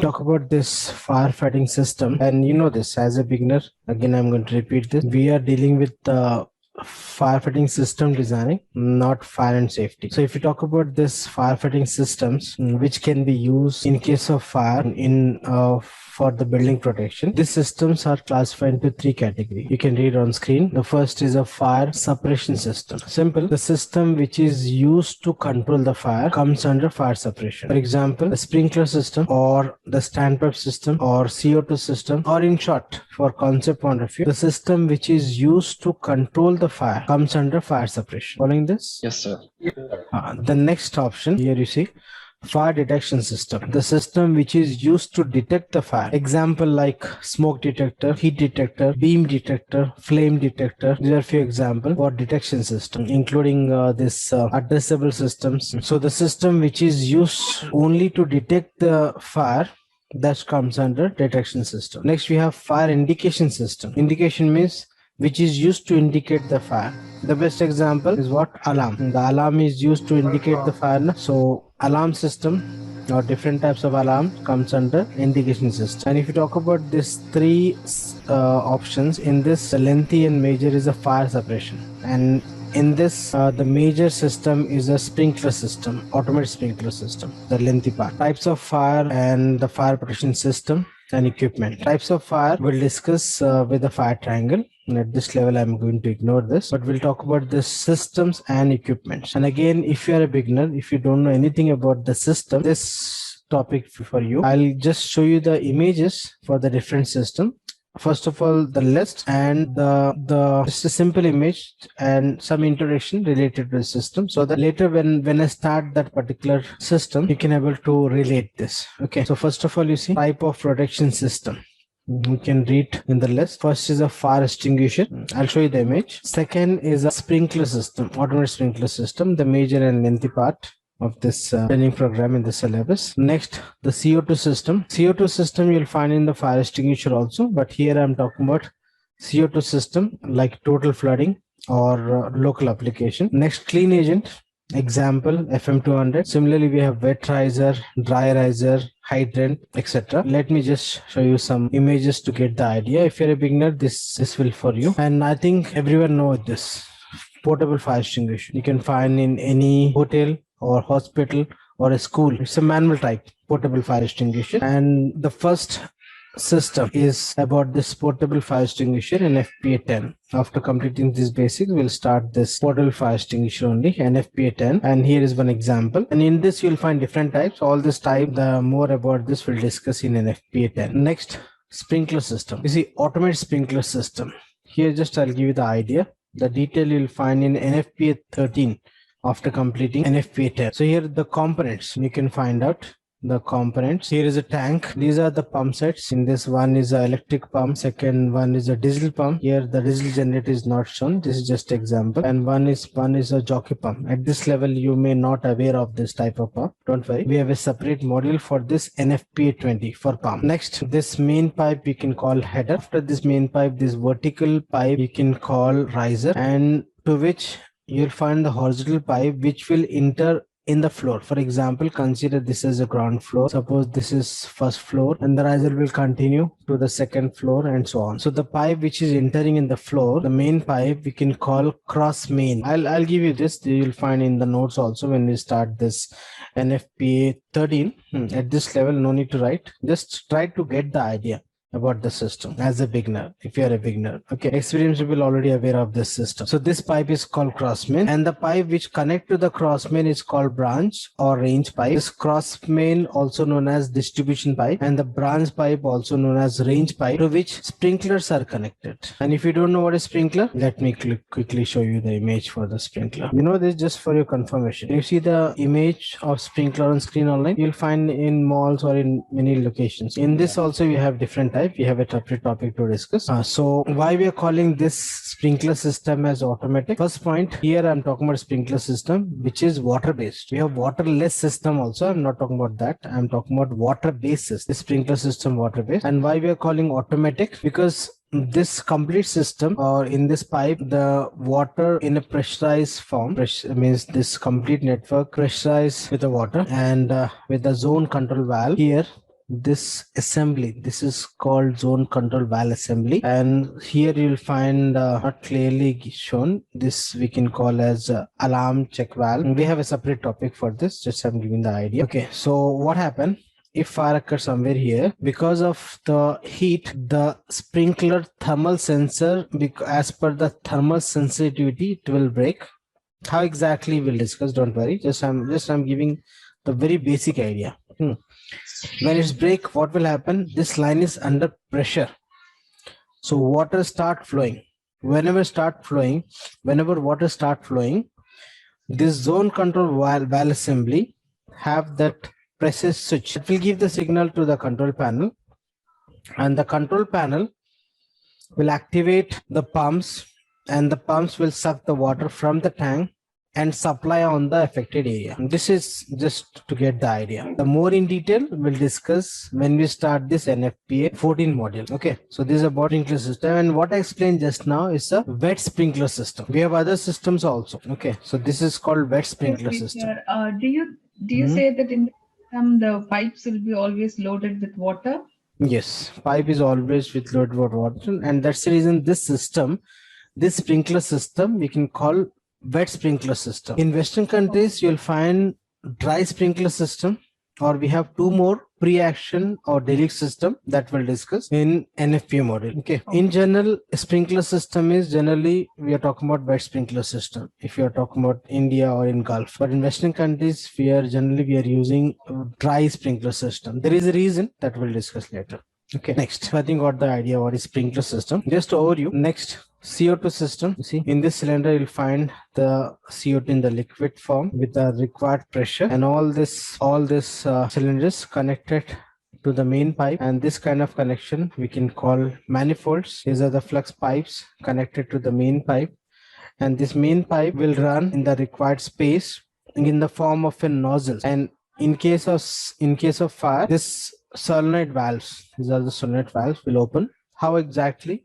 I'll explain in detail later. And when we talk about NFPA 12, so these are only used for electrical or surveyor rooms. You see, this comes under waterless system, first point, and this also comes under clean agent. Actually, we have a separate module for this. This will not find in NFPA 2001. Actually, NFPA 2001 is for clean agent, but even this CO2 also comes under. Actually, it's a natural clean agent, but we have a separate module NFPA 12. And one more important point for this CO2. CO2 cannot be used in occupied areas, can be used for unoccupied areas like battery rooms or the equipment rooms without any occupant, because it's a toxic. How it is toxic, I will discuss as per the this concentration percentage that we'll discuss in NFPA 12. At this level, it's too early to discuss because many beginners not aware of this. Can we use in server room without any occupants? Yes, if there is no occupants, or if there is a separate alarm so that the occupants can come out from that area, yes. But with occupancy, we have FM 200 or we have other clean agents. So this is a simple system. So the CO2 is used to control the fire, because increasing the CO2 level will decrease the oxygen, and decreasing the oxygen level will reduce the combustion. Anyhow, the basic of this fire triangle we'll discuss tonight only after completing this basic. So this is also one option. Next, FM 200. This comes under clean agent. Nothing but we are using synthetic gas as a mechanical, refrigerant. We're using this HFC 227EA refrigerant. Comes under this halocarbons category, HFC, not halogens. And this also very effective, but at the same time very expensive. You see one example. In case of fire, this synthetic gas, special gas, which is with a very low temperature, release in that area to control the fire. And this also comes under clean agent. And the clean agent means this can control the fire without disturbing or without damaging any equipment inside the space. You see, in the server room or in the record room or in the cache room, if you use water-based system, no doubt the fire can control, but the server will damage with the water. So here we are using for the equipment side, especially most commonly the server room, you'll find waterless system. And the best example is for clean agent is FM 200. Now in market we have Energen, Noves, different options are available. with a different refrigerant, but the concept is same. Next, and this is used only for 10 seconds. So it's very effective. The more detail about this you'll find in NFPA 2001 module. Okay, next, dry riser. Just I'm giving the terms and terminology so that when I start the topic, the work will be easy for you.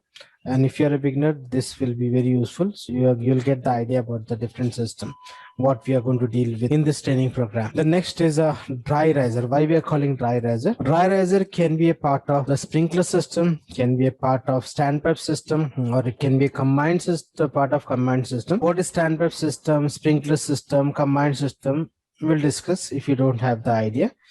But at this level, dry riser refers to the pipe without water inside or without charging of water. For example, you see the red color device is called breaching inlet or CMIAS or fire brigade connection, to which when the fire brigade arrive on site with the tanker, one end of the hose pipe they will connect to the tanker, other end they can connect to this breaching inlet so that they can supply the water to this pipe. Till the time there is no water inside this, that's the reason we can call this as a dry pipe or dry riser.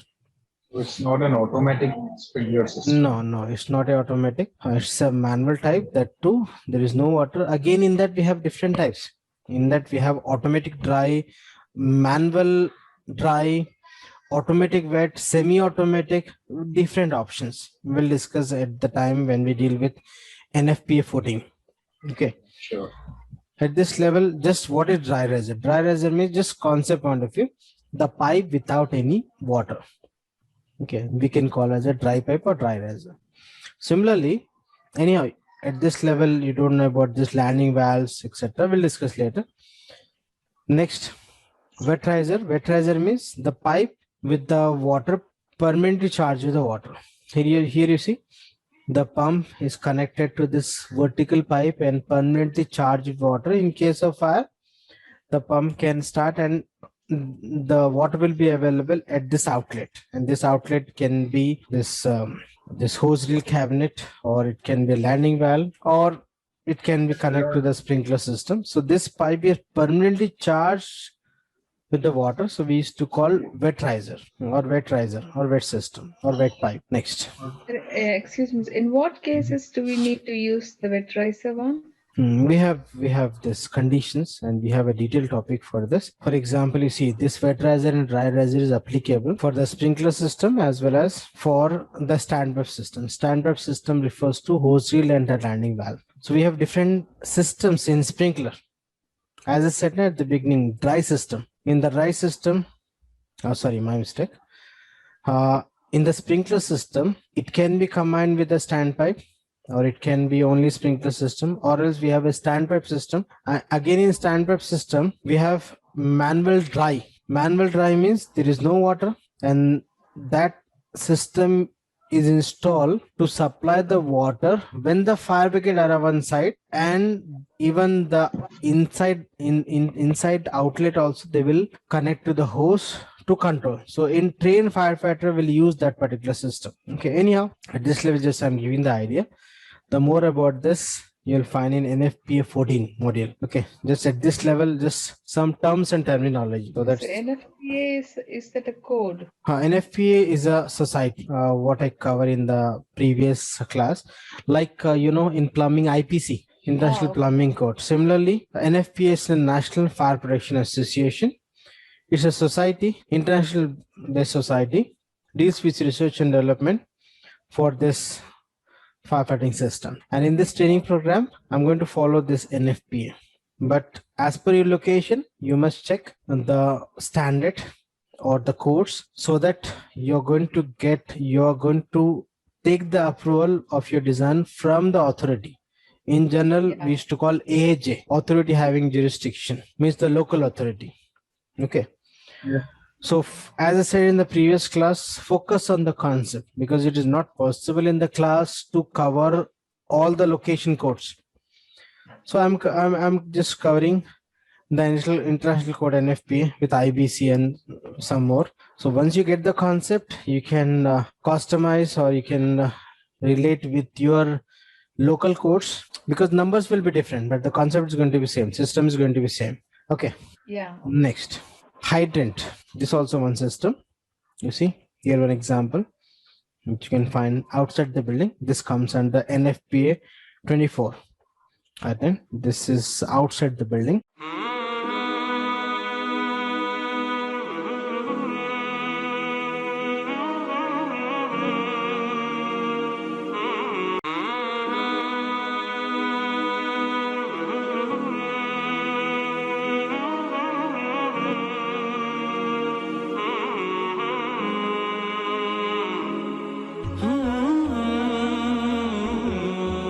Next, fire protection equipments. What I explained till now related to system, but the system set of equipments, right? So what are the different equipments or commonly used? You can find in the list like sprinkler, fire hoses, fire hose reel, etc. The same I'll show you with the pictures because our mind work on images, so that will be easy for you to recall. Here you see first is a sprinkler.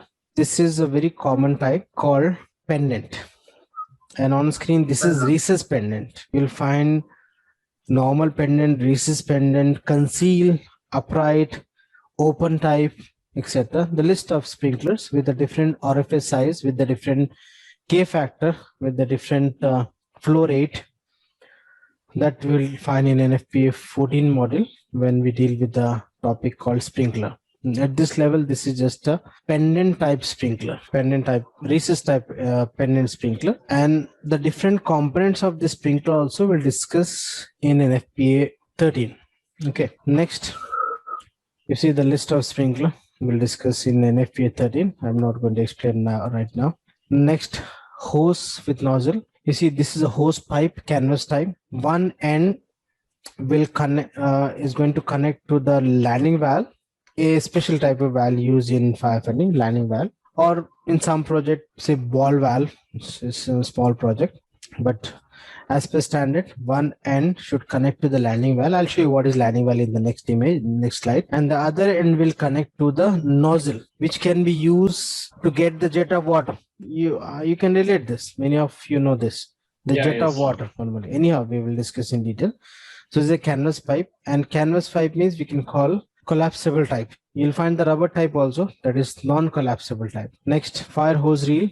You see this rubber type, non-collapsible type. Here the nozzle is connected, the other end is connected to the ball valve in this case. And this red color is called hose reel. You know this, you'll find in any mall or in many locations, right? Next, fire hose reel with a cabinet. This is inside the cabinet. Next, hose rack. And for hose rack, we cannot use the rubber type. We can use only the canvas type so that it can be folded in the zigzag format. In case of fire, it can be easily to pull out. So hose rack. Next, alarm check valve. This is also important. You see the left side, this portion. Can you read this tyco? Yeah. This complete assembly is called alarm check valve. We'll discuss in detail in NFPA 13. Okay. This is for sprinkler. Here is a landing valve. Sorry, this is OS and Hvac gate valve. We'll discuss this also. Here we have this supervisory switch, but this complete, this one, this assembly, this we can call alarm check valve. The different components and the purpose all will discuss after completing this zone control zone control valve assembly. Next, you see, this is a preview of zone control valve assembly. All these accessories together we can call zone control valve assembly. This is for a purpose, and on every floor you'll find this zone control valve assembly. If the sprinkler less than 280 numbers, if it is more than 280 numbers, we require additional zone control valve also. We'll discuss just this a preview for the components. And in this zone control valve assembly, this we can call OS and Hvac gate valve with the supervisory switch. This is a pressure gauge. Here, this is a pressure switch, and this is a drain valve, test and drain valve. Okay, so next, you see in the same zone control valve assembly, the same pressure switch, the preview is here. Yes, online? Pressure switch and flow switch are components. No, different. You'll find near the pump So Next. what is that used for, sir? Like when you need more pressure, it switches it on, or? No, you see, at this level, just have a look. These are the components, these are the names. Okay. Okay. When we deal with the system, then you can understand the purpose with the system. Okay. Okay. So flow switch is different and pressure switch is different. Flow switch you'll find near the pump, but the pressure switch you'll find at each zone control valve assembly. The purpose, I'll give you the idea. The purpose of this, whenever there is a change in the pressure or when the flow start, this will give the signal to the control system so that the control system can activate the equipments at this level. You see the closer view of OS and Y gate valve. Why actually OS and Y means outside screw and yoke. Yes. Actually it's a gate valve, normal gate valve, but in firefighting we are using OS and Y gate valve because outside yoke and screw will give you the advantage from outside, just with the means from the outside without just with the visibility we can check whether it is in on or off position. But how exactly, I'll explain. We have a separate topic for this at the time of zone control valve assembly. At this level, this valve is called OS and Y valve, OS and Y gate valve. Next, this is called hydrant, stand post type. This is a concealed type hydrant.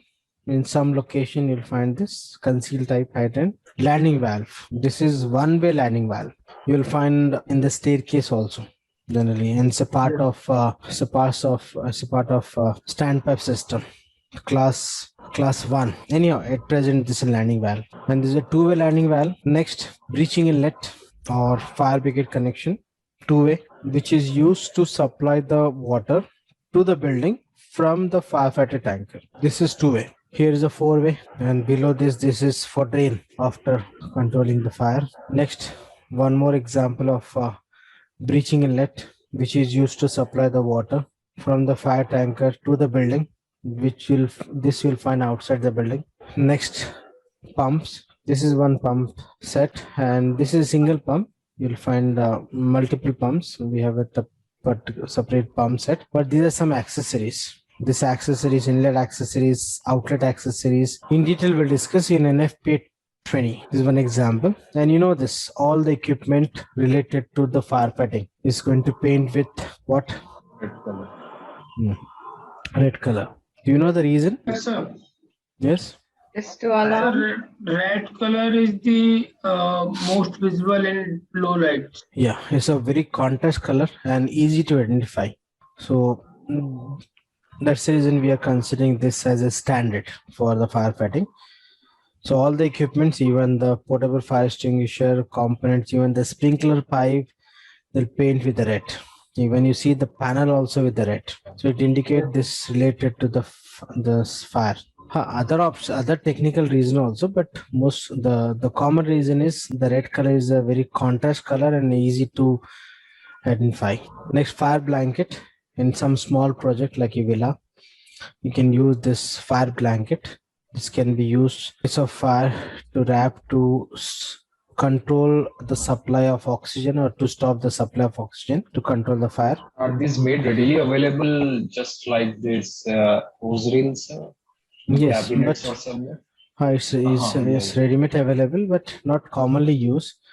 In some special cases only we will find this one. Next, storage tank. Generally, if you talk about firefighting tanks, you'll find the underground tank. Underground tank, as per NFP underground tank. But if you are in India, NBC, as per NFPA, over a tank also allowed. And even you'll find the tanks on the ground level like this.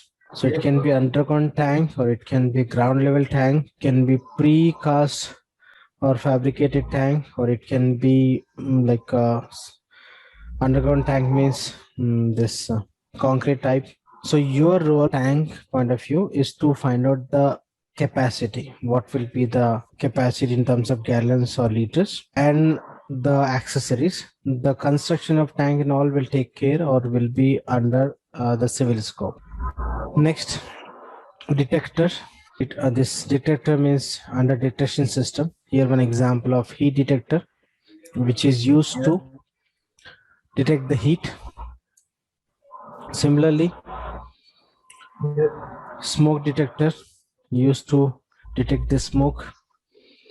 In the same way, you'll find the beam detector, one type of detector, which is also used to sense the smoke, or a flame detector, different types of detector that comes under, you see, detector and alarms. All comes under NFPS 72 fire alarm system. So So does I it think come under mechanical scope, sir, or do we have to coordinate with electronics, electrical engineer?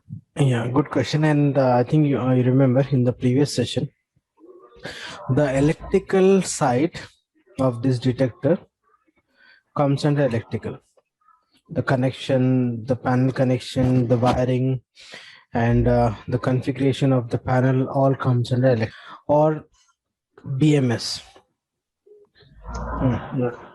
But the arrangement of this, the location of this, all comes under mechanical scope. Okay. So in the syllabus also, for this NFPS 72, I'm going to cover the mechanical scope of this fire detection system, not the electrical side. Okay. So I think what the idea.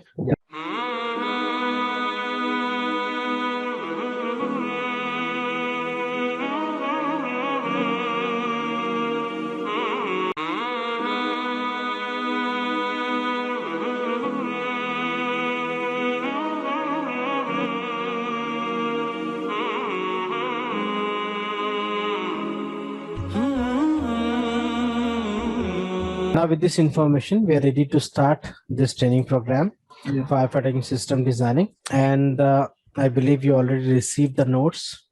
You not received the notes yet. I sent to all the participants. And you can follow the same notes which I already provide to you. And I'm also using the same. You see, starting with the introduction. And the first and very basic is a fire triangle. We already discussed now NFP and all in the previous session only, this modules. So I'm going to start directly from this fire triangle, which is very, very basic. If you're dealing with this firefighting system, if you don't know what is fire or the nature of fire, what are the elements of fire, can you think to control the fire? No, sir. No, right? Yeah. So if you refer any book related to this firefighting, in the introduction you will find this fire triangle. Simple, interesting. You see, what is fire? You see, fire is a chemical reaction. Because of what? Because of oxygen and heat. Oxygen is used for combustion. Heat, the second element is heat. Heat for what? Heat means what? Up to ignition temperature. So simply if you apply the heat to a metal, the metal will not start or not catch fire. Heat up to the ignition temperature. Okay, and you know, as a mechanical or as electrical, you know what is ignition temperature, right? Fire point, flash point. Fire point, nothing but ignition temperature, na? The temperature at which the ignition start. Okay, so heat up to the ignition temperature and a combustible metal or fuel is required. These three elements together create a chemical reaction, and that chemical reaction is called fire, right? Now the concept is very simple. In order to control the fire, remove any of this element, the fire can control. See, concept is very simple. If you can able to remove the heat, the fire can control. If you can able to remove the oxygen, the fire can control. Or if you can able to stop the supply of fuel or the combustible metal, the fire can control, right? Yeah. Very simple concept. The same. You see, three things must present at the same time to produce fire. First is what? Enough oxygen to sustain combustion. Second, enough heat to reach ignition temperature. And the third, some fuel or combustible material. Together, they produce the chemical reaction, and that chemical reaction is fire. Right? So what is fire? Fire is a chemical reaction because of these three elements. And the concept is simple. Take away any of this thing, the fire can be extinguished. But now the point is, it is not possible to remove heat from all type of fire. I'll give an example. If fire occur because of, say, combustible metal, say wood, the fire in the wood. In that case, we can use water, because water to remove or to reduce the heat, right? And can control the fire. Yes, This is one case. Now, if you talk about the second case, for example, simple example, you can easily relate. Generally in kitchen, in the oil pan, sometime because of overheat of oil, this catches fire, na? Yes, sir. Yes, sir. So if the oil, if the fire because of this oil, in this case, if you use water, what will happen? It increase the fire and spread around. Further, you are allowing the fire to increase by using the water. Why? Because the fire temperature is so high. When you use water, the water will instantly evaporate and increasing the oxygen level to increase the combustion. Getting a point? Yes. Yeah. In this case, water is not a solution. In this case, what you do, if possible, try to close this pan by using any lid. And if you try to close this if possible, or else better to use a fire extinguisher if you have. And it is recommended also to keep one fire extinguisher, ABC type in home.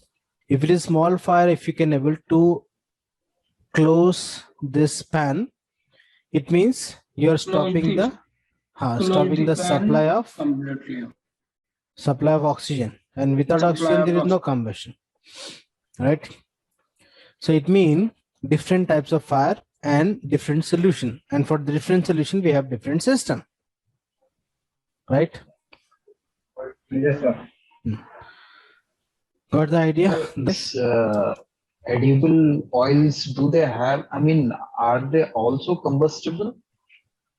Yes, sir. Yes. Cooking oils, no? Yeah. Yes, combustible, and for that we have a separate category, class K, and separate portable fire extinguisher, class K category with potassium. Now this also this flammable, not like a petrol or gas, means like a gasoline. It's not, it will not quickly catch the fire, but after ignition temperature, it will catch the fire. Yeah. So it has some certain ignition temperature. Okay. Yes. And that's the reason I said, now, if it is overheated, if the oil is overheated, then it will catch fire. Normally, it will not catch fire. Anyhow, the point is how the fire occur. What is, first of all, what is fire? What are the different elements? And how to control? Simply by removing any one element. And removing element depend on the type of fire. Okay.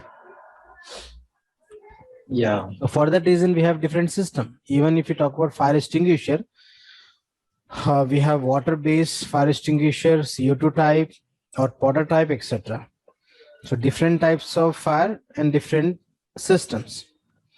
Or in case we have combine also, because in case of fire, you may not get the time to inspect. So we have a combine option like ABC, and that we are going to learn in the first module, that is NFP 10. So got the idea online about this fire triangle? Yes, sir. Next, reasons for fire. It's a theory, you can read. Very list of reasons. You see, most common because of faulty electrical wiring in India. I see in India, based on the survey of the previous fire accident, they found 57% of fire because of faulty electrical wiring in the electrical rooms. And in US, the percentage is only 3%. So if someone is electrical, means you should take care for installation at the time of installation, especially because of using aluminum wires, because aluminum wires is less expensive and aluminum wires easily break, and because of break the spark will generate and that will lead to fire. And apart from this, list is given. It's a theory, you can read.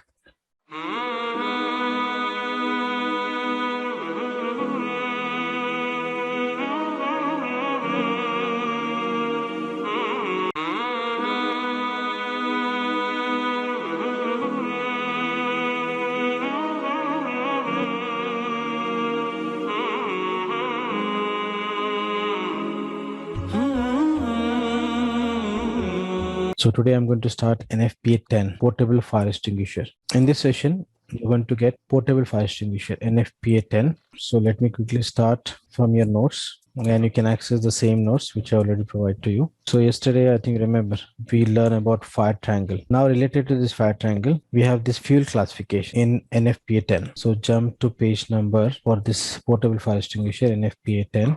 And you know why we are calling portable. You will find the trolley type big higher capacity also, but generally this is a manual type. In this you'll find automatic option also, but most commonly this portable, what we're using in actual practice is the manual type.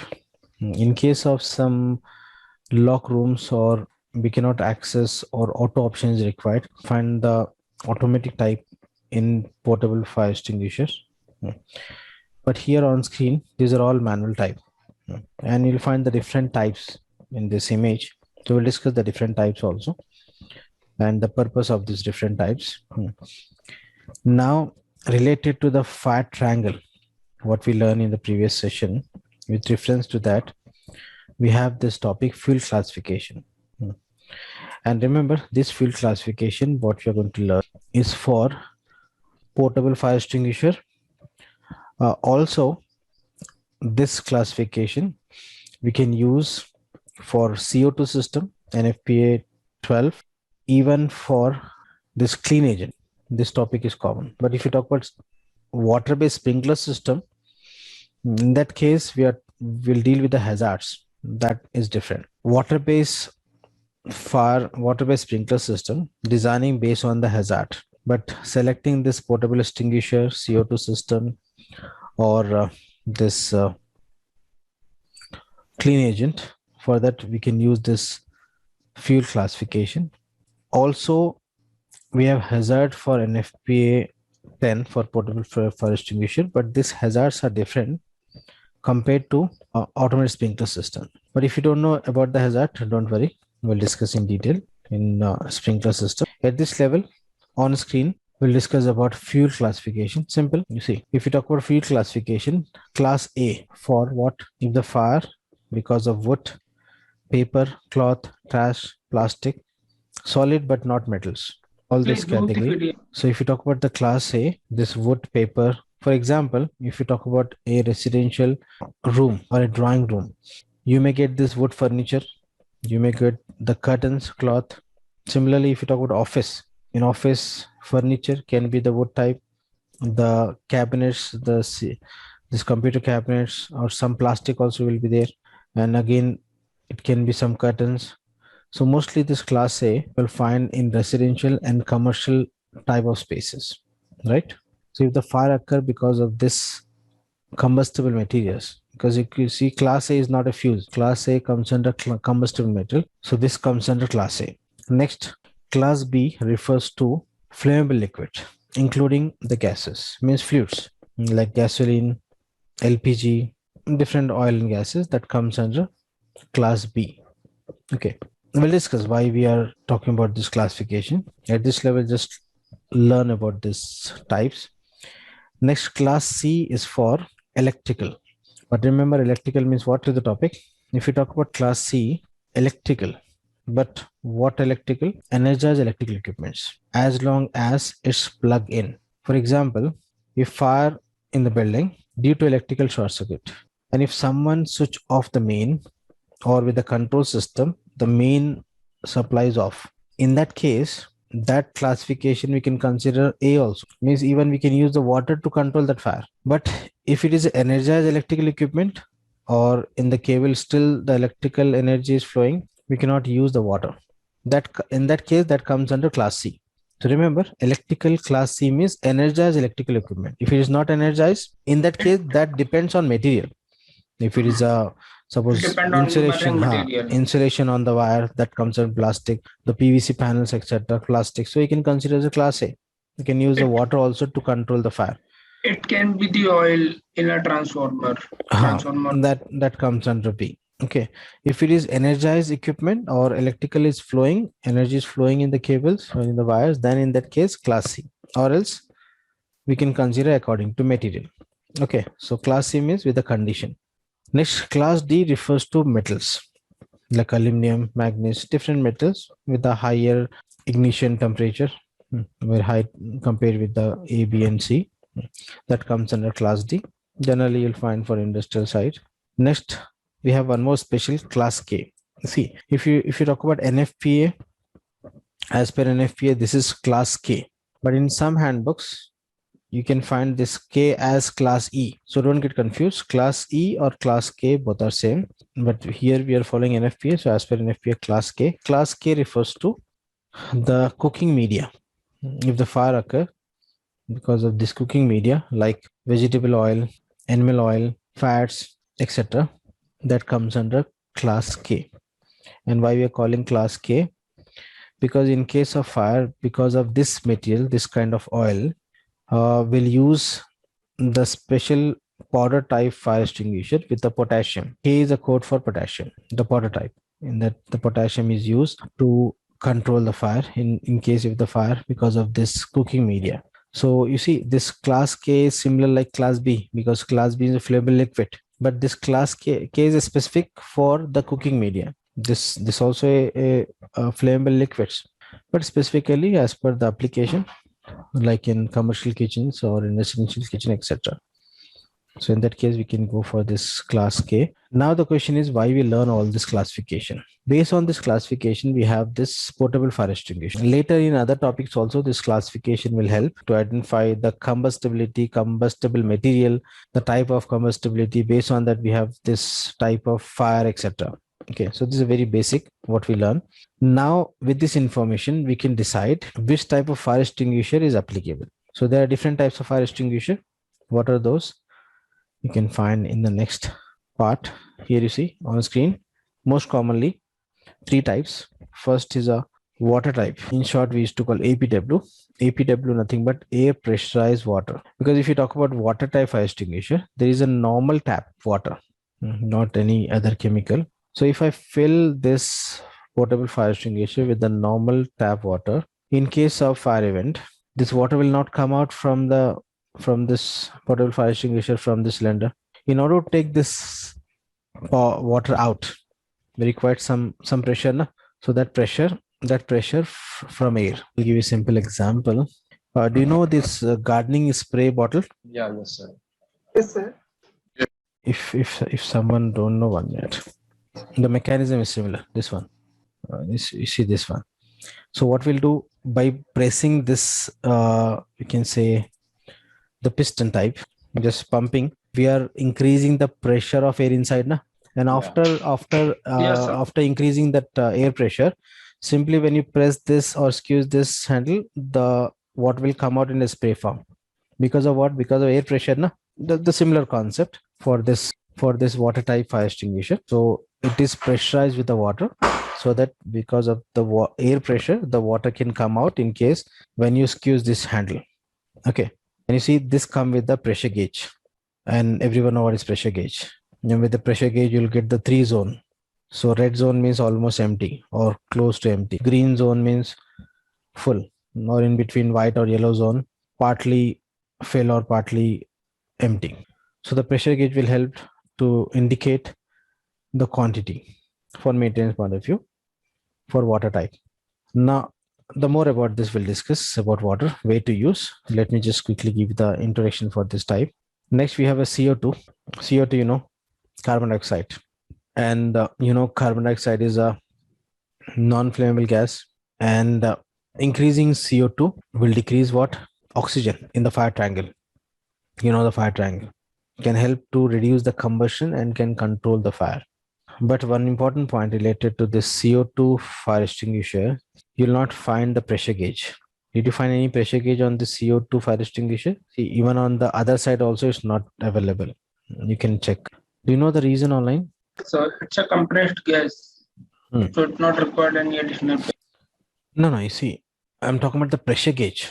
Actually, pressure gauge is not to create the pressure in this water or any other type. The pressure gauge is to indicate the pressure so that we can understand or we can identify the quantity inside. But for the CO2, there is no pressure gauge. Sir, because if the quantity is less, still it will give the same amount of indication. Yes, exactly. Why? Because the CO2 it is in the liquid form, and it is in the liquid form is the pressure it will exert. The same pressure it will exert even with a small quantity inside the cylinder. So the pressure will give the false information about the quantity or the capacity of CO2. So remember, for CO2 fire extinguisher, you will not find any pressure gauge. That quantity you can find out by the weight, by the net weight. Okay, this is one point for the CO2 type. Okay, the more information about CO2 we'll discuss. Let me quickly give the idea for dry chemical. Dry chemical, nothing but powder type, which is commonly used in actual practice for commercial and residential projects. The reason also we'll discuss. And one more option, you see, foam type. Okay, so these are the different types. Apart from this, even you'll find the portable fire extinguisher with the clean agent like HFC, 2-EA or any other gas. Even the CO2 also comes under clean agent. So similar to CO2, you'll find the other type of gases fire extinguisher in case of special cases like clean agent type. But most commonly in actual practice, you'll find this type, and in that most commonly the powder type. Okay, so now we'll discuss. Yes, online. How do they inspect the CO2? They have to weigh it. With the weight, we see when it is full, we'll measure the weight, and that based on that weight, the quantity is full. So after 1 or 2 months, again we'll wait. The weight is less means the CO2 leak or the extinguisher is used because so that liquid. Pardon? It must be weighed. Yeah, with the weight only, with the total weight. All right, thank you. I think, sir, the most common fire extinguisher is dry chemical, ABC. We have seen everywhere. Yes, powder type. Yes, that is a ABC powder type only. We'll discuss why. We have a point. Okay, so let me start with the water with some specification. So first of all, you see, if you talk about water type, as I said, why we are calling APW, because air pressurized water. You see, it's not like partly air, half water. So you'll find the pipe at the bottom. So fill with the air pressure so that the water can come out when you squeeze this handle. And you see it attached with the pipe, not with the horn. You see, in case of CO2, you'll find the horn like expander, because CO2 is a gas, and the gas can be expanded and can cover more area when you sweep on the fire. But the water is not a gas, so it will not connect with the horn. It will connect with the pipe. Okay, some technical difference. And the default color from the manufacturer is a silver, but this on site we are going to paint this as what? Red. So the color on site is red, but the manufacturer side is a silver, and available with the different capacity. Here I'm considering example from Tyco. Who is Tyco? Tyco is a brand manufacturer. They are dealing with this firefighting components, international brand. So I'm taking the reference from Tyco. As per your location, this capacity may vary. In general, available with a 2 feet height with a 25 pounds. More than that and less than this also available. This is just like a standard. And working agent is simply water. And in the fire triangle, if you use water, we are affecting for which site or which element? Heat. Yes, heat. Okay. So remember, water type fire extinguisher is used to decrease the heat element in the fire triangle, and heat element of fire triangle can work For what class of fire? Class A. Class A. Because you know, for class B, if you use water, you know what will happen. That example of the cooking pan, right? And it will burn more. Yes, and if you use on class C, again the short circuit will further increase if you use water. And there is no question of using on class D. Class D means very high temperature compared with even with B. So there is no question of using water. And for class K, again, this is also belongs to, it's a family for related to class B. So you cannot use water. So this fire extinguisher is designed to use on class A fuel application only, or fuel classification only. For example, a storage of or a warehouse, or a storage of paper or a wood with a limited light. So there is no separate electrical room, a warehouse. So in that only the class A, so we can use water. So what this class A not commonly used in specific location where you'll find only class A fuel classification, we can use this. Okay, so this is about the water type. You see, at this level, just I'm explaining the working agent and application, etc. Not the selection. Selection we'll discuss later. We have a separate part for that when we start the project with the sprinkler system. Because for selection, we are dealing with this like 2A, 2B. So rating, I'll explain, I'll give you some idea in the table, but the selection will deal with the project. Just I'm giving the information about this portable fire extinguisher.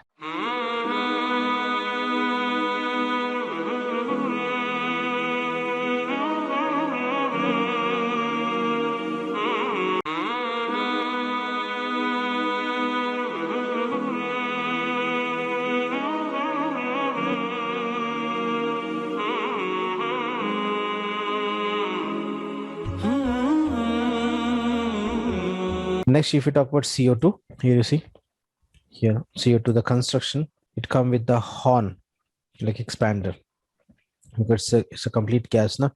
And you know, CO2 is a non-flammable gas, and the nature of the CO2 is what? Is cool. I'll give an example. Do you know solid ice? Sorry, dry ice. You know dry ice? Dry ice. Yes, sir. We have seen in medicine. So dry ice is what? Is a solid carbon dioxide. Right, dry ice is a solid carbon dioxide. It means by nature CO2 is cool, right? But because of this property, we are not using. That is the additional option. But we are using CO2 for what? For class B and C. Class B and C. To reduce the oxygen element. No doubt this will also help to reduce the heat as well, but not like water. Reducing the heat is an additional advantage, but using CO2 means to reduce the oxygen level, to reduce the combustion, to control the fire, and can be used for class B and for class C. So working agent is this liquid form CO2 only with the carbon dioxide. Carbon dioxide. Sir, does this carbon dioxide react with oxygen or something like that? Because if you're introducing carbon dioxide in fire, there's still oxygen available now, sir, to react with fire. What is the role of carbon dioxide? Increasing carbon dioxide will decrease what? Oxygen. It will. It's any meaning of oxygen. Na?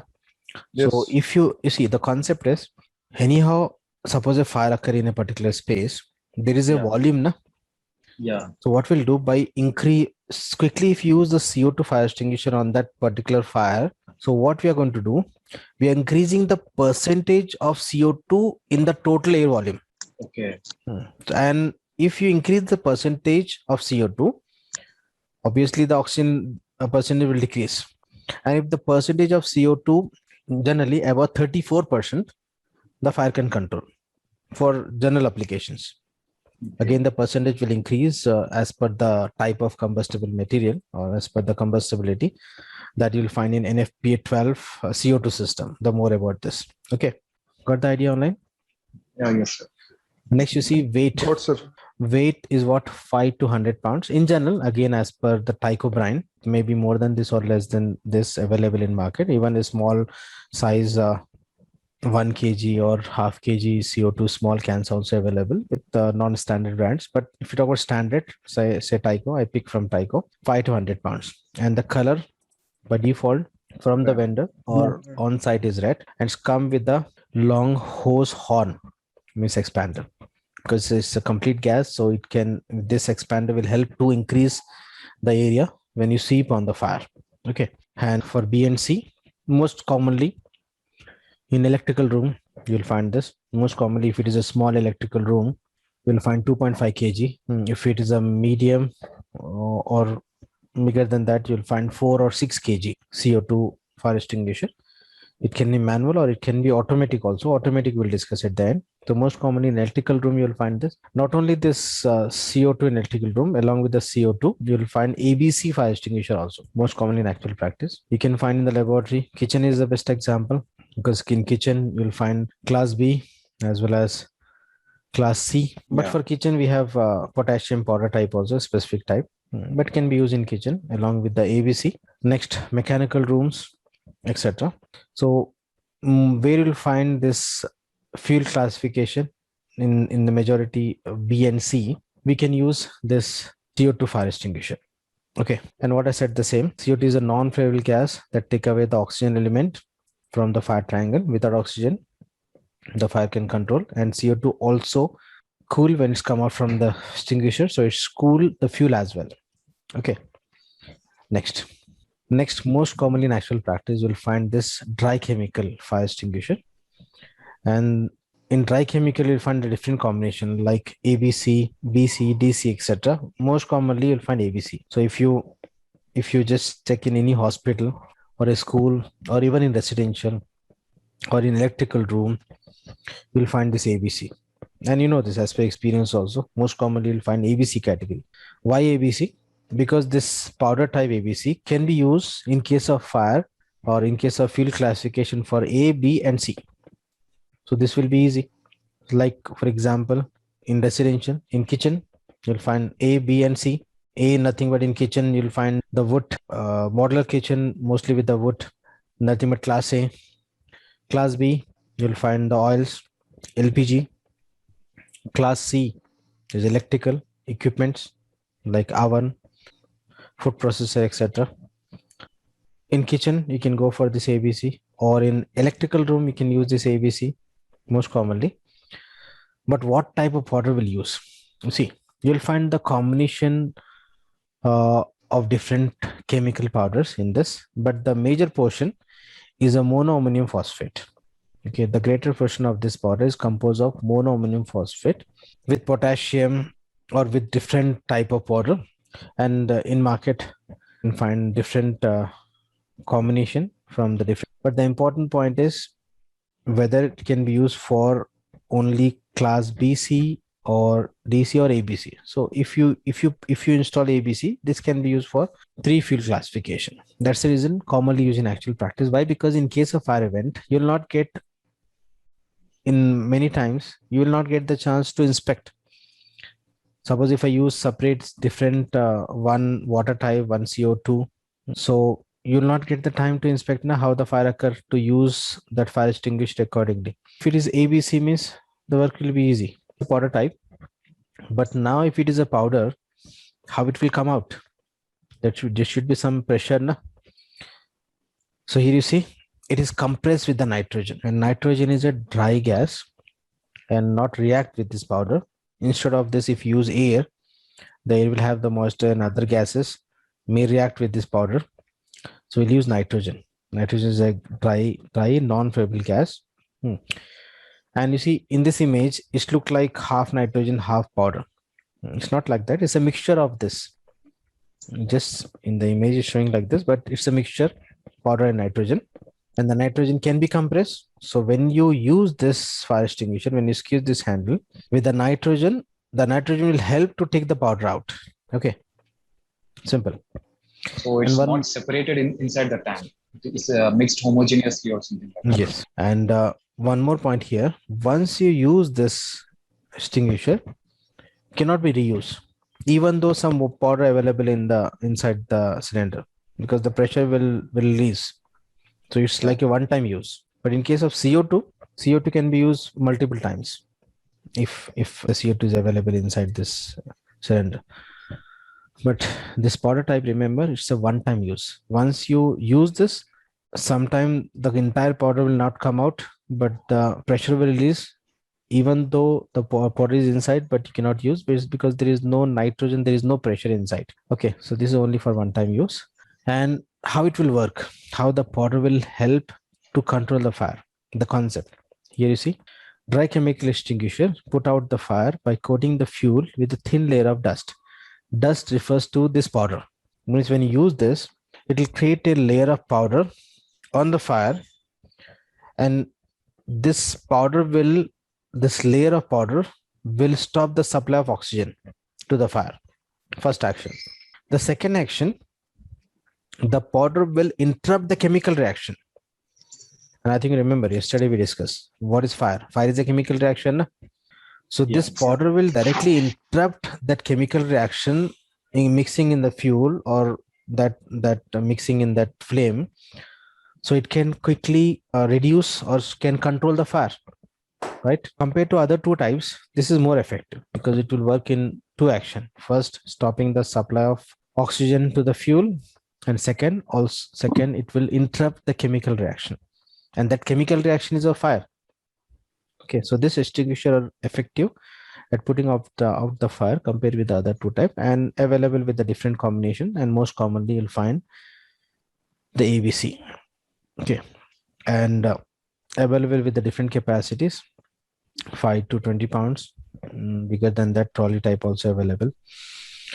Okay, so this is about this powder type fire extinguisher. Next, we have one more, automatic. Automatic can be CO2, can be powder type. Normally in automatic, you'll not find water. Automatic means simply you'll find this sprinkler. And you know what is sprinkler? Device with the thermal rating, a thermal bulb. Inside you'll find the liquid which will expand as per the thermal rating.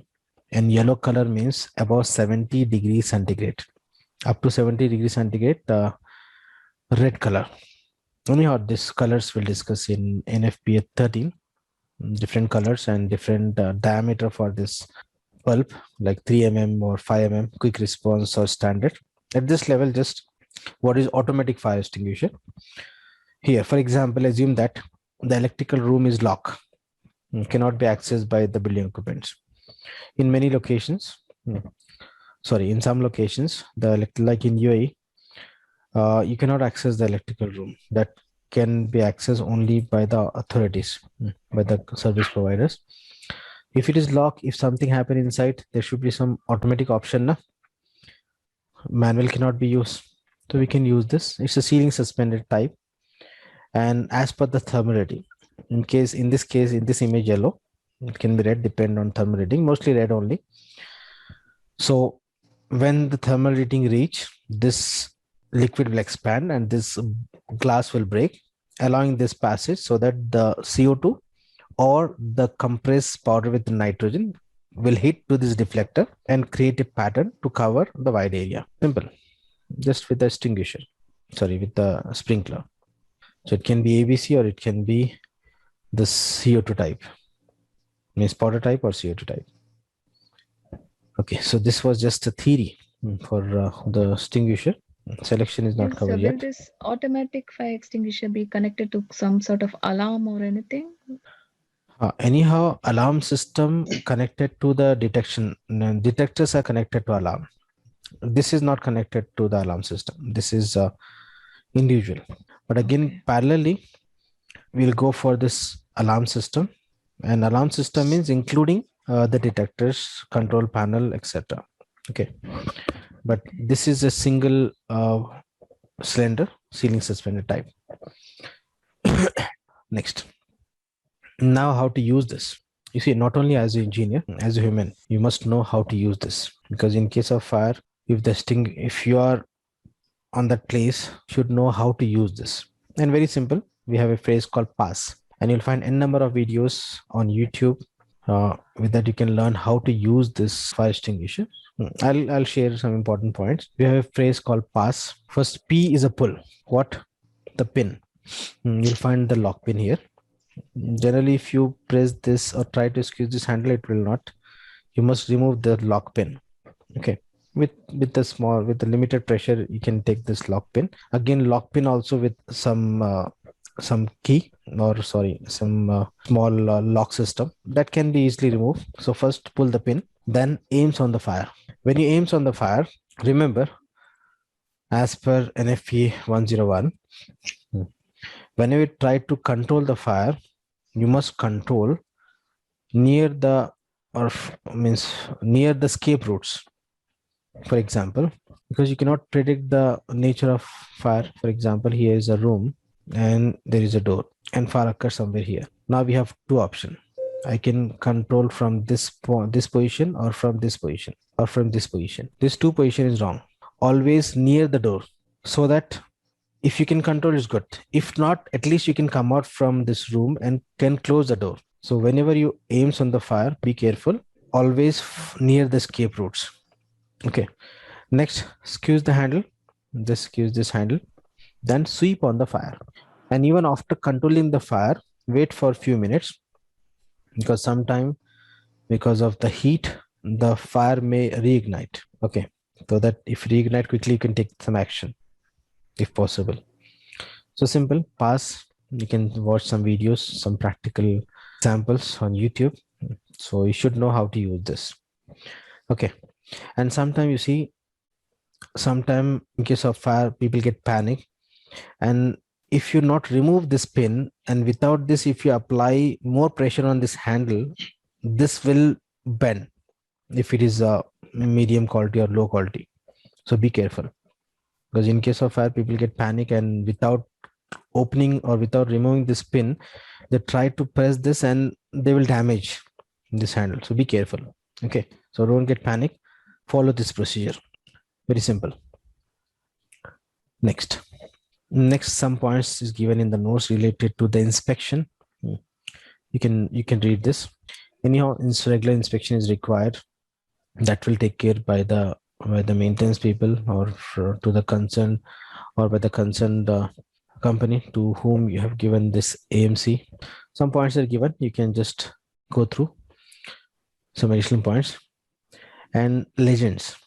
And those who are dealing with other building services, they know about the legends. These are some legends, and these legends may vary as per your consultant. This is taken from one UAE project, but if you are in Saudi, or if you are in other like Australia, these legends may vary. So anyhow, you'll get this legend in the design drawing or in the shop drawing, and this legend will help you to read the drawing. For example, in the drawing, if you find this symbol, for beginners, experienced people know about this legend. Not only for this, for all the services, you'll find the legends to read the drawing. So in the drawing, if you find the symbol, it means ceiling mounted CO2 automated fire extinguisher as per the UAE one consultant standard. Okay. Similarly, this fill arrow represent 5 kg CO2 fire extinguisher manual type. This open arrow 4.5 kg dry type extinguisher. Fill arrow with the strike 9 liter water type. Fill arrow with open arrow with strike 2 kg dry powder fire extinguisher, etc. Here's some legend. Just I pick the portable fire extinguisher legend because related topic. Later, at the time of sprinkler system, I'll show you the legends for the sprinkler to read the drawing, because if you read the drawing, then only you can think for the installation. Anyhow, as a design engineer also, you must know how to read all this. And when we deal with the sprinkler system, we'll work with the drawings also. So this is just an example for the legend for the sprinkler system. As per your standard, this may vary. Anyhow, you can find the relevant legends as per your consultant or location standards. Okay.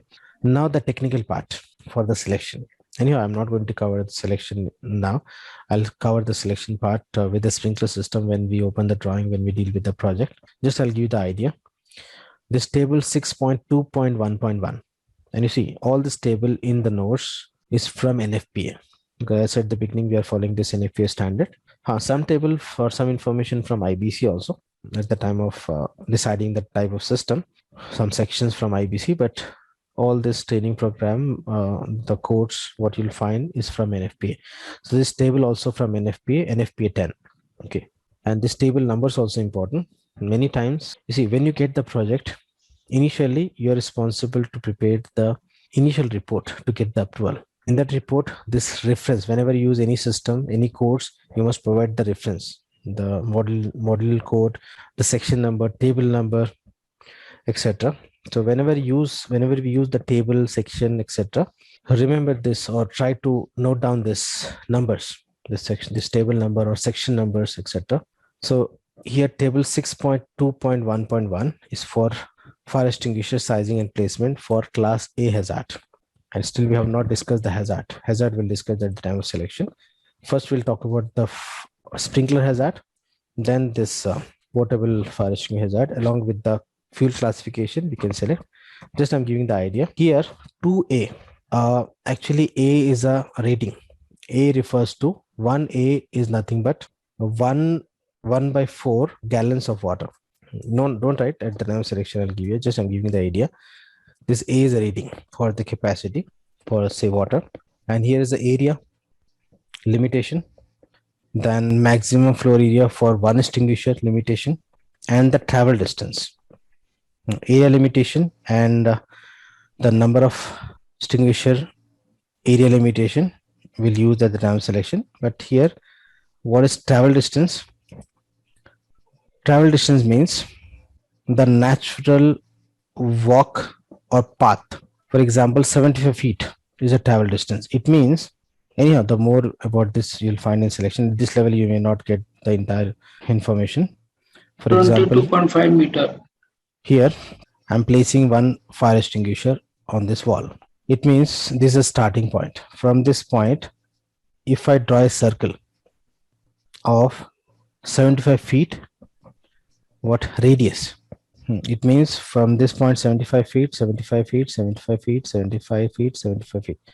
And this path should be the normal path so that the person can walk. That is nothing but travel distance. Travel distance means the normal walkway from the starting of where you install that portable fire extinguisher. And you see this travel distance we'll use in other system also, like standard system. I think got the idea. So the maximum limit is 75 feet, and this is for all light. 75 feet interval we have installed one. Yes. So if I place one after 75 means not 75. If I place one more, this also will cover 75. Na? So 75 plus 75, 150. This will cover 75. This will cover 75. This is a limit, max limit for the travel distance. But this is not only one code to follow. We must consider this area limitation also, and the number of the extinguisher numbers area limitation also. Considering all this, you can select even the rating also. So we have a selection procedure for this. Not lengthy, but important. Considering all this, we can decide the number of portable fire extinguisher. First of all, the type of portable fire extinguisher as per the application. Then using this area and the travel distance code, we can decide the numbers. Okay, that we'll discuss in the selection part. Similarly, this B for class B hazard. This is for class A hazard, but still we have not discussed about hazard. Sorry, my mistake. This class A, class B, you know, but light hazard, ordinary or extra hazard, we have not discussed yet. We'll discuss that demo selection. Okay. So this is the end of theory for this portable fire extinguisher. Okay.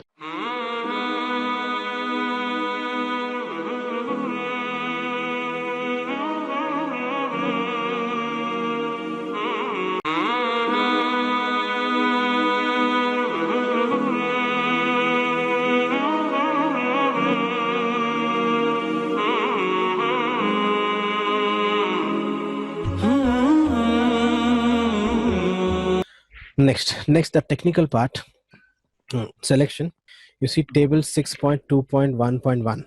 This is, and you see, remember, whenever you get this kind of table number, you know this, those who are aware of NFPA, this is taken from NFPA. And if you highlight this, that will be easy for you to use. And if you maintain a separate book for all these section numbers, table numbers, etc., that will help you at the time of design. Because you see, in firefighting, we are dealing with the n number of course, standard, table numbers, etc.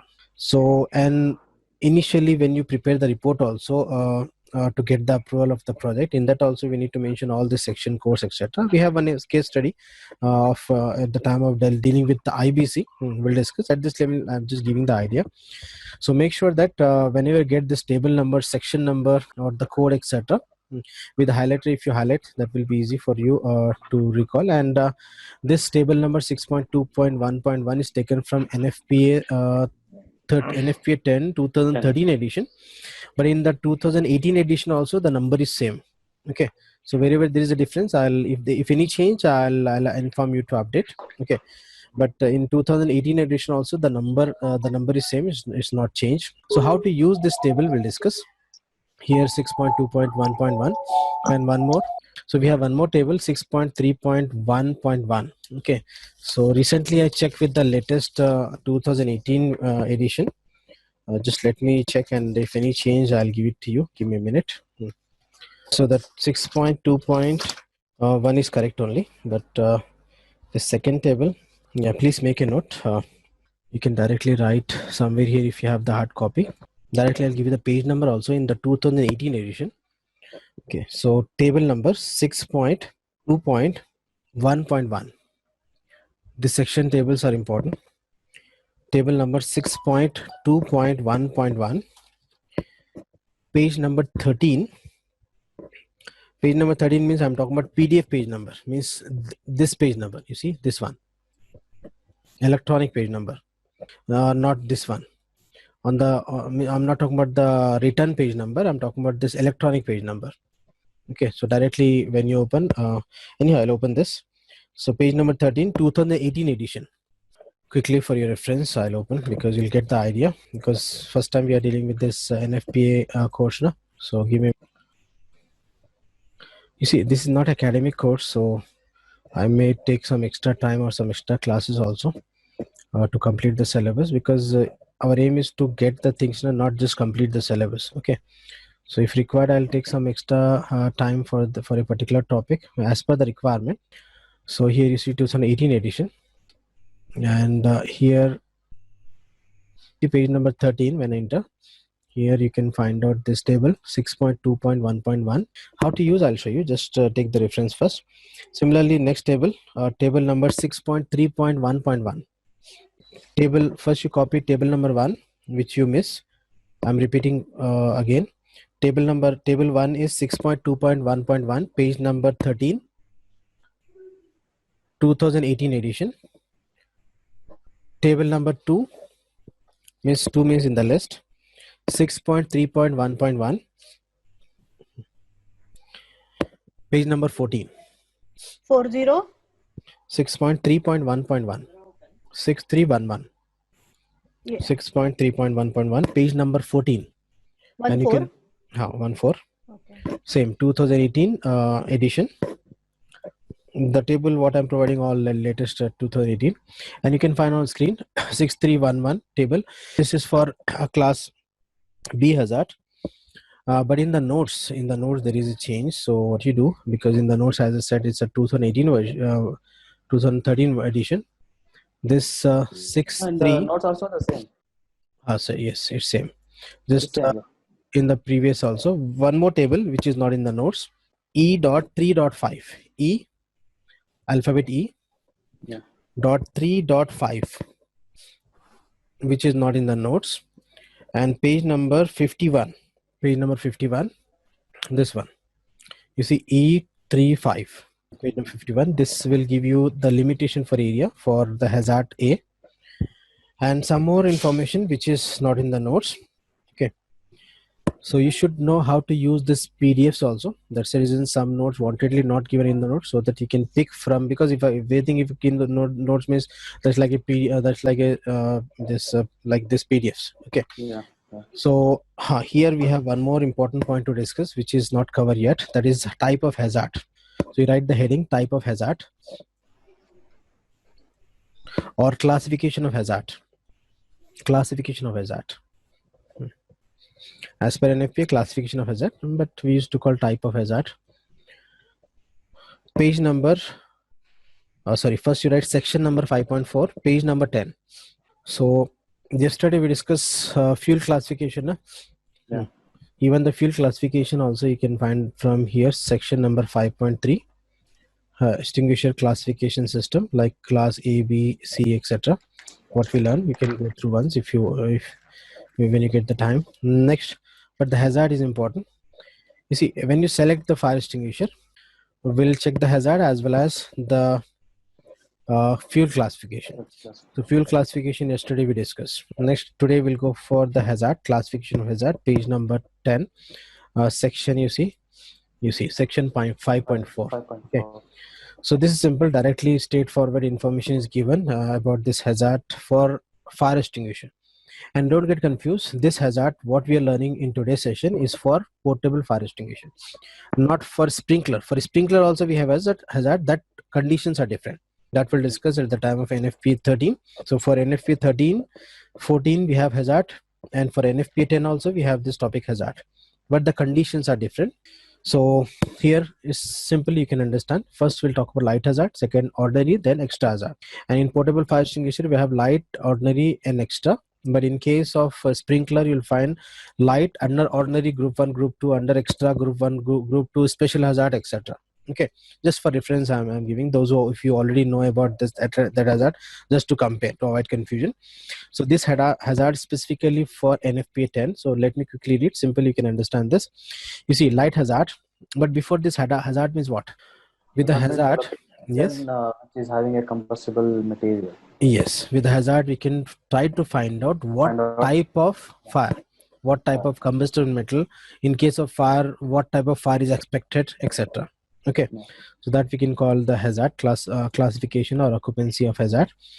So here first is a light hazard. You can follow on screen. Light hazard occupancy shall be classified as location where the quantity and combustibility of the class A combustible, here class A, and class B flammable are low. You see class A and B combined. So light hazard occupancy shall be classified as location where the quantity of combustibility of class A combustible and class B flammable are low and fire with relatively low rate of heat release are expected. Okay. For example, office or residential. I'm talking not talking about high class villa, it's a normal villa. Okay. These occupancies consist of fire hazard having normal expected quantities of class A combustible. You see the condition is clearly given. Class A combustible, you'll get the normal occupancies, and the total quantity of class B flammable typically expected to be present less than 1 gallon. The clear instruction is given in any room or area.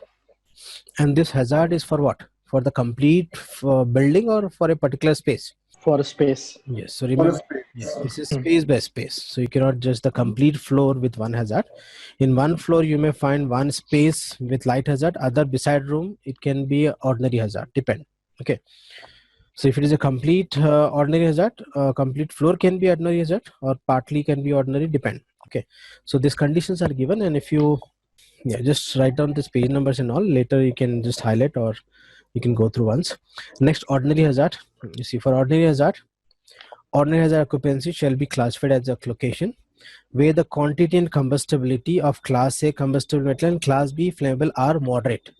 If you check with this, here light hazard means low, here is a moderate. Okay. And fire with moderate rate of heat release are expected. In light hazard, the fire with low rate of fire is expected, but here moderate. And the occupancy consists of fire hazard that only occasionally contain class A combustible metal beyond normal anticipated furnishing, and the total quantity of class B, the limit is clearly given. You see, it cannot be, you see, one in any room or area. Okay, so there is some guideline at the time of finding the occupancy. You can follow these points. Okay. Similarly, for extra hazard, you see the limitation above 5. You see more than 5 gallons for class B, and the fire also expected to release from moderate to high. Okay. So quickly, extra hazard occupancy shall be classified at location where the quantity, where the quantity combustibility of class A combustible metal are high, or where high amount of class B flammables are present. Okay, and this class B can be above 5 gallon also. So these are some guidelines that will help you to deal with this fire extinguisher. But finally, how to select this? So we have we have this table 6211 and 6E35 for class A. So we'll do an example to get the idea about this. But make a note here in the table, for example, in the table page number 13, this A represent what? I think yesterday I've given 1A equal to 1.25 gallons. 1.25 right? gallons. So here, so how to use this table I'll show you, but let me quickly explain.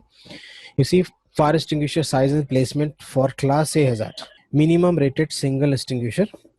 2A for light hazard occupancy. 2A means what?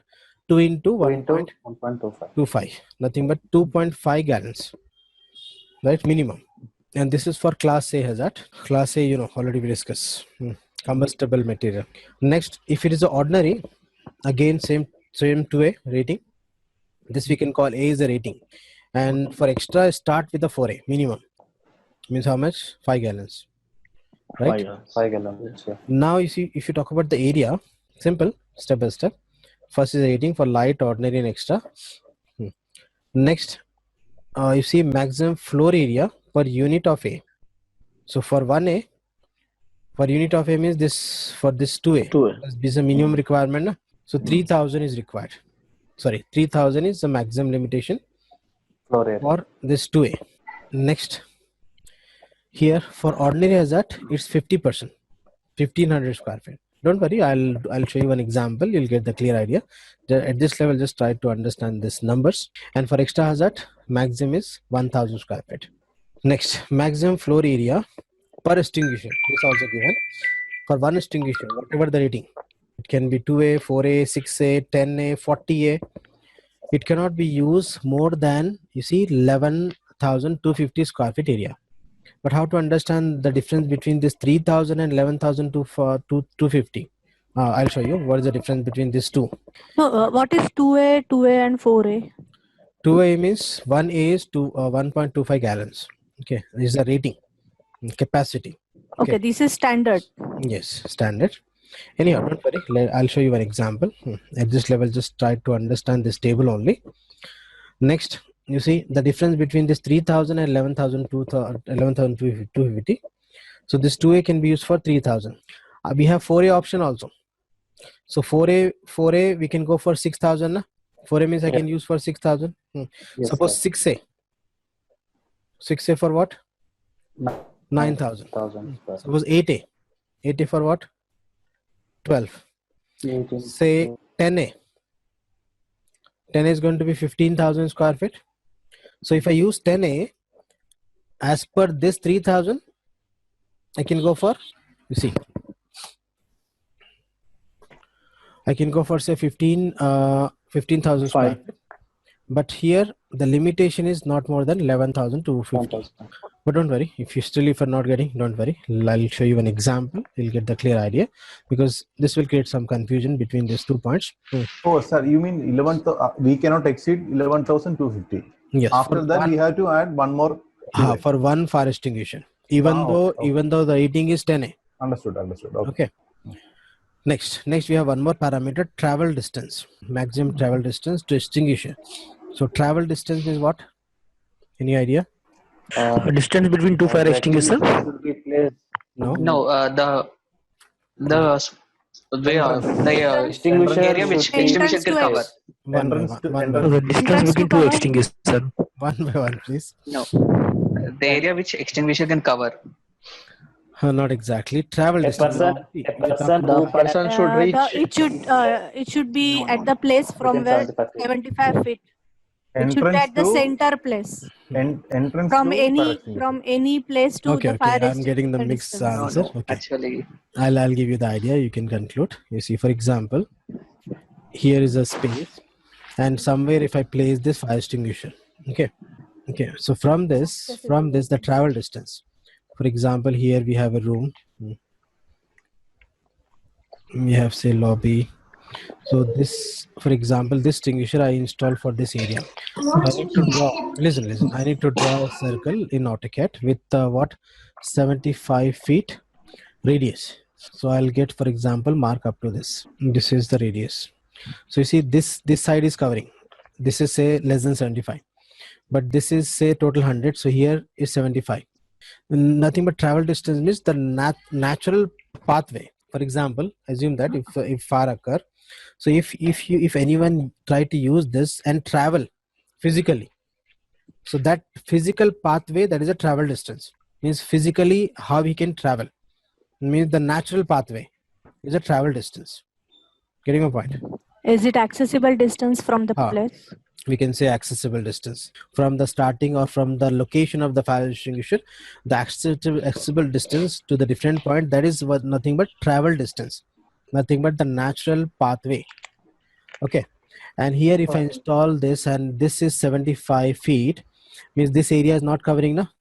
So for that we need to add one more, but how, I'll show you, don't worry. Just I'm explaining what is travel distance. So travel distance, nothing but in case of fire event, when we take the fire extinguisher from the point of installation to that particular area, that location, that walking area is nothing but the travel distance.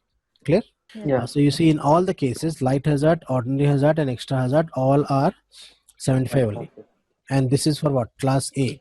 For class B, C and this D, this may vary, which is given in NFPA. Okay, so I'll not show you all the classes. In example, in the class, I'll cover for class A. For other, you can read the condition. The concept is similar. Okay, so I'll show you one or two example for this class A. So which I already prepared. So let me open one Word file. In that you'll find this example, and you'll get the idea how to use. But before this, table number, next table. This table will also help you. You see, this is for B. So next table, page number 51 directly. 51. In this table, you see 1A. 1A you see is not available for light hazard, ordinary and extra. Because starting with the 2A na minimum. 2A for 6,000. So because 1A unit is 3,000 na? Yes. Yeah. 1A. 1A is 3,000. 1 unit is 3,000. And 2A means 2 unit na? 2A. So 6,000 for light hazard. For ordinary hazard 1,500 for 1A. But 2A means 3,000. Right? Yeah. And you see for extra hazard is not applicable because extra hazard start from 4A. Okay, or let's do one thing. I'll just place this table side by side and we'll compare. The same table here, which I'll place on the right side. See, once you understand, it's very simple.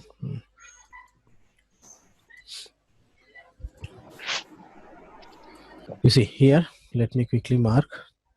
Here 2A, and you see maximum floor area per unit of A is 3,000. And here 2A means this is going to be 6,000 for light hazard. For ordinary hazard again 2A, 1,500 means this is going to be 3,000. Extra hazard is not applicable because start with 4A. Right? So if you check with 4A or else suppose 3A. 3A is what? 9,000 for light hazard. 9,000. And for ordinary hazard 4,000 into 1,500 into 3 na? Next 4A. You see 4A, 6A, 10A, 20, 30, 40, all this. So now you see after this 4A, you see 3A means 9,000. 4A is going to be 12,000 na? Logically. Yes. As per calculation, Yes, 4A is 12,000. But here this one more limit. You see this limit. Maximum floor area for extinguisher not more than 11,250. Actually, calculation point of view, it should be 12,000 logically. But practically, this limit is given by NFPA 11,250 max. Okay. So even if you take 40A for this light hazard, we cannot install for more than 11,250 square feet area. Okay. Got this condition. Okay. And the same is applicable for what, light and ordinary. What 2A means they have to install 2 units or 1 unit bigger size? 1A is not applicable. Start with a 2A. Oh, okay. Start with the 2A. No. Anyhow. When they say 4A, you mean we have to install 2 units or 1 unit with 4A size? One unit only. One extinguisher. How much gallons? 4 into 1.25. Say 5 gallons. So 4A also for 11,250 and 40A also for 11,250. So that is a limit now. What I'm trying to explain. You see maximum floor area for one extinguisher. And these are all I'm considering one extinguisher. 4A one extinguisher, 6A rating only one extinguisher, 10A rating one extinguisher. So for one fire extinguisher, this is a limit, whatever the rating. As per the requirement, you see, as per the requirement here, as per the hazard, this rating is given. But if you install even 6A also, we cannot install for more than 11,250, but logically is going to be 1500 square feet, right? Logically, but logic will not work in plumbing and firefighting all the time because we are following the course. And you know this, in plumbing also we have probability, na? Not Yes. not the peak demand. So Yeah. similarly, this course, Then you in need to what understand the case? course. In Yes? what case it will be 4A and in what case it will be 40A? We'll discuss. Let me Okay. just explain these tables Okay. first. So I'll show you one example. You'll get the clear idea. Just this point only. Focus only on this condition. Okay. So now for extra hazard, start with the 4A for 4,000 square feet. Here 1,000 means one is 1,000. So 4A means 4,000. 6,000, and you see this also limit not more than 11,250. Okay. And the travel distance is same for all the hazard for class A. Clear? Now I'll show you one example so that you'll get the idea how to use this. And you need to follow both the condition, this travel distance and this area. You must check both. And if any one is not satisfying, we need to increase the number of fire extinguisher. How exactly? For that, I have one simple example which is again taken from NFPA directly. So you can find the same example in NFPA, but I just copy and paste in this Word file so that you can access easily. I'll send you this file which is not in your data. You see, example 1, you see distribution of class A fire extinguisher in a building with the area 150 is a width and 450 is a length. This one. Can you see this? Length is 450, width is 150 feet. Okay, this is a total. So total area 150 into 450, you'll get 67,500 square feet, right? Okay. You can check very quickly. And now for light hazard, first we'll check for light hazard. For light hazard, maximum limit for one extinguisher is 11,250. First we'll use this. First we'll use this option. Later, if required, we can go for the other conditions also. So here for one unit 11,250 for one fire extinguisher. So divide with 11,250, I got 6 fire extinguisher. This is as per area. But after placement, we'll check the travel distance also. So don't do the conclusion. Let me complete this example. Then if it is not satisfied, we'll go for some alternate options. At this level, don't do the conclusion, just listen. So 6A extinguisher, each 4A rated. Why 4A? Again, the table will help. You see, 11,250, na? So 4A. So how many numbers? 6 numbers are required. Clear, na? Yes. Next. Here after this, if I check for ordinary hazard, you see the same example, for ordinary hazard now, 67,500 divide with what? Again, I'm taking the higher, 11,250. So rating is going to be 10A. But again, 6 numbers, but what at this time 10A. Okay. So in both the cases, 6 number, but this is 4A and this is 10A. Clear? Okay. Next, for extra hazard, you see, again for extra hazard 11,250 start with 20A, right? So same calculation, 6 numbers, but this time 20A rating. Clear? Yes. No confusion. No? First, with the area, we got this number of fire extinguisher with the required rating. Okay. Now the second thing is you must check the travel distance. The travel distance cannot be more than 75 feet. So now you see the placement of fire extinguisher. Can you see these dots? Yes. This dot represent the location of fire extinguisher. And here is a mistake even in NFPA also. This is not 22.9 mm. This is meter because I picked same image from the NFPA. So it's a meter, not mm, because 75 feet na divided by 3.28. So if I place the extinguisher, when you draw a circle from this, the radius with the radius 75 feet, here you can notice this area is not covering now. These are the wide areas as per travel distance. So area code is okay. As per area code, we got 6 numbers in all the cases. Rating is going to be different as per the hazard. If you consider this area as light hazard, 6 only, extra or ordinary also 6, but the rating is going to be different when you install. So this is okay as per area coverage, but as per travel distance, this will not satisfy the rule, right? Yes. Yeah. So the next solution. So what we'll do, the solution for this issue here in example 2. In example 2, you see the same example, same area, 450, 150 total area. Now you see 67,500 divided by 6,000. Why 6,000? Because I'm interested to increase the number of fire extinguisher. Previously we take 11,250, but now 6,000. So I can you see, instead of using this 4A 6 numbers, I can go for 2A with 6,000 area, means the number of fire extinguisher will increase now. Yes, right. Getting my point? Yes. So here Yes, sir. I am considering 2A rating. So 2A rating means 6,000. So total area with 6,000, I got 12 fire extinguishers of 2A rating. Previously 6 fire extinguisher of 4A rating. Now 12 fire extinguisher of 2A rating. So this also satisfies the area coverage. Yes. Right. This is for light hazard. For ordinary hazard, you see area divided by 3,000. Why 3,000? Because again I am considering the 2A rating. So 23 fire extinguishers. You can take this for 3 also, 4A also. or 4A also. You can check this is this example. And now for extra hazard, I consider starting 4,000. So I got 17 fire. So which is less number extinguisher in these 3 cases? A. Light hazard, na? So I'll check the travel distance with this. I'll check the travel distance with this. If it is satisfied, it will satisfy with 23 and 17 also, na? Because it is increasing. Yes. Right. So now you see this time for the same project, previously on the project it was placed on the walls. Now in the same project it was placed on the columns. You see these dots. Okay. So anyhow, if 450 feet and 150 means a big area, na, definitely you'll find the columns. Yes. Okay. Yeah. So it's placed on the columns now. This dot is a location of fire extinguisher. Now from this dot, if you draw a circle of 75 feet, you see from this you see this radius is 75, and again from this circle is 75. For this dot, this is 75. Like this, you see, miss overlapping, na? Yes. Yeah. So this fire extinguisher, if you talk about the travel distance, it is covering more than the required. More than the requirement, no issue. Yeah. So is there any area which is not in the travel distance? Corners. Which one? Down area. All are covered. You see, this distance is going to be less than 75 only, because you see 75 is up to this point, na? So the circle is going to be like this. Even the corners also covering. Okay. Yeah. So like this, you need to satisfy the condition for placement of fire extinguisher.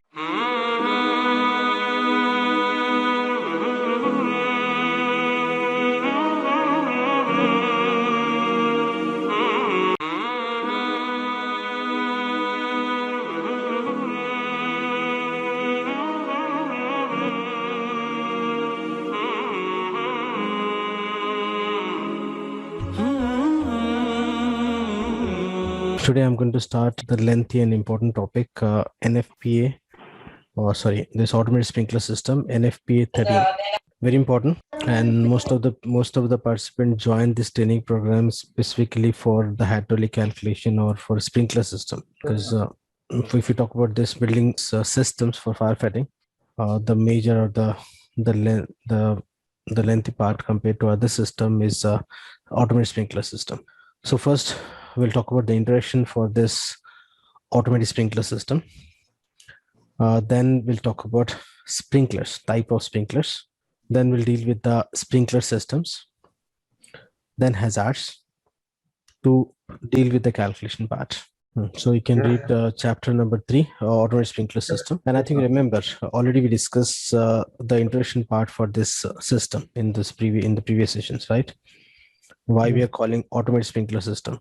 And what is sprinkler system? Quickly, let me give you the idea. You know the different components. Here is a tank. These are the pump set. Then the main pipe is called header. At the time of calculation, you'll get all this terminology also. Just the quick basics. And this vertical pipe is called riser. And the pipe which is connected to this riser, this horizontal pipe, is called cross main, and to which the branch pipe will connect. And finally, end with the sprinklers, right? And why we are calling automatic sprinkler system? Because we don't require manual operation for this. Whenever any sprinkler break because of fire, because of the thermal rating of sprinkler, this system is under pressure, pressurized system.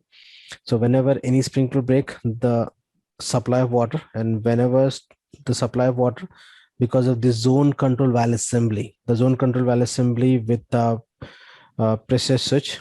So change in the pressure will activate the system, and the pump will suck the water from the tank and supply on the affected area. In general, we have some more in details we'll discuss about these components. And remember, if you talk about the system, the sprinkler system with permanently charged water.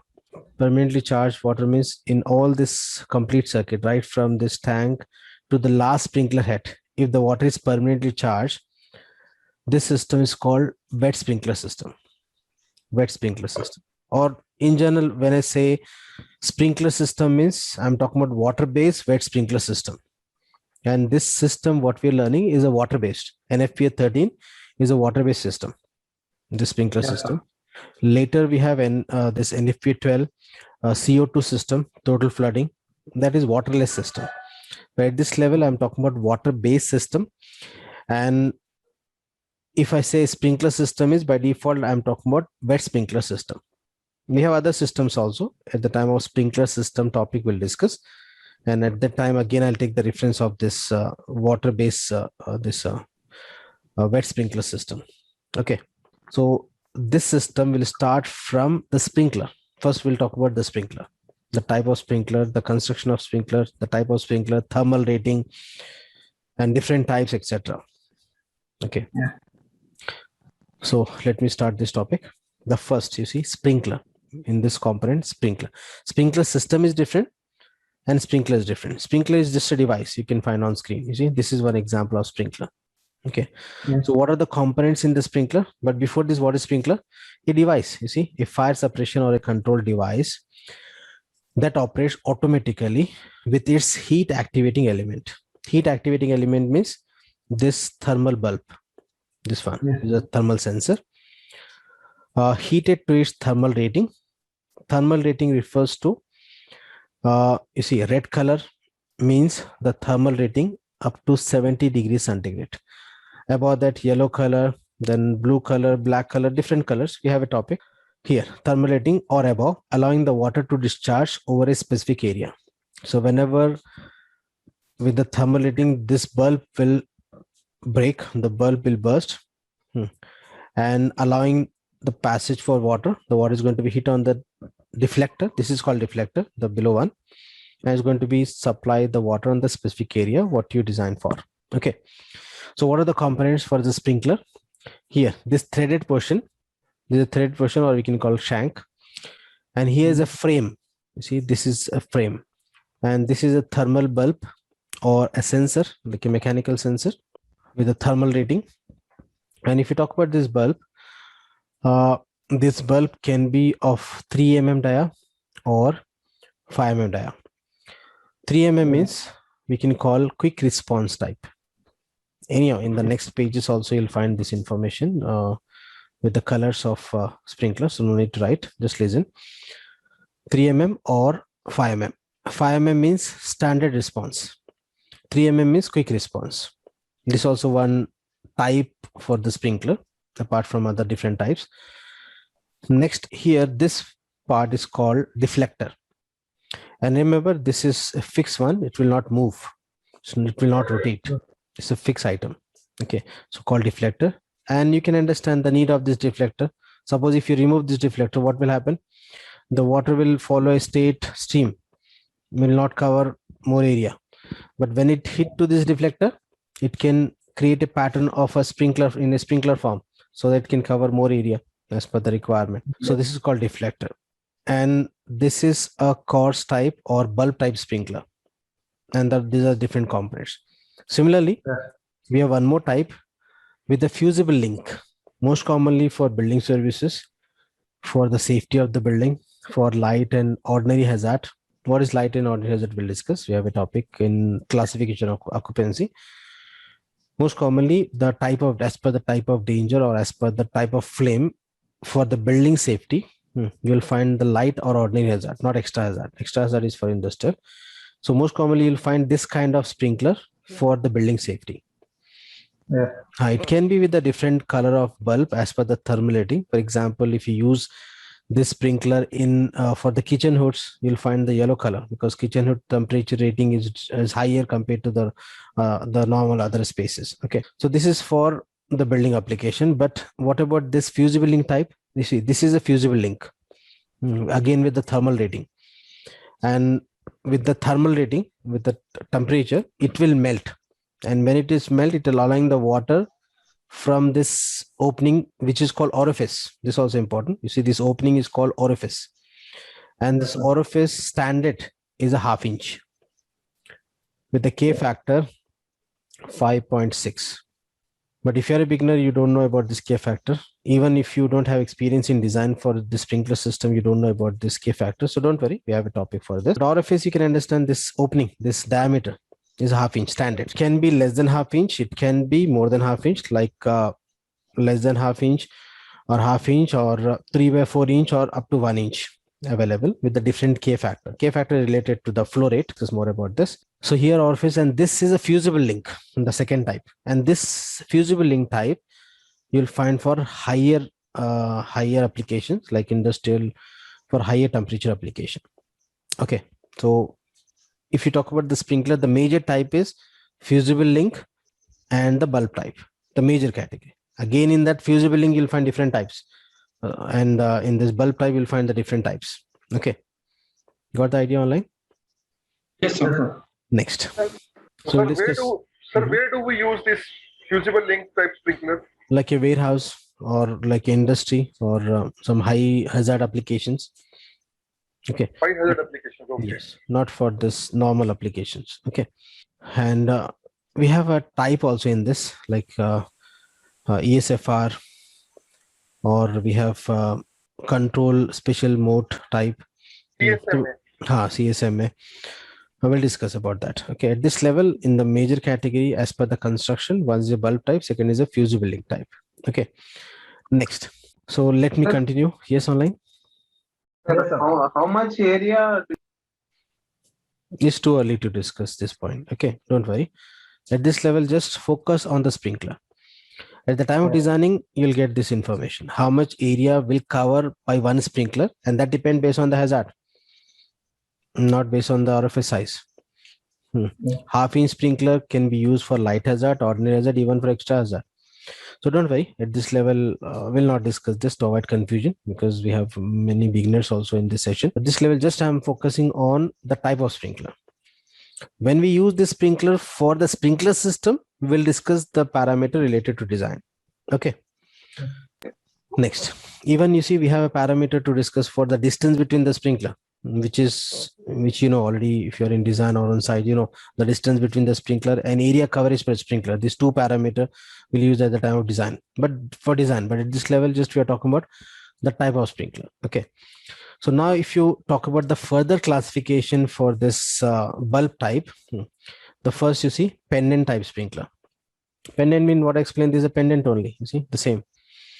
But if you check this appearance, this is not with the chrome finish. Okay, so many times the interior may not accept this. But before this, why we are calling pendant? Because you see the deflector is downwards, or else when this bulb breaks, the water is going to be hit on the deflector in downward direction. Or else, installation point of view, this is going to be installed below the pipe level to cover the fire below false ceiling, with false ceiling. And I believe everyone know what is false ceiling, right? So with false ceiling, this type of sprinkler is used to cover the fire below false ceiling, because it will supply the water downwards against the deflector. Na? Okay, or without false ceiling, you can say below the pipe level. But without false ceiling, we have the next type, that is upright type. After completing pendant, we'll discuss. So you see, this sprinkler designed to install in such a way that the water stream is directed downwards against the deflector.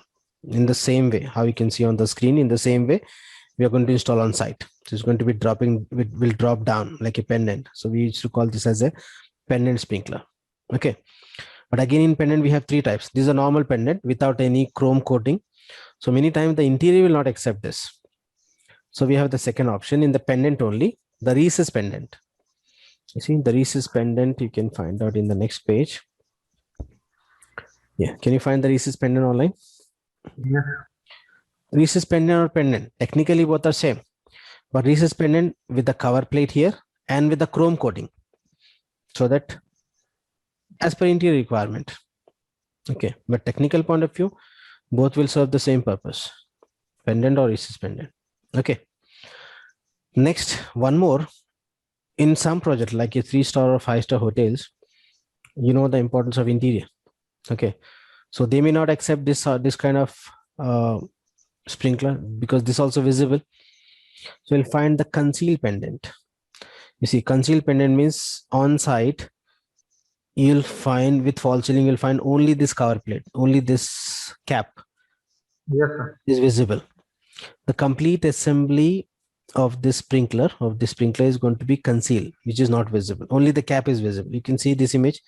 This is an image of false ceiling, and here you'll find only the cap. Above that cap, you'll find this sprinkler, and again inside it's like it's a pendant only, no? Yes, and sir. you see this cap is not allowed to paint, because again this cap also have some thermal rating, because in case of fire what will happen, this cap will fail, because this cap it attached to this with some glue with a thermal rating, and even the cap also have some thermal rating, so it's not allowed to paint. Okay, you cannot paint this. That's the reason when you place order as a mechanical dealing on means for installation point of view, you must place the order to match with the interior or the false ceiling color. If the false ceiling people paint, this means it will affect to the thermal rating. So what will happen in case of fire? First of all, this cap will remove as per the thermal rating with some special glue. Then the procedure is same. This bulb will break as per the thermal rating and the supply water on the affected area. Okay, so these are the different types of pendant. Okay, this can be used to cover the fire below the false ceiling or below the pipe level for installation point of view. Okay, next. The next type we have is an upright sprinkler. Upright, you can find on screen. Yes. Is going to be installed. You see the pipe is going to be connected like this, and this pipe will connect to this pipe is nothing but what? Cross main, the main pipe, and this is a branch, and the branch pipe will connect to this sprinkler in this direction upwards like this. And when this bulb fail, what will happen? The water is going to be hit on the reflector or against the reflector in upward direction, right? Yes, sir. Pendant Right, means sir. downward. Upright means upward. Up, sir. Yes. And one more difference, you see this reflector for this pendant. For the pendant of any pendant, the reflector is straight, na?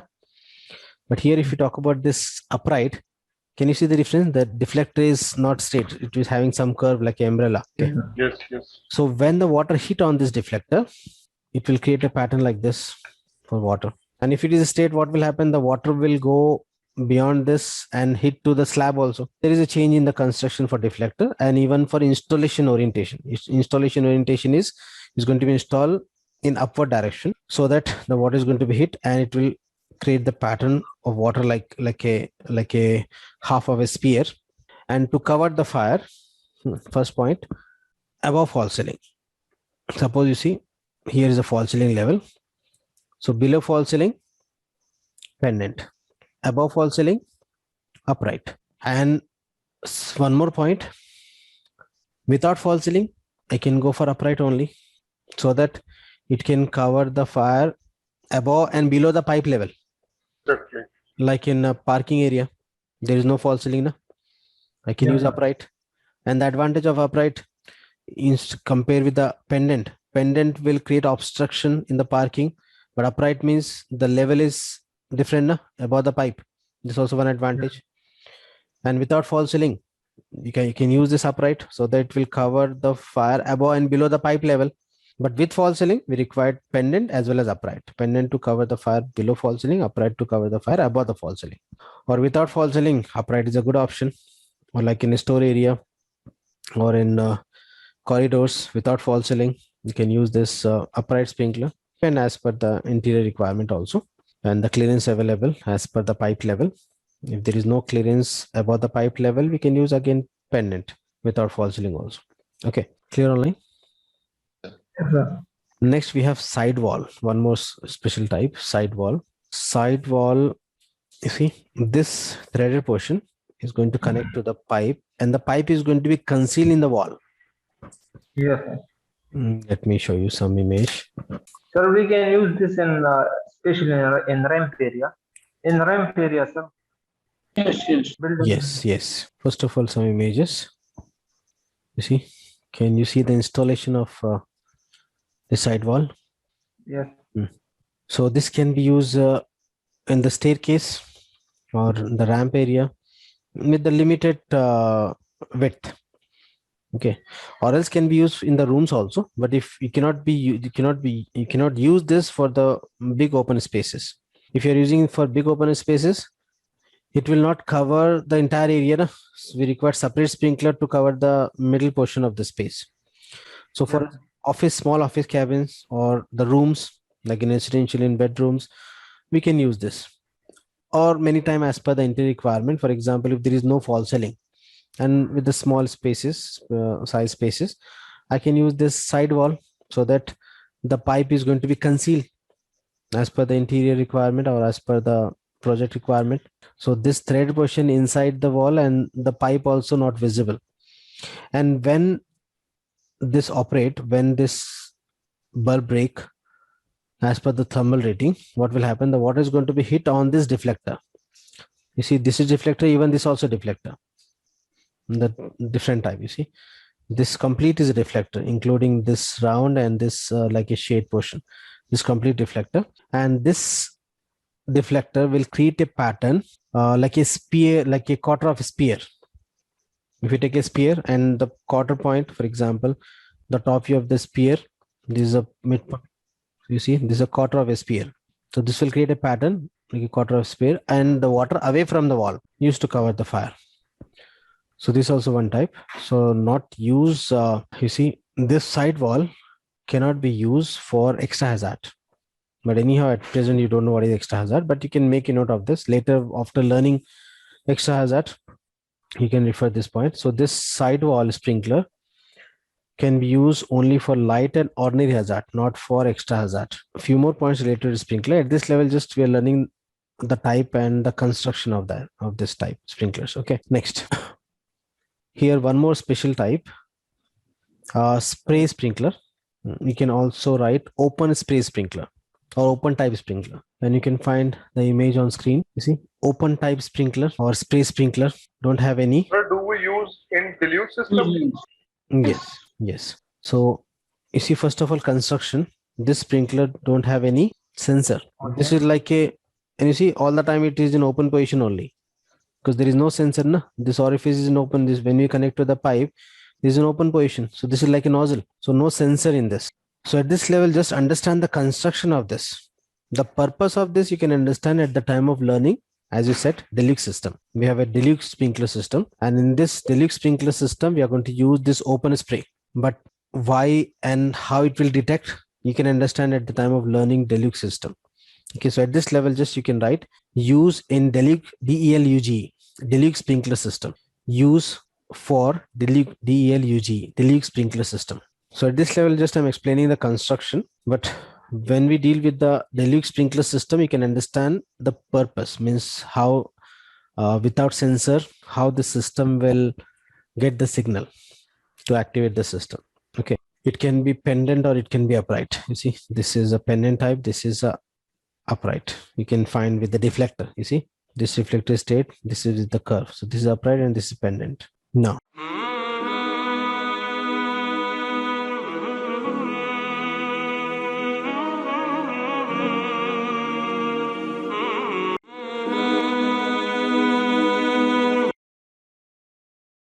so hello everyone, welcome to SM Techno. Myself SM Ali, and I'm masters in HVAC. I've been a professional trainer from last 15 years, and I'll be your faculty for this Revit MEP training program. So let's start. First, we'll discuss what we are going to deal in this training program. Because you see, if you're learning something, first you must know why you're learning. You should have a strong reason. Okay, so I believe everyone have the reason why you are in this session. So first, why is required, then what you are going to learn. So what means the syllabus. So in this session, so it's an introduction session. I'll give you the idea, what are the topics, what are the different modules, and how we are going to deal with. So here I'm going to share the screen. So before starting the session, let me give you the quick idea about MEP and Revit MEP. Okay, because many people have confusion. They think that Revit MEP and MEP both are same. No, MEP means mechanical, electrical, plumbing. I think most of the participants, those who are dealing in building services, they know. Dealing with the HVAC, plumbing, firefighting, electrical service. But Revit MEP is a software we are using to deal with this building services, means for designing for this building services. Not only just designing, we're using this for designing, for modeling, for drafting, for metal takeoff, and a lot of many more options. So MEP means I'm talking about this services and designing the services using the software Revit MEP. Okay, so using the Revit MEP, one can deal with designing of this building services. Okay, so for that reason, if you are a beginner and if you don't know anything about this building services, then this course is not for you, because this is the next level. If you know the building services, at least as a mechanical, if you know this designing of HV service, or at least as a electrical, if you know designing of this electrical service, then you can think to deal with the Revit MEP. Because in Revit MEP training program, we are going to focus on the tools. We are going to focus on the tools. Using the tools, we'll deal with the designing of the services. So if you don't know anything about the service, like for example, if you don't know the ducts, if you don't know this AHU, if you don't know this electrical terms and terminology, plumbing terms and terminology, the different services in plumbing, the different systems in firefighting, etc., it is difficult. You cannot focus on the tools. You'll get confusion in the concept. So if you know at least the basics of this building services, I'm talking about the design side, then this course is for you. I think you're getting my point, because it's the next level. And if you talk about the Revit, Revit is a software from Autodesk, and I think you know who is Autodesk. It's a big software development company offering different softwares, not only Revit. They're offering AutoCAD, they're offering 3D Max, and number of softwares. And this Revit MEP is a product from Autodesk, and it's a software work on the BIM concept. And here also a lot of people have confusion. Many people think that Revit is a BIM, but you see, the point is, when you search for the BIM, you'll get Revit, because in market, if you compare with the other software which works on BIM concept, in the list you'll find Revit on the top. So if you're searching for BIM, you'll get Revit, but it not mean that Revit and BIM both are same. Revit is a software from Autodesk, works on the BIM concept, or I can say Revit software which is from Autodesk try to achieve the BIM concept. So BIM is a concept. It's a big concept right from the starting stage of the project till the demolish, not only for services, for the building, for structural, for architectural, and including all the services. So BIM is a big concept. So what is BIM? We'll discuss in the next session. This is just an introduction session. I'm going to give the idea about the syllabus. But remember, Revit and BIM both are not same. Revit is a software from Autodesk, works on the BIM concept. And BIM means I'm talking about building information modeling. The more about the BIM, I'll give you in the next session. This is just a introduction session. So here I'll give you what you're going to learn in this training program. So let me share the screen. I believe the screen is visible. So here on screen, you can read the title of the course. It's Revit MEP, including project and the training files. Because learning Revit with the project is mandatory, because this is not like AutoCAD simply learning the tools, because in Revit you must follow the sequence. So learning Revit with project is required. So you'll get the project in this training program, the step-by-step notes, and the notes is again as per the project requirement, including the project files. Okay, so you'll get the two projects. One is a school project for all the services, and one more additional project specifically for HVAC load calculation. Okay, because in load calculation, compare with the previous version 2021, and if you compare this 2021 version with the latest version till 2024, you'll find the major difference in the load calculation. So that's the reason I'm offering additional Villa project for the load calculation, so that I can compare the difference between 2021 version and 2023 or 24 version. Okay.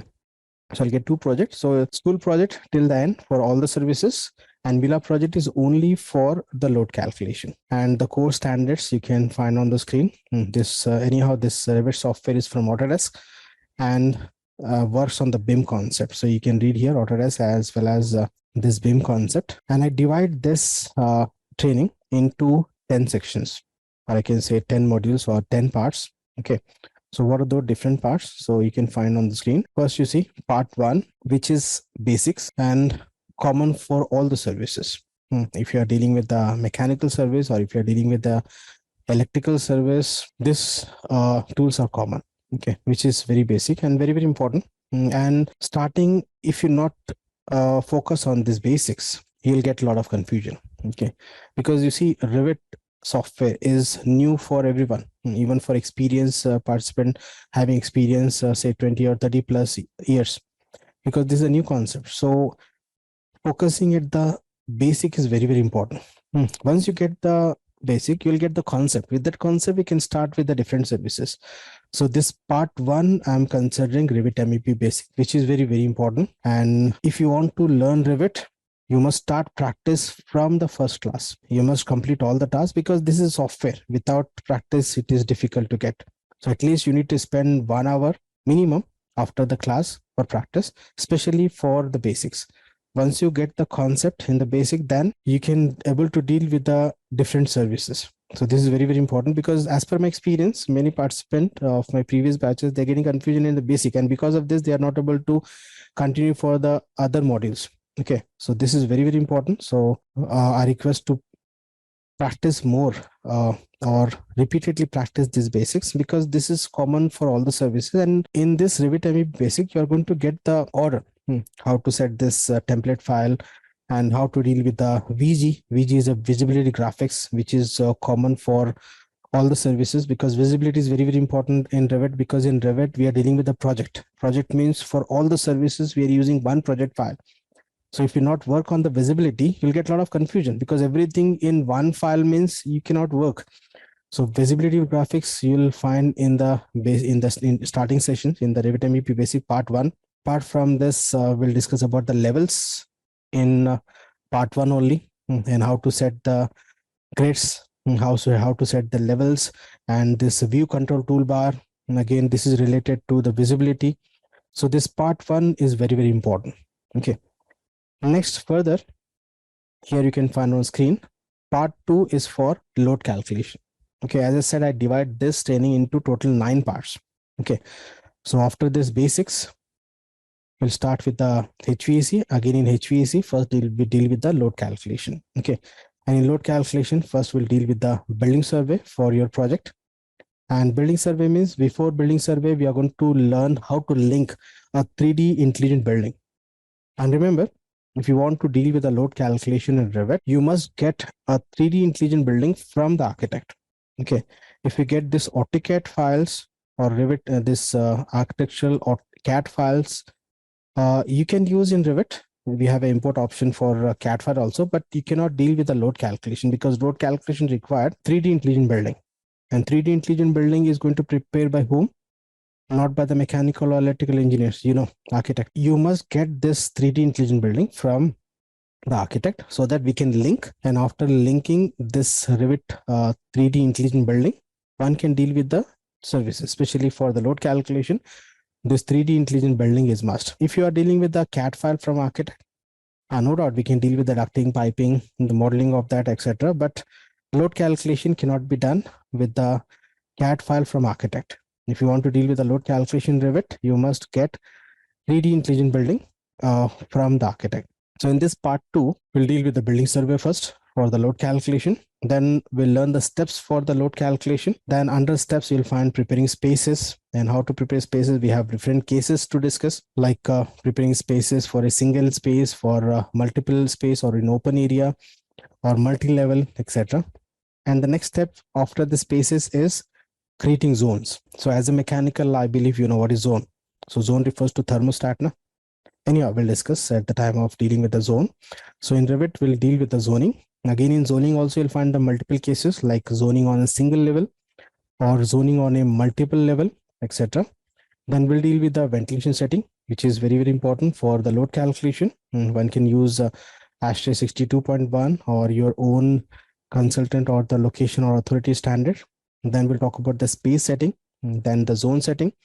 And as I said at the beginning, separate Villa project, especially for this load calculation, so that we can compare 2021 version with 2023 or 24 version. Then we'll deal with the heating and load calculation to generate the report. And that report, we can use for the equipment selection. So this I'm considering as part 2 in Revit. Next, I'll take the questions, don't worry. Let me just give you the idea about the syllabus first, so that you'll get the idea what you're going to get in this training program. Part 3, I'm considering HVAC air site. And as I said at the beginning, throughout this training program, I'm going to use the school project and Villa project only for the load calculation. So again, for air site also, I'm dealing with the school project. And in air site, we'll deal with the preparing the airflow schedules. Then we'll learn how to place the 8 terminals, hosted and non-hosted. Hosted means with false ceiling, non-hosted means without false ceiling.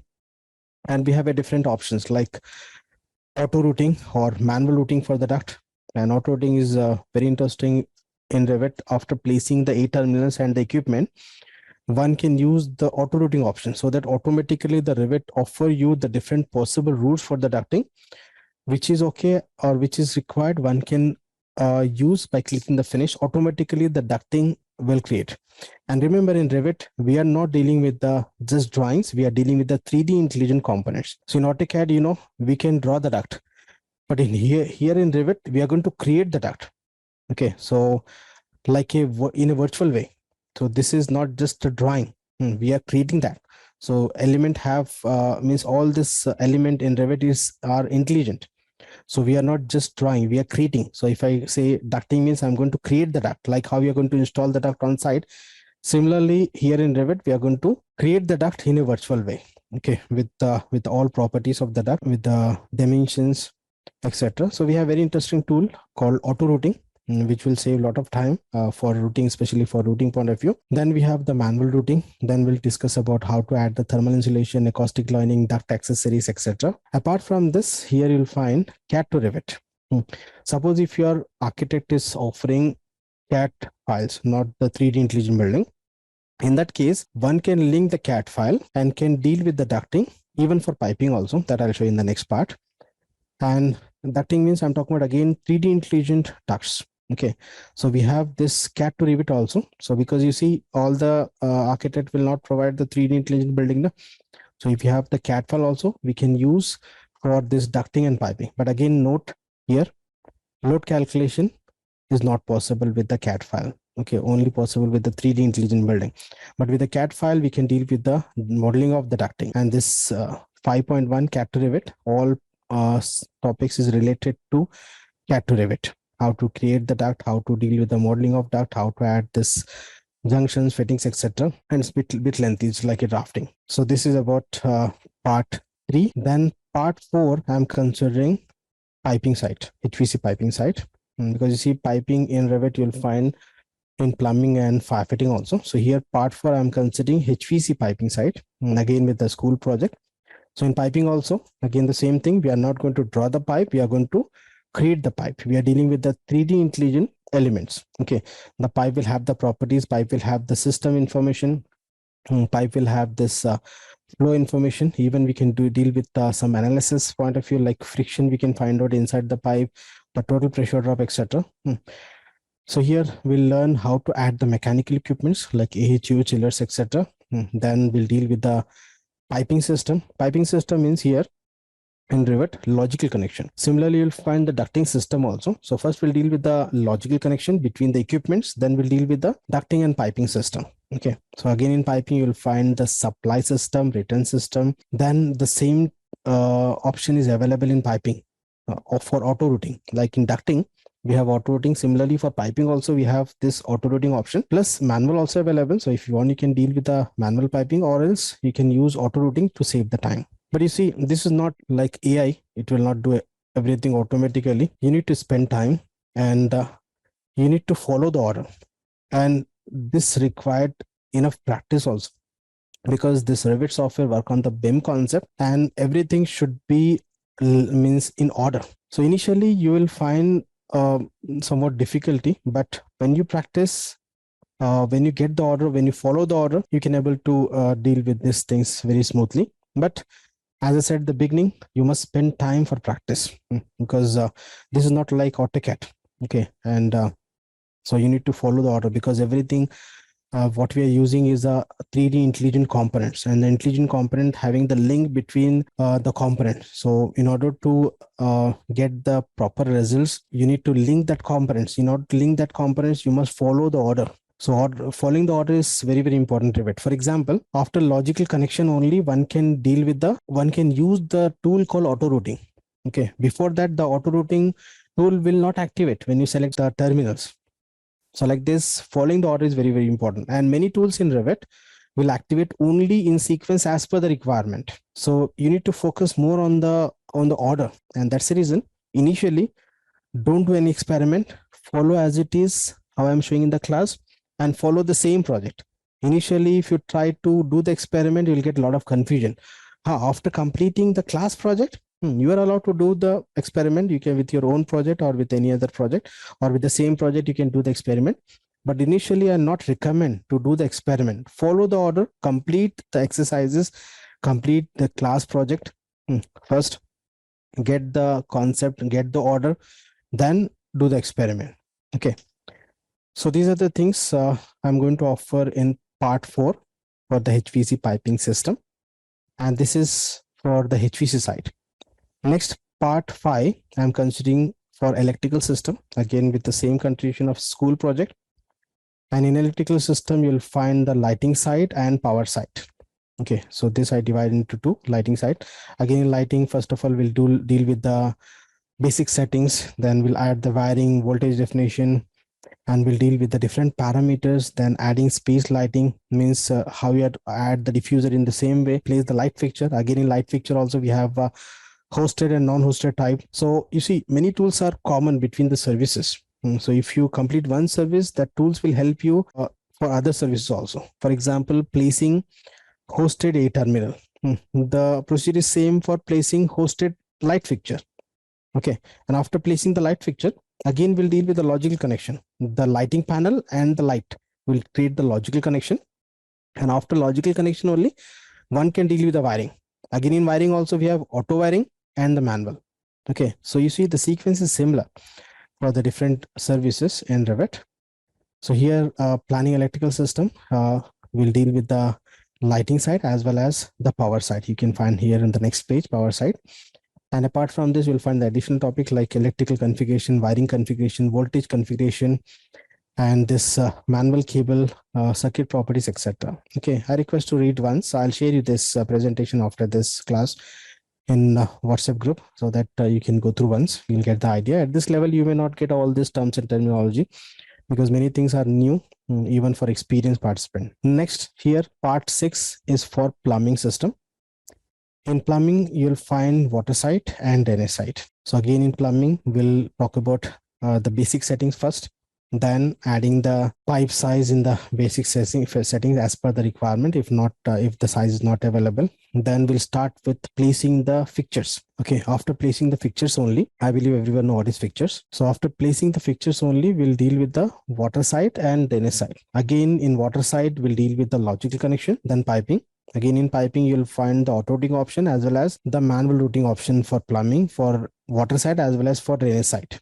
Okay, so this is also very interesting. So if you know the tools for HVAC piping, the tools can be used even for HVAC as well as for firefighting.